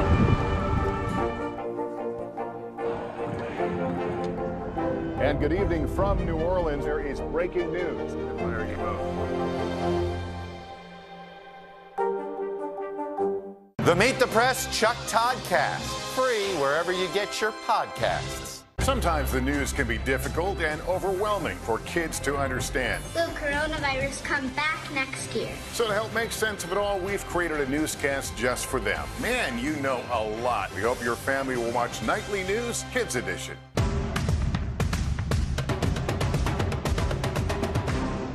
Tonight, Chuck Todd and Kristen Welker host special coverage of Election Night 2021. Following key races across the nation, what will the results mean for the future of both parties and the direction of the country? Meet the Press Election Night special tonight at 9 on NBC News Now.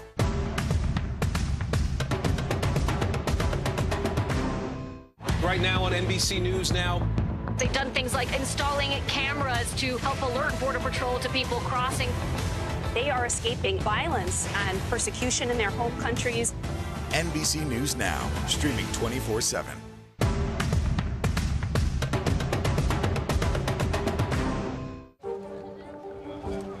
Let's go. This is a critical choke point for this fire.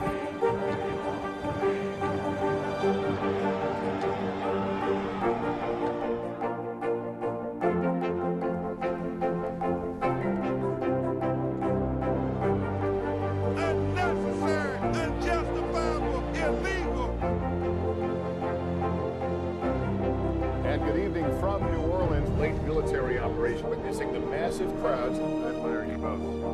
Nice to really spend some time with you. Appreciate it.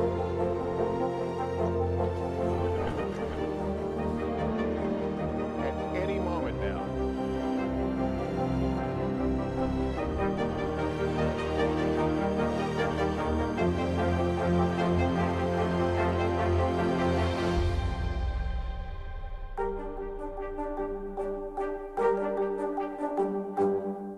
News is more than a headline. It informs, it inspires, and it still matters. To cover it, you have to be in it. And that's what we're gonna do. Every night, we take you to the front lines of the story, where it's actually happening, with NBC News journalists on the ground from all over the world. We cover what you need to know and bring your newsfeed to life. In primetime and streaming live, it's your news playlist every night. Top Story with Tom Llamas, weeknights at 7 on NBC News Now.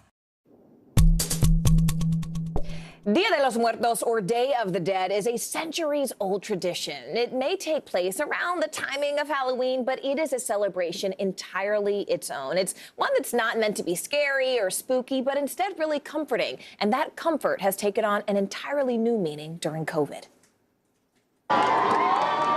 It's a celebration gone global.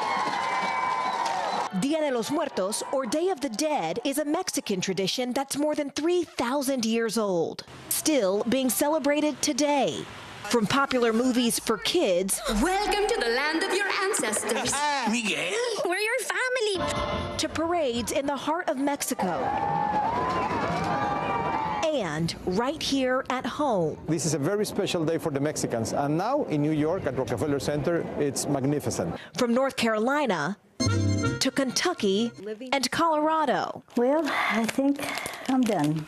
The two-day holiday is meant to unite the living with the dead. It's a chance for family to get together and to remember collectively what was important. A time when the spirits of deceased loved ones are said to come back at midnight to visit ofrendas, or offerings, designed with all of the things that they once enjoyed in life. And this year, these ofrendas have taken on a whole new meaning during COVID. Did you do this all by yourself? Yes. All by yourself? All by myself. Isabel Hernandez created a 15-foot high ofrenda in her Chicago neighborhood to honor those who died. This year and last year, it was very depressing, seeing a lot of people, friends, family dying of this virus. Of COVID? Yes. So I just wanted to lift up the spirits and just to remember that even they're not here anymore, they're gone, they will never be forgotten. Which is why this year, after months of isolation and missed goodbyes, those who celebrate say now is the time to honor tradition. Whether through collective commemoration, We make ofrenditas, or tiny altars made by children. A moment to honor the legacy and the circle of life. Last year's celebrations and gatherings, they sort of had to be muted because of COVID measures. And that, combined with the number of people lost, especially within the Latino community, made this year's celebration all the more significant. Thank you so much for joining us this hour. I'm Morgan Radford. And I'm Aaron Gilchrist. The news continues right now.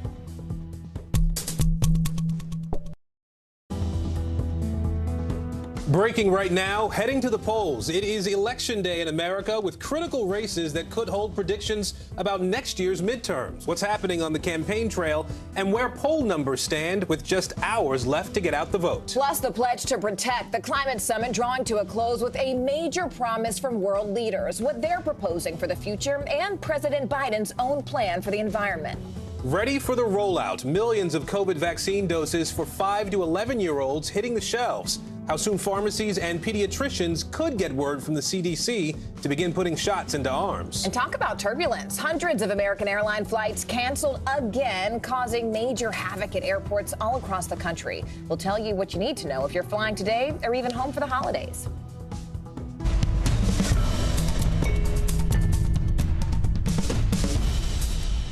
And good Tuesday, everybody. I'm Aaron Gilchrist. And I'm Morgan Radford. Thank you so much for joining us. We begin with breaking news, Election Day in America. Right now, polls are open with several major cities voting for new mayors and new governors. And some of those winners could very well make history. It is the gubernatorial race in Virginia, however, that's gaining national attention. Republican Glenn Youngkin and Democrat Terry McAuliffe are in a dead heat there. And the outcome of that race could be a sign of things to come for next year's midterms. Leading us off this hour, NBC News national political correspondent Steve Kornacki. He's at the big board breaking down poll numbers. Let's start, though, with NBC News reporter Gary Grumbach. He's on the ground for us in a rainy Virginia. I hope that's rain. Looks like it could be snow, actually. No, it's rain. Gary, Gary, let me ask you. I know that you've been following the Youngkin campaign for a while now. What's the feeling like right now among his campaign staff, among the candidates, and where are voters on this issue right now on this election? Hey there, Aaron. Yeah, it's really a sense of cautious optimism from the campaign. We're seeing he just wrapped up a 50-stop, 10-day bus tour across the Commonwealth of Virginia last night with a massive rally in Loudoun County. And his campaign says they know exactly what they need to do. They need to do really well in the suburbs. They need to overperform in the rural areas of this state. And they know that their poll numbers right now, especially their internal polling, is a very close race. Now, we're also hearing that Glenn Youngkin is feeling good. He came by this polling center just a few hours ago, and he was meeting voters and actually playing some hoops. He is a former Rice University forward, so he got out on the court behind the school here and shot some hoops as well. But he was really in a reflective tone in these last 48 hours. He really, I think, knows what this could mean for him. Here's what he had to say. I'll be honest, I've just felt this great surge of momentum for the last 6 to 8 weeks. When we started all this 10 months ago, our first internal poll, I had a 2% name ID with a 3% margin of error. And so to be in this position, it just feels really good to watch it happen.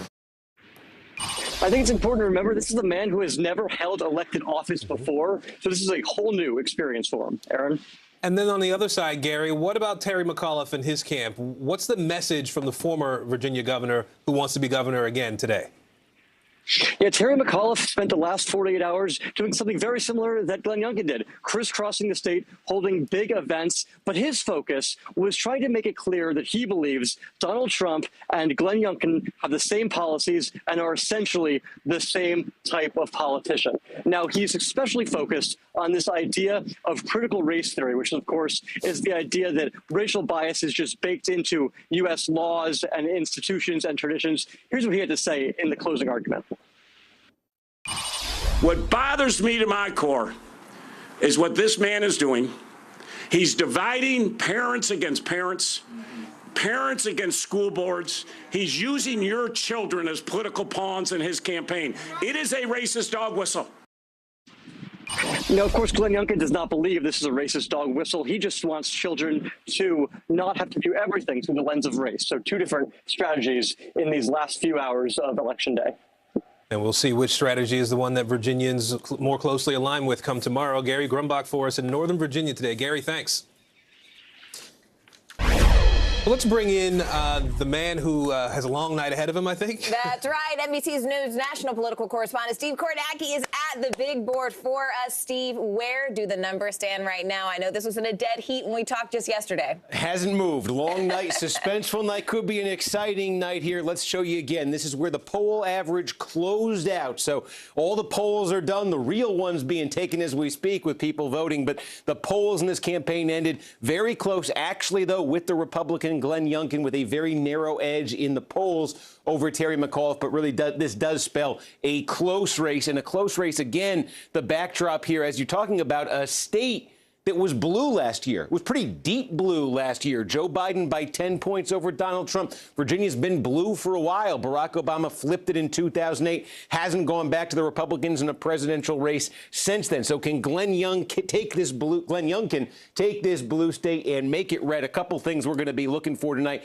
We're talking a lot about the suburbs. Suburbs in Northern Virginia, definitely right outside of Washington, D.C. Also suburbs outside of Richmond. Let me show you a couple places here to keep an eye on when the vote comes in. Henrico County, just north of Richmond, more than 300,000 people here. You see, this was a big Biden area last year. He won it by almost 30 points over Donald Trump. But this is something we've seen with a lot of suburbs in Virginia and nationally. I want to show you what Henrico looked like before Donald Trump came along. So let's roll back the clock here to the last presidential election before Donald Trump ran. That would be in 2012. And look at Henrico then. It was still blue, but only by 12 points. Obama over Romney. 12 points pre-Trump, almost 30 points once Donald Trump becomes president. If you go south of Richmond to Chesterfield County, this actually was red. Mitt Romney won this in 2012. It flipped, became a blue county when Donald Trump became president. So, again, the question here for Glenn Youngkin, how much of that ground in places like the suburbs of Richmond,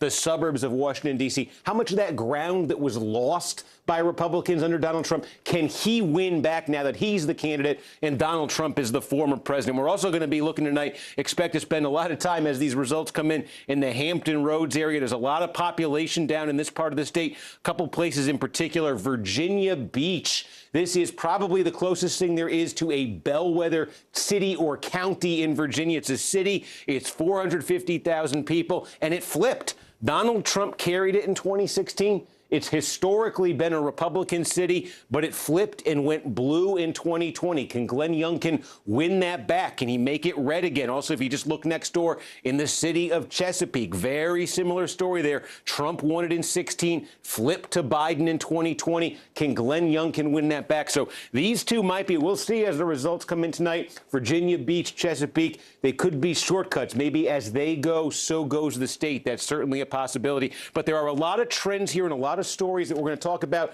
that are going to decide Virginia, that are going to also loom large in the midterm elections next year. That question of can the Republicans make inroads in the suburbs, that's not just a question for this race. That's a huge question for next year as Republicans try to win back the House. So that's why I look at tonight really as the first election of the 2022 midterms. Just a quick question, Steve. Is there a type of voter that you are specifically looking at to really determine, especially in the places like Virginia Beach that you mentioned? Yeah, well, Virginia Beach is so interesting because I'll call it back up here. This is one of the reasons it's so close. This is a almost perfect representation of the state demographically. So a lot of different groups here. It's almost 20% African-American. That's close to the state. The white population is split between, we always talk about white college-educated versus white non-college educated. They just vote in very different ways increasingly. Each group is represented there, Latino voters as well. So really demographically, Virginia Beach, it's a pretty close approximation of the state. And the result, it was a little bit more Republican here than the whole state, but that's what makes it a pretty good bellwether, I think.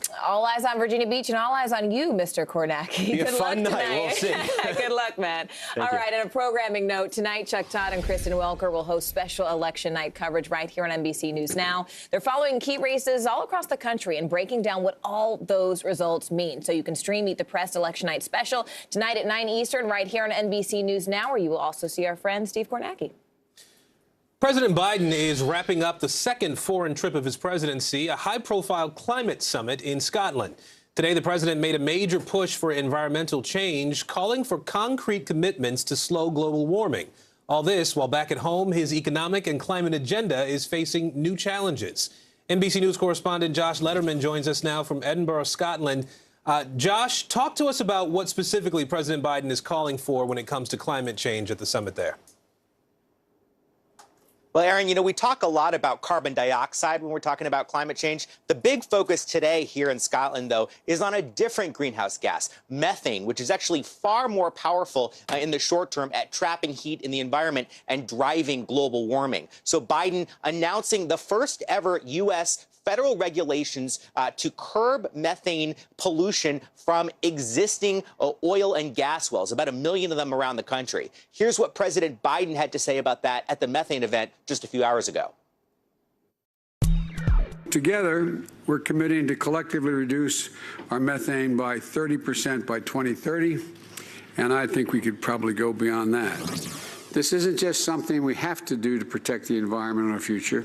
It's an enormous opportunity for all of us, all of our nations, to create jobs and make meeting climate goals a core part of our global economic recovery as well. There's a global part of this in addition to what the U.S. is going to do. More than 80 countries announcing they are joining with the U.S. and the EU to make a pledge to curb methane emissions within the decade, Aaron.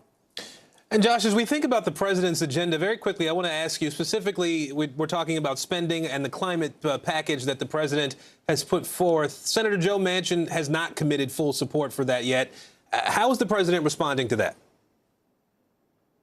Well, Biden was asked several times by journalists during the events today, what about what Manchin said yesterday? The president has not responded specifically, but the White House put out a statement last night saying, look, Manchin says he's concerned about the impact of this legislation on inflation, on the debt.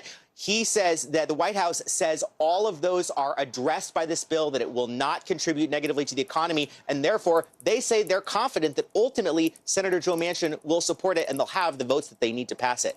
All right, Josh Letterman following the president in Scotland today. Josh, thanks. And turning now to the coronavirus pandemic, where a critical decision is expected today in the race to vaccinate. The CDC's Advisory Council is meeting today and expected to give recommendations on Pfizer's vaccine for kids between 5 and 11. Now, once those arguments are presented and CDC Director Rochelle Walensky signs off, young children will finally become eligible for a vaccine. So to prepare for that final approval, the White House says millions of COVID vaccines are now making their way to doctor offices across the U.S. Many could be ready to use as soon as tomorrow. NBC News correspondent Stephanie Gosk is here with a closer look at this new rollout. The decision could soon be in parents' hands. A CDC committee meets today, the final sign-off on Pfizer's vaccine for children coming as soon as tonight. The White House says pediatric vaccine doses bottled in those special orange caps are already out the door. 7 million of them now that the FDA recommended authorization. In the next week, that number would go up to 15 million, according to the White House. The children's dose is 1/3 the size of the adult version, given as 2 shots 3 weeks apart, which means children who are vaccinated in the coming days would be fully inoculated by Christmas. For some parents, it's a long time coming. I want them to be protected. I want to be able to do the things with them that we used to be able to do without fear that they're going to get sick or that they're going to get anybody else sick. States like Virginia are already rolling out plans to make getting the shots as easy and efficient as possible. We definitely recognize that families feel most comfortable getting their children vaccinated in their doctor's offices and then pharmacies as well. And that's where we've really prioritized our distribution. Eventually, vaccination efforts could move to schools. There have been so many different demands on our school system. So we want to be really sensitive to that. But we also recognize that for some families, having vaccinations available in schools will be really convenient. But access to the vaccine is not what concerns Nicole Frise-Mazer, a mom of 2 young children. She says she had an adverse reaction herself to the shot and only got 1 dose. My gut instinct is to just protect my kids at all costs. And one may argue vaccination is a way of protecting them, and it sure is. But the unknown of the shot is scary. Nicole does not rule out vaccines for her children, but she wants to wait. I don't think I'm going to wait too long. I've always said that I will vaccinate them. I just don't necessarily want to be first in line. Stephanie Gosk reporting there. Meanwhile, today is the vaccination deadline for 2 branches of the military. More than 300,000 active duty Air Force and Space Force members were supposed to be vaccinated by today. Defense officials say as of this morning, roughly 12,000 of them are still unvaccinated. Of that 12,000, a small number includes approved exemptions. However, no religious exemptions have been granted so far. The next deadline for active duty sailors and Marines, that is on November 28th. Let's bring in NBC News correspondent Ron Allen now. He's in New York City, where there is another vaccine mandate controversy that is playing out. Ron, we are obviously a few days past the deadline where city workers had to get vaccinated. Where do the numbers stand right now among city employees here in New York? The mayor just said this morning, Aaron, it's at 92%, which is very, very high compared to where it was not long ago. And the numbers have been rising as the mandate approached, which is Friday of last week. And there still seem to be people who are getting vaccinated by the hundreds, if not more, in the days since. The police commissioner this morning said that the NYPD are now up to, for example, 85%. The number was lower not long ago. And the number also is rising for the fire department, which is an area of concern because in a relative sense, that number is still relatively low. But overall, there are some 9,000 city employees who are on unpaid leave. There are about 12,000 who have filed for a religious exemption. And just for context, there are about 375,000 total workers. So the bottom line is that the mandate is pushing people to get vaccinated. Some reluctantly, obviously, but it is working, city officials would say. And so, that's where we are right now. But the big concern, one big concern, is the fire department. You know, Ron, we heard predictions about the mandate causing firehouses, for example, to close down, city workers not being able to respond in emergencies. What impact has there been, if any, on emergency responses to this point? Well, the fire commissioner is insisting that there has been no slowdown, that the city is still protected, that there have not been any problems getting to any emergencies. Here's some of what he had to say about the situation overall. Take a listen. There are 18 units out of service. There are no firehouses closed. The fire department has 350 units. So let's take that in perspective. There are understaffed units, and that understaffing could end immediately if members stopped going sick when they weren't sick. And we hope that ends very soon. He said that the number of firefighters calling in sick is about 3 times the normal number, and the fire union has pushed back at that, insisting that their members are not taking sick. There are a number who have asked for religious exemptions and so forth. But again, that's perhaps the most concerning situation in the city overall, the FDNY, and it's still relatively low vaccination rate, although it has been rising a bit in the recent days. Aaron? All right, Ron Allen for us here in New York City. Ron, thank you. New details are emerging following that deadly movie set tragedy involving actor Alec Baldwin. The film's assistant director is now breaking his silence for the very first time. A crew member is also going public with his worries about safety on set. This is all in the days that led up to that tragedy. Here's NBC News national correspondent Miguel Almaguer. Aaron and Morgan, Dave Halls is the assistant director on the set of Rust. He's one of the last people to actually inspect that weapon. He's the one who handed the weapon to Alec Baldwin and yelled out, "Cold gun." Now he's speaking out. With an active investigation underway, Dave Halls, the assistant director largely in charge of safety on the set of Rust, has broken his silence. Halls telling the New York Post he's shocked and saddened by the death of Helena Hutchins. It comes as Halls' attorney is raising doubts about whether he handed Alec Baldwin the loaded prop gun. This idea that my client grabbed the gun off of a prop cart and handed it to Mr. Baldwin absolutely did not happen. Whether or not he handed the firearm directly to Alec Baldwin at that moment, or whether the armor handed it directly to Alec Baldwin at that moment, doesn't really matter because he didn't load it. He's not responsible. But according to a search warrant, when investigators asked Halls about safety protocols on set in the aftermath of the shooting, he said, "I checked the barrel of the gun for obstructions. The armorer opens the hatch and spins the drum, and I say, 'Cold gun on set.'"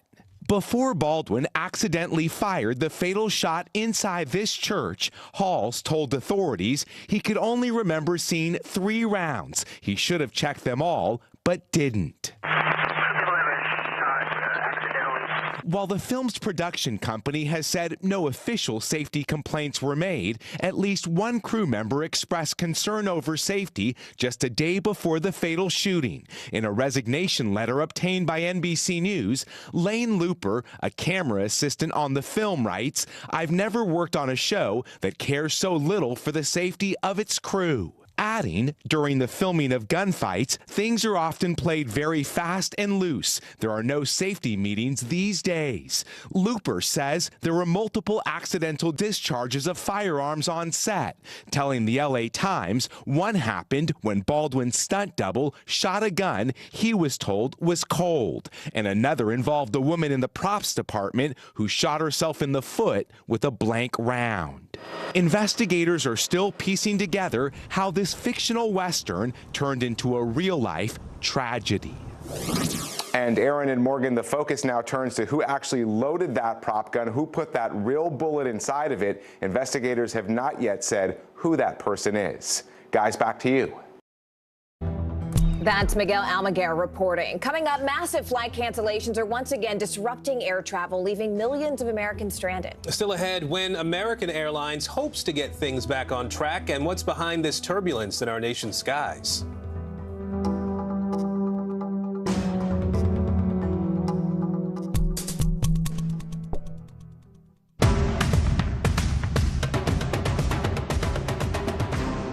Sometimes the news can be difficult and overwhelming for kids to understand. Will coronavirus come back next year? So to help make sense of it all, we've created a newscast just for them. Man, you know a lot. We hope your family will watch Nightly News Kids Edition. This isn't about spending going forward. This is about spending that's already happened. Do you accept the idea that we have a crisis at the border? The vaccine mandate. Is this going to work, or is this going to backfire? If it's Sunday, it's Meet the Press. Let's go. This is a critical choke point for this fire.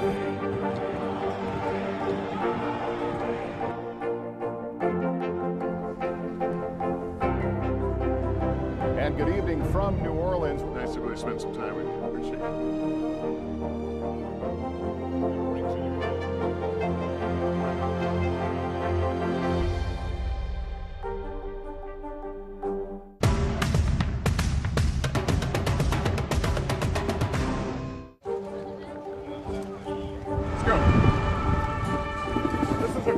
Choke point for this fire.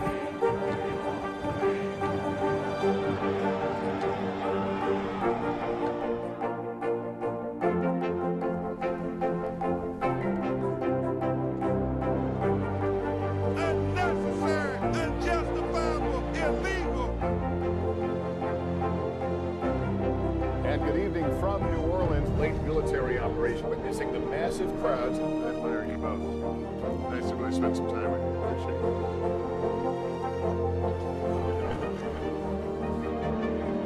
At any moment now.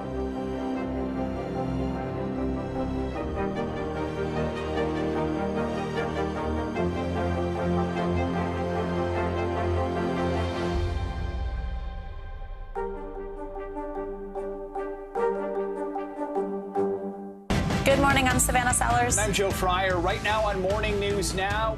Another giant leap for mankind. Some interesting things going on across the lower 48. Flights are returning to normal this morning. Morning News Now, streaming weekdays at 7.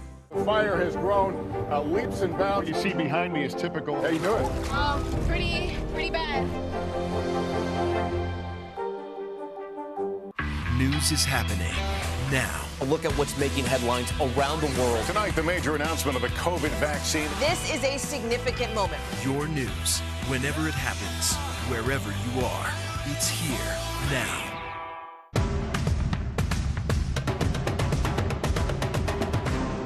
The Meet the Press Chuck Toddcast, free wherever you get your podcasts. I flew on one of these American Airlines flights yesterday where I was supposed to fly was supposed to fly on one of these flights. I shouldn't laugh, but you were grounded, weren't you? It didn't happen. I had to get on a different airline. But you made it. I did. I got here. Took a little while. The fallout from American Airlines canceling or delaying thousands of flights has entered its 5th day now. Did y'all hear the way he said thousands? Like, you really spit that word, and you said it with your whole chest. Well, that airline is still trying to break through a major backlog that had some passengers stranded, like Aaron, for days. Here's NBC News correspondent Tom Costello. Hey, Aaron and Morgan, good day. So there are signs of improvement today. We've got about 100 American Airlines flights canceled. That's actually better than the last few days. We've had thousands of flights canceled since last Friday. And the concern going forward is that what we've seen with American over the last week or so, not quite a week, that could be an indication of what's to come through the holiday travel season. 5 days after the meltdown began, American Airlines is hoping today is the day it recovers fully after days of long lines stretching across terminals from Phoenix to Chicago. I've had delay after delay. It's really, really frustrating. Since Friday, American has canceled more than 2,400 flights. On Monday, nearly 500 flights canceled at airports nationwide. Dr. Siam Proctor, who recently flew to space, tweeted going to space was easier than flying American. It just seems like there should be something that they could do. American continues to blame high winds in Dallas last week that reduced flights and runway options. When flight attendants were out of commission nationwide, the problem cascaded. What has been going wrong the last few days at American? When the weather hits, American's management team cannot connect the pilots and the flight attendants to the airplane, and it just collapsed. Captain Dennis Tager has been a pilot at American for 30 years. Now the spokesperson for the union representing 14,000 American Airlines pilots. It's going to take action literally today to put some certainty back into the holiday travel season. In a memo to customers late Monday, American said it is our responsibility to take learnings from this past weekend and improve upon our processes. But with the holidays only weeks away, the pressure is building now. As more people fly, the industry is still reeling from the pandemic's impact, staffing shortages, and mask mandates. More than ever, flight attendants are on the front lines as the FAA reports nearly 5,000 cases of unruly, even dangerous behavior just this year. Criminal assault charges have now been filed against a 20-year-old man who American Airlines says attacked a flight attendant last week, breaking bones in her face.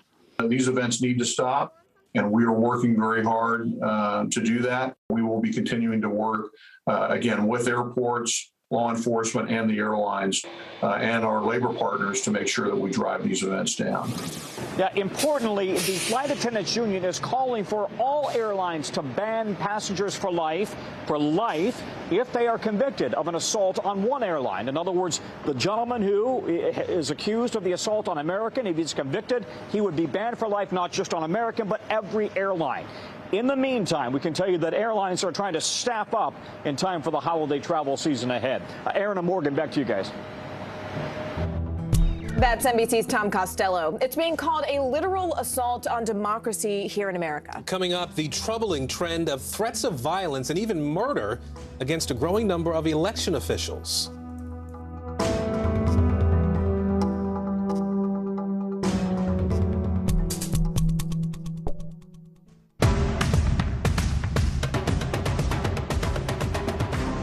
The fire has grown leaps and bounds. What you see behind me is typical. How you doing? Pretty bad. Let's go.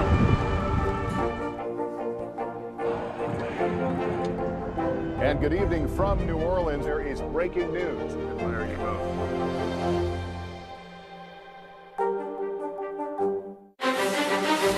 This isn't about spending going forward. This is about spending that's already happened. Do you accept the idea that we have a crisis at the border? The vaccine mandate. Is this going to work, or is this going to backfire? If it's Sunday, it's Meet the Press. Sometimes the news can be difficult and overwhelming for kids to understand. Will coronavirus come back next year? So to help make sense of it all, we've created a newscast just for them. Man, you know a lot. We hope your family will watch Nightly News Kids Edition. This isn't about spending going forward. This is about spending that's already happened. Do you accept the idea that we have a crisis at the border? The vaccine mandate. Is this going to work, or is this going to backfire? If it's Sunday, it's Meet the Press. Tonight, Chuck Todd and Kristen Welker host special coverage of Election Night 2021, following key races across the nation. What will the results mean for the future of both parties and the direction of the country? Meet the Press Election Night special tonight at 9 on NBC News Now. The Meet the Press Chuck Todd Cast, free wherever you get your podcasts. To cover the news, you have to be in it. We'll take you to the front lines of the story, bringing your news feed to life. Streaming live every night. It's your news playlist. Top Story with Tom Llamas, weeknights at 7 on NBC News Now.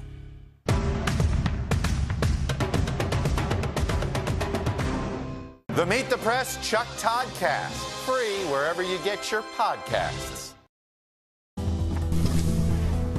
Some of the stories making news right now: a bus driver is dead and 4 students in the hospital after their school bus overturned this morning. This happened in Henderson County, North Carolina, just before 7 a.m. That bus was carrying both middle and high school students. Only 4 students were on board when that bus flipped off the side of the road. North Carolina Highway Patrol now investigating this incident. Georgia Congresswoman Marjorie Taylor Greene hit with another fine for not wearing a mask. This is now the 4th time Greene has been fined for the same offense. She has racked up more than $15,000 in penalties because of her anti-mask stance. She tells NBC News, quote, "I will continue my stand on the House floor against authoritarian Democrat mandates because I don't want the American people to stand alone." And a word we may all be sick of hearing is the word of the year, apparently, vax, as in vaxxed, double vaxxed, anti-vax. Oxford Languages says the word became 72 times more frequent by September of this year than it was at the same time last year. Vax apparently dates back to at least the 1980s, but it was rarely used until now. It started out as a noun, now it's sort of verbed. Definitely verbed. Because it's too much to say vaccine or vaccinated, just too many letters. I think you said it 72 times in that read just now. The race for governor in Virginia is a hot ticket today, one you are definitely going to want to keep your eye on because it could tell us a lot about the country as a whole. Former Democratic Governor Terry McAuliffe and Republican businessman Glenn Youngkin are duking it out in the tightest of races. It's in a dead heat. Members of both parties, they're keeping a really close watch to see if this could, in fact, indicate what happens in next year's crucial midterm elections. NBC's Kristen Welker joins us now. Kristen, thanks so much for making time. I know you're live in D.C. for us. We know that Donald Trump is really not on the ballot, which is something that is interesting about this race because he's such a driving force in this election. How is Glenn Youngkin, Kristen, really towing the line? Because it seems like he's sort of courting Trump voters, but not exactly embracing the former president himself. Why is that? Hi, Morgan. It's so good to see you. Well, that's exactly right. What we are seeing is Glenn Youngkin walk a really fine line. On the one hand, accepting the endorsement of former President Trump, being very careful not to alienate his voters, taking a page out of his playbook to some extent, stoking some of the culture wars here in Virginia, but at the same time not appearing with him in person. Remember, Virginia is a state that Mr. Biden won by 10 points. So what Glenn Youngkin needs to do is not only to win Republican voters, but he's got to win back some of those key voters that Republicans lost in 2020, suburban voters, independents, women in the suburbs. So that's a high bar for him, but he is making inroads by doing exactly what we are talking about with former President Trump and also by making education one of the big issues that he has been talking about. Now, for his part, Terry McAuliffe is trying to link the two at every single turn, essentially saying that Youngkin is a Trump Republican. And the question is, which strategy is going to work? I have to tell you, if Youngkin wins, you can bet that other Republicans will be watching his playbook very closely, and you could see that strategy play out again and again as we head into the midterms, Morgan. Kristen, I'm particularly interested in what you mentioned just now about the culture wars, because, you know, this race is likely, as you mentioned, to be a bellwether for the upcoming midterm elections. So I guess my question is, how closely, given those sort of triggered culture wars and those words and terms, especially coming from the Youngkin campaign, how closely is the White House following this race to see if it could, in fact, be a test of the future? Oh, the White House is watching this race very closely. And of course, when you think about some of the issues related to education, we know Glenn Youngkin has been very clear he opposes what has been called critical race theory. That is a method that teaches of the impacts of racism on American history. based on our investigative reporting, we haven't found evidence that it's actually taught anywhere in Virginia. Nonetheless, Youngkin has been talking a lot about it. But taking a step back, the bigger picture, Morgan, the White House is watching this race so closely for another reason, because of what it may say about President Biden, his agenda. We've seen Mr. Biden's approval rating. It has decreased significantly. And now, of course, his agenda is stalled in Congress. And I have to tell you, I've been out on the campaign trail. I've been talking to voters. The White House Democrats want to argue that they're not paying attention and that won't impact the race in Virginia. And I'm not so sure that's the case based on my conversations with voters who say, you know what? They want to see more action in Washington. They want to see these big pieces of legislation that the president is pushing for pass, and they don't know why there's so much intransigence. So that might not mean that voters will vote for one candidate over another, but could it mean that some voters stay home? And could that hurt in the long run? I think that's the question, Morgan. Yeah, it's a really big question about whether or not voters are actually excited about this election. And I'm fascinated by what the voters told you. But, Kristen, what are the campaigns telling you? Because this is a statistical dead heat. And I mean, the whole country is sort of watching this race tonight. How are the campaigns themselves feeling? Well, both campaigns say that they are encouraged by the early vote. It has been a record turnout so far. We've seen record fundraising on both sides of this race. And both campaigns say they think there could be record turnout for a gubernatorial race in Virginia. So that would suggest that voters are quite energized and that they're paying attention. Who will that energy help? That is the big question. I think we're also trying to see just how blue is Virginia. Republicans haven't won a statewide race in Virginia since 2009. Bob McDonnell won as governor. So if Republicans could pull this off, that would be a big comeback and a sign that there may be some real energy and enthusiasm for the Republican Party right now, Morgan. The inimitable and unflappable Kristen Welker there in D.C. for us. Kristen, thank you so much for joining us. Great to talk to you, Morgan. I cannot wait to see you tonight as you join Chuck Todd for a Meet the Press election night special. For all you viewers out there, go ahead and check it out. They will cover all the big races as those returns come in. So go ahead and grab your cup of coffee, your popcorn, your fuzzy slippers, and catch all the live coverage starting at 9 p.m. Eastern right here on NBC News Now. Well, as we noted, midterm elections are only a year away now, and this week NBC News is bringing back its Voter Watch series. Today, we're investigating an alarming trend that would have been unthinkable a few years ago. NBC News senior legal and investigative correspondent Cynthia McFadden has a closer look. In places like Arizona, there is this. We are coming for you. We will find you. In Wisconsin, And we're going to hang you. from Georgia, Do you hear the anger in my voice? We're ready to pounce. and Minnesota. Is probably going to be executed for treason.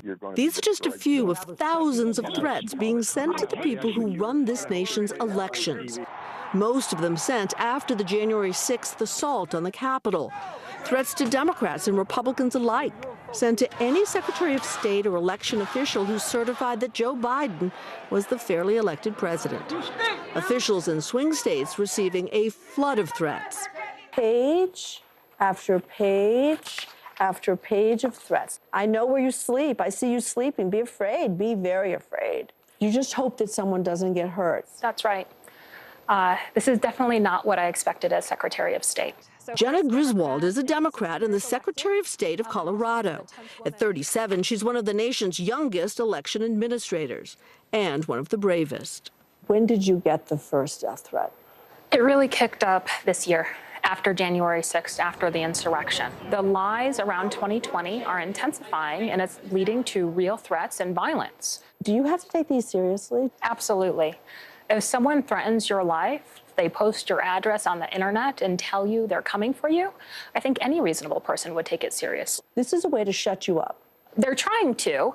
And trying to drive you from office. I think that's exactly what's happening. And we're seeing a lot of these threats focused on Democratic women secretaries of state. But we won't be intimidated, and we won't stop. It's being taken seriously enough that 4 months ago, the Department of Justice set up a task force. But so far, no arrests and no prosecutions. It's been incredibly frustrating. The Department of Homeland Security will alert us about threats of physical violence. And then the DOJ and FBI will tell us they're not actually tracking the threats, and we should track them. We don't have systems to track them. Have any arrests been made by the state police here? No. Not a one? No. Who is monitoring these threats here in Colorado? Well, before July, I believe no one was. Beginning early July, State Patrol started to monitor, but there are so many threats, they can't fully see them all. So we ended up assigning a staff person who has no formal training, and frankly, I've been monitoring. When threats are coming in a big rate, I stay up into the evening and look at them, screenshot them over, and they're sent to State Patrol. Historically, most election officials have toiled in relative anonymity, doing the administrative tasks needed for citizens to vote. Not anymore. The Brennan Center, a leading nonpartisan academic center, conducted a recent study showing 30% of the election officials surveyed were concerned for their safety. And just as alarming, according to Griswold, 40% of election workers in large jurisdictions are considering retirement because of the amount of vitriol. As a matter of course, do most secretaries of state have a security detail? Most do not. But we're in new times. So I do think that secretaries of state who have been receiving constant threats should have security at this point. It took some courage to sit down here in front of a national audience and put this all out there, because you know that this is going to attract more threats. Well, we need to talk about these issues. The threats to me, they are personal threats, but it's more than just me. It's attacks against democracy. That was Cynthia McFadden reporting. And speaking of democracy, there's an anti-President Biden chant that is code for a four-letter word, and it's gaining traction in right-wing circles. NBC's national security correspondent Ken Delaney joins us now from Washington. Ken, I know you have new reporting on this, and specifically how this chant affects guns and gun rights. I have to ask, what is this? What is all this about? Good question, Morgan. So this originated at a NASCAR race about a month ago when an NBC reporter was interviewing the winning driver named Brandon Brown. And behind them, a crowd was chanting expletive Joe Biden. And the reporter, either because she didn't hear what was being said or was trying to sort of gloss it over, said, oh, they're saying, let's go Brandon. And people on the right immediately seized on that, accusing her of a cover-up or just deciding that that is a great stand-in for using profanity against the president of the United States. So let's go Brandon is now a right-wing code, a right-wing meme. And yesterday we discovered that it is being used to sell assault weapons and ammunition. Whoa. There's actually a Let's Go Brandon, it's basically the guts of an assault rifle being sold by a South Carolina armorer. And then I searched across the internet and I found several ammunition magazines emblazoned with that moniker. And this is part of a phenomenon, in part and parcel with what we just heard from Cynthia McFadden. Our politics has become so angry and vitriolic. Yeah. And most people who engage in this, Morgan, think it's a joke and it's a way of, quote unquote, owning the libs. But my sources in the national security world worry about the small percentage of people who take this seriously, particularly when you marry guns and hatred against the president of the United States. It's a dangerous combination. It's dangerous and it doesn't end well. Speaking of seriously, though, Ken, how seriously is the Secret Service taking this? So, of course, I reached out to them because, there have been many incidents where potential threats to a president like this or even talk of violence around a president has been investigated by the Secret Service. They declined to comment. And actually, when I tweeted about reaching out to the Secret Service, that drew its own fury in right-wing circles. The idea that the Secret Service would even investigate this, people on the right are so convinced that it's their free speech right to use profanity to malign the president of the United States. That's how far we've come in this world. You know, there was a day when a member of Congress standing up in the middle of Barack Obama's State of the Union speech and shouting, "You lie," was a national story. Right. And now blank Joe Biden is a meme on the right that's happening every day in this country. Gosh, I wish we could just figure out a way once and for all, Ken, to just turn the heat down. Because when it comes to security threats, this has just all become too much, especially on the heels of January 6th. Ken Delaney for us there, live from Washington. Thanks for bringing this to us, Ken. Really interesting and important story. Well, it's being called the rainbow wave, and it's helping to turn the political tide. Yeah, coming up next, we're going to tell you all about the candidates who could shatter glass ceilings with some pretty historic wins today. Stay with us.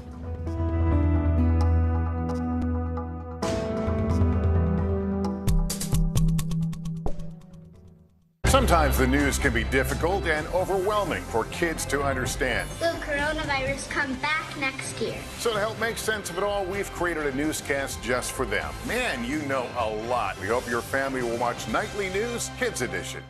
Right now on NBC News Now. We begin with one giant leap forward in the space race. It really is the workers' market right now. We actually found more people looking to take advantage of new opportunities. NBC News Now, streaming 24/7.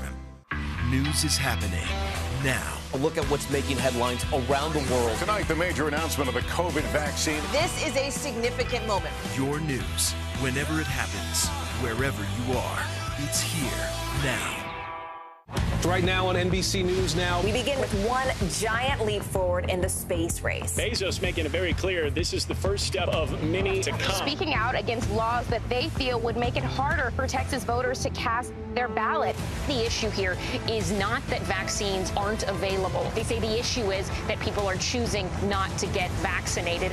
We have a team of correspondents covering this breaking story for us today. This is NBC News Now, streaming free 24/7. Let's go. This is a critical choke point for this fire.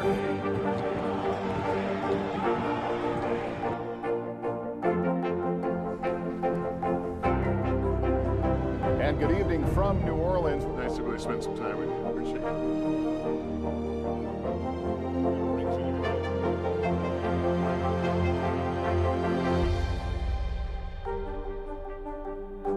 The Meet the Press Chuck Toddcast, free wherever you get your podcasts. To cover the news, you have to be in it. We'll take you to the front lines of the story, bringing your news feed to life. Streaming live every night. It's your news playlist. Top Story with Tom Llamas, weeknights at 7 on NBC News Now. Right now on NBC News Now. They've done things like installing cameras to help alert Border Patrol to people crossing. They are escaping violence and persecution in their home countries. NBC News Now, streaming 24/7.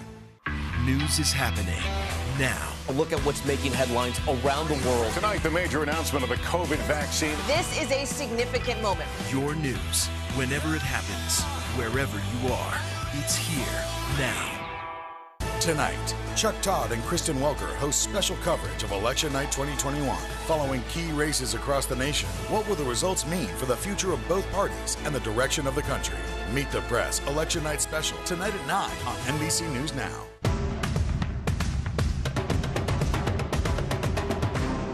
The Meet the Press Chuck Toddcast, free wherever you get your podcasts.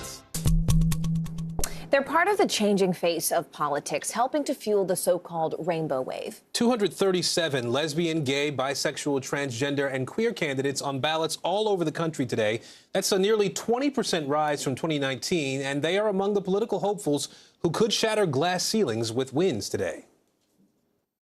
Hi, I'm Nick Core. This is our moment, Minneapolis. If Nick Core is elected, he would become the first openly gay Asian American to serve on the Minneapolis City Council. The same city has the nation's most aggressive police reform on the ballot.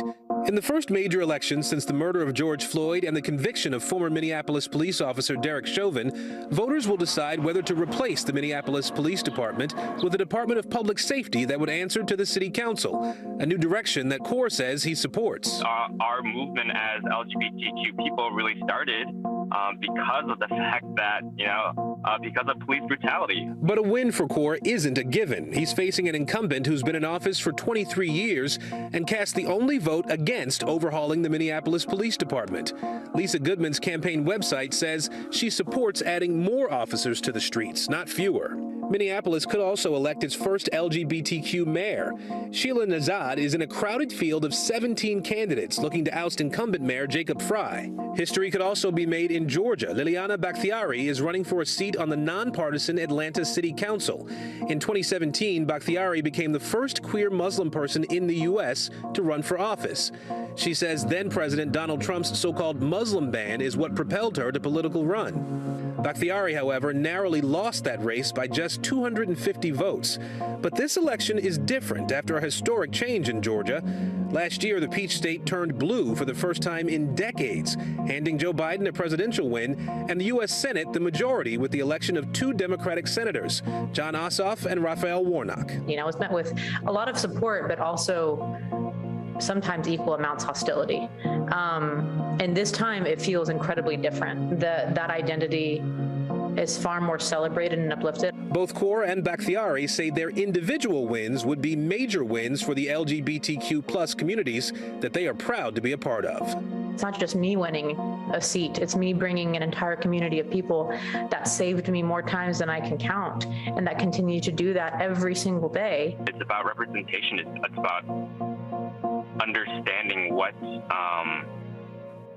your communities need, and so being able to have a person in the city council representing this ward specifically is huge, because we've never had that before. Now, every state in the nation except Mississippi has an openly LGBTQ+ elected official. According to the numbers from the LGBTQ Victory Institute, as of right now, there are fewer than 1,000 gay, lesbian, bisexual, or transgender elected officials in the U.S. We are also closely following the governor's race in New Jersey today. Incumbent Phil Murphy vying to be the state's first Democrat to win re-election in more than 40 years. But Republican Jack Ciattarelli is mounting a strong challenge there. NBC News correspondent Rahima Ellis joins us from Carlstadt, New Jersey. Rahima, how close is this race right now, and how is it going to be looked at on a national level? Hey there, Aaron. The candidates have been pounding the pavement, and the volume of their political ads would suggest that this race is very close. But Murphy started this race, Governor Phil Murphy, who is the incumbent, he started this race with a pretty sizable lead, and that was based primarily on his handling of COVID. But as we've gone on in this election process, some other issues have risen to the surface, such as education, women's rights, climate change, and taxes. His opponent, Ciattarelli, is pounding the pavement about how high the taxes are here, especially the fact that New Jersey has the highest property tax of any state in the nation. Look at the latest Monmouth poll, which shows what is happening with these candidates as far as where they stand. We've got a full screen of it for you. According to the Monmouth poll, Murphy has an advantage at 50%. Ciattarelli is coming in at 39%, and other is coming in at 11%. And I'll leave it up to your experts back there in the studio to figure out if that 11% went to 39. That's 50%, and that seems like it pretty much is a dead heat, but others are saying it's not exactly that. But the question becomes one of what does it mean all across the country and the impact it has. These candidates, however, are trying to stick to that notion that all politics is local. Listen to what they said. We're successful, and obviously I hope we are. I think it's going to say, you know, the stuff that they're debating in Washington is not abstract. It's not theoretical. We know it works because that's exactly what we're doing in New Jersey. Unlike Phil Murphy, I've been very, very transparent about my policy positions on this matter. I'm vaccinated. I promoted my vaccination. I strongly encourage people to get vaccinated. Do I believe that government has a right to tell any adult or child they have to be vaccinated for this virus? I don't. That said, look, both of these candidates would like to win, and they'd like to win strong because of what that might signal across the country. Murphy, in particular, would love to see a double-digit win, so it might say for Biden and others that the Democrats still do have juice, even if it's starting right here in New Jersey. Aaron? All right, we'll see how it turns out. Rahima Ellis for us in New Jersey today. Rahima, thanks.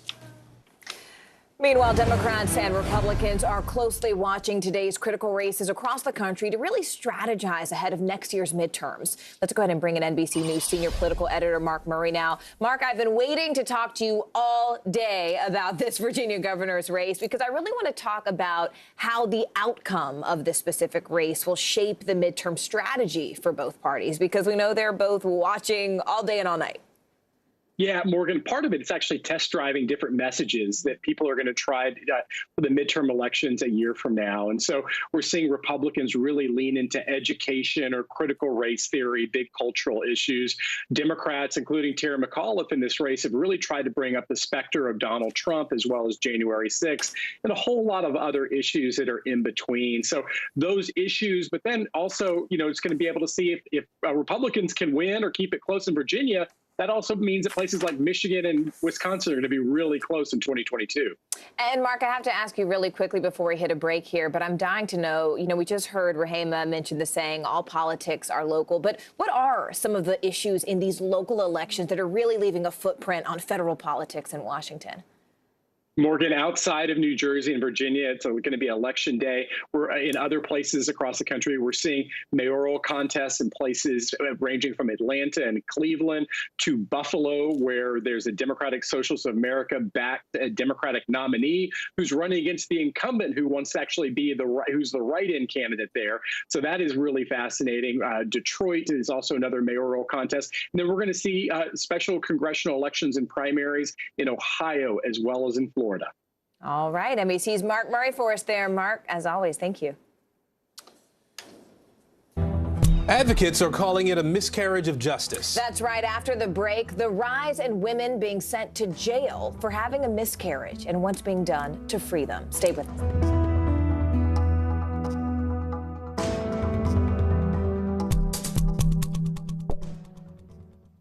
Tonight, Chuck Todd and Kristen Welker host special coverage of Election Night 2021, following key races across the nation. What will the results mean for the future of both parties and the direction of the country?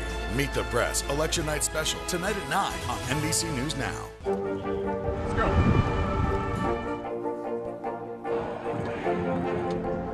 And good evening from New Orleans. There is breaking news. And what are you both?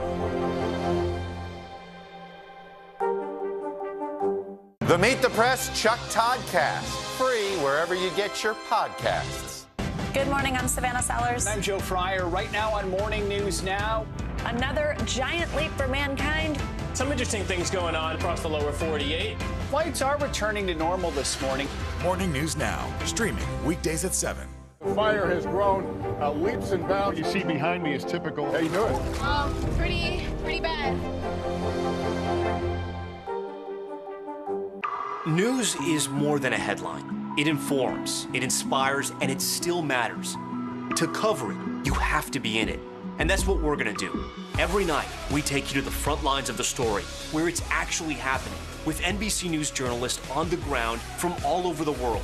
We cover what you need to know and bring your newsfeed to life. In primetime and streaming live, it's your news playlist every night. Top Story with Tom Llamas, weeknights at 7 on NBC News Now. Right now on NBC News Now. We begin with one giant leap forward in the space race. It really is the workers' market right now. We actually found more people looking to take advantage of new opportunities. NBC News Now, streaming 24/7. To cover the news, you have to be in it. We'll take you to the front lines of the story, bringing your newsfeed to life. Streaming live every night. It's your news playlist.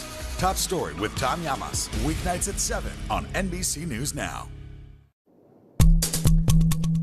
The Supreme Court has now heard arguments on that controversial Texas law that's ended virtually all abortions in that state. And while it could be months before an actual decision is announced, it's putting a spotlight on a pretty similar issue. Across the country, there's a wave of legislation targeting reproductive rights. It comes amid an alarming increase in the number of women being prosecuted for miscarriages and stillbirths. NBC News Now correspondent Priscilla Thompson takes an in-depth look at one woman's miscarriage and her prosecution. In January of 2020, 19-year-old Brittany Pula arrived at a hospital in Oklahoma. She was having a miscarriage. While being treated, she admitted to using methamphetamines during her pregnancy. She was reported to the police and arrested and charged with manslaughter in the first degree. In October, Pula was found guilty of manslaughter and sentenced to 4 years in prison. A verdict that Lynn Paltrow, the founder of National Advocates for Pregnant Women, says is a mistake. 10 to 15% of all pregnancies end in miscarriage. No human being can guarantee a healthy birth outcome. National Advocates for Pregnant Women is now helping to fight Pula's case. No one could say that anything she did or didn't do was the cause of that miscarriage, and yet the prosecutor proceeded, the judge allowed it to go on, and the jury, within a very few number of hours, convicted her. The Comanche County prosecutor did not respond to NBC's request for comment. An autopsy report found that the 15 to 17-week-old fetus tested positive for methamphetamine and amphetamine. It also showed a congenital abnormality. Congenital malformations are very highly associated with genetic abnormalities, and genetic abnormalities are the #1 reason for miscarriages. Dr. Sarah Bernstein is a maternal fetal specialist at Massachusetts General Hospital. She says pinpointing the exact cause of a miscarriage is difficult, even in cases involving drug use. There's so much else going on in these pregnancies that it is so hard to know if it is the methamphetamine itself or if it's the environment that they're living in. What's more, the rate of stillbirths for Native American women like Pula is almost 50% higher than that of white women, according to the CDC. There are increased risks of all the adverse outcomes of pregnancy in minority women. So I think that also may have very much been a factor. Even so, experts say prosecutions of women for having miscarriages and stillbirths are on the rise. Since abortion was legalized in 1973, 1,600 U.S. women have been prosecuted for their actions during pregnancy. 1,200 of those cases happened in the past 15 years. Beginning in the 1970s, as a result of the war on drugs, they established all kinds of new crimes and expanded the criminal code, both at the federal level and at the state level. Are there racial disparities in these prosecutions that we're seeing? This whole idea that it's even appropriate or thinkable to use the criminal law to respond to pregnancy and pregnancy outcomes, built on the backs of pregnant black women who were portrayed during the height of the crack baby myth as if they were uncaring, unloving parents. According to the NAPW, 71% of women who were targeted for arrest, detention, and forced interventions were low income. 59% were women of color, with 52% identifying as black. There are going to be some people who will look at these cases and say, you know, if a woman is found to have done drugs during her pregnancy, she should be prosecuted for endangering that child. What do you say to those people? Should there be consequences for smoking cigarettes? She drives without a license while she's pregnant and happens to have a miscarriage or stillbirth. There are lots of things we do as human beings that create risks. It doesn't mean it caused it in any particular case. There's a big difference. Breaking right now, Election Day. Voters head to the polls in several critical high-profile races. Up next, why some of these races may be bellwethers for the future. World stage. President Biden announcing a global pledge to fight climate change. His message to world leaders and promise to help protect the earth. Shot of hope. Millions of doses of children's COVID vaccines shipping out across the country. How soon we could get word from the CDC to put those shots into arms. And buy now, pay later. The new payment option you could see at the register this holiday season and how it could help you wrap up your holiday shopping.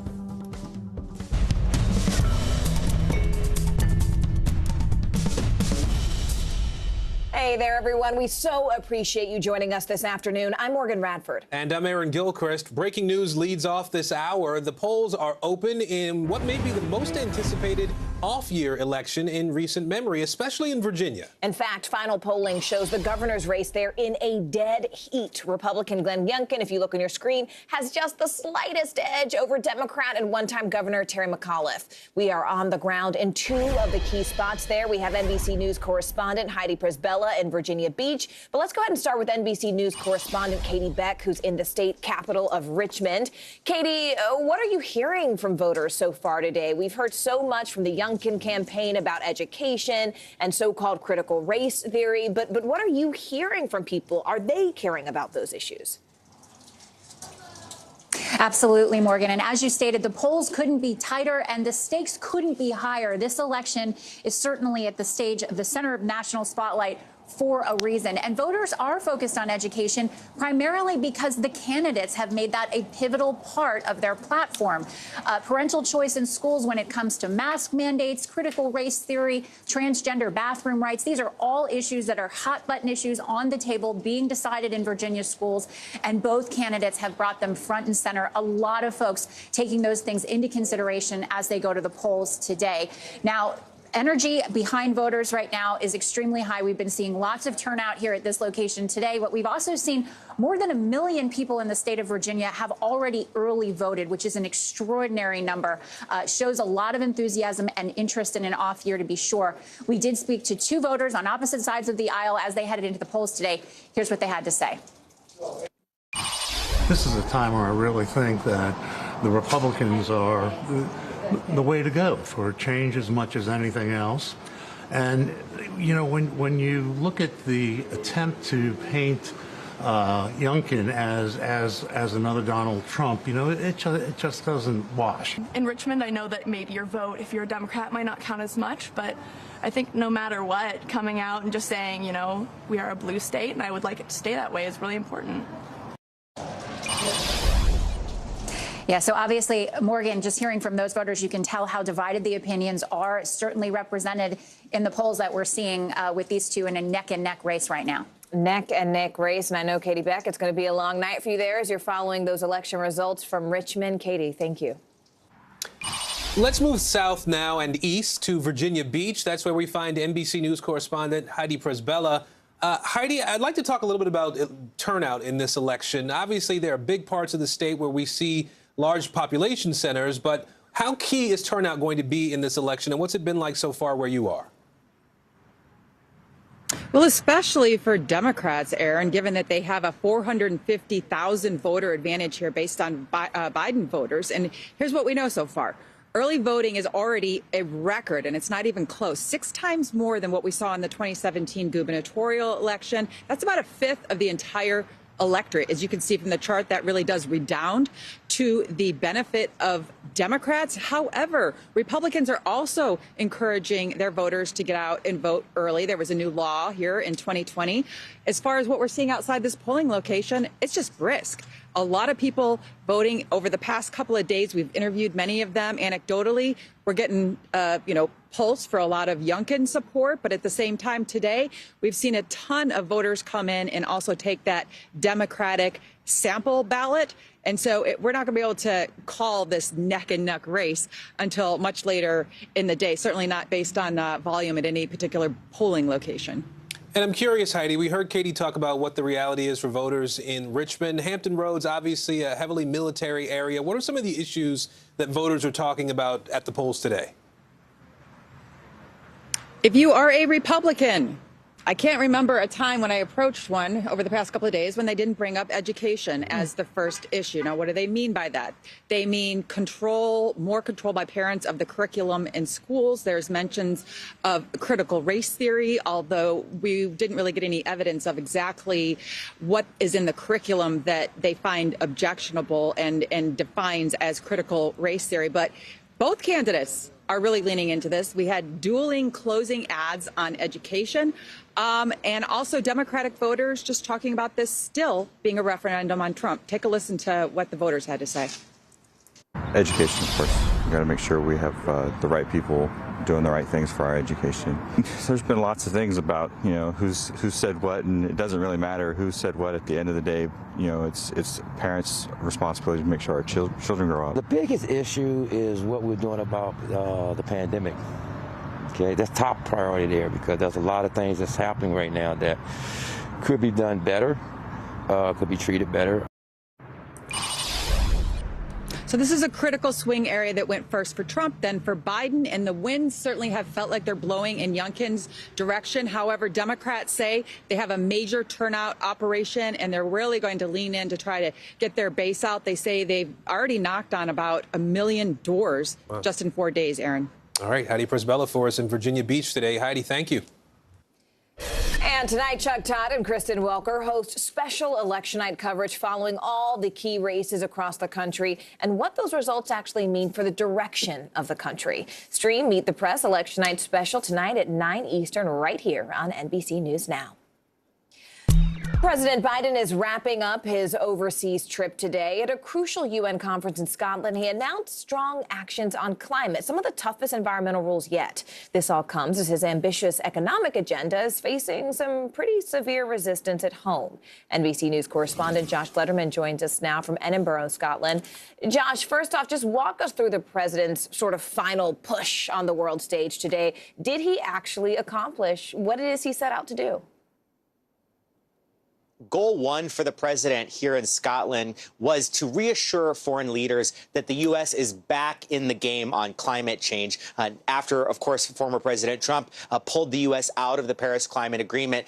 Biden seemed to have accomplished that goal. The countries here seem to understand that, at least as far as Biden can control what U.S. policy is, he is very serious at this point about climate change. But in terms of some of the specific announcements and deliverables, as they call it in the parlance of these global summits, we had a big one today from the U.S. in terms of methane pollution, with the U.S. announcing that the EPA for the first time will regulate existing oil and gas wells for methane, about 75% of emissions from that very potent greenhouse gas to be covered in that. And then there's also a global component in this, because there's a partnership now with the U.S. and the EU that it was announced today will have more than 80 countries on board that will slash emissions globally of methane by about 80% by the end of the decade. So that's a key one the president has been focused on. But the fact of the matter is the summit goes on after the world leaders leave at the end of today. And so a big question over the next 2 weeks as the summit plays out, will they be able to make even more progress in getting some of these countries like China, India, and others to make significant commitments on curbing their own greenhouse gas emissions? Which is interesting, Josh, because, you know, the president is set to hold a press conference this afternoon before he heads back stateside. But I guess how is he preparing for what he faces once he does actually hit the ground back home? Because it's a totally different ballgame here.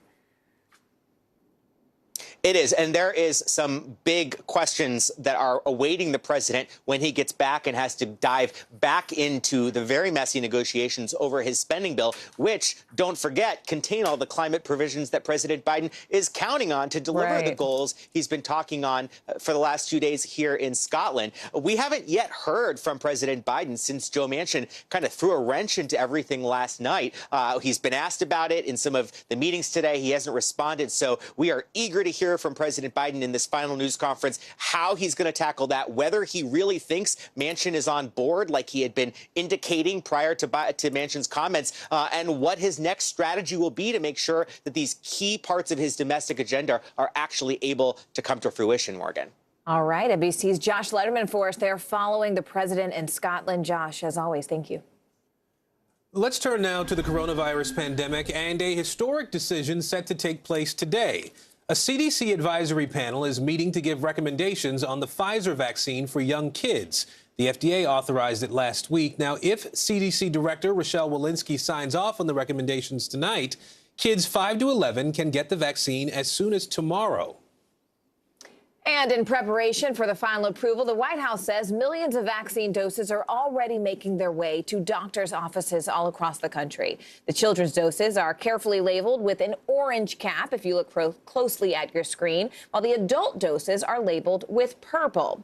We have a great team of correspondents here with us now to break this all down for us. So let's go ahead and start with senior medical correspondent Dr. John Torres.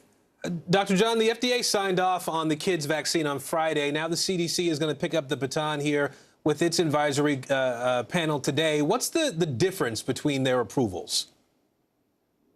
And Aaron, this is something that I think a lot of us have gotten used to over the last year and a half, is going through the process here to get these authorizations, the emergency use authorizations. And the best way to think about it, it's a 4-step process. The first 2 steps involve the FDA. There's an advisory committee that recommends that go forward with the emergency use authorization, and then the FDA commissioner picks it up and says, yes, I'm going to sign off on the emergency use authorization. That authorizes physicians and companies across the country to use those vaccines. That's the authority behind it. But But then the CDC steps in and they give us information on how we should use it, the who's, the what's, the when's, the where's, and that's what they're doing right now. So the advisory committee for the CDC is sitting down as we're speaking right now, and they're going over, do they want to go with that recommendation for the authorization, and how they want to proceed forward. In other words, 5 to 11-year-olds are going to get it 3 weeks apart, this certain dosing to 10 micrograms. They'll go through those specifics. Once they give their recommendation, then the head of the CDC will sign off on it.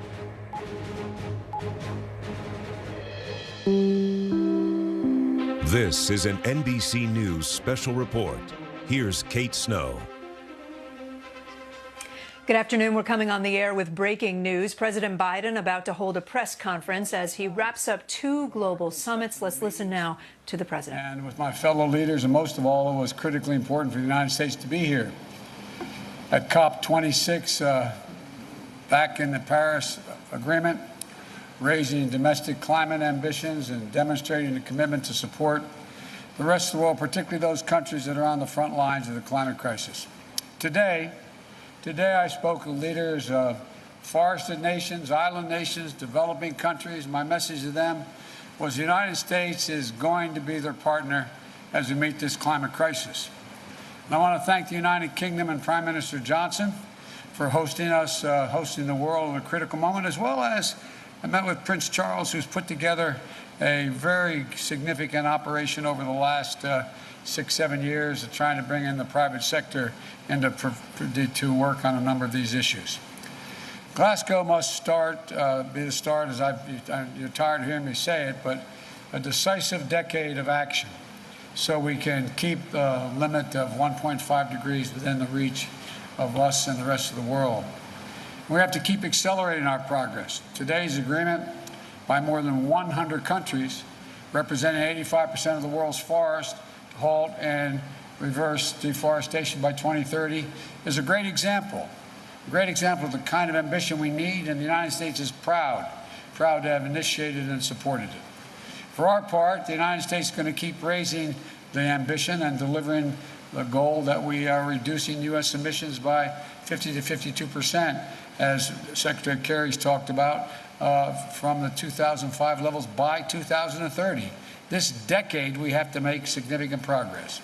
And by the way, I might note parenthetically, I can't think of any 2 days or more has been accomplished dealing with climate than these 2 days.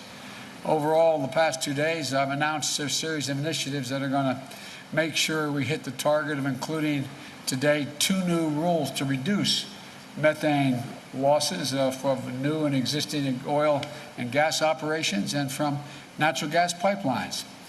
Thanks to the effort of our joint effort with the EU, we've grown global methane pledge. You remember I raised it when I spoke to the United Nations from 9 countries signing on to that pledge in September at the United Nations. More than 100 countries have signed on.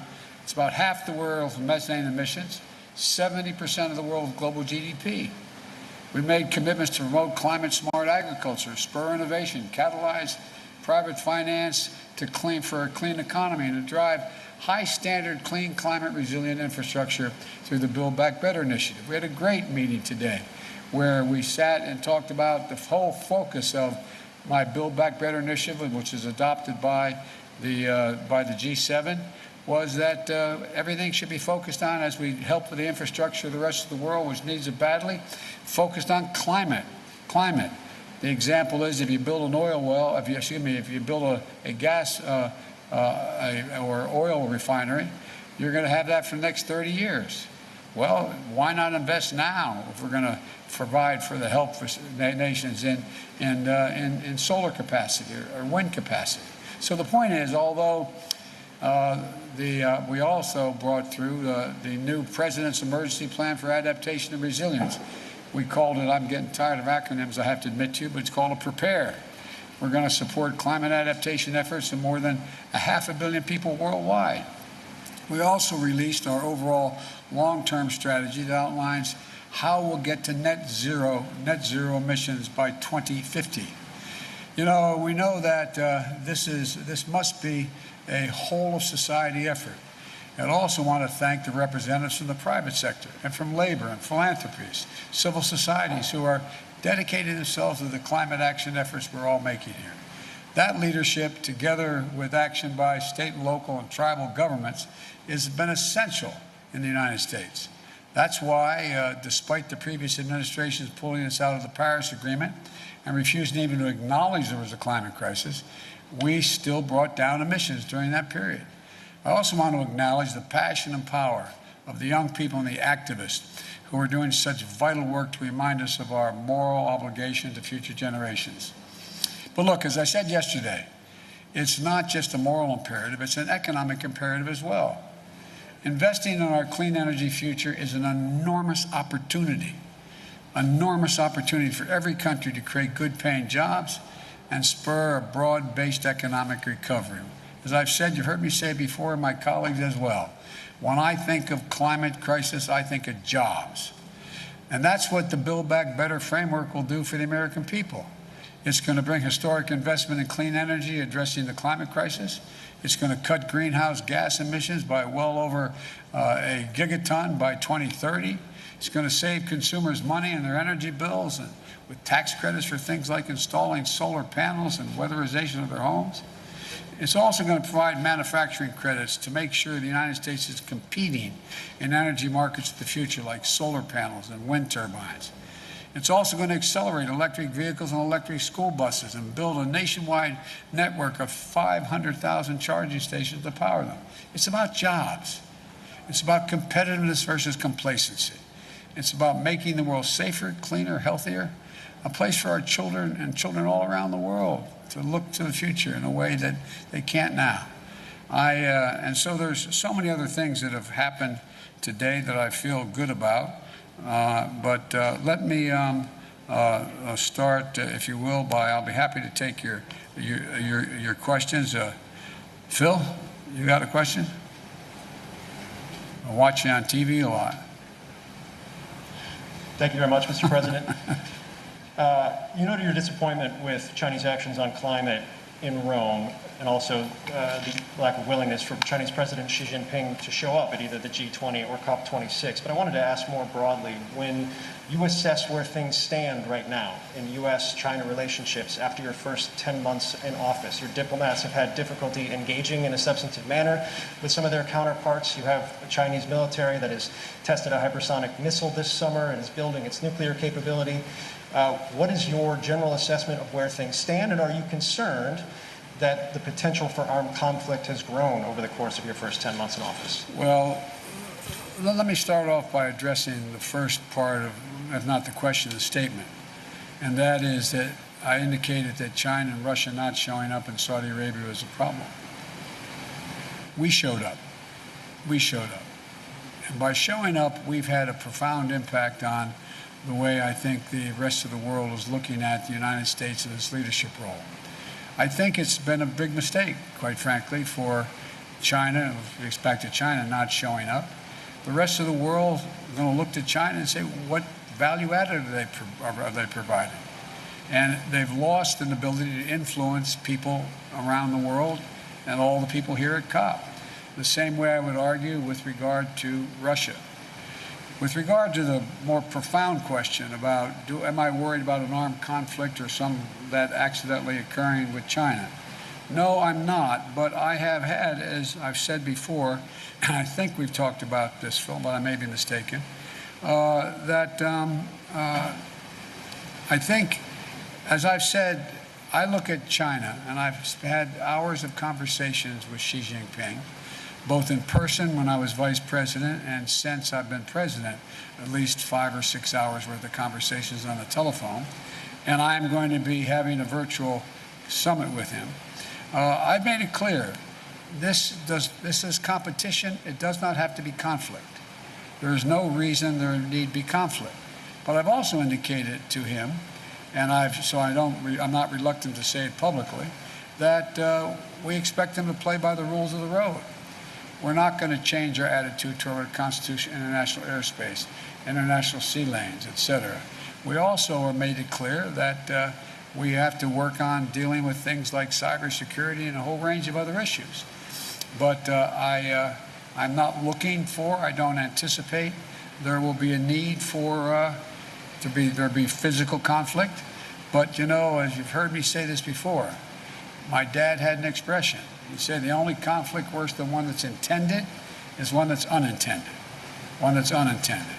And so in my meetings with him virtually coming up, we haven't set the exact date yet, I want to make sure there's no misunderstanding. It's competition, not conflict, and so there's no unintended. Yeah, Peter?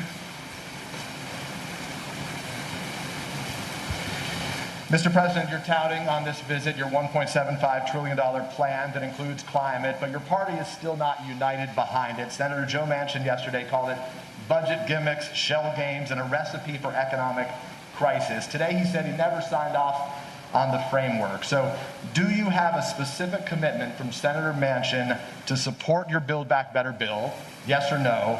And how do you respond to those criticisms? And I have a quick follow-up. Number one, I'm not going to talk about the specifics of my conversation. He will vote for this if we have in this proposal what he has anticipated, and that is looking at the fine print and the detail of what comes out of the House in terms of the actual legislative initiatives. I believe that Joe will be there. With regard to the issue of whether or not he thinks that he's worried about this being inflationary or going to be negative impact in the economy, I think that I've made it clear to Joe, and will continue to, and we will, that as I've apologized for repeating it, 17 Nobel laureates in economics said it's going to lower inflation, raise wages, increase competition, create 2 million jobs a year, et cetera. And so I think that I understand that Joe is looking for the precise detail to make sure nothing got slipped in terms of the way in which the legislation got written that is different than he acknowledged he would agree to. But I think we'll get this done. Well, you mentioned the word inflation there. You recently said you have no short-term answer to bring down gas prices. But as you know, it's not just gas prices now. Rents are up. The cost of everyday items are up. Inflation in the U.S. is at a 13-year high. So when specifically should Americans expect those prices to come down? Well, look, first of all, the significant reason why prices are up is because of COVID affecting the supply chain. I mean, I know I'm not trying to be instructive. I know you know this. Number one. Number two, if you take a look at, gas prices, and you take a look at oil prices, that is a consequence of, thus far, the refusal of Russia or the OPEC nations to pump more oil. And we'll see what happens on that score sooner than later. Number three, I think if you take a look at what we're talking about, you look to this coming Thanksgiving. We're in a situation where we find that we are in a very different circumstance. Last Thanksgiving, as I said, this year we're working on a supply chain issue. But last Thanksgiving, I sat down with my wife, my daughter, and my son-in-law. This Thanksgiving, we're all in a very different circumstance. Things are a hell of a lot better, and the wages have gone up higher, faster than inflation, and we have generated real economic growth. It doesn't mean these dislocations aren't real. They do affect people's lives. For example, one of the reasons why I decided to talk about the need to deal with the operation and the gouging that occurs in some of the pricing of beef and chicken and other things is that that's why I think that's why I indicated to you we're going to look at whether or not there's a violation of antitrust laws and what they're doing. So there's a lot to look at, but the bottom line is that I think and anyone who would prefer, as bad as things are in terms of prices hurting families now, trade this Thanksgiving for last Thanksgiving. Jen Epstein, Wall Street Journal. Excuse me. I beg your pardon. Bloomberg. I hope I got it. I got it. Thank you. Especially since my granddaughter works for you guys in a different circumstance. So I got it. I'm in trouble. Well, I'm going to ask a very Bloomberg question to begin, which is, have you decided who you will nominate to chair the Federal Reserve Board? And if not, can you speak a little bit about what you're thinking about as you consider your choice for Fed chair and the other seats that are open? This is the latest that a president has gone without nominating somebody the year before a nominee needs to be selected. And are you concerned about potentially having a short timeline, especially if you're not going to re-nominate Jay Powell? No, no, and no. No, I'm not going to discuss it with you because that's in train now. We'll be making those announcements fairly quickly. It's been in train for some time, number one. Number two, I also would indicate that I think we're going to have plenty of time to make sure all the major nominees are able to be cleared in time where their terms would expire.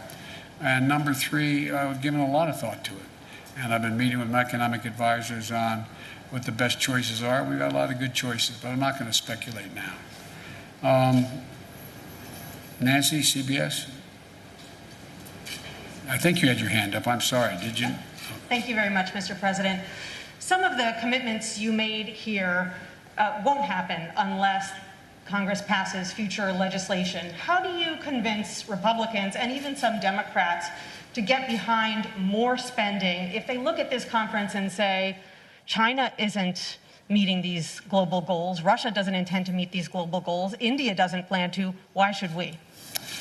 Because we want to be able to breathe and we want to be able to lead the world. Look, I mean it sincerely. I think, presumptuous of me to say, talk for another leader, but the fact that China, trying to assert, understandably, a new role in the world as a world leader, not showing up, come on. The single most important thing that's gotten the attention of the world is climate. Everywhere. From Iceland to Australia to, I mean, it just is a gigantic issue. And they've walked away. How do you do that and claim to be able to have any leadership mantle? The same with Putin and Russia. You know, his tundra is burning. He's literally the tundra is burning. He has serious, serious climate problems. And he is mum on the willingness to do anything. And so I genuinely believe, and I mean this from the bottom of my heart, when I said at COP7, at the G7, that America was back, you know, people wondered whether, well, is that really true? Well, we were able to change the dynamic of a lot of things coming out of the G7. I think what I'm about to say sounds awfully self-serving. 2 world leaders came up to me today and said, thank you for your leadership. You're making a big difference here. You're moving people. I think you and I talked about that, John, with one of the folks talking to us. And so I think the fact that America showed up and decided to lead and laid out clearly what it wished to do. For example, you know, as I said, the mere fact that we were able to, you know, go from 7 or 8 people or countries talking about, or maybe as high as 14, I don't remember the original number, to deal with the whole notion of methane. You know, now 100 nations have signed on. 100 nations. 100 nations have signed on to reduce methane by 30% by 2030. That is, and methane is 25 times more toxic to the environment than CO2. So we're making real progress. Or the deforestation issue. Look what we're doing. Look what we've been able to put together. And in addition to that, one of the things that I feel the best about, and I don't claim any unique credit for it, but I think that we've gotten for the first time a combination of, in dealing with the international problem and that circumstances affect all nations, that we've not only gotten countries off the sideline in terms of making significant financial contributions, but literally literally trillions of dollars worth of the private sector jumping in, knowing they've got to play, and they're going to play an incredibly positive part in dealing with these problems. It's real. It's genuine. And so I just think that, you know, that old bad expression, the proof of the pudding's in the eating. You know, I feel confident we're going to get done what we have to do at home in order to deliver. And lastly, you know, if you take a look at what economy is growing, the United States, it's growing. It has problems, mainly because of COVID and supply chain, but it's growing. We've created over 6 million jobs. We're leading the world in terms of the fastest growing economy, major economies. So I think, you know, we're going through a difficult time in the world because of COVID, because of supply chain consequences, because of the environment and all that's occurred, the way it's in fact imploded in the near term. But as I said to you earlier, and I really mean it, I think it presents a gigantic opportunity, an opportunity to, in a sense, press the restart button and move in a direction that I think the vast majority of countries, and look, I'm sure you interview other world leaders that are here, the vast majority think this is an opportunity. They're not quite sure exactly what to do, exactly how to do it. Not that I have all the answers, I'm not implying that, but they know that. They know that growth rests in dealing with the economy in a way that affects the whole notion of what we're going to do about climate change. And it's a gigantic opportunity. Okay, I called on the Wall Street Journal, Catherine. I got the wrong one. Sorry, let's try the real Wall Street Journal. Thank you very much. We are the real Wall Street Journal. Mr. President, you tweeted earlier asking Virginia and New Jersey residents to vote. Democrat Terry McAuliffe is struggling in a state that you won by 10 points. Do you see his problems as a rebuke of your presidency? And could this signal your real losses for Democrats in the midterms? We're going to win. I think we're going to win in Virginia. And you know, you're reporting it being close. The race is very close. It's about who shows up, who turns out. And granted, I did win by a large margin. But the point of the matter is that I think that this is going to be what we all knew from the beginning. It's going to be a tight race. And it is tight. And it's going to get down to turnout. And it's going to, my guess is I'm going to be landing at 1 o'clock in the morning East Coast time. That's probably about the time we'll be hearing what the final results are. I think we're going to win New Jersey as well. But look, you know, the off year is always unpredictable, especially when we don't have a general election going on at the same time. That's been the case up and down, you know, for a long time, especially as Virginia's turned more and more blue. But having said that, I don't believe, and I've not seen any evidence that whether or not I am doing well or poorly, whether or not I've got my agenda passed or not, is going to have any real impact on winning or losing. Even if we had passed my agenda, I wouldn't claim we won because Biden's agenda passed. So, but I think it's I think it's going to be very close. I think it's going to get down to, as you all know, turnout. And I think that based on what I have heard so far, it's awful hard for me to be prognosticating, which I don't like doing as president anyway, from overseas. But I think, I hope that every eligible voter in Virginia and New Jersey shows up and votes.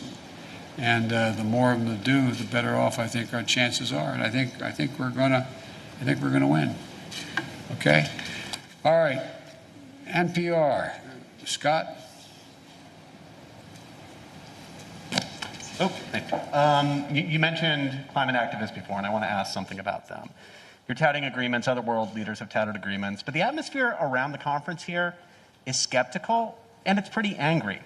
Climate activists feel like decades and decades of COPs have led to broken promises, and they feel like even if all of these goals are reached that you're talking about the last few days, it's just not enough right now. And I'm wondering what you would say to the people outside who are really angry at this conference, especially at this moment, where Joe Manchin has expressed has created more doubt that your climate legislation will pass, and you've got a very conservative Supreme Court about to take a look at whether your EPA can regulate greenhouse gas emissions. What's your message to people outside who just worry this all isn't enough right now, given the crisis? Well, first of all, I think anyone who is focused on the environment should be worried. We've got a lot more to do beyond what we've done.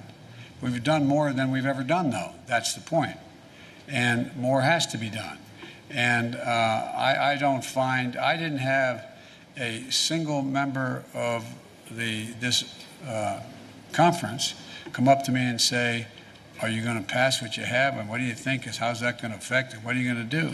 What they're looking at is what, in fact, has happened in terms of everything from dealing with deforestation to what we're going to do on Build Back Better and how we've been able to focus now. I mean, when's the last time you heard world leaders sit down together and agree that what they're going to do is when they deal with the needs of the infrastructure of other countries, that they're going to focus first and foremost on whether or not what the climate impact is on that. So I think, look, this is there's a reason for people to be worried. I'm worried. I'm worried if we don't continue to move forward and make the kind of progress we're now making, that it's going to, I mean, we throw into jeopardy the prospect that we're going to be able to keep the temperature from rising above 1.5 degrees Celsius. But I'm optimistic because I think there's how can I say it? I guess maybe the best way to say it to you, Scott, is what I feel is that the populations of each of our countries have a different perspective than they did at COP25.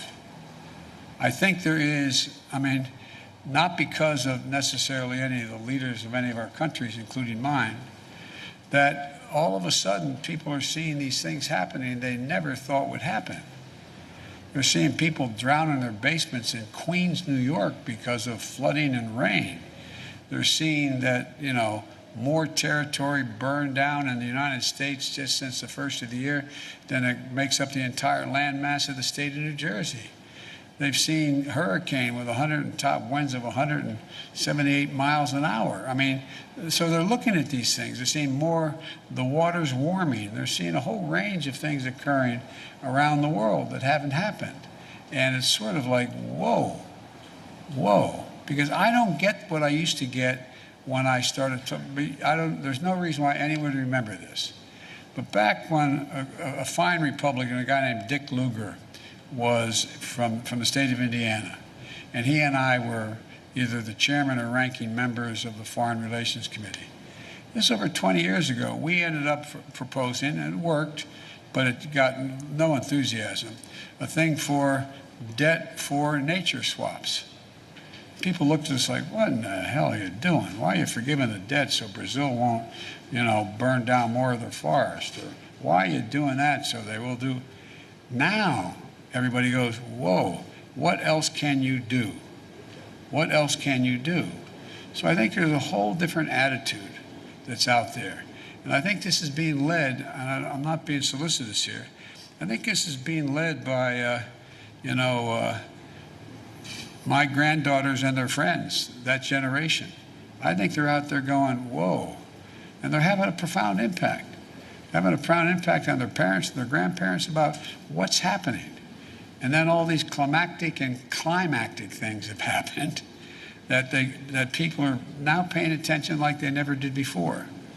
So, there's a lot more to do, and it's going to determine whether or not we are going to be able to fund what we're talking about. But, for example, even if the funding didn't come from some of the governments, you have the private sector now engaged where they're talking about investing, literally the need to invest over trillions of dollars off the sidelines. It's bankers that are now deciding they got to. I talked a long time ago with you all about that you have major corporate America pricing in the price of carbon. It matters. So things are changing. We just have the right stewardship and enough sense as world leaders to get it right. So thank you all so very much. Appreciate it.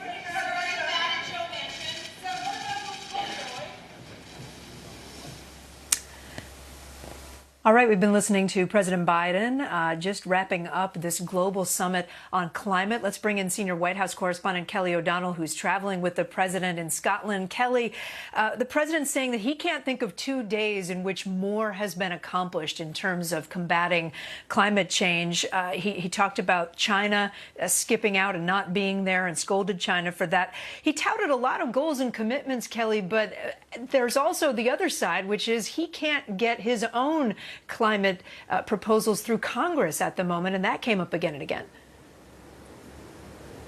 It did, and there he was asked about Joe Manchin by our colleague Peter Alexander, and the president expressed optimism that Manchin, a Democrat of West Virginia who has been one of the key votes, he believes that Manchin will vote with Democrats in the end. The president projecting some optimism there. The president also talking about a sense from other leaders that they received American support, if you will, by America showing up, a theme we heard again from the president in his meetings here in Scotland as well as previously in Italy. He's had back-to-back conferences on the world stage talking about a number of accomplishments that he believes he and other world leaders have had here on methane emissions, on deforestation, a lot of specific technical things that they have tried to achieve here, and there'll be real-world ramifications for that. The president also talking about issues like China, saying he is not concerned about armed conflict, but is concerned about unintentional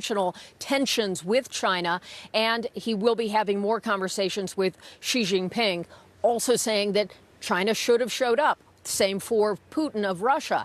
And the president also saying that as voters are casting ballots back home, he does not believe that is a direct referendum on his conduct in office as president, on the fate of his presidency right now. Again, talking in optimistic terms.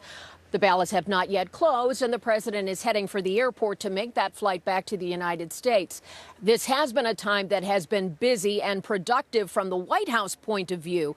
How much has been accomplished will really be measured over time. Will other nations take part as they have pledged here with these climate efforts, as well as some of the other economic things from the G20, which preceded this in Italy? And for President Biden, this was one of the rare times in his still new presidency to be on the world stage and to try to reassert American leadership in places where he said President Trump had pulled back, apologizing for the U.S. getting out of the Paris Climate Accord as one example and not being as involved on climate, trying again to show how the U.S. can invest. It will be a test. Can he get his own sweeping and expensive programs passed back in Washington, D.C., and can that be done even in the next couple of weeks? That'll be a big test for the president, as he has now had a chance to talk with world leaders to try to argue that some of what he is doing in the United States or hoping to do can have a place in a more broader context globally. Kate?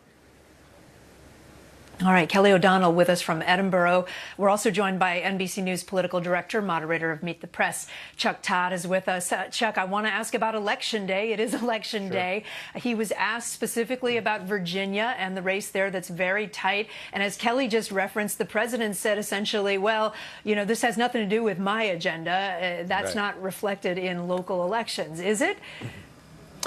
Well, look, I think in Virginia is, I think both because Virginia and New Jersey, frankly, are showcased in two of the most important media and political markets in the country. I think they do have some impact and at least get some, have some influence from the national conversation.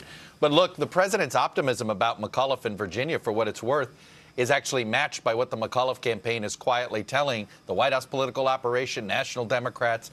Basically, the McAuliffe campaign yesterday was acting like a campaign worried they were going to lose. Today, the turnout they've seen early, particularly in Northern Virginia, has given them a boost, sort of a shot of adrenaline. They feel a lot better today than they did yesterday, so that could be an explanation for that.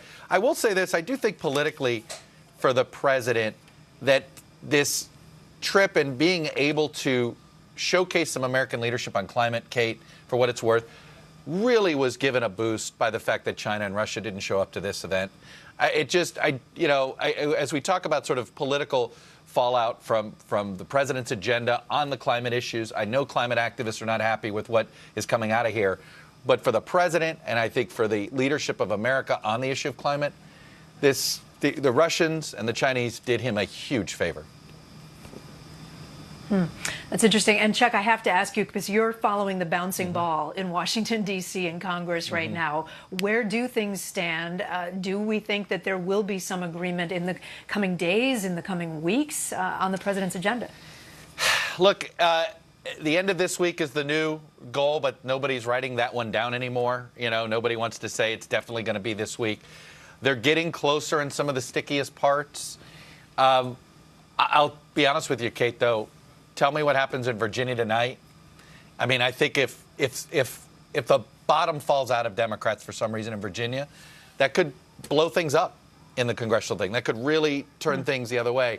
But I do get a sense of exhaustion, particularly from progressives. They don't want to get blamed for holding this up. Suddenly, they seem to be moving in a, all right, let's take the president's word on Manchin and Sinema and just move forward here. So I do think things have moved a little bit in the direction of passage, but it's incremental steps.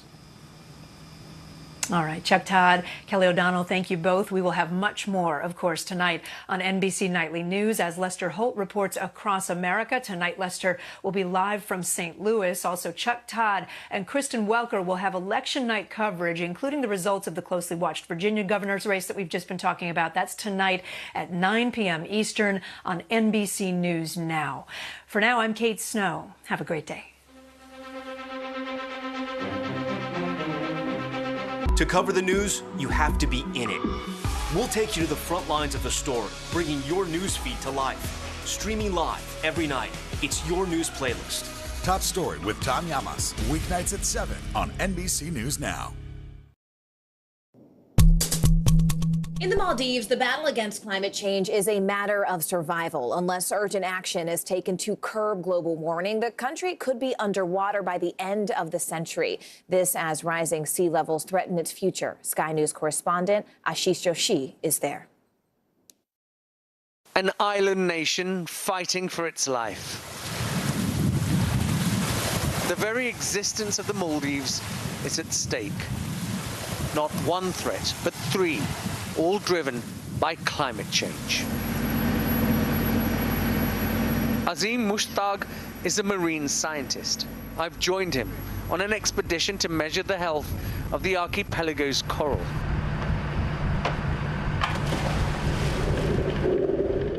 These reefs are crucial to the atoll's survival, an essential part of the entire marine ecosystem. But the rising sea temperature is killing the coral reefs.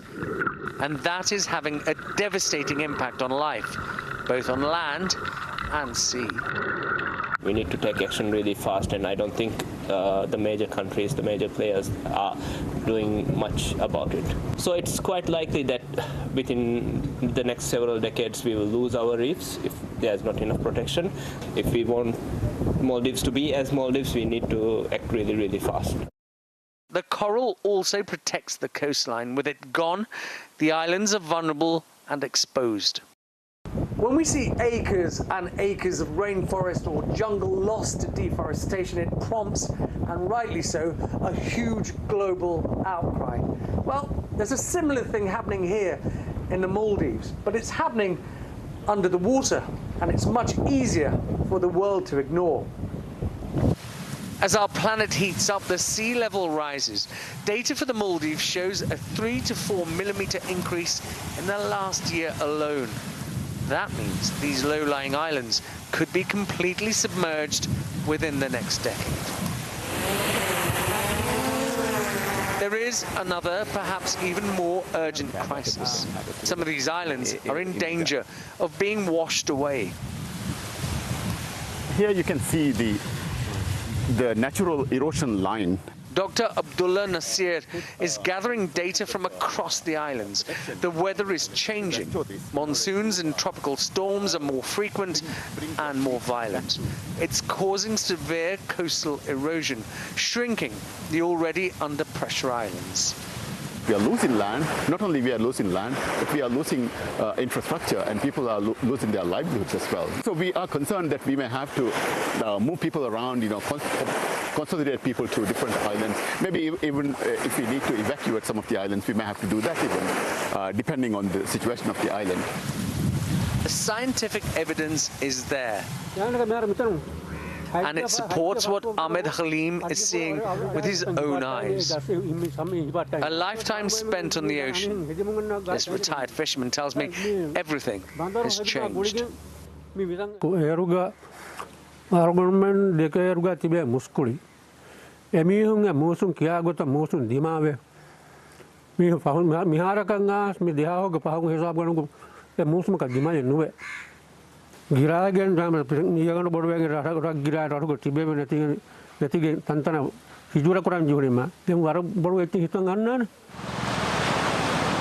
The warnings have been sounded for years, and they are coming true.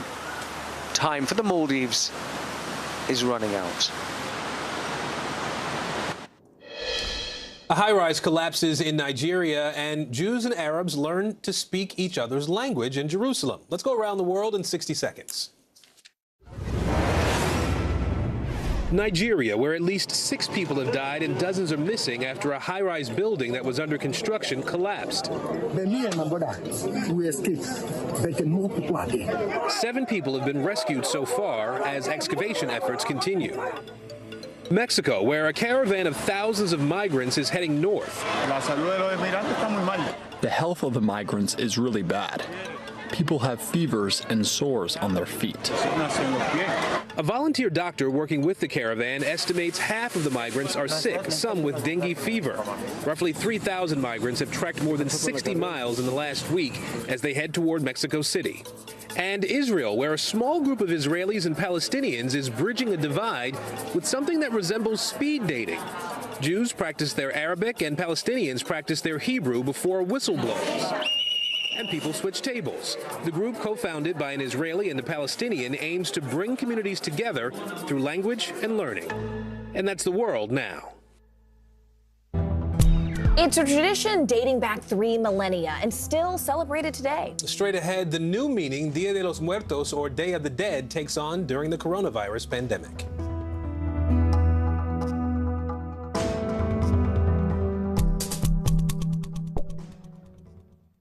News is happening now. A look at what's making headlines around the world. Tonight, the major announcement of the COVID vaccine. This is a significant moment. Your news, whenever it happens, wherever you are, it's here now. The Meet the Press Chuck Toddcast, free wherever you get your podcasts.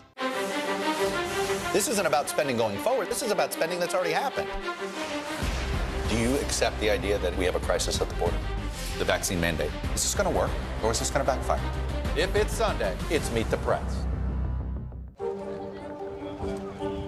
go. This is a critical choke point for this fire.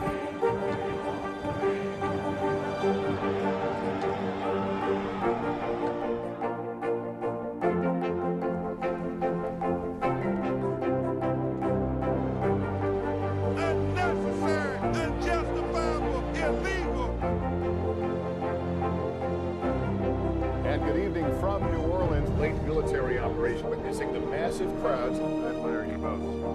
Nice to really spend some time with you. Appreciate it.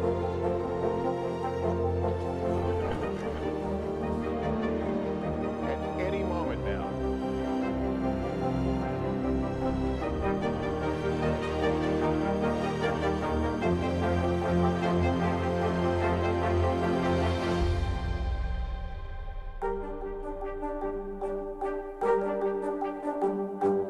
Sometimes the news can be difficult and overwhelming for kids to understand. Will coronavirus come back next year? So to help make sense of it all, we've created a newscast just for them. Man, you know a lot. We hope your family will watch Nightly News Kids Edition. The Meet the Press Chuck Toddcast, free wherever you get your podcasts.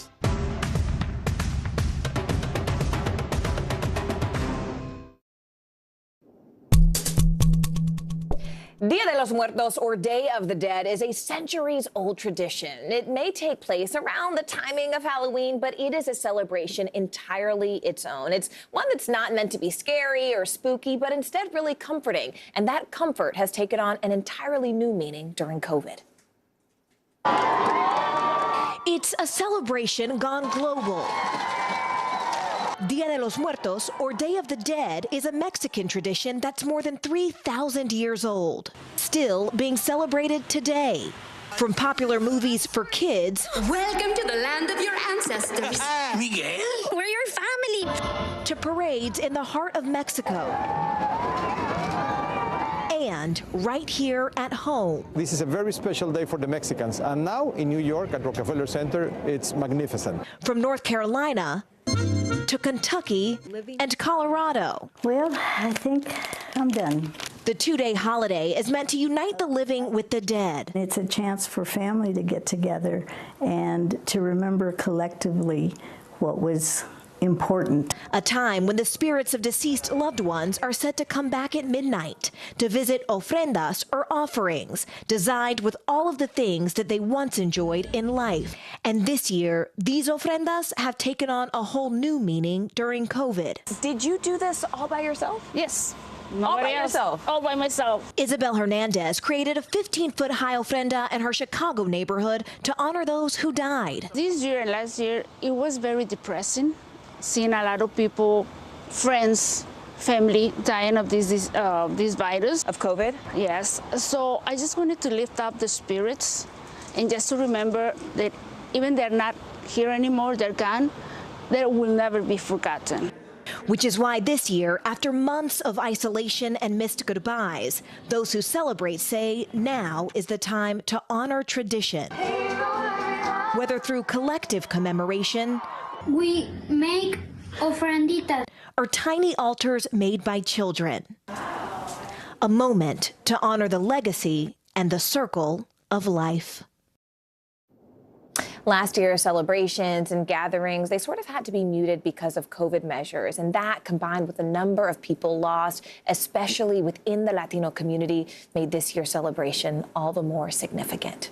Thank you so much for joining us this hour. I'm Morgan Radford. And I'm Aaron Gilchrist. The news continues right now.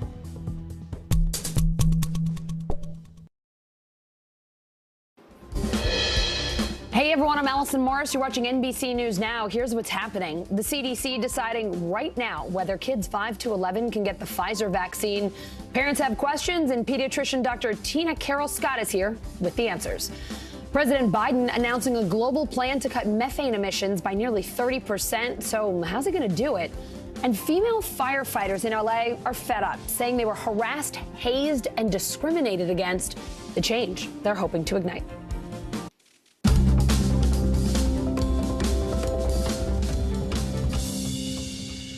We begin this evening with the CDC debating the Pfizer vaccine for elementary school kids. Dr. Tina Carroll Scott's the medical director of South Miami Children's Clinic, also a pediatrician. We're so happy to have you here today. Dr. Carroll Scott, 8,300 kids ages 5 to 11 have been hospitalized with COVID during this pandemic. 170 have died. This is according to the New York Times. How important is this vaccine approval for this age group? What does the data tell you about the difference it'll make here?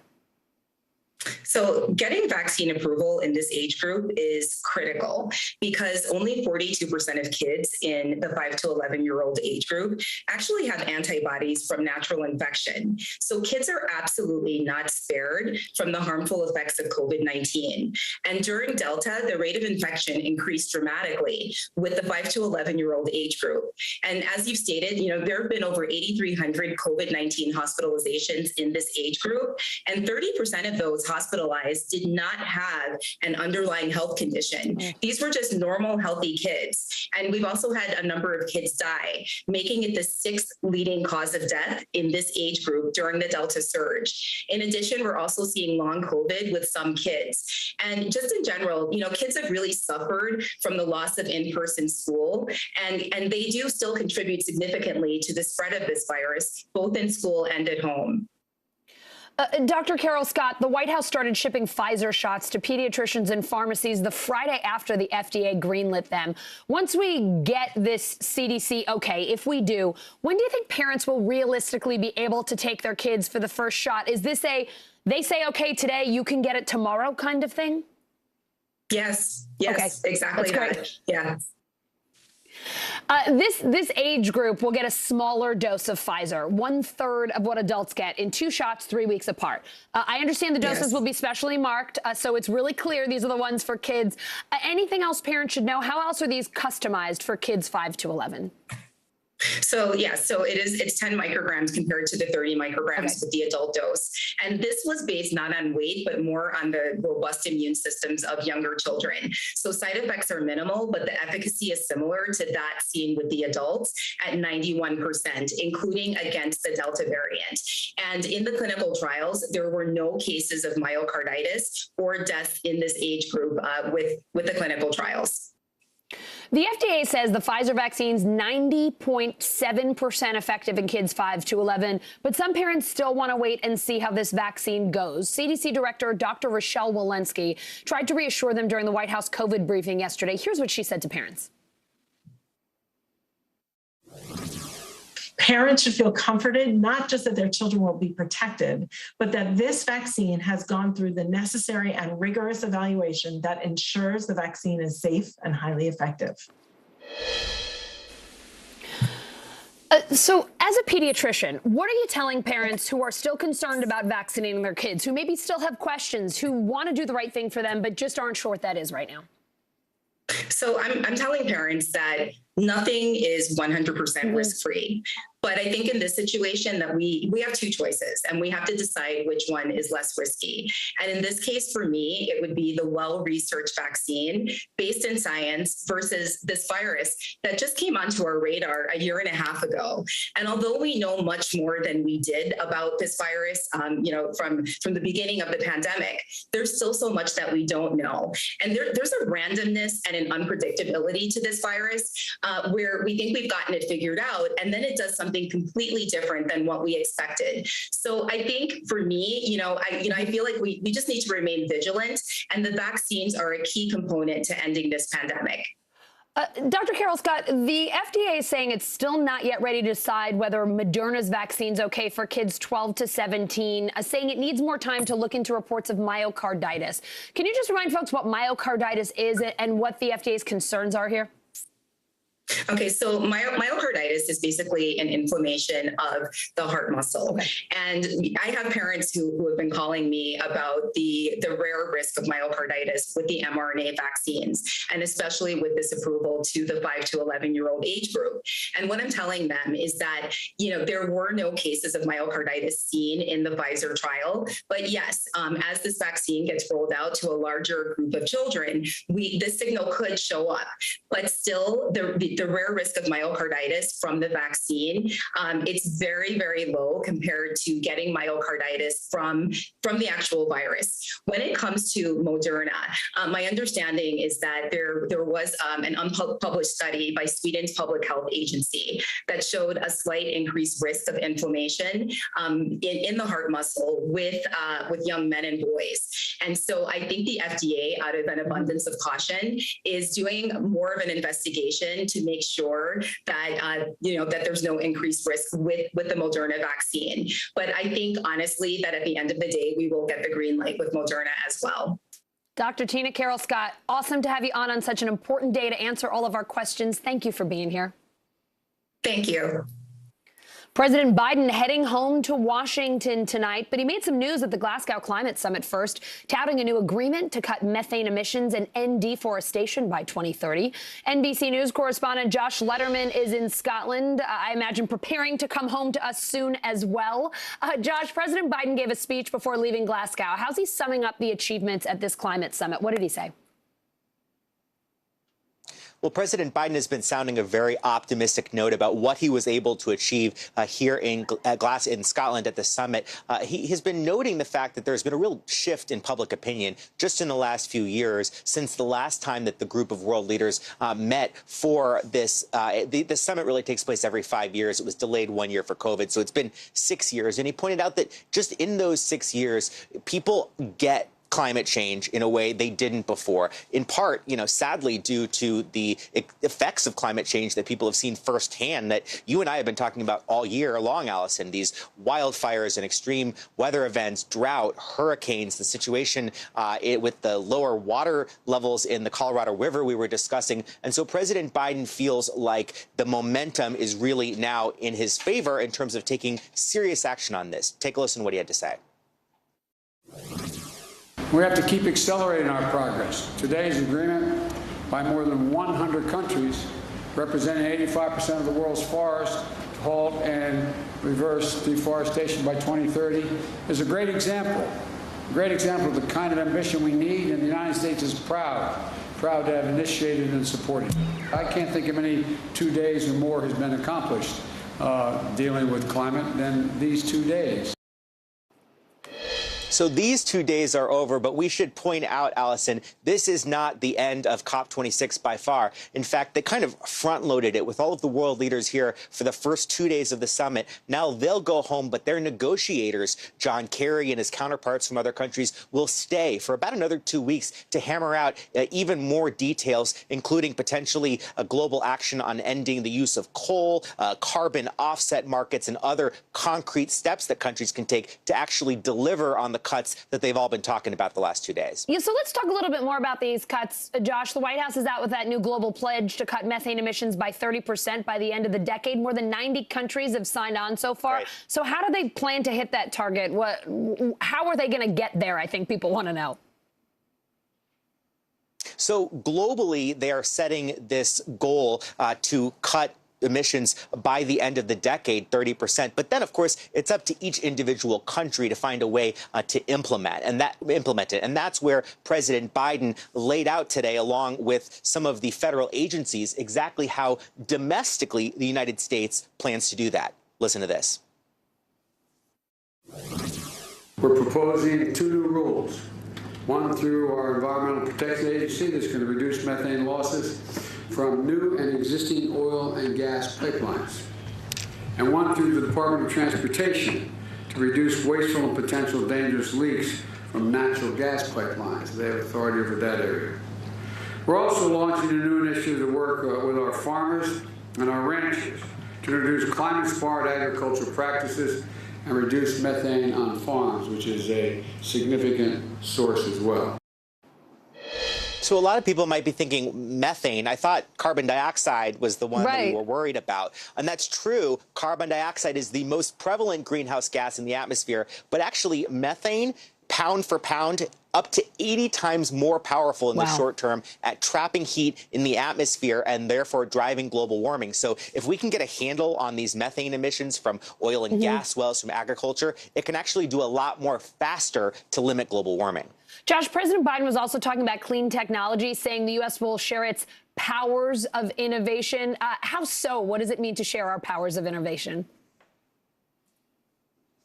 Biden laid this out by saying, look, it's one thing to lay out these goals for what we want to do, but the second half of that is how are we actually going to achieve that technologically? And a lot of this has to do with progress that's already been made in developed parts of the world, in Europe in particular, as well as in the U.S., to, for example, dramatically lower the price of wind and solar generation over the last couple of decades. So at this point in time, it's actually about as cheap in the United States to build a new wind or solar farm as it is to build a fossil fuel plant, you know, a coal or a natural gas burning power plant. And so part of this is about then sharing that technology and that know-how with other countries while we also boost our efforts at home. And President Biden, in particular, talked up the increase in offshore wind, with the U.S. setting a goal to deploy 30 gigawatts of offshore wind ability.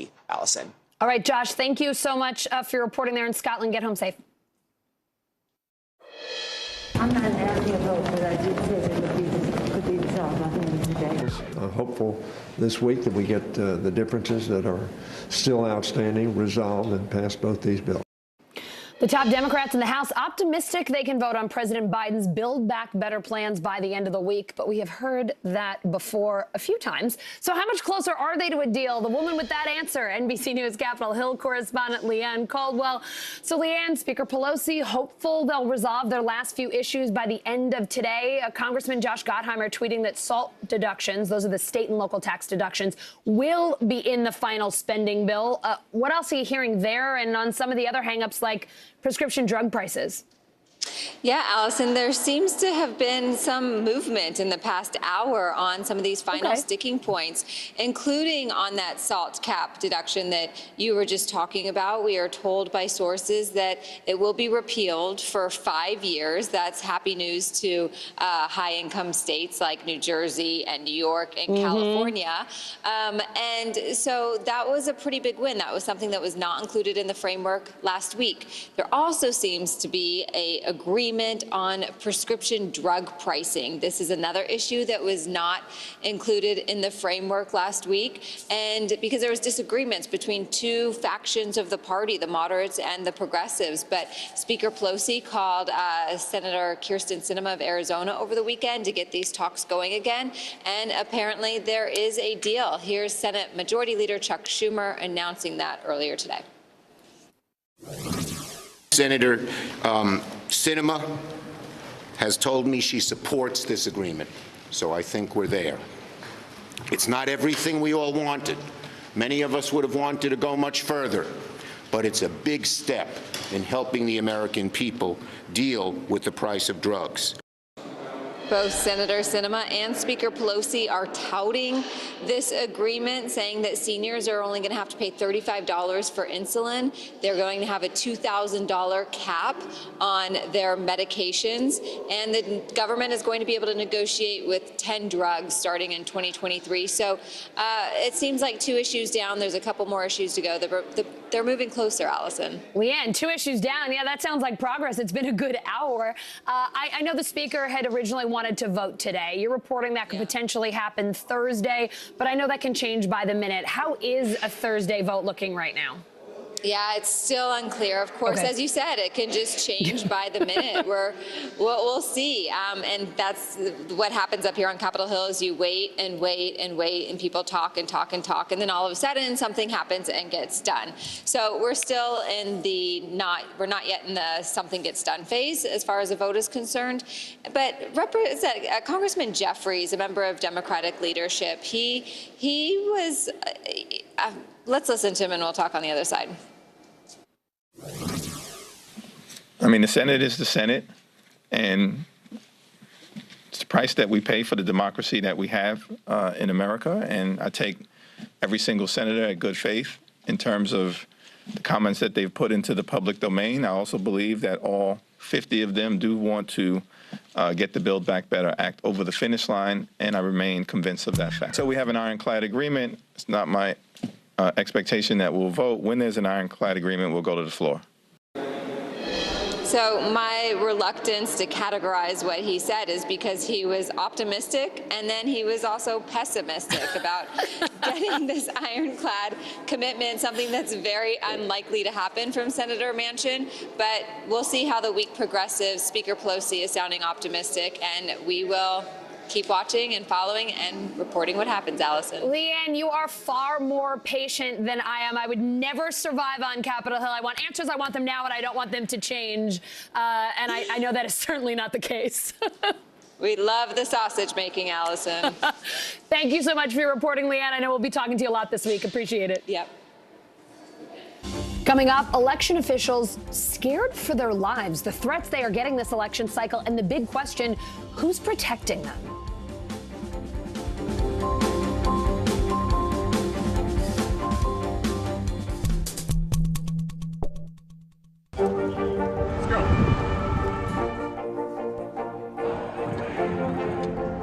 And good evening from New Orleans. There is breaking news. There you go.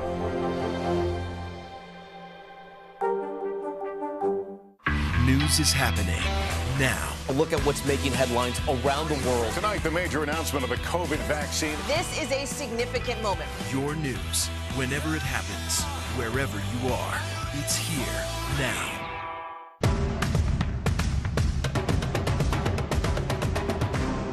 Sometimes the news can be difficult and overwhelming for kids to understand. Will coronavirus come back next year? So to help make sense of it all, we've created a newscast just for them. Man, you know a lot. We hope your family will watch Nightly News Kids Edition. Right now on NBC News Now.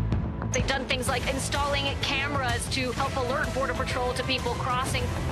They are escaping violence and persecution in their home countries. NBC News Now, streaming 24/7. News is more than a headline. It informs, it inspires, and it still matters. To cover it, you have to be in it. And that's what we're going to do. Every night, we take you to the front lines of the story, where it's actually happening, with NBC News journalists on the ground from all over the world.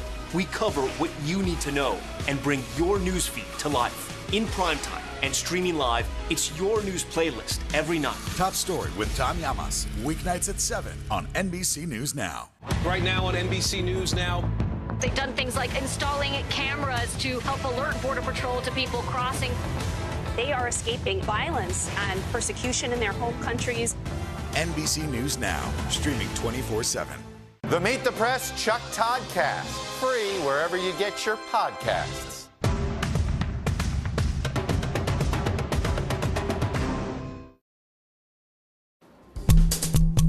Let's go to NBC News Digital reporter Maya Eaglin. She has the latest headlines from NBCnews.com. Hi, Maya. Hey, Allison. Civil rights leader Reverend Jesse Jackson hospitalized after falling and hitting his head at Howard University. Jackson's family says he's resting comfortably and doing well. Yahoo has pulled out of China, citing an increasingly challenging environment as the Chinese government moves to expand its control over tech companies. Largely symbolic, the move comes as U.S. and Chinese governments feud over technology and trade. The Pope is urging arms manufacturers to stop. While visiting a military cemetery in Rome, Pope Francis says those buried were victims of war. He also says he believes nuclear weapons should be banned. The United Nations is rushing to airlift winter supplies to about 500,000 displaced Afghans. After the Taliban took over, donors held back billions of dollars in assistance. Now aid groups are urging countries to engage with the Taliban to prevent a migration crisis. And robot food delivery is becoming more common. Hundreds of little bots are wheeling through college campuses and some city sidewalks all over the country. The growing trend comes as pandemic-related labor shortages continue and demand for food delivery grows. Allison? All right, Maya, thanks so much.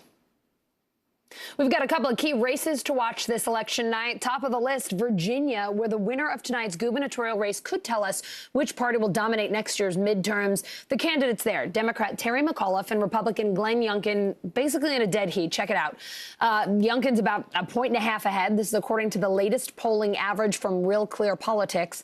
NBC News correspondent Heidi Prisbilla is talking to voters in Virginia Beach. She's been hanging out there for a couple of days now. So, Heidi, Youngkin's out campaigning in Northern Virginia this morning, saying he's got the momentum on his side. Take a listen.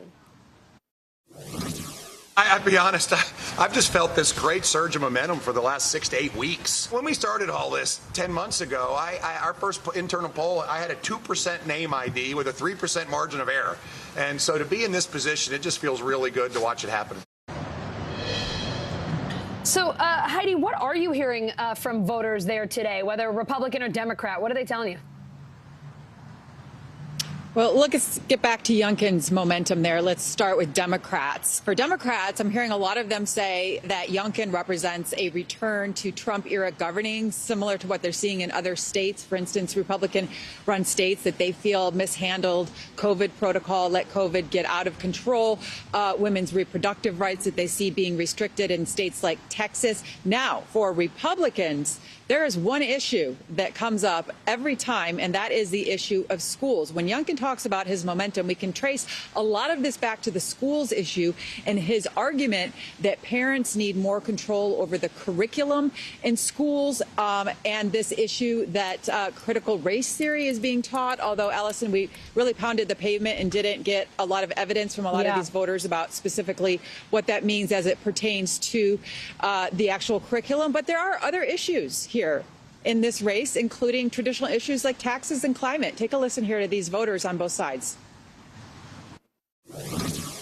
I believe we should all be taxed at an equal tax rate. I think that's fair. It's, you know, the more money I make, the more they take, and to me, that's not fair. It makes me not want to be successful in my life. And are you referring to what's going on Capitol Hill? Sure. Is that what you're referring to? Yeah, the whole thing. I mean, I think voting every time it comes available is your civic duty. So every time I can vote, I am here to vote. The referendum to vote on whether or not to engage in spending money on flood protection, I think, was very important, given the climate change that's happening in the country, the world, really. And being at a sea level, it's something that's going to gravely impact our area. And Allison, since we're talking about Youngkin momentum, I want to talk about an ad, just briefly put it in context that's really resonating here, which is quoting Terry McAuliffe, wherein he said, I quote, "I don't think parents should be telling schools what they should teach." However, that ad leaves out the other part of the quote, which is very important, which was, "I'm not going to let parents come into schools and actually take books out and make their own decisions." So it was really in reference to those books. But Allison, so many of these voters are mentioning that particular quote as if it was like a blanket statement that parents somehow should not be involved in the education of their children. Oh, and yeah, you know that touches a nerve with parents, that's for sure, especially if something is taken out of context like that. So, Heidi, let me ask you about how people are voting there in Virginia. Early voting hitting a record high. More than 1 million people have voted early. That's 1/5 of Virginia's electorate. But don't count out the late voters. NBC News senior political editor Mark Murray saying historically on Election Day, rural counties report first, and then more Democrat-heavy Northern Virginia will vote later. So how are the Democrats feeling? Are they concerned with how things are looking right now? Confident they'll pull ahead in the end? What are you hearing? Publicly, they're saying they're confident, but of course they're concerned. I've talked to people who are actually canvassing here on the ground. They're concerned about the fatigued suburban moms turning out in the same numbers and droves that they did in 2017 when they waited in the rain in long lines. They're concerned about the younger African-American voters who they are door knocking with and just literally begging to come to the polls. However, those numbers, those early voting numbers, when you have numbers like that, they usually redound to the benefit of Democrats. But it's really hard to read how this is going to end, given that there is in the polling also this enthusiasm gap on behalf of Republicans for Youngkin. Allison, so we'll be watching those early polling numbers that will be coming in pretty soon. Yeah, Heidi, you're illustrating exactly what's going on there, right? We're going to be watching because this one is so close and we're just not sure how it's going to go. Thank you so much for your reporting there in Virginia.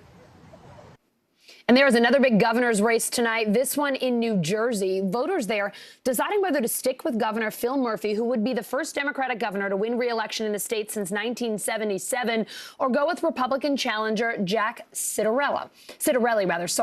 NBC News correspondent Rahima Ellis is at Carlstadt High School. It's a voting site there in New Jersey. So, Rahima, here's a look at the latest Monmouth poll of registered voters in this state. 50% supporting Governor Murphy, 39% backing Ciattarelli.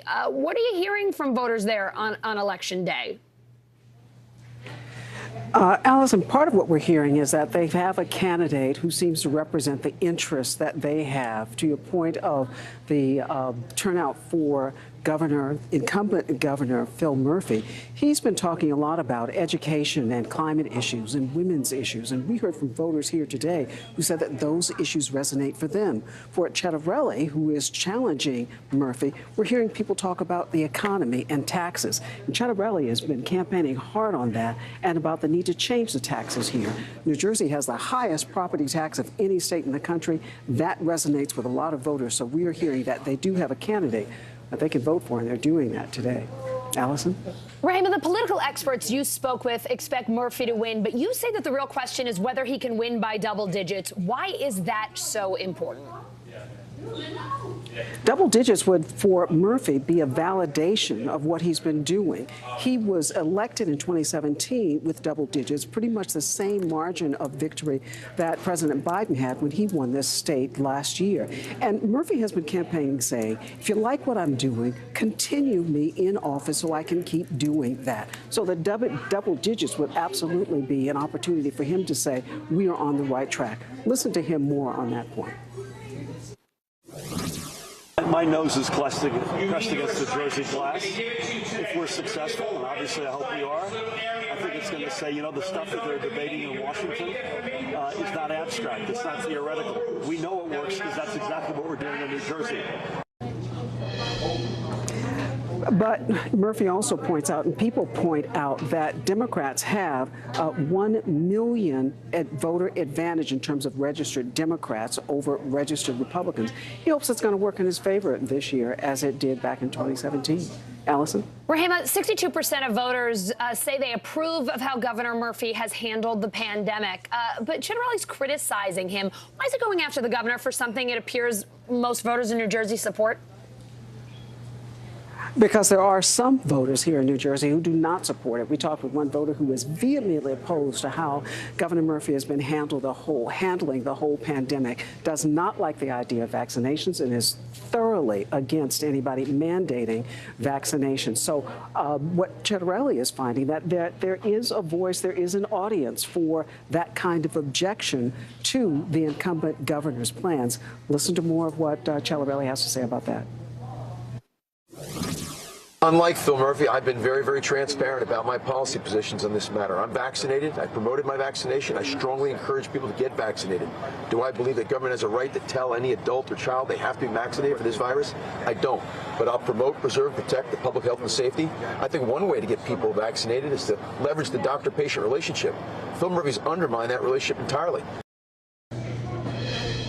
There's been a steady stream of voters coming into this particular location. I have to tell you that we have heard some reports of there have been some glitches with the electronic voting that is just instituted in New Jersey this time, but I'm not hearing anything about widespread problems. Allison? All right, Rahima Ellis, thank you so much for reporting tonight. We've got big decisions in 2 American cities tonight. In Boston, history in the making. Voters there about to elect their first female mayor of color, no matter who they choose. We'll explain. And over in Minneapolis, voters are also deciding who will run the city and whether to keep their police department. NBC News correspondent Tremaine Lee's in the Rosendale neighborhood of Boston, and NBC News correspondent Shaquille Brewster is in Minneapolis. Tremaine, we're going to start with you. Can you explain for our viewers what's happening there in Boston? History, no matter the outcome. Tell us about the 2 candidates for mayor. Thanks, Allison. That's right. Boston is poised to make history tonight after the polls close. We'll find out who will be the next mayor of Boston. It will either be the moderate Democrat, Anissa Asaibi George, or the more progressive candidate, Michelle Wu, who is of Asian descent. George is of Polish and Arabic descent. So either way tonight, history will be made. And I saw Michelle Wu earlier where she was voting, and she said, when she was a little girl, she never saw people who looked like her reflected in the halls of power. And a few minutes ago, I spoke with George about what this moment means for her, and she said this. Let's take a listen. It's sort of very powerful to be a part of this historic moment in Boston's history, but I'm so much more focused on Boston's future. Again, we'll celebrate it for a moment, but we've got work to do. We've got families who are struggling. We've got kids who are in schools that aren't high quality. I've got senior citizens who are worried about housing and putting food on the table for themselves. We've got those that are experiencing homelessness and struggling with addiction and substance use disorder and mental illness, those that can't access workforce and build wealth and buy a home. All of those things are so much more important than Boston's history. That's about Boston's future, and that's the work that I'm interested in being involved in. Such a good reminder, Allison, that even though history will be made, there are people living here today that need a lot of help, and these 2 candidates are hoping to make some change. Tremaine, Boston's current acting mayor, Kim Janey, is an African-American woman. Would you answer for our viewers, why isn't she on the ballot tonight, and how has she influenced this race regardless? This mayoral race is absolutely fascinating. This is actually a pretty big deal. Kim Janey, who was acting mayor after Marty Walsh was appointed to the Biden administration. A lot of black voters in this city threw their weight behind acting mayor Kim Janey and 2 other black candidates. But those candidates, including Janey, were never able to make it out of the preliminary election, so they're not here on the ballot. And maybe kind of a happenstance, but we also see voter turnout numbers are extremely low today. Perhaps some of those voters didn't have a dog in this fight per se, so the numbers are a little depressed. But again, this has been an extraordinary race. Not only will history be made in terms of a person of color or a woman, but also, it speaks to how much progress may still need to be had here in the city. Yeah, it is such an interesting race to watch there. Tremaine, thank you. Shaq, over to you. The big issue in Minneapolis, or one of the big issues, the police department could be eliminated there tonight and replaced with a public safety department. Could you tell us how that would work, and what are you hearing from voters there? What do they think about that initiative? Well, Allison, this is something voters tell me they are taking extremely seriously. Yeah. They've been studying this. They've been attending forums and debates. They've been reading up on what exactly this will do. And you kind of described it there. It would eliminate the police department and instead create a Department of Public Safety. The police chief would go away, but instead there will be a commissioner for this Department of Public Safety. And there wouldn't be exclusive mayoral control over the department. Instead, it'll be split between the mayor and the city council, and a minimum funding requirement that currently exists in the official city's governing documents would be eliminated. The idea is that this would spark a conversation over how public safety should exist in this city. I want you to listen to the conversations I've been having with voters about this question. The alternative was they had no explanation of what it was going to be, how it was going to be changed, and so on and so forth. So you'd be voting for who knows what. Yeah, definitely for me as a voter, public safety is really important to me, and I feel like we need something different because what we had isn't keeping us safe in the way that we need it.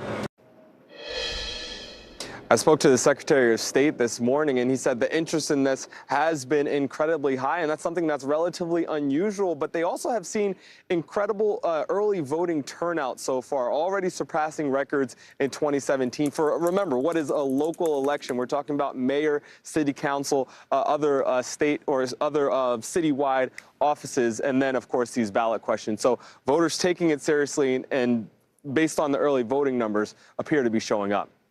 All right, so Shaq, let's talk more about the mayoral race there, because that's also a big deal. What are you seeing there? How's that shaping up in Minneapolis today?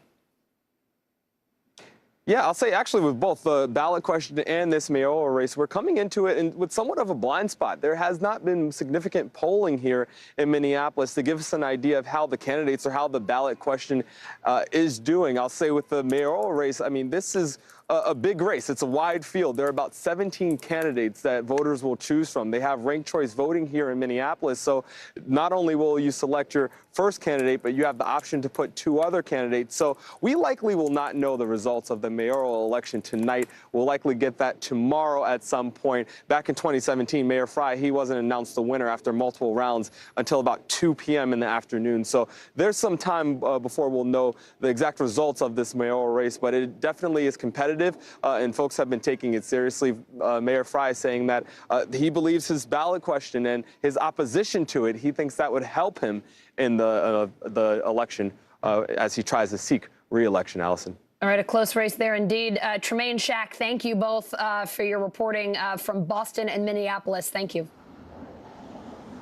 Elected officials worried about their safety tonight. 1 in 3 say they feel unsafe because of their job. That's according to the Brennan Center. NBC News senior investigative and legal correspondent Cynthia McFadden looks at the overwhelming pressure they're facing every day. In places like Arizona, there is this. We are coming for you. We will find you. In Wisconsin, and we're going to hang you. From Georgia, do you hear the anger in my voice? We're ready to pounce. And Minnesota. Is probably going to be executed for treason. These are just a few of thousands of threats being sent to the people who run this nation's elections. Most of them sent after the January 6th assault on the Capitol. Threats to Democrats and Republicans alike, sent to any Secretary of State or election official who certified that Joe Biden was the fairly elected president. Officials in swing states receiving a flood of threats. Page after page after page of threats. I know where you sleep. I see you sleeping. Be afraid. Be very afraid. You just hope that someone doesn't get hurt. That's right. This is definitely not what I expected as Secretary of State. Jenna Griswold is a Democrat and the Secretary of State of Colorado. At 37, she's one of the nation's youngest election administrators and one of the bravest. When did you get the first death threat? It really kicked up this year, after January 6th, after the insurrection. The lies around 2020 are intensifying, and it's leading to real threats and violence. Do you have to take these seriously? Absolutely. If someone threatens your life, they post your address on the internet and tell you they're coming for you, I think any reasonable person would take it serious. This is a way to shut you up. They're trying to. And trying to drive you from office. I think that's exactly what's happening. And we're seeing a lot of these threats focused on Democratic women secretaries of state. But we won't be intimidated, and we won't stop. It's being taken seriously enough that 4 months ago, the Department of Justice set up a task force. But so far, no arrests and no prosecutions. It's been incredibly frustrating. The Department of Homeland Security will alert us about threats of physical violence. And then the DOJ and FBI will tell us they're not actually tracking the threats, and we should track them. We don't have systems to track. Have any arrests been made by the state police here? No. Not a one? No. Who is monitoring these threats here in Colorado? Well, before July, I believe no one was. Beginning early July, State Patrol started to monitor, but there are so many threats, they can't fully see them all. So we ended up assigning a staff person who has no formal training, and frankly, I've been monitoring. When threats are coming in a big rate, I stay up into the evening and look at them, screenshot them over, and they're sent to State Patrol. Historically, most election officials have toiled in relative anonymity, doing the administrative tasks needed for citizens to vote. Not anymore. The Brennan Center, a leading nonpartisan academic center, conducted a recent study showing 30% of the election officials surveyed were concerned for their safety. And just as alarming, according to Griswold, 40% of election workers in large jurisdictions are considering retirement because of the amount of vitriol. As a matter of course, do most secretaries of state have a security detail? Most do not. But we're in new times. So I do think that secretaries of state who have been receiving constant threats should have security at this point. It took some courage to sit down here in front of a national audience and put this all out there, because you know that this is going to attract more threats. Well, we need to talk about these issues. The threats to me, they are personal threats, but it's more than just me. It's attacks against democracy. And Cynthia's here live now. Cynthia, these are some serious threats you're talking about. So what kind of protection do election officials have, not just tonight, but in the lead up to Election Day? Who is looking out for these people? Apparently no one. Yeah. I mean, it's terrifying. And you know, this isn't about, this shouldn't be looked through the lens of Republican, Democrat. This should be looked through the eyes of this country. If we want to protect anything, if we want to protect the core of our democratic process, we have to have free and fair elections. These people have traditionally been seen as sort of the mechanics of the election. These were administrative jobs designed so that we could all get to the polls and cast our ballot. You know, are they perfect? Of course not. But I think we can all agree about one thing, and that is we need people who are going to bring professionalism to the operation, and that it's a real problem if they get driven out of office by these kinds of threats. The worry, according to the experts, is that they will be replaced by partisans, and you know, that could really gum up the works. So not only are there these individuals' physical lives at risk, but also the very system that we depend on. It's really sad and disappointing, to say the very least. Cynthia, you did mention, though, the Justice Department set up a task force earlier this year to address these growing threats, but you said they haven't arrested or prosecuted anyone. So dare I ask, what have they done so far? So they've started, and you know, I guess in Justice Department time, 4 months isn't very long. This is true. We talked to, it's sort of like dog's years.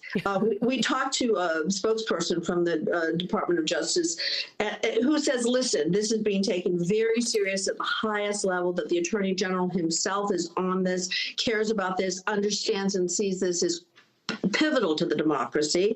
And we understand that there are ongoing investigations right now, many of them all across the country. And, you know, I think Pete Williams is going to have a special report on this coming up, I think, tomorrow night on Nightly. Well, that was an outstanding tease. Cynthia, thank you. We will stay tuned for that. And we really appreciate you. Thank you very much. Always great to talk to you, Allison. You too. Coming up, this year's hottest gifts aren't the only thing in short supply right now. The holiday deals are too. Why retailers are ditching the big discounts. Next.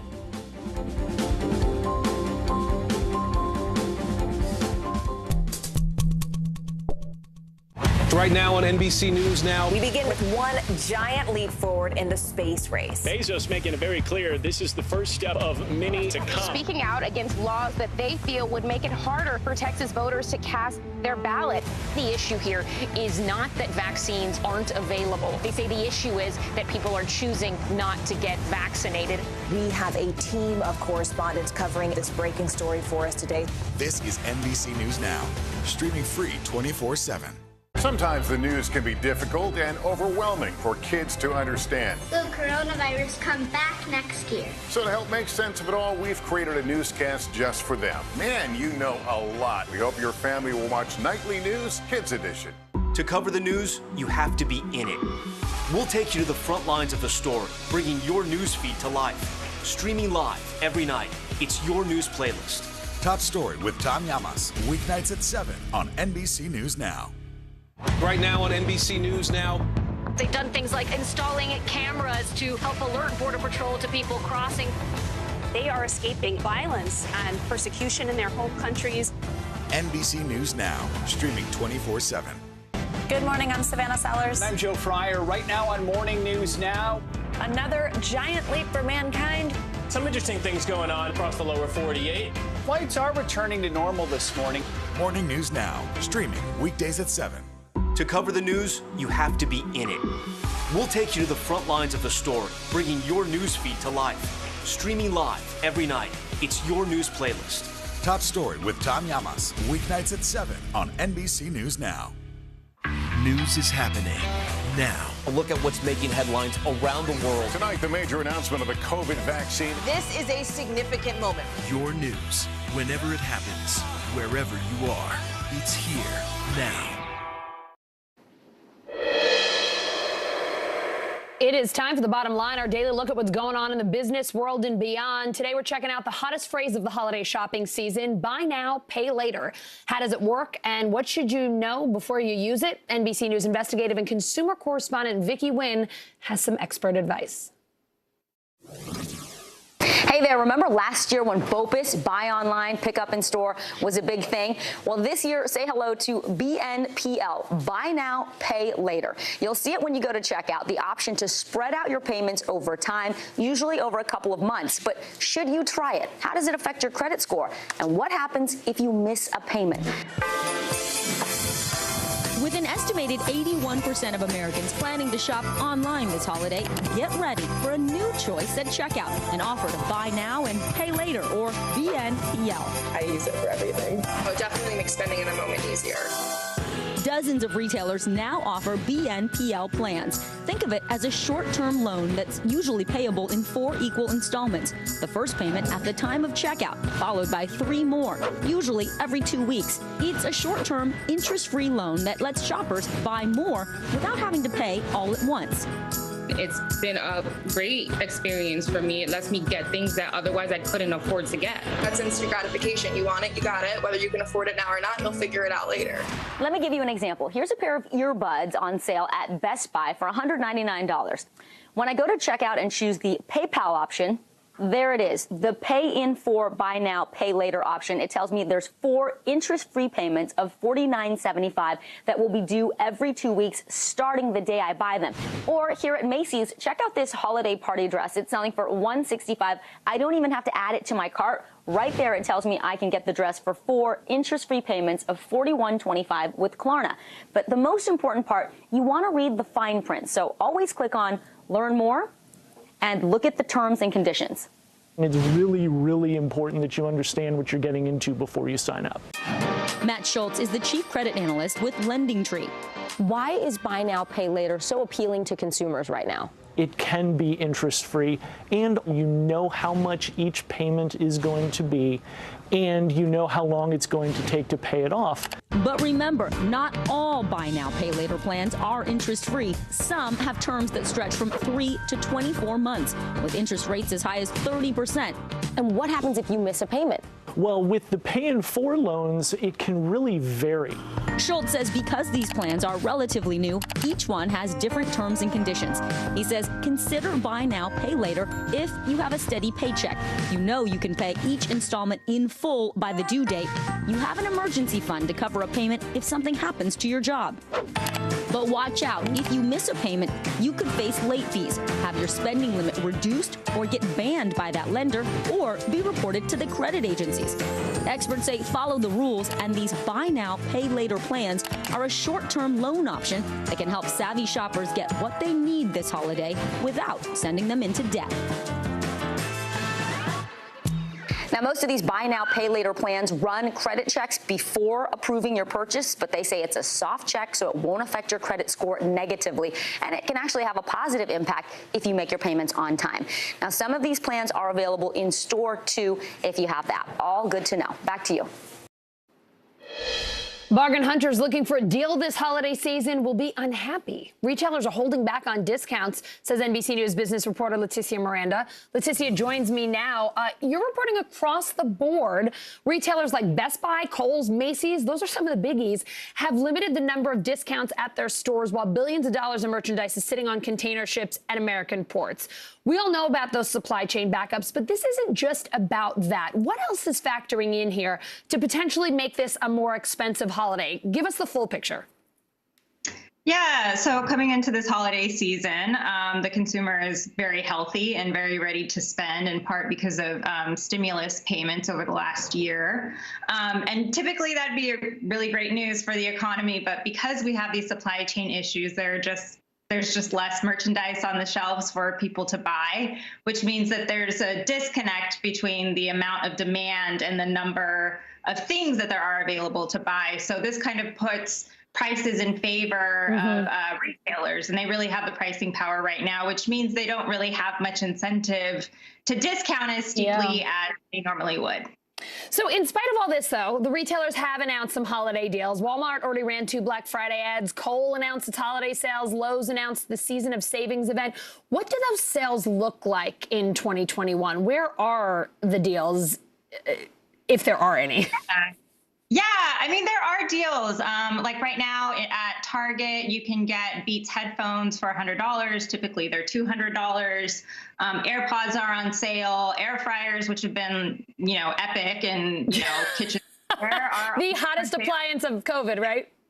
Yeah, so a lot of these things are available. Okay. The issue is that the supply may not be available. Got it. So what retailers are doing now is that because they may not know what might be in supply or what's on sale now versus next week because of these inventory issues, whatever you find in store right now at retailers like Walmart and Target, Costco has this as well. You can do price matching. So if you buy something now and then later on in a month it's discounted, you can go back to the retailer and say, hey, this air fryer is actually 20% off now, and I bought it for full price a month ago.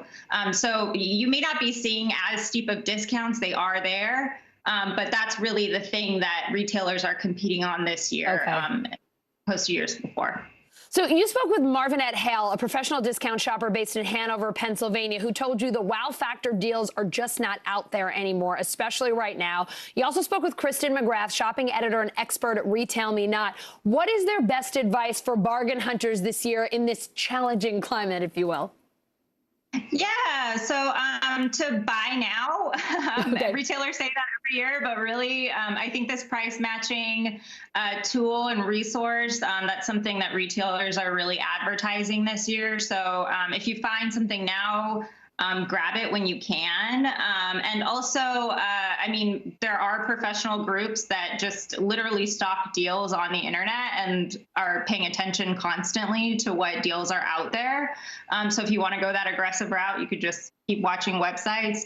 But I really think that the price matching tool or resource is the thing that's really going to make a difference to shoppers' wallets this year. I consider myself a savvy and experienced shopper, and it looks like it's going to be a little more challenging this year.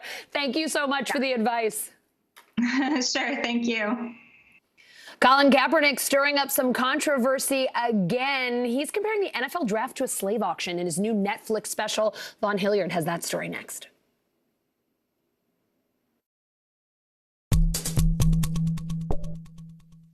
Let's go.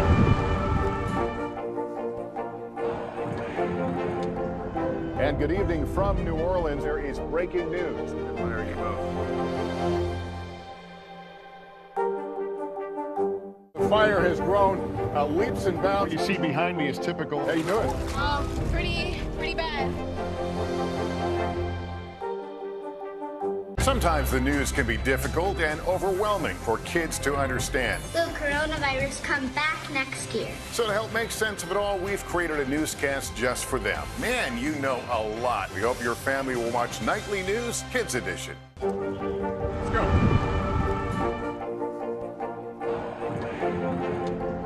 And good evening from New Orleans. There is breaking news. There you go. The The Meet the Press Chuck Toddcast, free wherever you get your podcasts. Colin Kaepernick comparing the NFL draft and the combine to a slave auction in his new Netflix special. NBC News correspondent Vaughn Hilliard has reaction to Colin in black and white. What they don't want you to understand is what's being established is a power dynamic. Former NFL quarterback Colin Kaepernick's new Netflix special igniting debate on social media after it compared the NFL's drafting process and its workout performance review called the Combine to slavery. Next one coming up, best one we got. In the opening minutes of the special titled Colin in Black and White, a line of black actors playing NFL prospects morph into slaves at an auction with shackles on them. Look at this here. I think what we're supposed to take away from the comparison of the NFL Combine to a slave auction is the question of dehumanization and the ways that there are power imbalances related to race and class in how that dehumanization takes place. The Netflix special promoting the story of Kaepernick's formative years navigating race, class, and culture.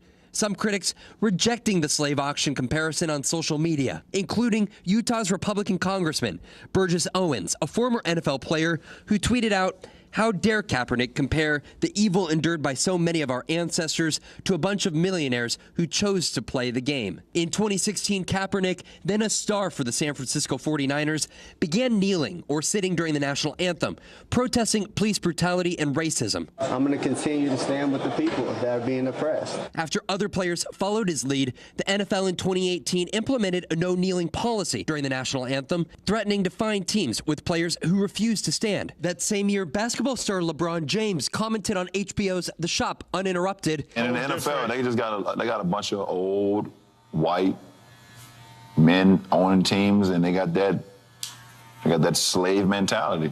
And it's like, this is my team. You do what I tell y'all to do. The NFL has not commented on Kaepernick's comparison. No team has signed Kaepernick, now 33 years old, since 2017. Where does he anticipate a conversation like this going from here? You speak out about the Combine and make this comparison to actually change the Combine. While systems may be lined up against you, those systems are possible to change. I just think he wants to be a living monument to that. Coming up, is the chief of the Los Angeles Fire Department about to lose his job? Why female firefighters want him to resign. Next.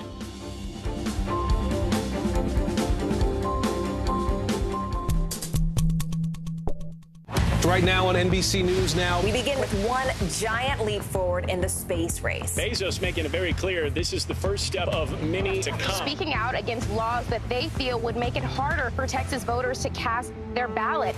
The issue here is not that vaccines aren't available. They say the issue is that people are choosing not to get vaccinated. We have a team of correspondents covering this breaking story for us today. This is NBC News Now, streaming free 24/7. The Meet the Press Chuck Toddcast, free wherever you get your podcasts. Tonight, Chuck Todd and Kristen Welker host special coverage of Election Night 2021, following key races across the nation. What will the results mean for the future of both parties and the direction of the country? Meet the Press Election Night special tonight at 9 on NBC News Now. Good morning, I'm Savannah Sellers. I'm Joe Fryer. Right now on Morning News Now. Another giant leap for mankind.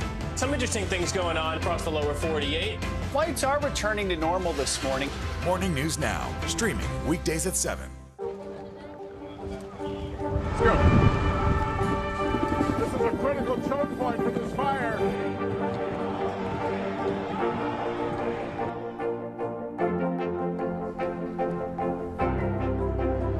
And good evening from New Orleans. Nice to really spend some time with you. Appreciate it.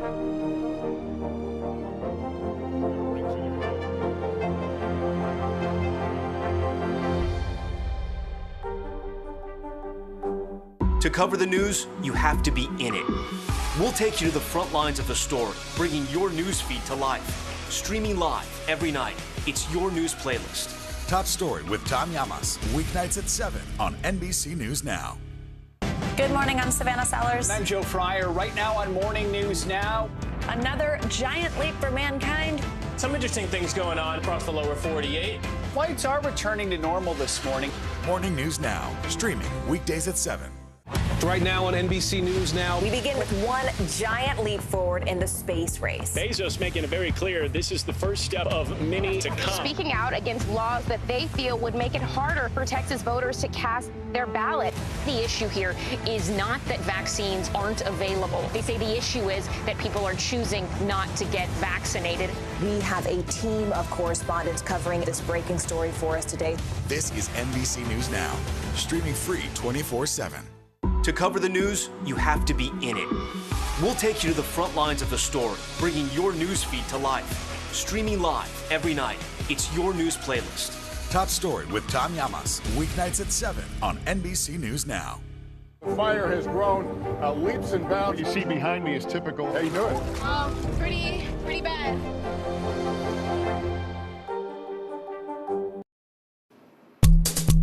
The pressure is on for the Los Angeles fire chief to resign, accused of sexual harassment and racism. NBC News correspondent Zinkley Esenwa reports on the women in the department who are taking a stand.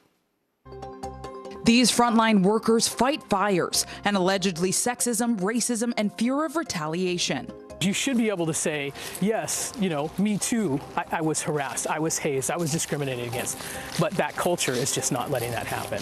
Now, a coalition of firefighters and civil rights groups demanding LA Fire Chief Ralph Terrazas resign. We have a deep-seated cultural issue of hazing and harassment within the organization. Larson is a 31-year firefighter veteran, battalion chief, and president of LA Women in the Fire Service. How is the fire department chief resigning going to fix any of this? If he's not going to admit that we have an issue, then we need to get a chief in there that admits that we have an issue. The issue, multifold. I'm hearing from black firefighters and white and black women. They are fed up and they're making complaints. Pastor Smart is part of Equity on Fire Coalition, calling for change in the LAFD. There are incidents where people are they're not told of training opportunities and they miss those opportunities. Nationally, women make up about 4% of career firefighters in the country. The fear is if you make a claim of discrimination or harassment, now you are then labeled that person for the rest of your career. In response to allegations, the fire department says in part, the Los Angeles City Fire Department takes all complaints seriously and investigates them upon notification, and that the chief does not ignore any incidents of misconduct and encourages department members to report all allegations of inappropriate behavior. You can have all kinds of fire engines and trucks and boats and helicopters and robotic fire engines, but those tools are only as good as the people that are on them. And if you don't take care of that human that is that firefighter, you really don't have a force. While Larson says fear leaves many hesitant to speak up, she works to spark a fire of hope in her fellow first responders. Hey everyone, I'm Allison Morris. You're watching NBC News Now. Here's what's happening. Neck and neck in Virginia, the latest exit polls in the governor's race there. 50% of Republicans doubt their vote will be counted accurately. That's according to a new NBC News poll. So why is voter skepticism growing? And guilty of manslaughter after having a miscarriage. Why advocates for pregnant women say that is not justice.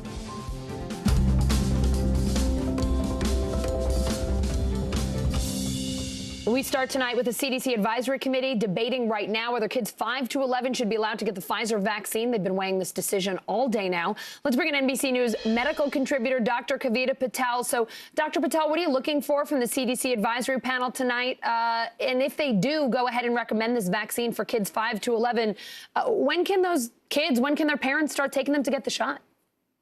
Yeah, Allison, literally the vote is happening while we speak, so we should have an answer soon. Good. And overwhelmingly, the committee members that have spoken up so far have been incredibly supportive, almost effusive about their praise for the way the data was presented. And I think, to your point, number one, the benefits clearly outweighed the risks and just how many lives this would save, of hospitalizations we could avoid. And wrap your head around this.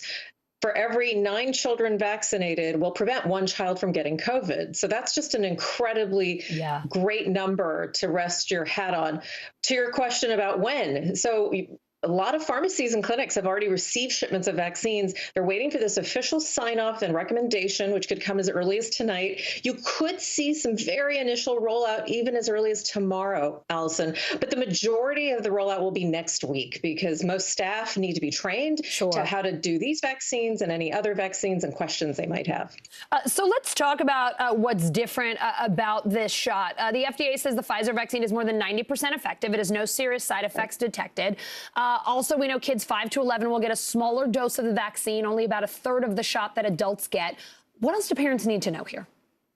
Yeah, so really interesting data also presented today on the side effects. So most of us, including myself, have seen adults get side effects. Fatigue, fevers, chills. And a lot of parents were worried about giving their child this vaccine for the fevers and kind of these severe side effects.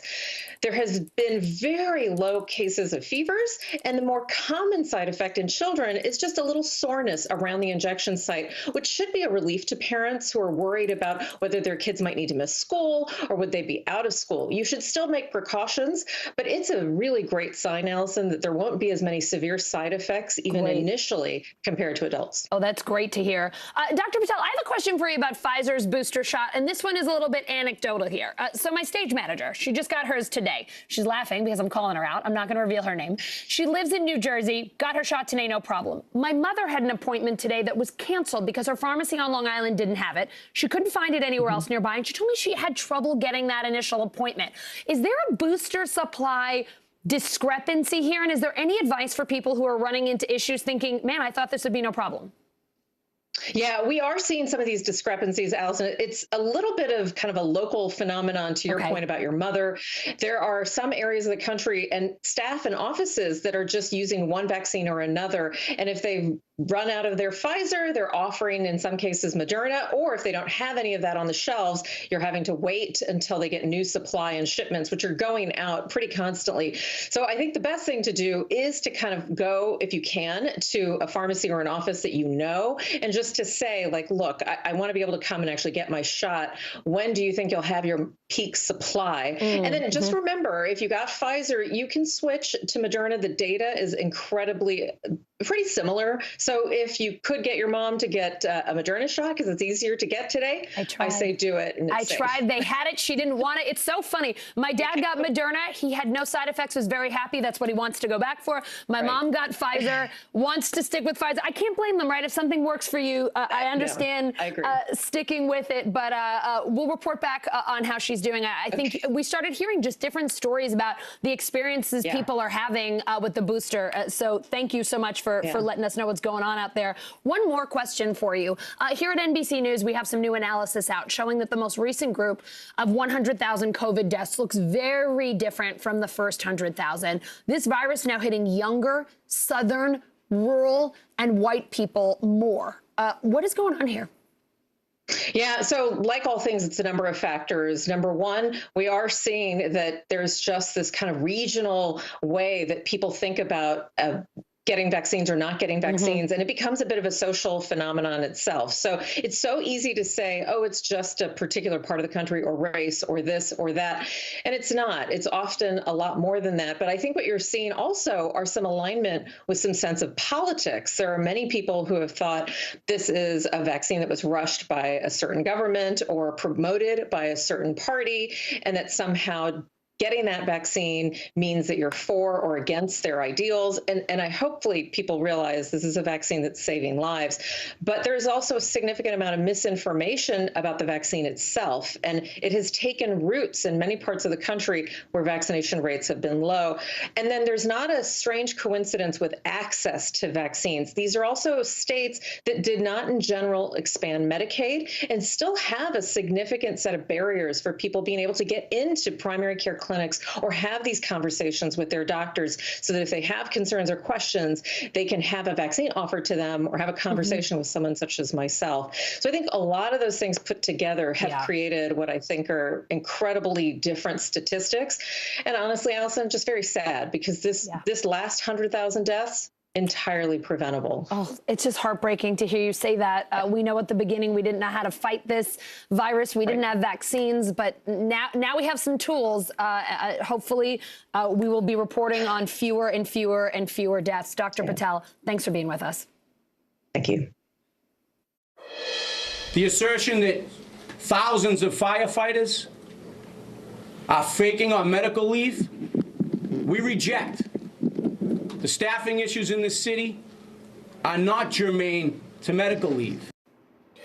New York City's firefighters union firing back, saying the 2,000-plus firefighters on medical leave right now have nothing to do with the city's COVID vaccine mandate. NBC News correspondent Ron Allen joining us now. So, Ron, on the flip side, Mayor Bill de Blasio slamming the firefighters, saying they called out sick to protest the vaccine mandate. What's the reality here? Do we have a sense? Well, I think a lot of people are looking at the sick out thing as with some skepticism. It's happening right around the time that the mandate goes into effect. The vaccination rate for the fire department is relatively low compared to other city departments. Today, the mayor said that overall, among city employees, it is a 92% vaccination rate. And for the fire department, it's down below 80%. There are those thousands who have been out sick, and there are thousands more who have requested exemptions, religious or health exemptions from the mandate. So it's obvious that there is a lot of resistance to this in the fire department. Here's some of what the mayor had to say and more of what the fire chief had to say, the fire union head had to say about all this. Take a listen. Some union leaders have done the right thing. I want to give them credit. But several unions have been, in my view, downright unpatriotic the way they've handled this, because they have put their own internal politics ahead of the needs of the people. And by the way, we've got some firefighters who are faking sick leave the last couple of days, saying they're sick when they're not, and then leaving their fellow firefighters in a lurch and creating a danger for all New Yorkers. All our doctors examine our firefighters and fire officers and assign them to medical leave.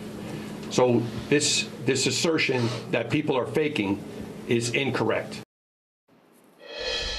So far, the bottom line is that there has not been anything that's happened in the city, a huge fire, God forbid, a huge disaster that has suggested that the fire department is not able to maintain public safety and deal with these emergencies. But we're now in day 2 of this since the mandate went into effect Friday at 5 p.m.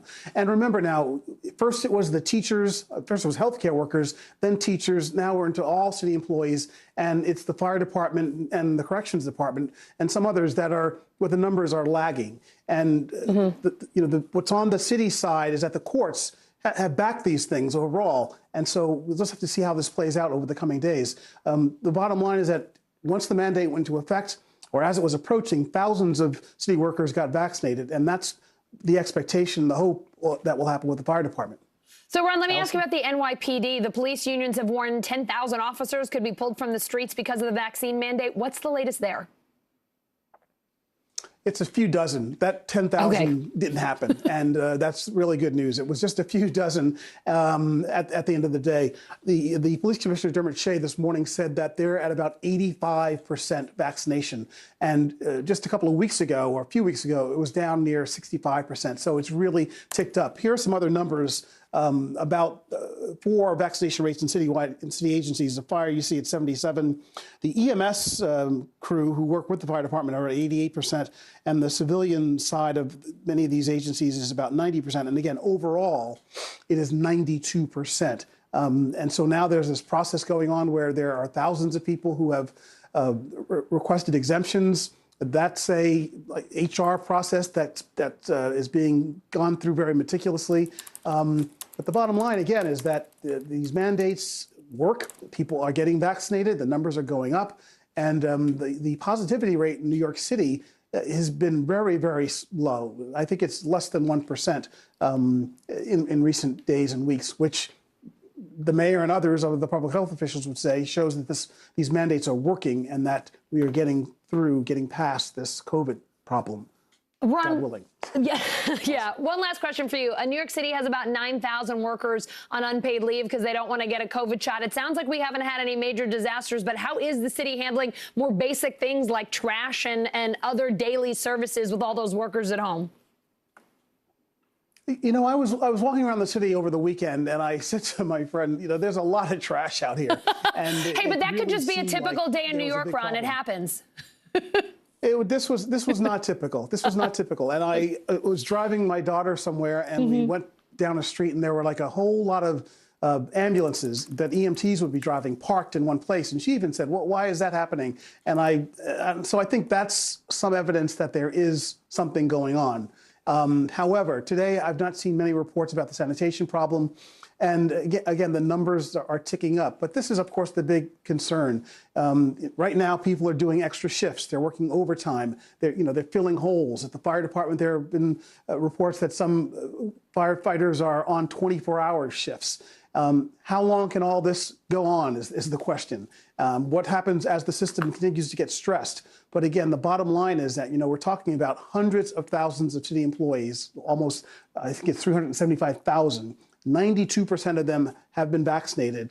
And so you're talking about a relatively small number, but a significant number because, of course, all these agencies run very tight. Budgets are tight. So again, but the bottom line is, again, the police department number has gone up. The fire department number keeps going up, and hopefully it will continue to. Ron, I'm going to have a watchful eye on the garbage these days because I just roll my eyes and say, it happens here in New York. But if Ron Allen says it looked like it was worse over the weekend, I'm going to be taking a look. Thank you so much for your reporting today. We appreciate it. And we've got some breaking news right now. CDC Advisory Committee recommending the Pfizer vaccine for kids 5 to 11. That decision just coming in. The FDA granted emergency approval for those shots on Friday. It is election night, and the polls close in Virginia in less than 2 hours. We've got the first exit polls from our NBC political unit. Chuck Todd's here with a look at the latest numbers. That's after this break.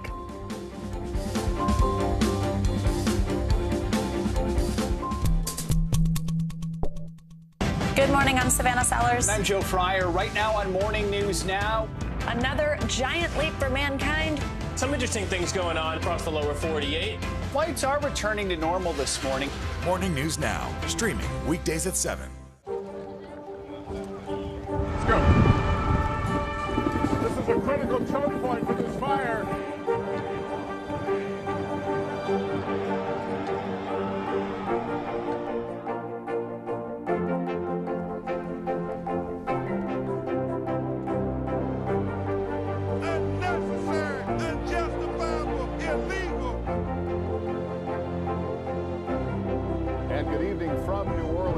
Military operation, witnessing the massive crowds. I admire you both. Nice to really spend some time with you. Appreciate it.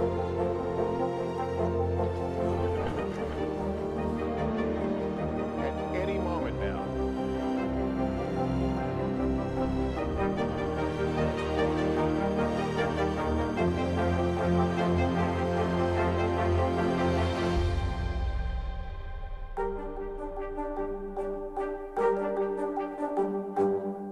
Good morning, I'm Savannah Sellers. And I'm Joe Fryer. Right now on Morning News Now. Another giant leap for mankind. Some interesting things going on across the lower 48. Flights are returning to normal this morning. Morning News Now, streaming weekdays at 7.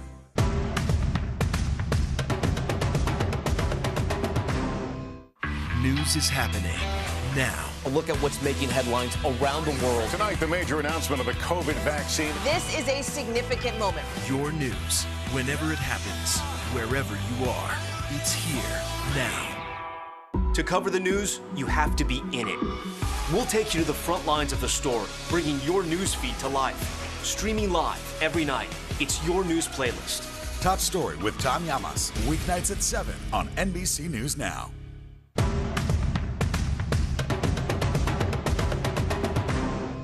To cover the news, you have to be in it. We'll take you to the front lines of the story, bringing your news feed to life. Streaming live every night. It's your news playlist. Top Story with Tom Llamas, weeknights at 7 on NBC News Now. News is happening now. A look at what's making headlines around the world. Tonight, the major announcement of the COVID vaccine. This is a significant moment. Your news, whenever it happens, wherever you are, it's here now. The Meet the Press Chuck Todd Cast, free wherever you get your podcasts. To cover the news, you have to be in it. We'll take you to the front lines of the story, bringing your news feed to life. Streaming live every night. It's your news playlist. Top Story with Tom Llamas, weeknights at 7 on NBC News Now. It is that time to check in with NBC News Digital reporter Maya Eaglin. She's got the latest headlines from NBC News. Hi, Allison. We start in California with a judge ruling in favor of drug companies during an opioid crisis lawsuit. Local governments in the state are looking to cover their costs from the epidemic, but the judge say they have not proven drug companies use deceptive marketing to increase opioid prescriptions. The Chicago Blackhawks now apologizing for dismissing Kyle Beach's sexual assault allegation. This comes days after Beach revealed he was John Doe in a new report detailing the failure of Blackhawks leadership to address his claims in 2010. Indonesia is deporting a U.S. woman who served part of her 10-year sentence for assisting in the Bali suitcase murder. Heather Mack was jailed in 2015 with her boyfriend after stuffing her mother's remains in a suitcase in Bali. Mack was released last week for good behavior. Netflix removing 2 episodes of a spy drama in the Philippines after the country rejected scenes involving a China map. The map, which China uses, asserts China's claims to the South China Sea. The Philippines say the map was a violation of its sovereignty. And Kristen Stewart says she is tying the knot. The actor saying her girlfriend nailed it with the proposal on the Howard Stern show this morning. As for the wedding, Stewart says she wants it to be in Los Angeles. Allison, back to you. All right, Maya, thank you.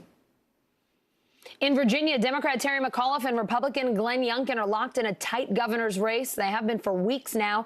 And we're getting our first look at exit polls from voters across the state. NBC News political director and moderator of Meet the Press, Chuck Todd, is here with the latest on this race. Chuck, thank you so much. Let's start with the top issues for voters in Virginia. We know education was a huge one during the campaign. What else is driving them to the polls? Well, look, it was, believe it or not, the #1 issue, and it always is, the economy. The economy, 33% of voters picked the economy. Education was second with 24. Then you go to taxes. Then it was the pandemic and fourth. And the reason I bring this up, and abortion was fifth. Those are the 5 issues up there. But the reason I say this is because when you look at this poll, voters, you were asked to pick one. Well, McAuliffe only led among voters who picked the coronavirus and abortion. Did not lead on abortion, only on voters who picked the coronavirus. On every other issue, Youngkin voters seemed Youngkin outpolled McAuliffe on all of those other issues. So, look, everything in this exit poll does seem to show you that this is an environment that Youngkin needed to have any shot at winning this race. This looks, at least through this exit poll, a pretty good issue environment for Youngkin. So, Chuck, I know our decision desk is still going through all the numbers, and it's early right now, but what else stands out to you from the exit polls that you're seeing at this stage of the evening? Look, I think you have to look at what does the national environment look like and look at the president's job rating. This is a number we can reveal. Look, people are still voting, so we are careful in what we show and what we don't. We don't want to give away the store here. The president's job rating is sitting at 43%. The favorable rating of former President Donald Trump among these same voters was 41%. Just sort of take that in for a minute. You know, this is a state that Biden won by 10 points. And essentially now, if you did a revote among the voters that showed up, it would be a tied race in Virginia at 46. And so you're seeing that.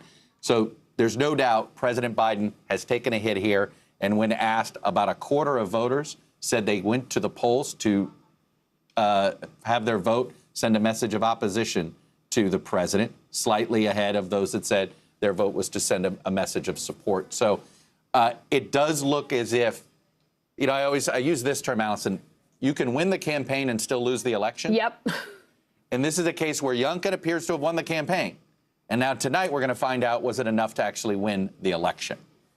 Chuck, I know it's going to be a long night for you. Thank you so much for being with us. And we want to remind our viewers, a quick programming note. Chuck's hosting a Meet the Press election night special with NBC News Chief White House correspondent Kristen Welker tonight. You don't want to miss it. It streams live at 9 p.m. Eastern right here on NBC News Now, also on NBCnews.com and Peacock.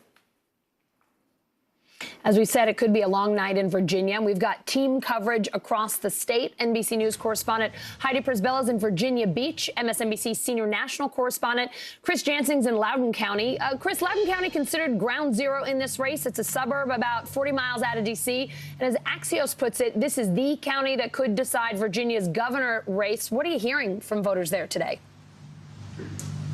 Yeah, I mean, it's so interesting that what the candidates have been talking about are the things that we hear from the voters who say that they support them. Youngkin, for example, who's been so much on education, including critical race theory. Every single Youngkin voter you talk to, and I was at 2 of his events yesterday as well, and it was consistent there, they will tell you that that's what's resonated for them. But to Chuck's point, it's so interesting watching these polls that when they named something else, it absolutely was the economy. A lot of people just bringing up, for example, the cost of groceries. And so for the Youngkin voter, those things were very important.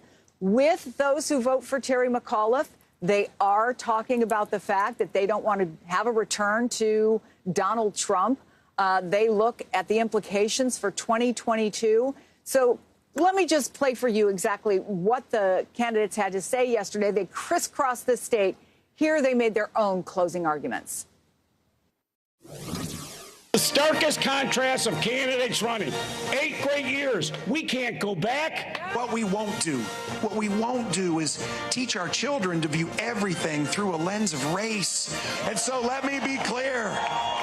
Let me be clear. On day one, we will not have political agendas in the classroom, and I will ban critical race theory.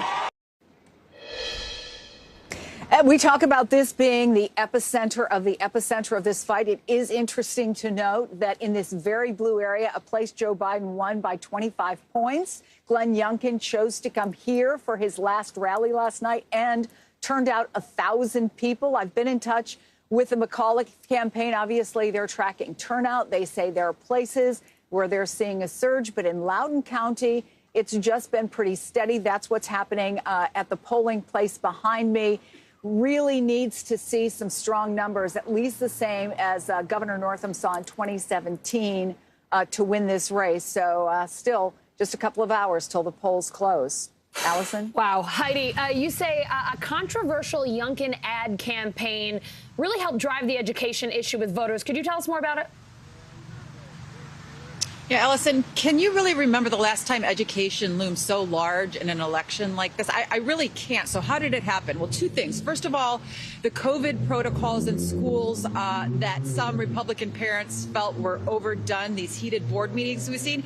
Secondly, this issue of Terry McAuliffe making a statement about parents and whether they have a right to be involved in their children's education that was taken out of context in an ad. We saw the impact today firsthand in terms of talking to voters here. Allison, I want you to listen to Jason. He is someone who said that prior to hearing about these comments, he might have actually been open to voting for McAuliffe. Take a listen to him here. Education and taxes, like which one is more important and why? So both are very important. They're both interlinked. And I believe McAuliffe hurt himself a lot with saying parents had no place to talk about education. That hurt him a lot. And that took away my support. So let me tell you what Terry McAuliffe actually said. He said, I don't think parents should be telling schools what they should teach. Now, that's the part that was put in the Youngkin ad. What the Youngkin ad did not include was the second part, which is a little important. I'm not going to let parents come into schools and actually take books out and make their own decisions. So he was talking about book banning. However, this issue has really resonated, and I can't tell you how many Youngkin voters I've talked to, Allison, who've said that is Terry McAuliffe's position on parents and their role in schools based off of this single quotation that has really hurt him. And we don't know with how many voters, but certainly Republicans were going to vote Republican anyway. The question is these independent voters, right, and the impact that that has had on independent voters, which is what Jason said he is. Chris, I want to ask you, you spoke earlier today with former Virginia Republican Congresswoman Barbara Comstock, and you asked her about a Youngkin win and if this could be a roadmap for Republicans in 2022. What did she say about that? Yeah, this is what a lot of people are watching, right? And so here's the roadmap that Youngkin laid out, Allison. It's that he was very thankful to Donald Trump for endorsing him. He hasn't said anything bad about Donald Trump, but twice, including last night when Donald Trump held a tele-event, a tele-rally for Glenn Youngkin. He said thanks, but no thanks, and didn't show up. He said he was too busy campaigning, and he never mentioned him at the closing rally last night. By contrast, Terry McAuliffe mentioned him more than a dozen times. So there are a lot of folks looking at that and saying, if indeed he wins, this is how people should run in 2022. This is exactly what Barbara Comstock told me. Take a listen. Suburban Republicans, both men and women, are kind of coming back to it's safe to vote Republican again with Glenn. But also the economy, things like taxes on groceries, and of course the disaster that has been the Biden administration so far. I think Glenn Youngkin can probably thank the progressives in Congress for blowing this up. And it was these suburban voters. How many times, Allison, during the campaign in 2020 did we hear about suburban voters, particularly suburban women? I spent a lot of time with them, including this past weekend here in Virginia. And so, look, the bottom line is the question was, did we as Republicans, this was their question, lose them, or was it only Donald Trump? Those who are truly in the middle, those who are the swing voters in places like here in Loudoun County, could they be brought back to the Republican Party? And if that's answered tonight as a yes, a lot of folks on that side are going to be looking at the way that Glenn Youngkin did it and using it as a template for how to run in 2022. We will be watching Virginia closely tonight. Chris, Heidi, thank you both so much. Voter confidence falling. Only 66% of registered voters think their ballots will be counted accurately. That's down from 85% last year, according to a new NBC News poll. NBC News political reporter Ben Camisar joins me now to dig into the numbers. So, Ben, you're reporting this trend is driven mainly by Republicans, most of whom still believe false claims that President Joe Biden did not legitimately win the 2020 election. Ben, 50% of Republican voters don't think their vote will be counted accurately. What else are you learning about voting blocs losing confidence in this electoral process? So that's the interesting thing. This is a uniquely Republican thought. You look at the crosstabs, we look at every single demographic that we break down, and overwhelming majorities, 20%, 30%, 40%, 50%, all say that they're confident in their vote count. Their vote will be counted, except for Republicans and folks who would lean Republican. So you're seeing this among Republicans. You're seeing this specifically an even larger amount of lack of confidence among Republicans that say that they identify with Trump over the Republican Party brand specifically. You're also seeing large hesitancy, lack of confidence among the unvaccinated, a constituency that's also leaned Republican. And you're also seeing it among white voters, which is a constituency that leans Republican, not as much as some of these other constituencies. But really, this is a Republican problem. You look across the demographics, it's really the only one that screams out at us. So on a less dramatic note, this poll shows voter confidence in Democrats is about the same, but distrust among independents is up a little bit. What's going on there? Yeah, so, it's tough to be sure. We asked that one question, but we don't ask a series of follow-ups. But I think, what you're seeing among independents, I wouldn't be surprised if it's sort of what's helping to lead the Republicans this way, too. You have former President and President Trump who's repeated these unfounded claims that the election was rigged, that future elections will be rigged, things that aren't grounded in fact. But, when they're in the bloodstream for this long, when you hear it and hear it and hear it and hear it, it's not that surprising that it would have an effect in, a large number for Republicans who are looking towards Trump, and then in a lesser extent, independent voters. So, Ben, you're comparing what we're seeing now in 2021 to the 2000 election. Can you explain what you mean there? Yeah, so what we wanted to do is we wanted to take a look at 2000, after the 2000 election, the last time that we really had such a significant portion of folks concerned about the legitimacy of the election. It doesn't mean that they're the same concerns. It doesn't. Right. It's just, the last time that we really saw this, significant chunk. And what we saw was over time, over the first year, January, through the end of 2001, a little more and more Democrats were starting to warm up to the legitimacy of Bush's election at that time. But interestingly enough, flash forward to 2021, comparing our poll from January to the late October sample that we just released, Republicans have budged. So you're not seeing that warming among Republicans now that we saw among Democrats back in 2001, even just to say that certainly it was not a near majority in 2001 that felt this way, but still that we saw enough of movement that we're not seeing now. Ben, super interesting reporting and a very cool comparison there, just kind of putting things in context for us. Thank you. Thank you. Democrats on Capitol Hill are keeping a close eye on the governor's race in Virginia and how it could affect their agenda. NBC News national political reporter Sahil Kapoor joining me now from Capitol Hill. So Sahil, Democratic Congresswoman Abigail Spanberger of Virginia says passing President Biden's spending bills would have really helped Terry McAuliffe's bid for the governor's mansion. Here she is on MSNBC Reports with Craig Melvin earlier.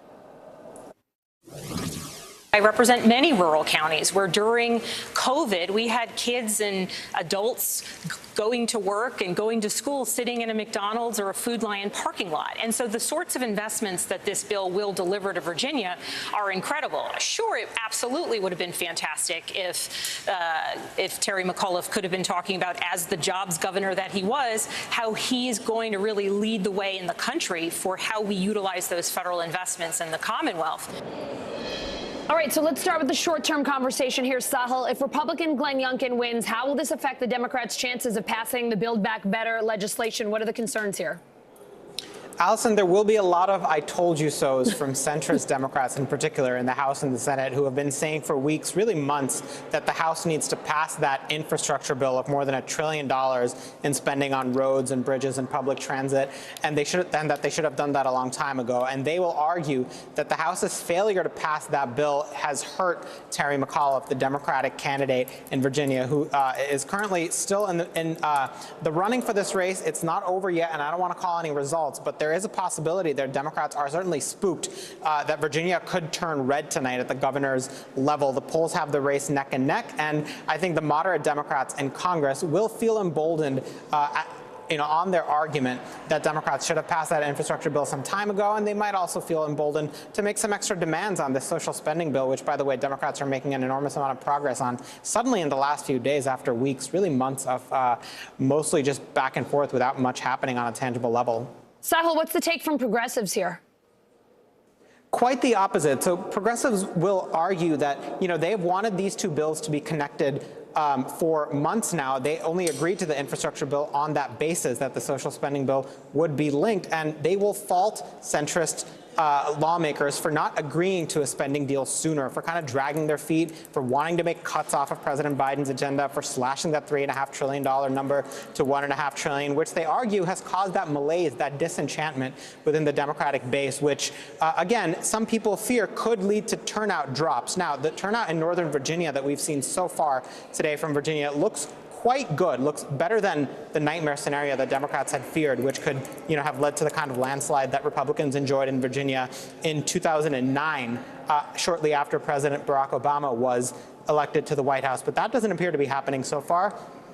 We will see how it pans out. There will be a lot of recriminations, no doubt, if Virginia, which is a state that is trending blue quite comfortably, Democrats have won it at the presidential level every year after 2004. Hillary Clinton won it in 2016 when she lost the election overall to Donald Trump by a handy margin. So we will see what happens. I would expect a lot of finger pointing between progressives and moderate Democrats on Capitol Hill if Glenn Youngkin, the Republican candidate, does pull this off. Yeah, we've seen a lot of finger pointing on a whole lot of issues. I think you're absolutely right, Sahil, that will continue. So let's talk long term about what a GOP win could mean, because we keep talking about, hey, Virginia could tell us a whole lot about how the midterms might go or even how 2024 might go. Absolutely. Well, from an agenda standpoint, we're already creeping up on 2022, which is the big election year for Congress. And every time the odd number year flips to an even numbered year, a lot of lawmakers in this building get very jittery about doing big things. They worry about voter backlash. They spend a lot more time with their pollsters. They think about, primary challenges. They think about the general election. So I think by nature of it being an election year coming up, that is likely to grind to a halt. But if Republicans pull off an upset in Virginia, that could embolden the moderate and centrist Democrats who want to hit the brakes on this agenda, who worry that President Biden and the party might be trying to do too much too fast. And of course, progressives will argue the exact opposite, that the president's agenda is popular, that Democrats are suffering because they fail to deliver, not because they're doing too little, that people out there want the government to do more to deliver for them, to improve their lives, to improve their pocketbooks, and to deliver on kitchen table issues, whether it's prescription drug prices, lowering drug costs, enhancing Medicare benefits, things that Democrats have made a bit of progress on doing over the last few days. They argue, and progressives will argue, that it should have happened much earlier. And beyond that, look, even if Terry McAuliffe, the Democratic candidate, wins this by a narrow margin, by 1 or 2 or 3 points, Democrats will say a win is a win. You don't get any, you don't get a consolation prize for second place. But the reality is that margin would still be much smaller than the margin in Virginia on Election Day 2020, when Democrats barely held on. They need to run up the score quite substantially to prove that they're still holding on to the 2020 landscape, because if not, even a slight dip from their 2020 margins could flip the House and the Senate into Republican hands 1 year from now. Allison. All right, jitters on Capitol Hill, which is hours to go in the Virginia election. Sahil, thank you. Thank you. They are part of the changing face of politics, helping to fuel the so-called rainbow wave. 237 lesbian, gay, bisexual, transgender, and queer candidates on ballots around the country today. That's a nearly 20% jump from 2019. NBC News Now anchor Aaron Gilchrist looks at the political hopefuls who could shatter glass ceilings if they win. Hi, I'm Nick Core. This is our moment, Minneapolis. If Nick Core is elected, he would become the first openly gay Asian American to serve on the Minneapolis City Council. The same city has the nation's most aggressive police reform on the ballot. In the first major election since the murder of George Floyd and the conviction of former Minneapolis police officer Derek Chauvin, voters will decide whether to replace the Minneapolis Police Department with a Department of Public Safety that would answer to the City Council, a new direction that Core says he supports. Our movement as LGBTQ people really started because of the fact that, because of police brutality. But a win for Core isn't a given. He's facing an incumbent who's been in office for 23 years and cast the only vote against overhauling the Minneapolis Police Department. Lisa Goodman's campaign website says she supports adding more officers to the streets, not fewer. Minneapolis could also elect its first LGBTQ mayor. Sheila Nazad is in a crowded field of 17 candidates looking to oust incumbent mayor Jacob Fry. History could also be made in Georgia. Liliana Bakhtiari is running for a seat on the nonpartisan Atlanta City Council. In 2017, Bakhtiari became the first queer Muslim person in the U.S. to run for office.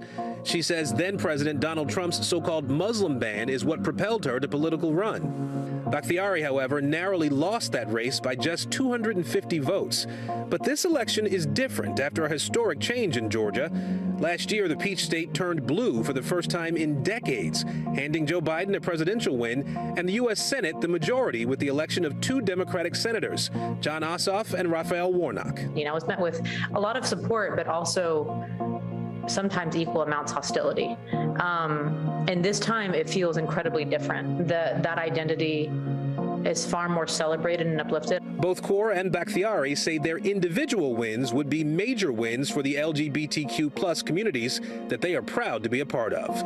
It's not just me winning a seat, it's me bringing an entire community of people that saved me more times than I can count, and that continue to do that every single day. It's about representation, it's about understanding what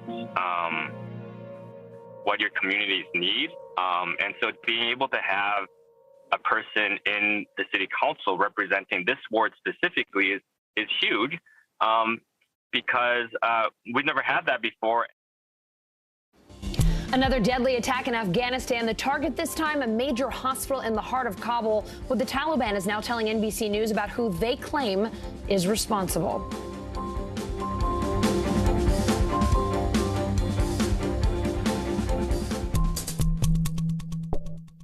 Good morning, I'm Savannah Sellers. I'm Joe Fryer. Right now on Morning News Now. Another giant leap for mankind. Some interesting things going on across the lower 48. Flights are returning to normal this morning. Morning News Now, streaming weekdays at 7. To cover the news, you have to be in it. We'll take you to the front lines of the story, bringing your news feed to life. streaming live every night. It's your news playlist. Top Story with Tom Llamas, weeknights at 7 on NBC News Now. Right now on NBC News Now. They've done things like installing cameras to help alert Border Patrol to people crossing. They are escaping violence and persecution in their home countries. NBC News Now, streaming 24/7. News is more than a headline. It informs, it inspires, and it still matters. To cover it, you have to be in it. And that's what we're going to do. Every night, we take you to the front lines of the story, where it's actually happening, with NBC News journalists on the ground from all over the world. We cover what you need to know and bring your newsfeed to life. In primetime and streaming live, it's your news playlist every night. Top Story with Tom Llamas, weeknights at 7 on NBC News Now.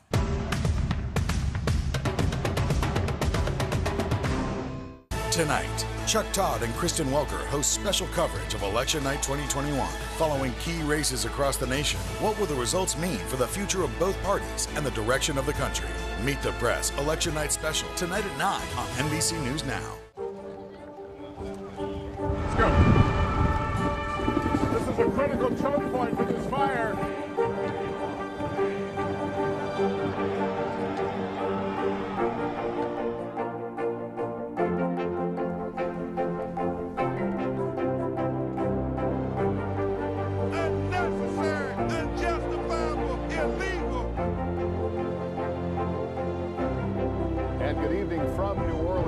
Military operation, witnessing the massive crowds. I admire you both. Nice to really spend some time with you. Appreciate it.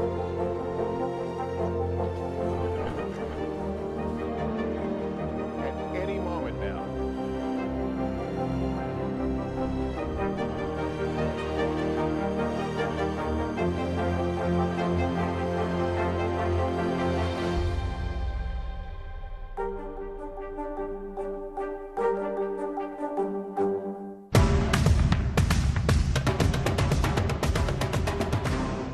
Tonight, Chuck Todd and Kristen Welker host special coverage of Election Night 2021, following key races across the nation. What will the results mean for the future of both parties and the direction of the country? Meet the Press Election Night special tonight at 9 on NBC News Now.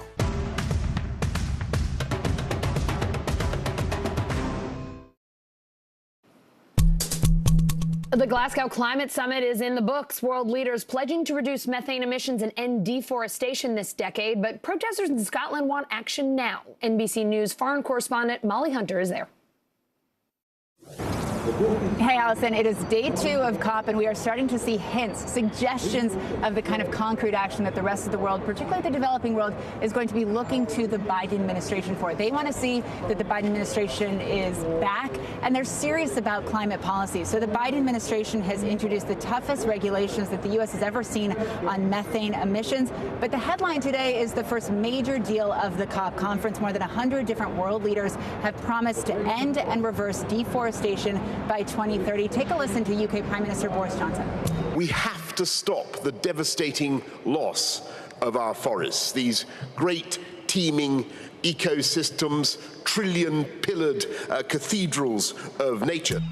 Now, Brazil, obviously home to the Amazon, notably one of the signatories. Now, the pledge includes more than $20 billion of public and private funds. But I got to say, out here in Glasgow on the streets, we've been talking to a lot of different activists, grassroots, more professional organizations who feel like their voices are not being represented inside that conference. Take a listen to Fatima Ibrahim. I am by no means naive to the level of change that we need and the scale of change, but they've had 30 years, more than my lifetime, to negotiate and come up with plans, and now we're running out of time. So if they're not up to the job, they need to step aside. The investment's not there. They're not putting their money where their mouth is, and that's the biggest thing that we need. Is this transition is not just going to happen. It needs the money to make it happen. Now, Allison, this is, of course, just the beginning. We will be out here outside the conference center speaking to people who have big stakes, who obviously care a lot about what happens in there, but might not necessarily have a seat at the big table. The Taliban blaming the Islamic State for a series of deadly explosions today right outside one of the country's largest military hospitals in Kabul. Here's NBC News foreign correspondent Claudia Lavanga. Listen, a Taliban spokesperson told NBC News that 5 armed Islamic State militants he called terrorists tried to enter the 400-bed hospital in Kabul, and they were intercepted by the Taliban security personnel in the hospital. The terrorists, the spokesman said, carried out explosions outside the hospital main entrance and caused injuries to the patients and their attendants. Now, the hospital is the biggest military hospital in the whole of Afghanistan, and it's located near the diplomatic quarter in Kabul. Now, the Islamic State has not claimed responsibility yet, but if their involvement is confirmed, it will be only the latest deadly attack they carry out in Afghanistan since the Taliban gained control of the country. Coming up, sentenced to jail for having a miscarriage. It happened to a woman in Oklahoma. Her story next.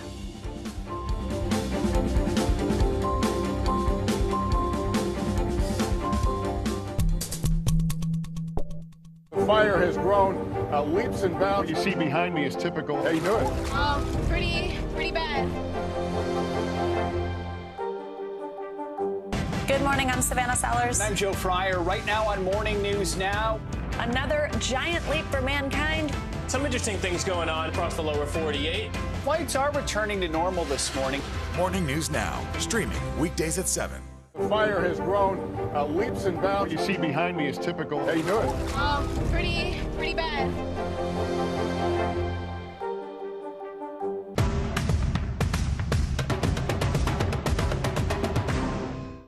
News is happening now. A look at what's making headlines around the world. Tonight, the major announcement of the COVID vaccine. This is a significant moment. Your news, whenever it happens, wherever you are, it's here now. Let's go.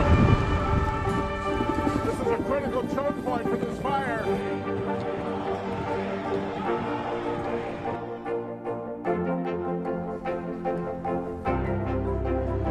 And good evening from New Orleans. Nice to really spend some time with you. Appreciate it.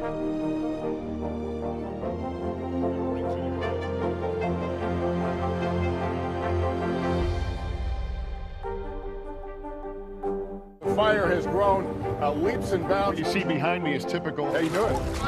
Pretty bad.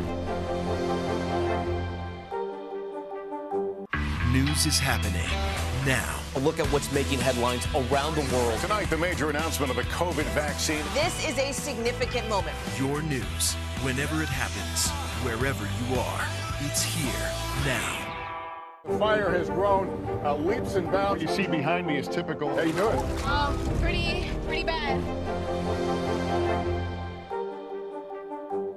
News is more than a headline. It informs, it inspires, and it still matters. To cover it, you have to be in it. And that's what we're going to do.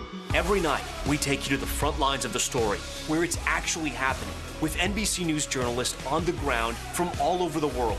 We cover what you need to know and bring your newsfeed to life. In primetime and streaming live, it's your news playlist every night. Top Story with Tom Llamas, weeknights at 7 on NBC News Now.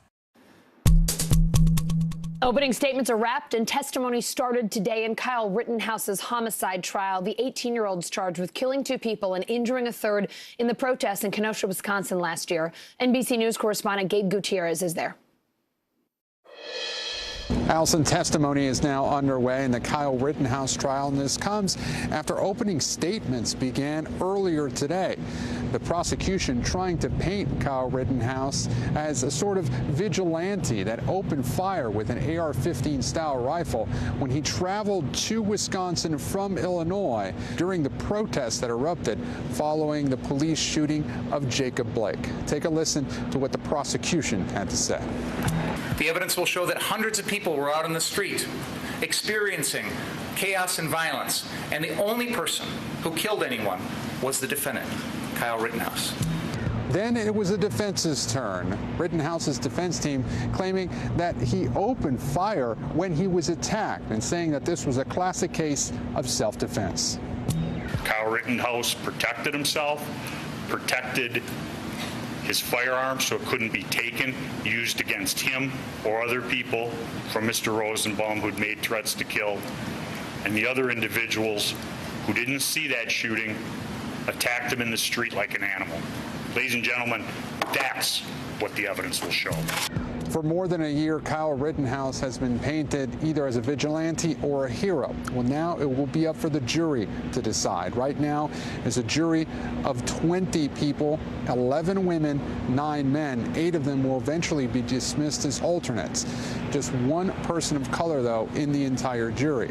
Now, today, the defense revealed that Rittenhouse himself will testify during this trial, which is expected to last about 2 weeks.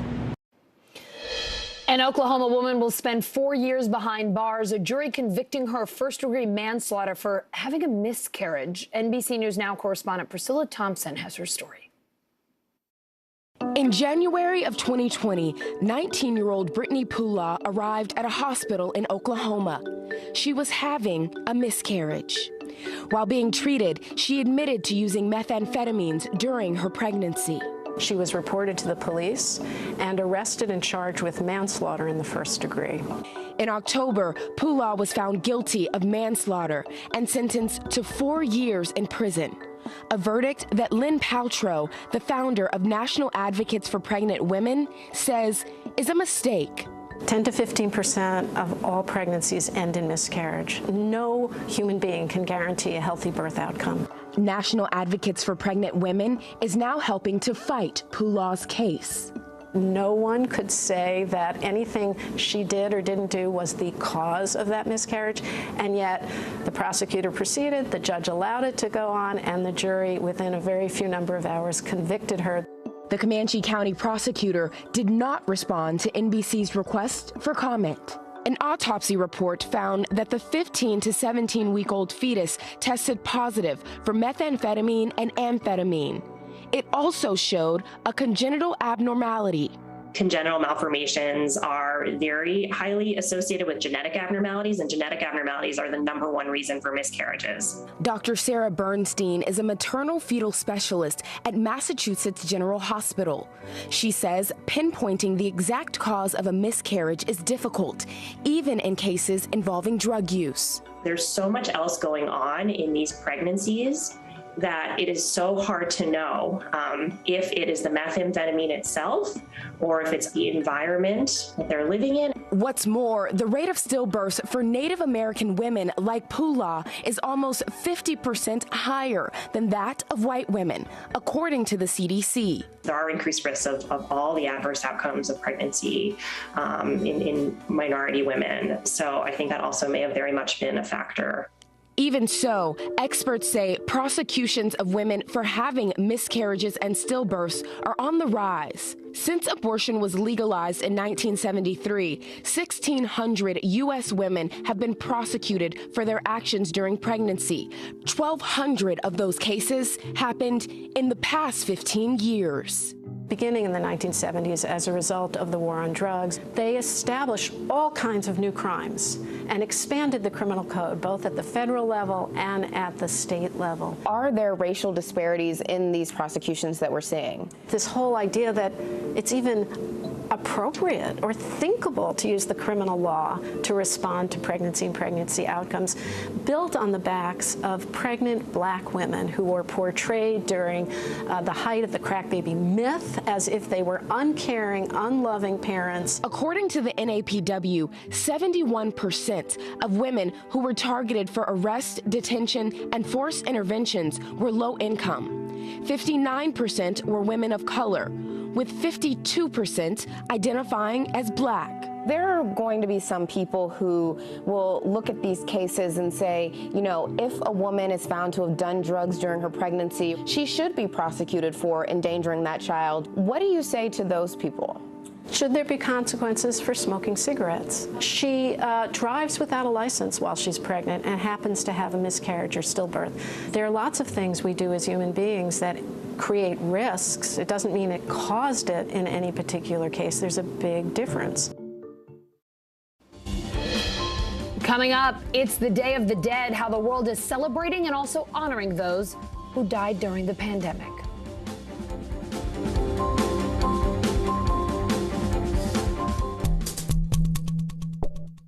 Tonight, Chuck Todd and Kristen Welker host special coverage of Election Night 2021.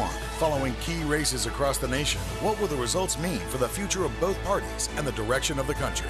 Meet the Press Election Night special tonight at 9 on NBC News Now.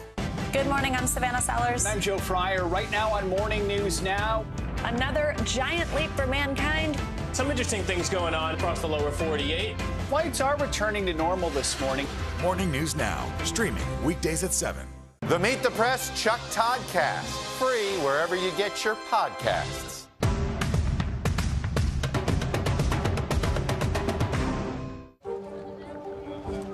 Let's go. This is a critical choke point for this fire.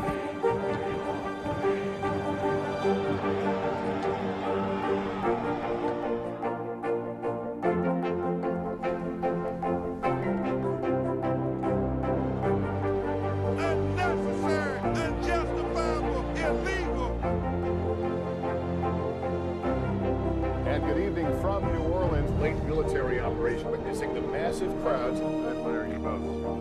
Nice to really spend some time with you. Appreciate it.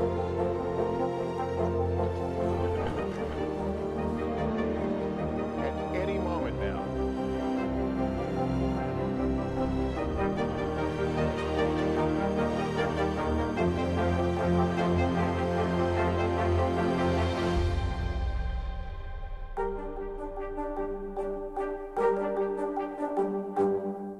News is happening now. A look at what's making headlines around the world. Tonight, the major announcement of the COVID vaccine. This is a significant moment. Your news, whenever it happens, wherever you are, it's here now.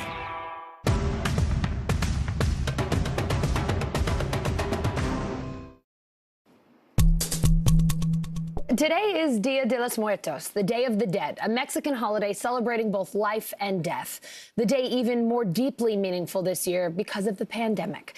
NBC News Now anchor Morgan Radford shows us the celebrations around the world from New York to Mexico City. Allison, I'm standing outside of this pretty incredible art exhibit here right in the heart of 30 Rockefeller Plaza. And this is meant to honor Dia de los Muertos, or Day of the Dead, which is a Mexican tradition that is centuries old. And it's really about the circle of life. And while it falls around the same time as Halloween, it's a celebration completely its own. It's not meant to be scary or spooky, but instead to bring comfort, and is especially bringing comfort during the time of COVID. It's a celebration gone global. Dia de los Muertos, or Day of the Dead, is a Mexican tradition that's more than 3,000 years old, still being celebrated today. From popular movies for kids, welcome to the land of your ancestors.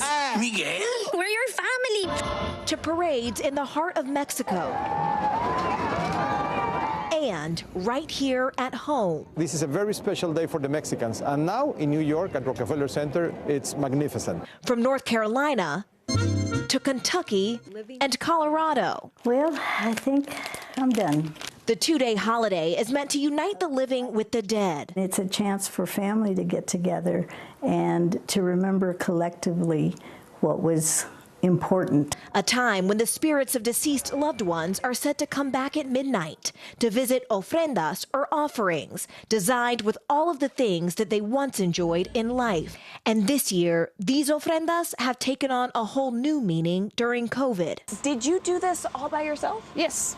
All by yourself? All by myself. Isabel Hernandez created a 15-foot high ofrenda in her Chicago neighborhood to honor those who died. This year and last year, it was very depressing, seeing a lot of people, friends, family dying of this virus. Of COVID? Yes. So I just wanted to lift up the spirits and just to remember that even they're not here anymore, they're gone, they will never be forgotten.